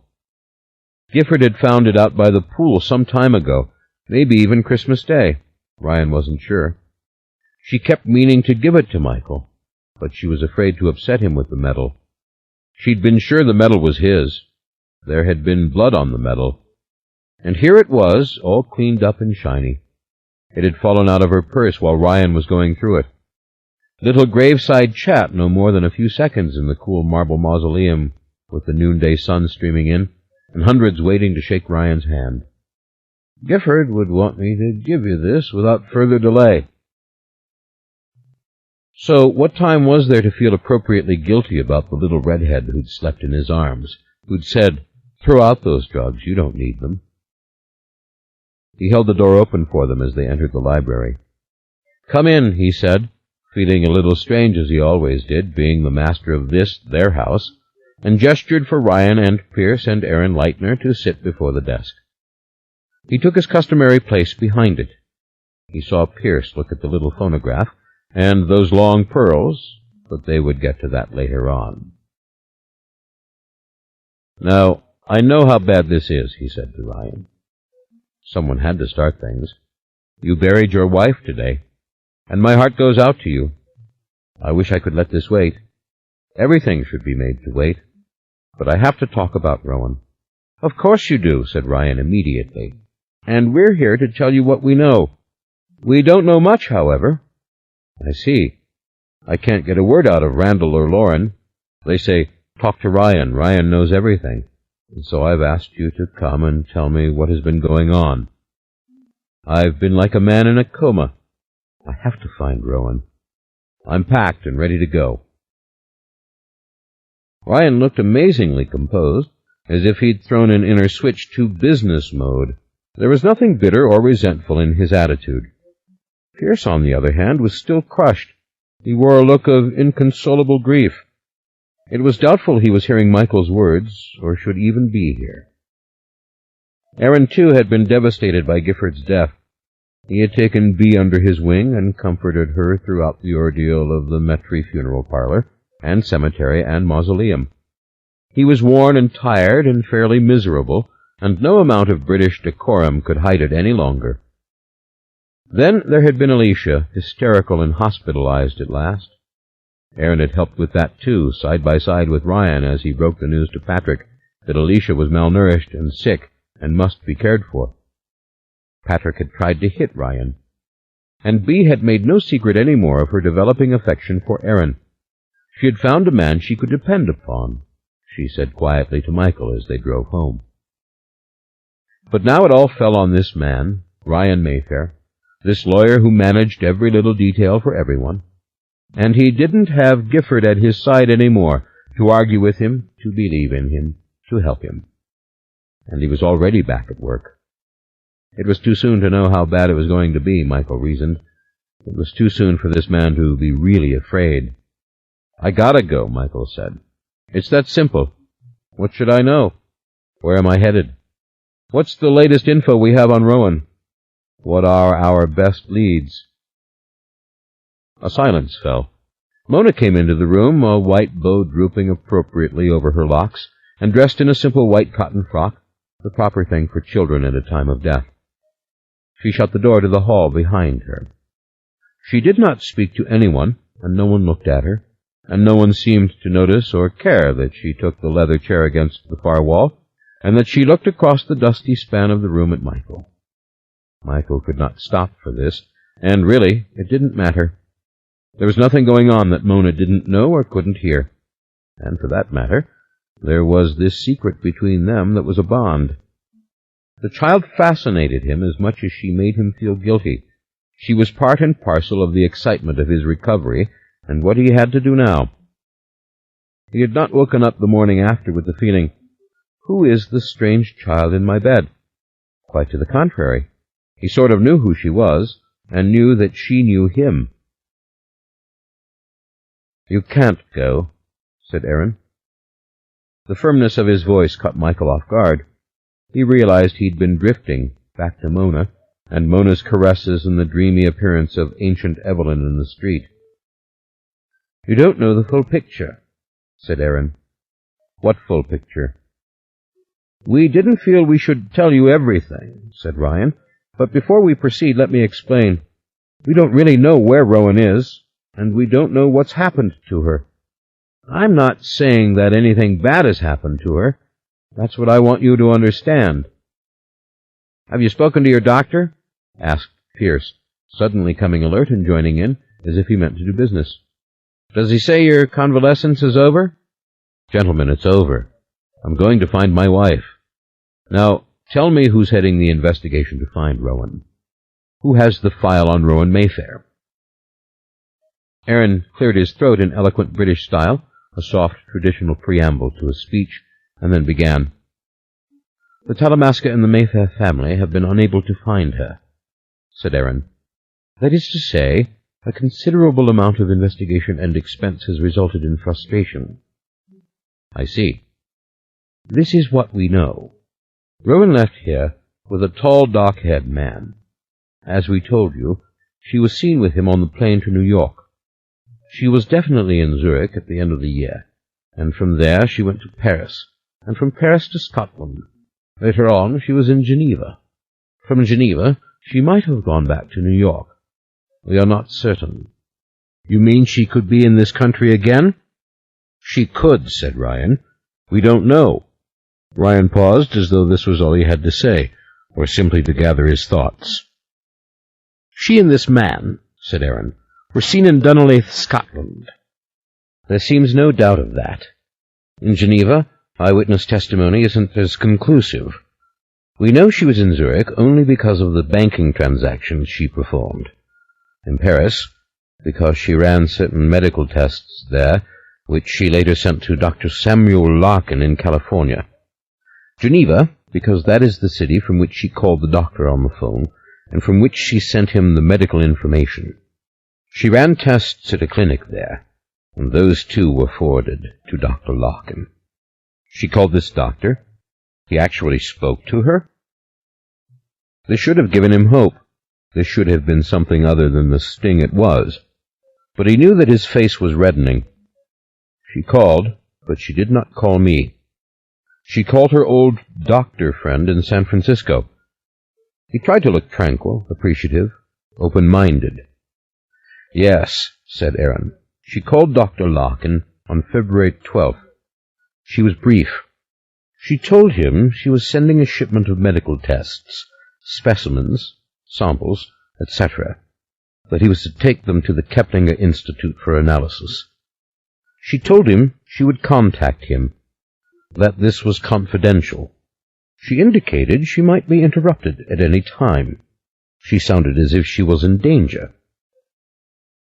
Michael sat quiet, trying simply to process this, to realize what it meant. One moment his beloved wife had been making phone calls to another man. Now the picture was entirely different. "This is what you didn't want to tell me," he said. "Yes," said Aaron, "and that the people we interviewed in Geneva and in Dunleith indicated she might have been under coercion." Ryan's detectives drew the same inference from these witnesses, though none of the people themselves actually used the word coercion. "I see. But she was alive and well when she spoke to Samuel Larkin, and that was February 12th, said Michael. "Yes. Okay. What did these people see? What did the people at these medical clinics see?"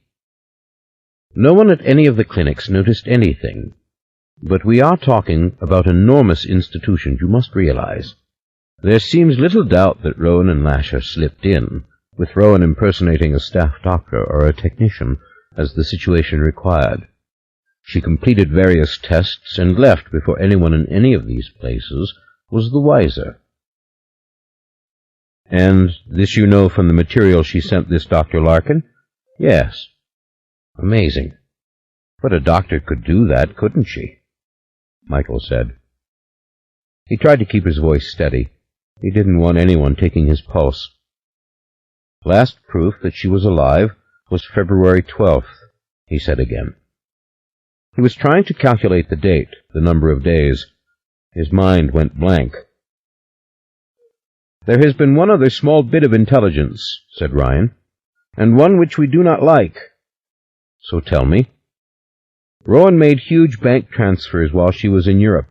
Huge transfers through banks in France and in Switzerland. But the transfers stopped at the end of January, and thereafter only 2 simple checks were cashed in New York on February 14th. We know now the signatures on these checks were forgeries." "Ah." Michael sat back. "He's keeping her prisoner. He forged the checks." Aaron sighed. "We don't know for certain. She was described by those in Dunleith and those in Geneva as being pale, sickly. Her companion was said to have been very attentive. Indeed, she was never seen when not in his company." "I see," Michael whispered. "What else did they say? Tell me everything." "Dunleith is an archaeological site now," said Aaron. "Yes, I knew that, I believe," said Michael. He looked at Ryan. "You've read the Mayfair history?" "If you mean the file from the Talamasca, yes. I did examine it, but I think our concern here is simply this. Where is Rowan, and how can we reach her?" Go on about Dunleith, said Michael to Aaron. Apparently, Rowan and Lasher had a suite in the inn there for 4 days. They spent considerable time exploring the ruins of the castle, the cathedral, and the village. Lasher talked to many, many people. Must you call him by that name? Asked Brian. The legal name he used was different. The legal name has nothing to do with it, said Pierce. Dad, please, let's just get this information out. This Dunleith, it's an archaeological project apparently funded entirely by our family. I'd never heard of it till I read the Talamasca file. Neither had Dad.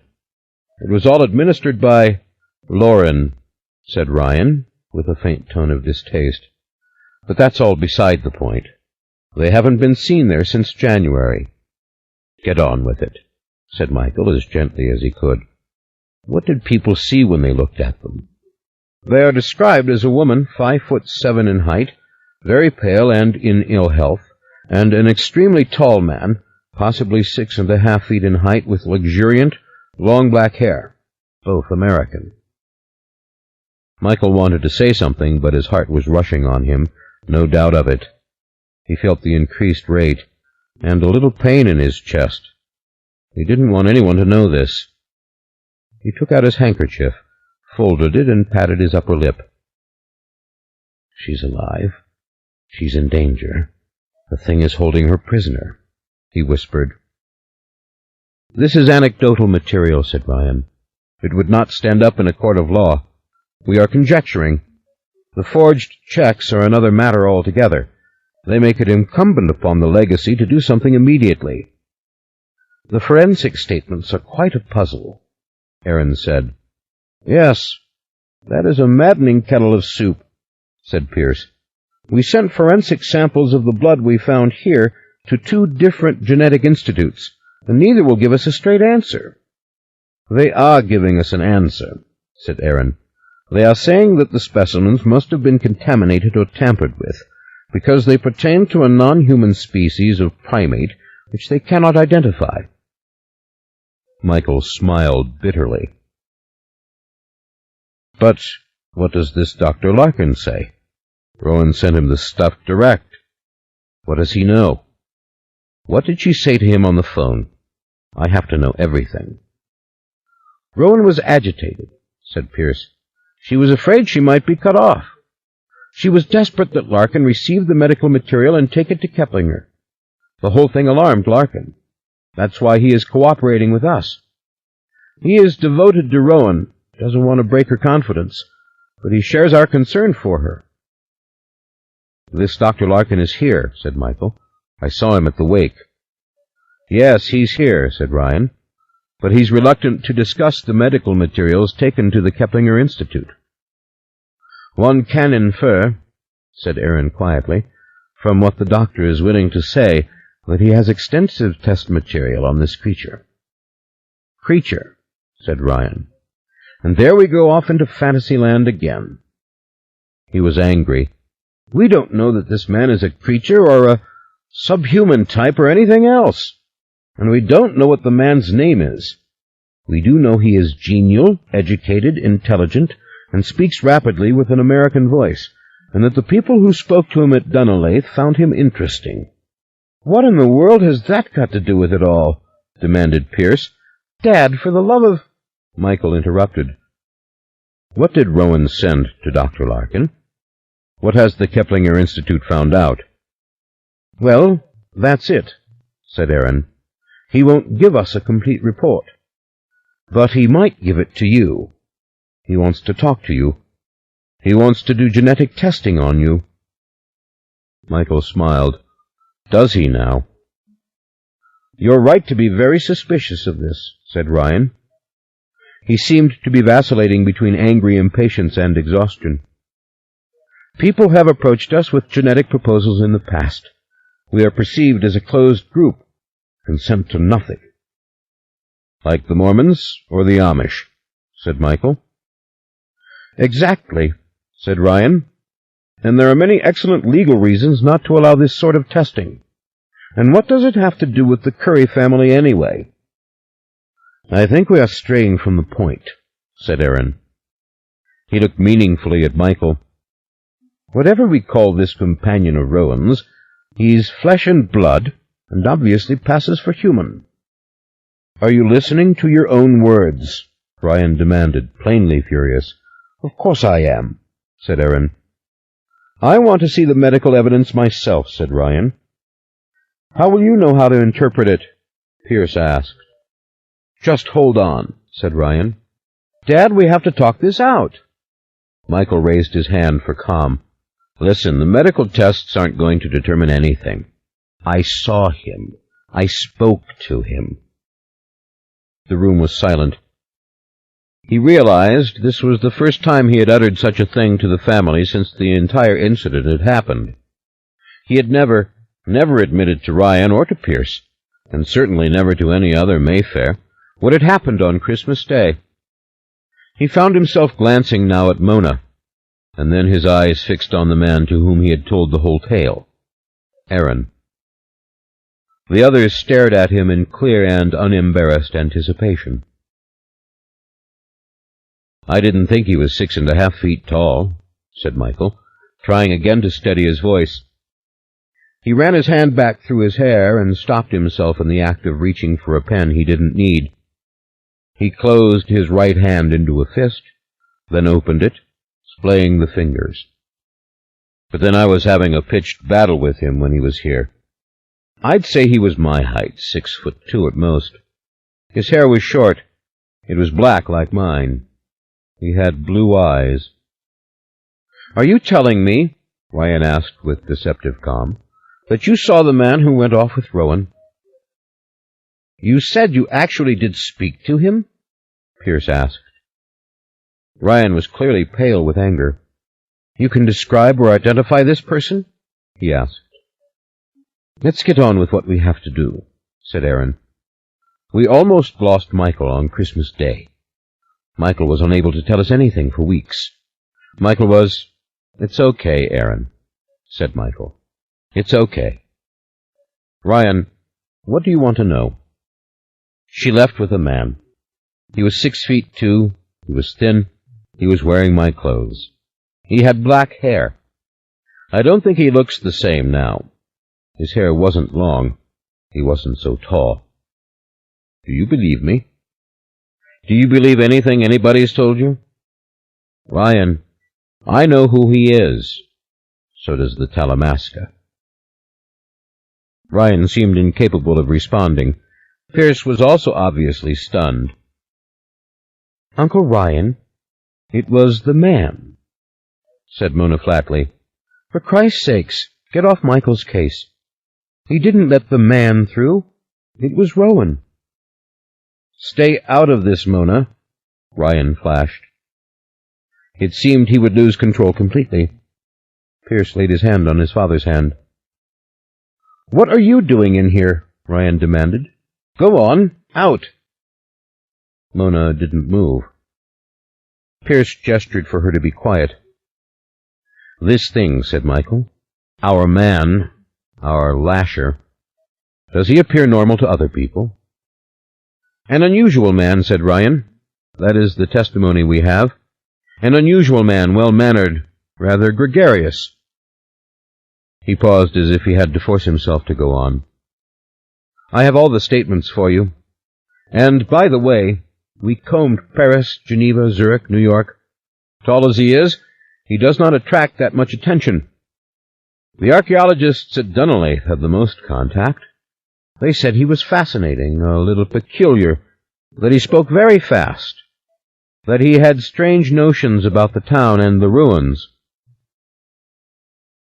"Okay, I see what's happened.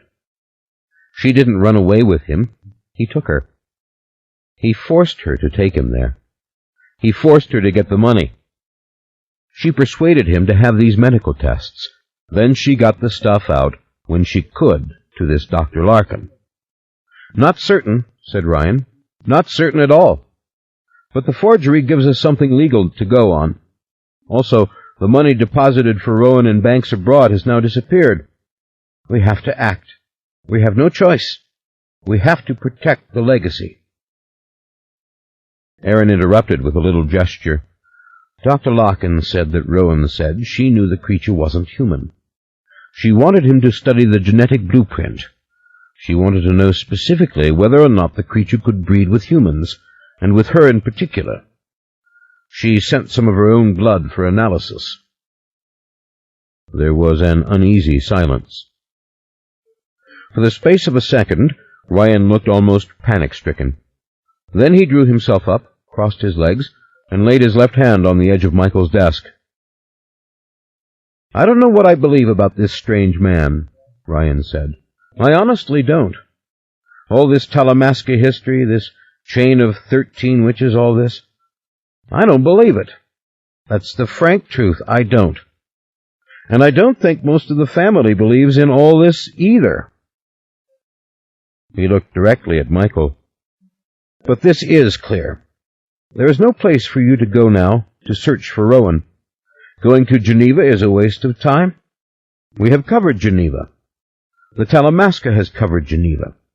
In Dunleith, we have a private detective on 24-hour duty. So does the Talamasca, who are, by the way, very good at this sort of thing. New York, we've turned up no real leads other than the forged checks. They weren't large. They aroused no suspicion." "I see," Michael said. "Where would I go? What would I do? Those are really valid questions here." "Absolutely," said Ryan. "We didn't want to tell you all we'd found out for obvious reasons. But you know now, and you know that the best thing is for you to stay here, to follow Dr. Rhodes's advice, and to wait. It makes sense from absolutely every standpoint." "There's one other thing," Pierce said. His father looked plainly annoyed, and then again too fatigued to protest. He raised his hand to cover his eyes, elbow resting on the edge of the desk. But Pierce went on. "You have to tell us exactly what did happen here on Christmas Day," said Pierce. "I want to know. I've been helping with this all along. Mayfair Medical has been left in my hands. I want to continue with Mayfair Medical. Lots of the others want to continue. But everybody has to talk to everybody else. What happened, Michael? Who is this man? What is he?" Michael knew he ought to say something, but for the moment it seemed impossible. He sat back, staring past them at the rows and rows of books, unable to see at this moment the stack heaped on the floor or the mysterious gramophone. His eyes moved almost furtively to Mona. Mona had slumped back in the chair and slung one knee over the arm of it. She looked too old for the white funeral dress, which she had demurely crumpled between her legs. She was watching him with that level and somewhat ironic gaze, her old self before the news of the death of Gifford. "She left with the man," Mona said very quietly and distinctly. "The man came through." It was her teenaged flat voice, bored with the stupidity of others and making no concession to the marvelous. She went on. "She left with him. This long-haired guy, this is the man. This thin mutant guy, that's who he is. The ghost, the devil, Lasher. Michael had a fight with him out by the pool, and he knocked Michael into the water. There's a smell out there that comes from him, and the smell is in the living room where he was born." "You're imagining things," said Ryan, so wrathfully that it was almost a whisper. "I told you to stay out of this." "When he and Rowan left," said Mona, "she turned the alarm on so help would come for Michael. Or he did it himself, the man. Any moron can see now from all this that that is what happened." "Mona, I'm telling you to leave this room now," said Ryan. "No," she answered. Michael said nothing. He had heard all these words, but he could think of no way to respond to them. He wanted to say that Rowan had tried to stop the man from throwing him in the pool. But what was the purpose? Rowan had left him drowning in the pool, or had she? Rowan was being coerced. Ryan made a small sound of exasperation. "Allow me to say," said Aaron with patience, that Dr. Larkin has a great deal of information which we do not have. He has X-rays of hands, feet, spinal cord, pelvis, as well as PET scans of the brain, and other such tests. The creature's not human. It has a confusing genetic makeup. It is a mammal. It is a primate. It is warm-blooded. It looks like us, but it isn't human. Pierce was staring at his father as if afraid his father would come unglued at any moment. Ryan merely shook his head. "I'll believe this when I see it, when that Dr. Larkin tells me himself." "Dad," said Pierce, "if you look at the forensic reports, it's the same picture. They said contaminated or tampered with or spoiled, because otherwise it's the blood and tissue of something with a non-human genetic makeup." "It's what Mona said," said Michael. His voice had dropped very low. He roused himself a little and looked at Ryan and then at Mona. Something in Aaron's manner was disturbing him, had been all along, but he didn't know what it was, and he hadn't known he was disturbed until he failed to look at Aaron. "I came home," said Michael, "and he was here. He looked like her. He looked like me. He might have come from our child, our baby. Rowan had been pregnant." He stopped. He let out a long, slow breath, shaking his head a little and then realizing he ought to go on. "This man-thing was newborn," he said. "He was very strong. He taunted me. He was moving like the straw man in The Wizard of Oz, clumsily falling down, laughing, climbing back up. I should have been able to wring his neck. I wasn't. He was much, much stronger than he looked. I connected more than once, should have pulverized a few facial bones. No damage except a cut. Rowan did try to stop the fight, but it wasn't clear to me then, and it isn't now, whom Rowan was trying to protect. Me? Or him?" He hated hearing these words from his own mouth, but it was time to get it all out, for everything to be shared, the pain and the defeat included. "Did she help him knock you in the pool?" Mona asked. "Mona, shut up," said Ryan. Mona ignored him utterly. She was looking at Michael. "No, she didn't," said Michael. "And he shouldn't have been able to do it alone. I've been decked once or twice in my life. It took big men and lucky punches to do it. He was thin, delicate. He was sliding on the ice out there, but he shoved me, and into the pool I went. I remember him looking at me as I went down. He has blue eyes. He has very black hair. I told you that already. His skin is very pale and kind of beautiful. At least it was then. Like the skin of an infant," said Aaron softly. "And all of you are trying to tell me," said Ryan nervously, anxiously, "that this is not a human being." "We're talking science, man," said Aaron, "not voodoo. This is a creature, so to speak, of flesh and blood, but its genetic blueprint is not human." "Larkin told you that." "Well, more or less," said Aaron.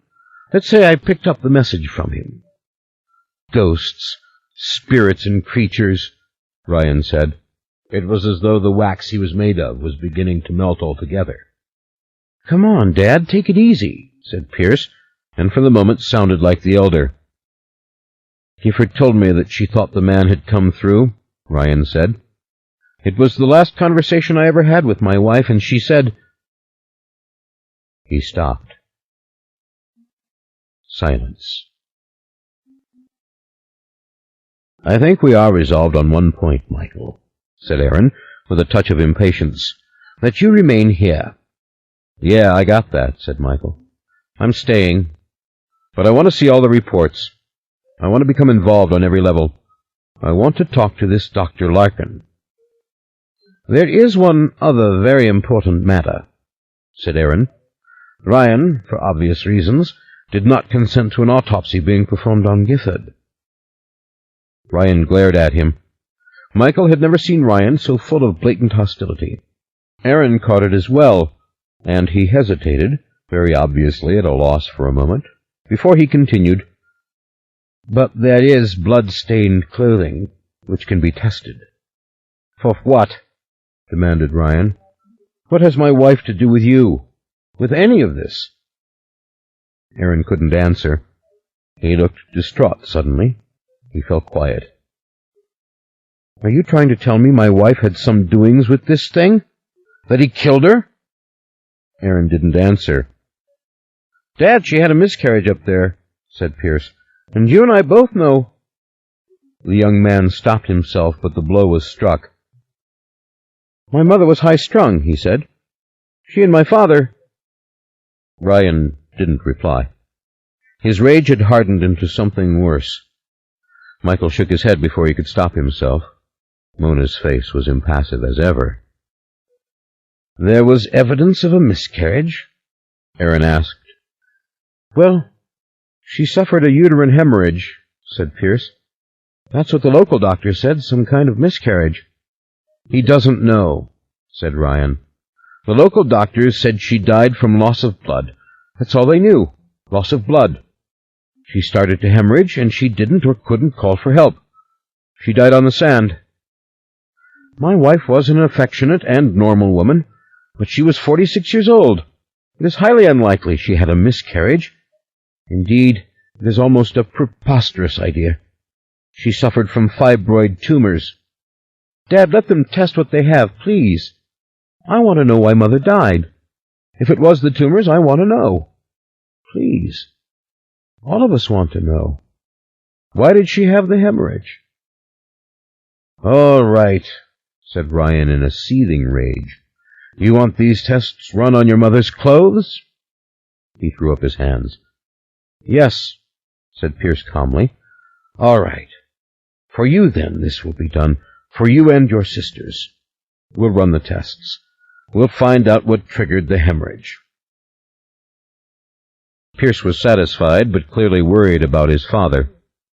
Ryan had more to say, but he gestured for them to wait. He held his right hand in the air and gestured again, tentatively, and then he began to speak. "I will do what I can do under these circumstances. I will continue the search for Rowan. I will have the blood-stained clothes tested. I will do the sane and proper thing. I will do the honorable thing, the legal thing, the necessary thing. But I do not believe in this man. I do not believe in this ghost. I never have, and I have no reason to believe in it now. And whatever the truth of it all, it has nothing to do with the death of my wife. But let us take up the matter of Rowan again. Gifford is in God's hands. Rowan may still be in ours. Now, Aaron, how can we get this scientific data, or whatever it is, from the Keplinger Institute? That will be my first order of business, to find out how we can subpoena the material Rowan sent to Larkin. I'm going to the office now. I'm going to lay hands on that material. The designee of the legacy has disappeared. There may have been foul play. Legal actions have already been taken regarding funds, accounts, signatures et al. He stopped, as though he had gone as far as he could, staring forward, like a machine that had run out of electricity. "I understand your feelings, Ryan," said Aaron softly. "Even the most conservative witness can say that there is a mystery here, revolving around this male creature. You and the Talamasca," Ryan whispered. "You infer. You observe. You witness. You look at all these puzzling things, and you throw out an interpretation which fits with your beliefs, your superstitions, your dogmatic insistence that the world of ghosts and spirits is real. I don't buy it. I think your history of our family is some sort of dazzling hoax, if you want the truth. I don't. I'm having an investigation of my own done, of you, if you want to know. Aaron's eyes narrowed. There was a touch of bitterness, sourness in his voice when he spoke. I don't blame you, he said. There was something very cross and bitter in his face suddenly. Repression of temper, repression of confusion or ambivalence. Michael sensed it more strongly now than before. Aaron wasn't himself, as they say. "Do you have the clothing, Ryan?" Aaron asked, pushing on with this unpleasant request, as if he resented very deeply having to do it. He was taking out that resentment on Ryan. Gifford's clothes. What she was wearing when she died? God damn it, Ryan whispered. He picked up the phone. He reached his secretary downtown within seconds. "Carla," he said, "Ryan here. Call the coroner in Walton County, Florida. Call the funeral parlor. What happened to Gifford's clothes? I have to have them." He put down the phone. "Is there anything else?" he asked. "I'd like to go to the office. I have work to do. I have to go home early. My children need me. Alicia has been hospitalized. She needs me. I need to be alone for a while. I need to grieve for my wife. Pierce, I'd like it if we left now, if you came with me." All this was too hurried. "Yes, Dad, but I want to know about Mother's clothes." "What in God's name has this to do with Gifford?" Ryan demanded. "God, have you all lost your minds?" "Just want to know," said Pierce. You know, Mom was scared to come here on Mardi Gras. She was—" "No, don't go on. Don't do it," said Ryan. "Let's stick to what we have here, what we know. We'll do whatever anybody wants us to do for any reason. And, Michael, tomorrow I'll make available to you everything we have on Rowan. Hell, I'll make it available now. I'll send you the records of the entire investigation." Once again, he picked up the phone and punched in the office numbers at the speed of light. He did not bother to say his name. He told the person on the other end, "Messenger over a copy of all the papers pertaining to Rowan. Yes, all that. The detectives, the Xeroxes of the checks, every scrap of paper we have on her. Her husband wants it. He has a right to see it. He's her husband. He has a right." Silence. He was listening. "What do you mean?" he asked. His face went blank, and then it began to color, to redden, and as he hung up the phone, he turned his gaze on Aaron. "Your investigators picked up my wife's clothes? They took them from the Walton County Coroner's office and from the funeral parlor? Who told you you could do such a thing?" Aaron didn't answer, but Michael could read the surprise and the confusion in his face. Aaron hadn't known. He was shocked as well as humiliated. He seemed to be thinking it all over, and then he gave a little careful shrug. "I'm sorry," Aaron said at last. "I did not authorize anyone to do this. I apologize to you. I'll see that everything is returned immediately." Now Michael understood why Aaron was not himself. Something was happening within the ranks, something between Aaron and the order. He had sensed it earlier, but he hadn't known how to interpret it. "You damn well better," said Ryan. "I've had enough of scholars and secrets and people spying on one another." He stood up. Pierce stood also. "Come on, Dad," Pierce said, once again taking charge. "Let's go home. I'll go back to the office this afternoon. Let's go." Aaron did not rise to his feet. He did not look up at Ryan. He was gazing off, and then he seemed to drift away from them into his own thoughts. He was disgruntled, but it was worse than that. Michael rose and took Ryan's hand. He shook hands also, as he always did, with Pierce. "Thank you both." "It's the least you could expect," said Ryan disgustedly. "We'll meet tomorrow, you and I, and Lauren and Randall. We'll find Rowan if Rowan can be found, said Mona. I told you to shut up, said Ryan. I want you to go home, Ryan said. Ancient Evelyn is there alone. Oh, yeah. Somebody's always there alone, and they need me, don't they? Mona said. She brought her leg round and stood up, straightening the girlish cotton dress. The two loops of her white ribbon poked up behind her head. I'll go on home. Don't worry. Ryan stood staring at her, as if he could not endure any of this a moment longer. And then he moved towards her and took her in his arms and crushed her to his chest. There was an awful silence, and then the more awful sound of his crying, the deep, choked, repressed sob of a man, full of shame as well as misery, a sound a woman seldom made, almost unnatural. Pierce put his arm around his father's shoulder. Ryan pulled Mona back, gave her a fierce kiss on the cheek, and then, squeezing her shoulder, let her go. She had gone all soft towards him, and squeezed him and kissed his cheek, too. He followed Pierce out of the library. As the door opened and closed, Michael heard a chorus of voices from the hall, the hushed voice of Beatrice, and the deeper voice of Randall, and others he could not distinguish in the hubbub that followed. He realized he was alone with Aaron and with Mona, and Aaron had not moved. Aaron had about him that listless look. Aaron seemed gravely disabled, as Michael himself had been only days ago. Mona had slunk into the corner, glowing like a little candle with her flaming hair, arms folded, not about to leave, obviously. "Tell me your thoughts," said Michael to Aaron. "This is the first time I've really asked you since it happened. What do you think? Talk to me." "You mean you want my scholarly opinion?" said Aaron, with that same touch of sourness, his eyes veering off. "I want your unbiased opinion," said Michael. "Ryan's refusal to believe in this whole thing is almost a religious stance. What is there you've been keeping from me?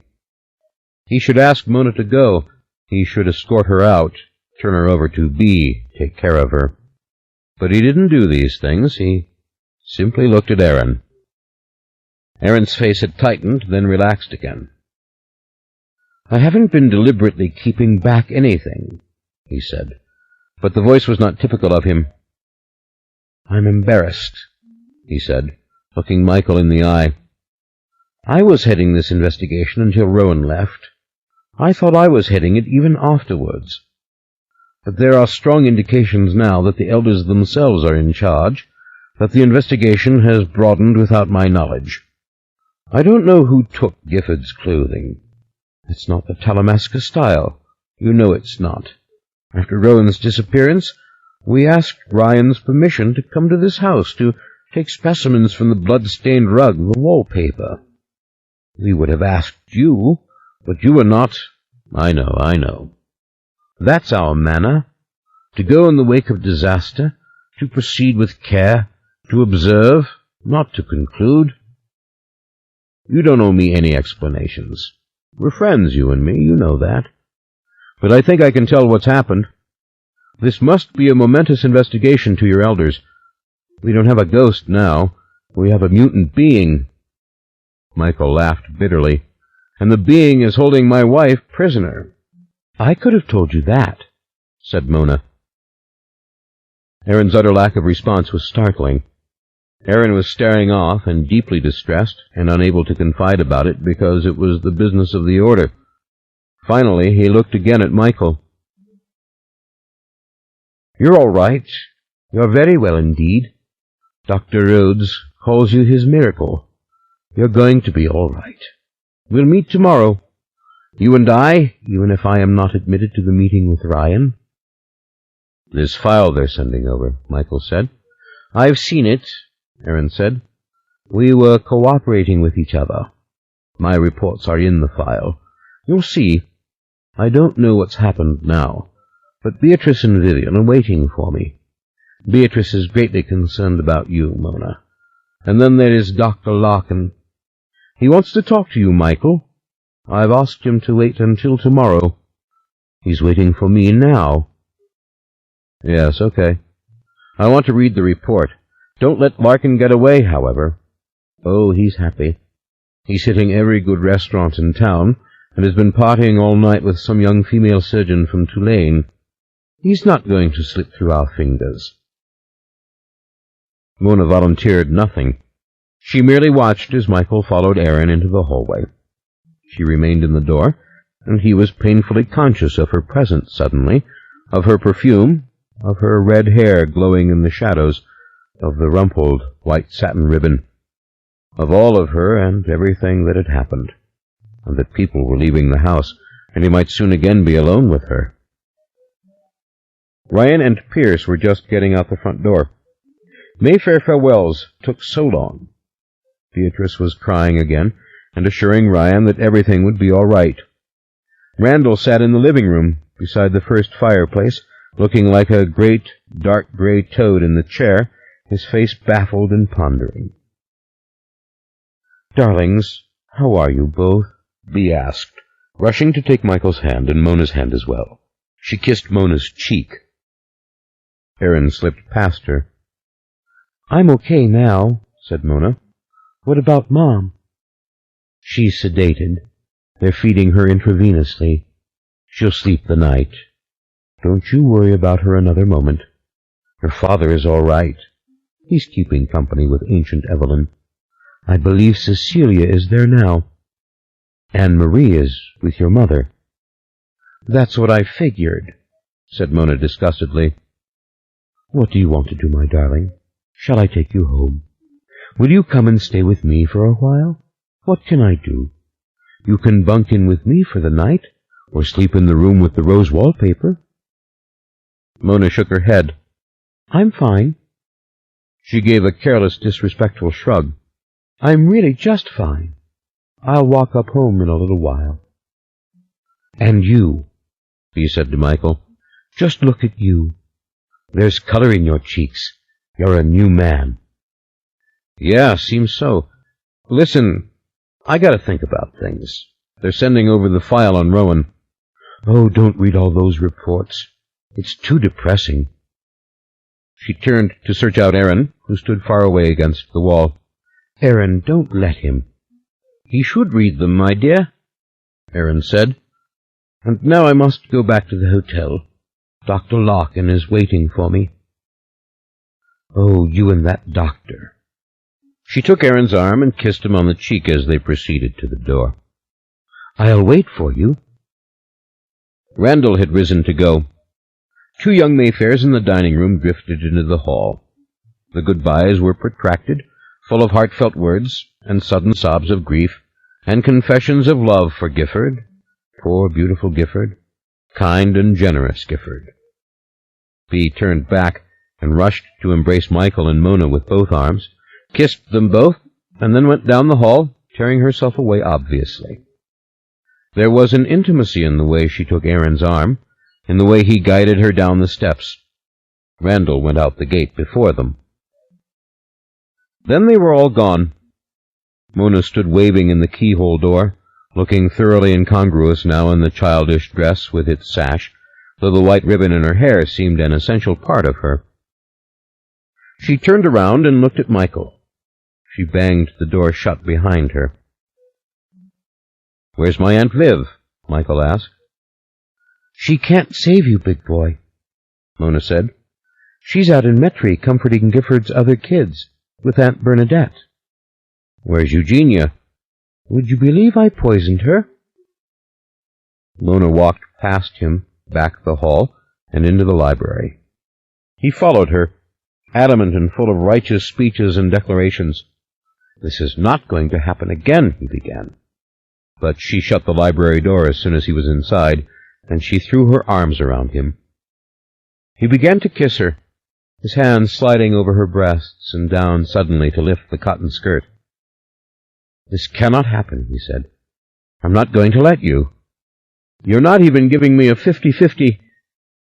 Her soft, sweet young limbs overwhelmed him, the ripe, firm feel of her arms, of her back, of her hips beneath the cotton. She was fiercely aroused as any grown woman he'd ever made love to. He heard a small sound. She had reached over and snapped the lock of the library door. "Comfort me, big man," she said. "My beloved aunt just died. I'm really a wreck. No kidding." She stepped back. There was a glimmer of tears in her eyes. She sniffled and looked as if she might break down.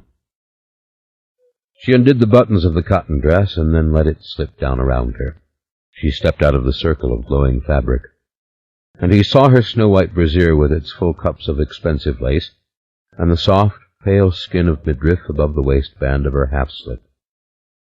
The tears spilt down again as they had before, her soundless crying. Then she rushed at him and locked her arms around his neck, kissing him and slipping her hand down between his legs. It was a fait accompli, as they say. And then there was her faint whisper as they snuggled together on the carpet. "Don't worry about it." He was sleepy. He listed. He didn't fall deep. He couldn't. There was too much right there before his mind's eye. He started humming. How could he not worry about everything? He could not close his eyes. He hummed and softly sang. "Violetta's Waltz," she said. "Just hold on to me for a little while, will you?" It seems he slept or sank into some sort of approximate peaceful state, his fingers on her sweaty, adorable little neck, and his lips pressed to her forehead.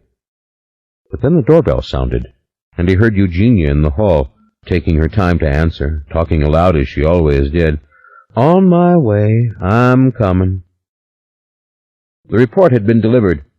He had to see it. How to get it without revealing the sleeping child on the rug he didn't know, but he had to see it.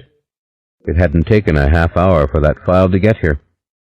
He thought of Rowan, and he felt such dread that he couldn't form words about it, or make decisions, or even reflect.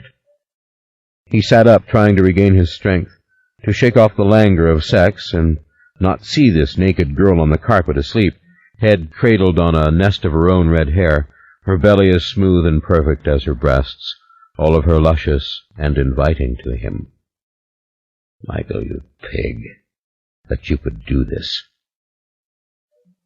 There was the dull vibration of the big front door slamming shut. Eugenia passed again, steady tread, silence. He put on his clothes, and then combed his hair. He was staring at the phonograph.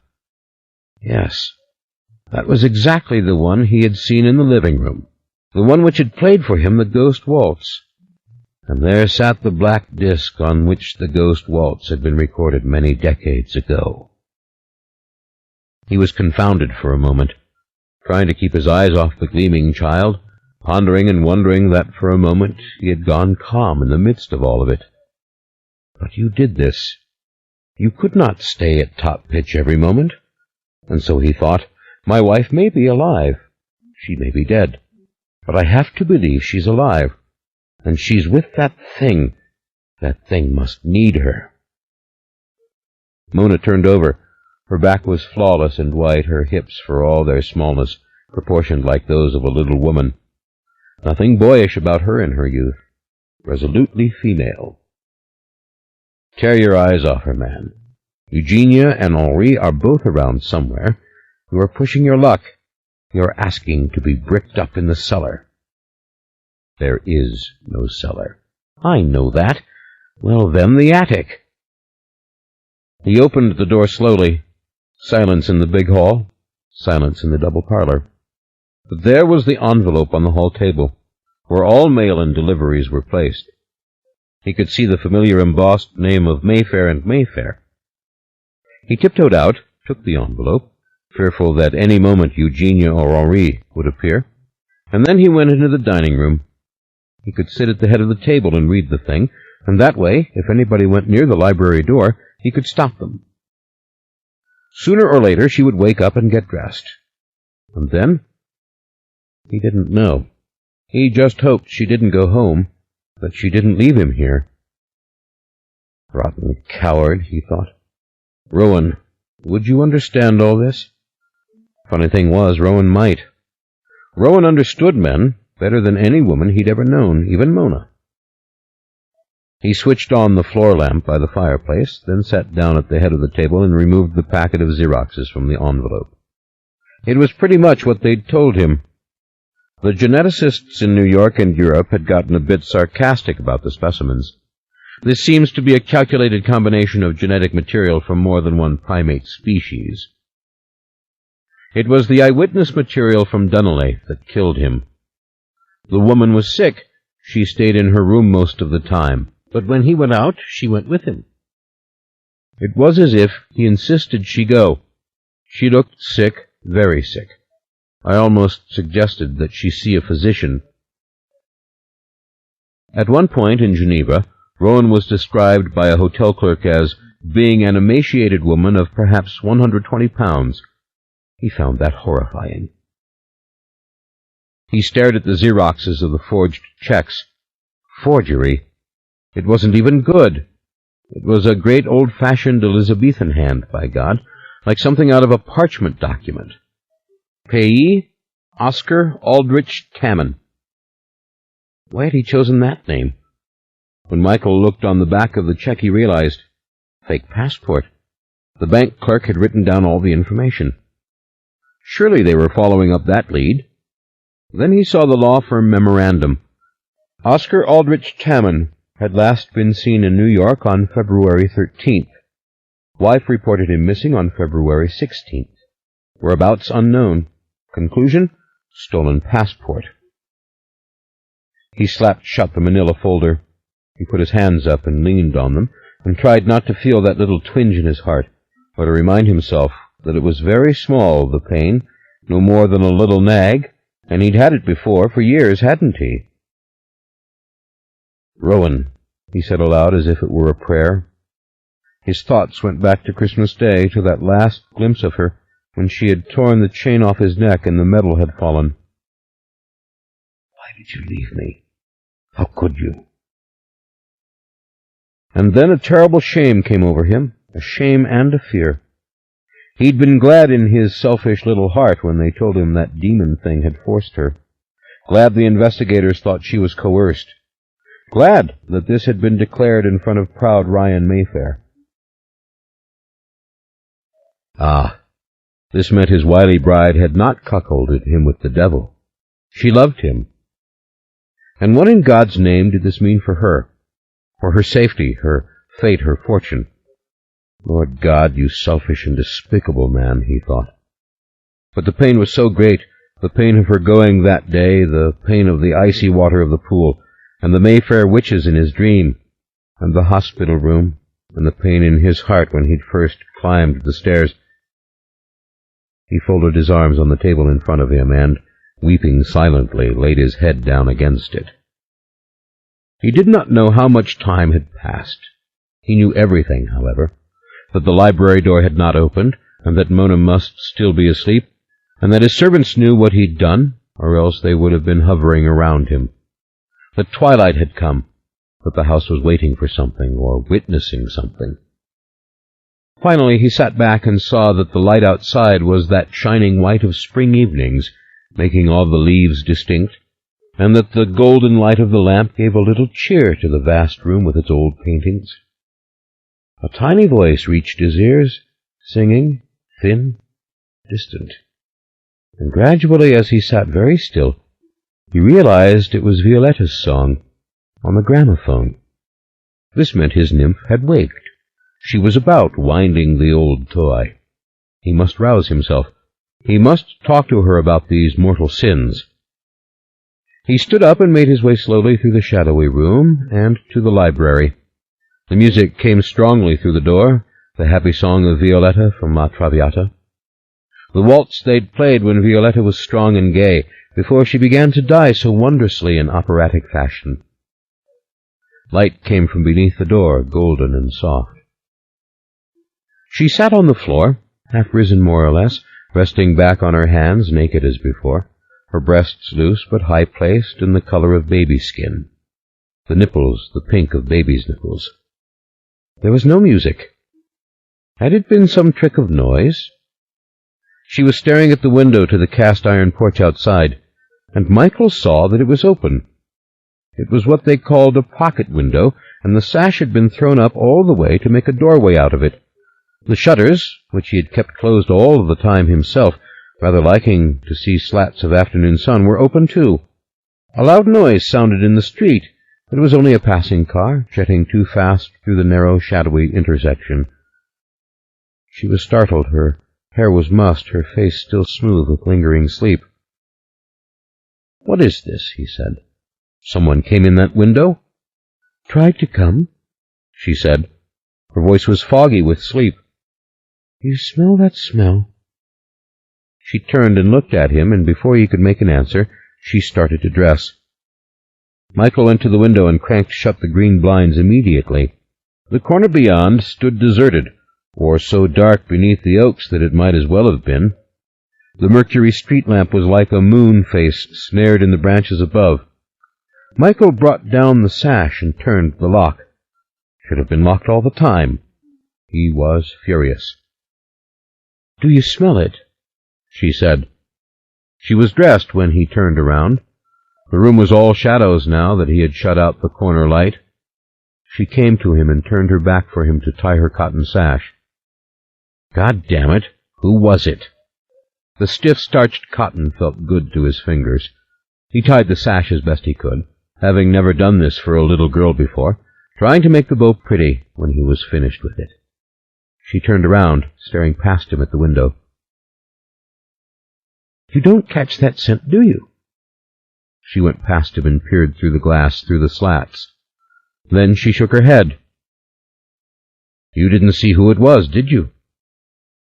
He had half a mind to go out there, charging through the garden and around the block, to accost whatever strangers he might find, to search up Chestnut Street and down first until he found some suspicious person.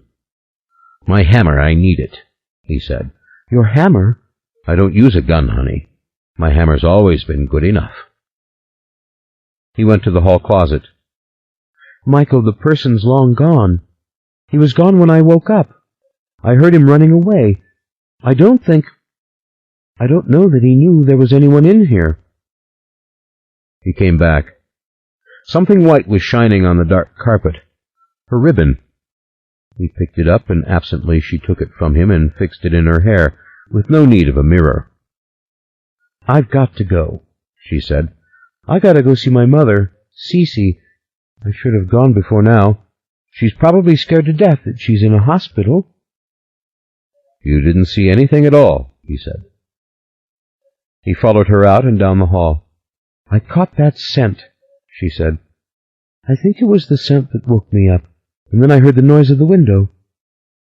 How calm she was. He was in a blaze of protective fury. He opened the front door and went out first to the edge of the porch.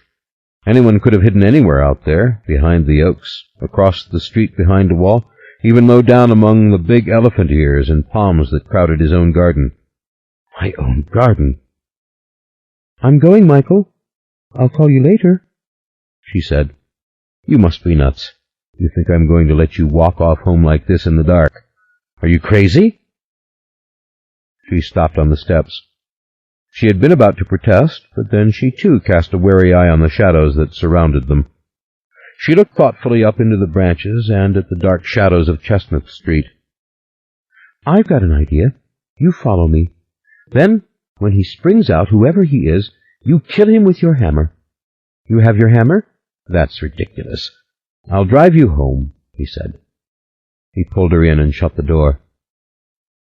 Henri was in the kitchen just as he ought to have been, in white shirt and suspenders, and drinking his whiskey from a white china cup so no one would know it.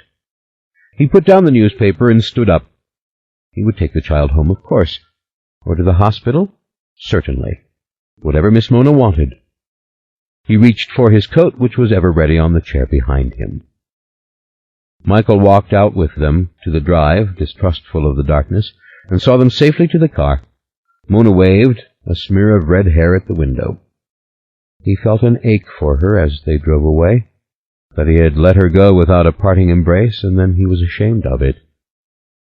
He went back inside, locking the kitchen door behind him. He went back to the hall closet. His old tool chest was here, on the first floor under the stairs.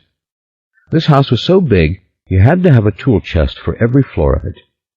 But these were his old tools, his favorites, and this was the claw hammer with the chewed-up old wooden handle, the one he had owned all his years in San Francisco. A strange awareness came over him, and he clutched it tight, and went to peer through the library window again. This had been his dad's hammer. He'd taken it out to San Francisco when he was a boy, with all his dad's tools. Nice to have something of his dad's amid all the great carefully inventoried Mayfair wealth. Just one simple tool or two. He lifted the hammer. Love to bash it through the burglar's skull, he thought.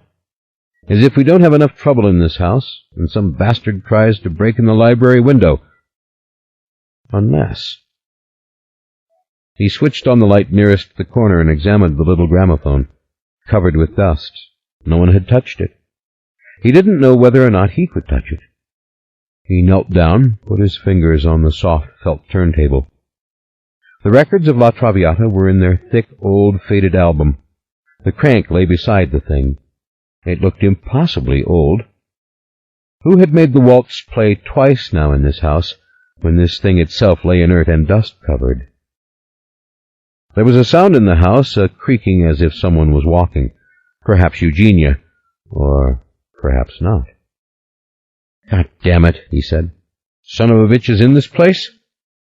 He set out at once to make a search. He covered the whole first floor, room by room, listening, watching, studying the tiny lights in the control boxes of the alarm, which told him if anything was moving in rooms beyond him. Then he went upstairs and covered the second floor as well, poking into closets and bathrooms that he had not entered in all this time, and even into the front bedroom, where the bed was all made and a vase of yellow roses stood on the mantel. Everything seemed all right. Eugenia was not here, but from the servants' porch he could see the distant guest house in back, all aglow as if there were a party going on. That was Eugenia. She always turned on all the lights. She and Henri swapped shifts now, and so this was her turn to be alone back there, with the radio playing in the kitchen and the television tuned to Murder, She Wrote. The dark trees shifted in the wind. He could see the still lawn, the swimming pool, the flags. Nothing stirred but the trees themselves, making the lights of the distant guest house twinkle deceptively. On to the third floor. He had to check every crevice and crack. He found it still and dark. The little landing at the top of the stairs was empty. The street lamp shone through the window. The storage room lay with its door open, all empty shelves clean and white and waiting for something. He turned and opened the door of Julien's old room, his own workroom. The first thing he saw was the two windows opposite.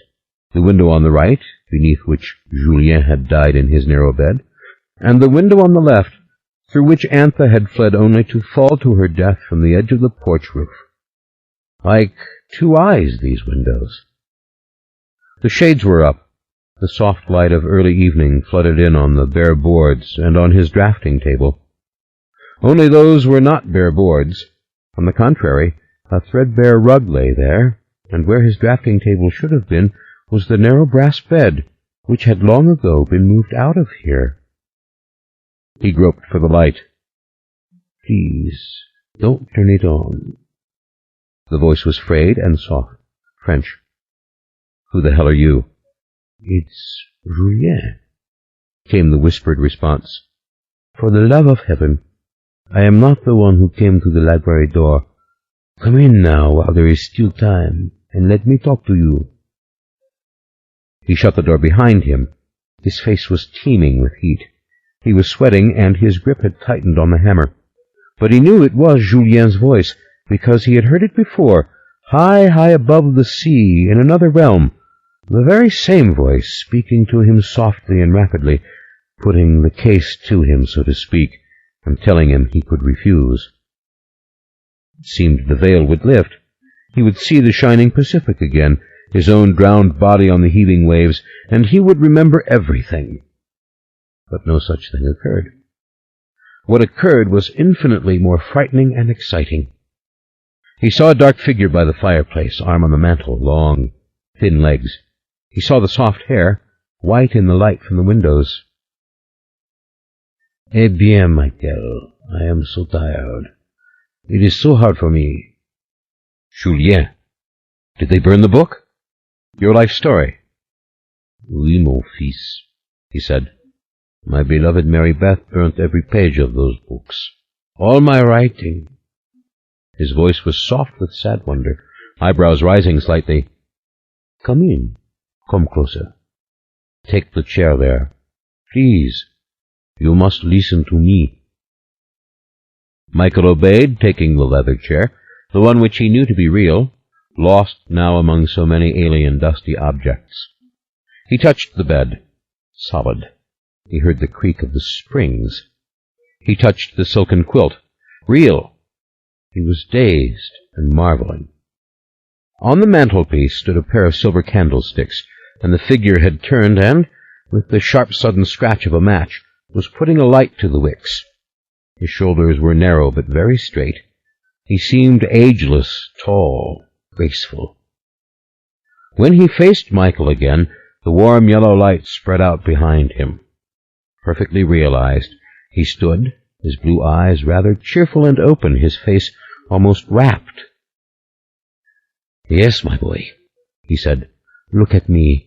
Hear me. You must act now. But let me speak my piece. Do you hear it? My voice is getting stronger." It was a beautiful voice, and not a syllable was lost on Michael, who all his life had loved beautiful voices. It was an old-fashioned voice, like the cultured voices of those long-ago film stars he so cherished, the actors who made an art of simple speech, and it occurred to him in his strange days that perhaps this was all more of his own fancy. "I don't know how long I have," the ghost said. "I don't know where I've been as I've waited for this moment. I am the earth-bound dead." "I'm here. I'm listening to you. Don't go. Whatever you do, don't go. If only you knew how hard it has been to come through, how I have tried, and your own soul has shut me out." "I'm afraid of ghosts," Michael said. "It's an Irish trait, but you know that now." Julien smiled and stood back against the mantel, folding his arms, and the tiny candle flames danced, as if he really were solid flesh, and he had stirred the air. And solid enough he seemed in his black wool coat and silk shirt. He wore long trousers and old-fashioned button shoes, polished to a perfect luster. As he smiled, his gently lined face with its curling white hair and blue eyes seemed to grow ever more vivid. "I'm going to tell my tale," he said, as a gentle teacher might. "Condemn me not. Take what I have to give." Michael was flooded by an inexplicable combination of trust and excitement. The thing he had feared all this time, the thing which had haunted him, was now here, and it was his friend, and he was with it.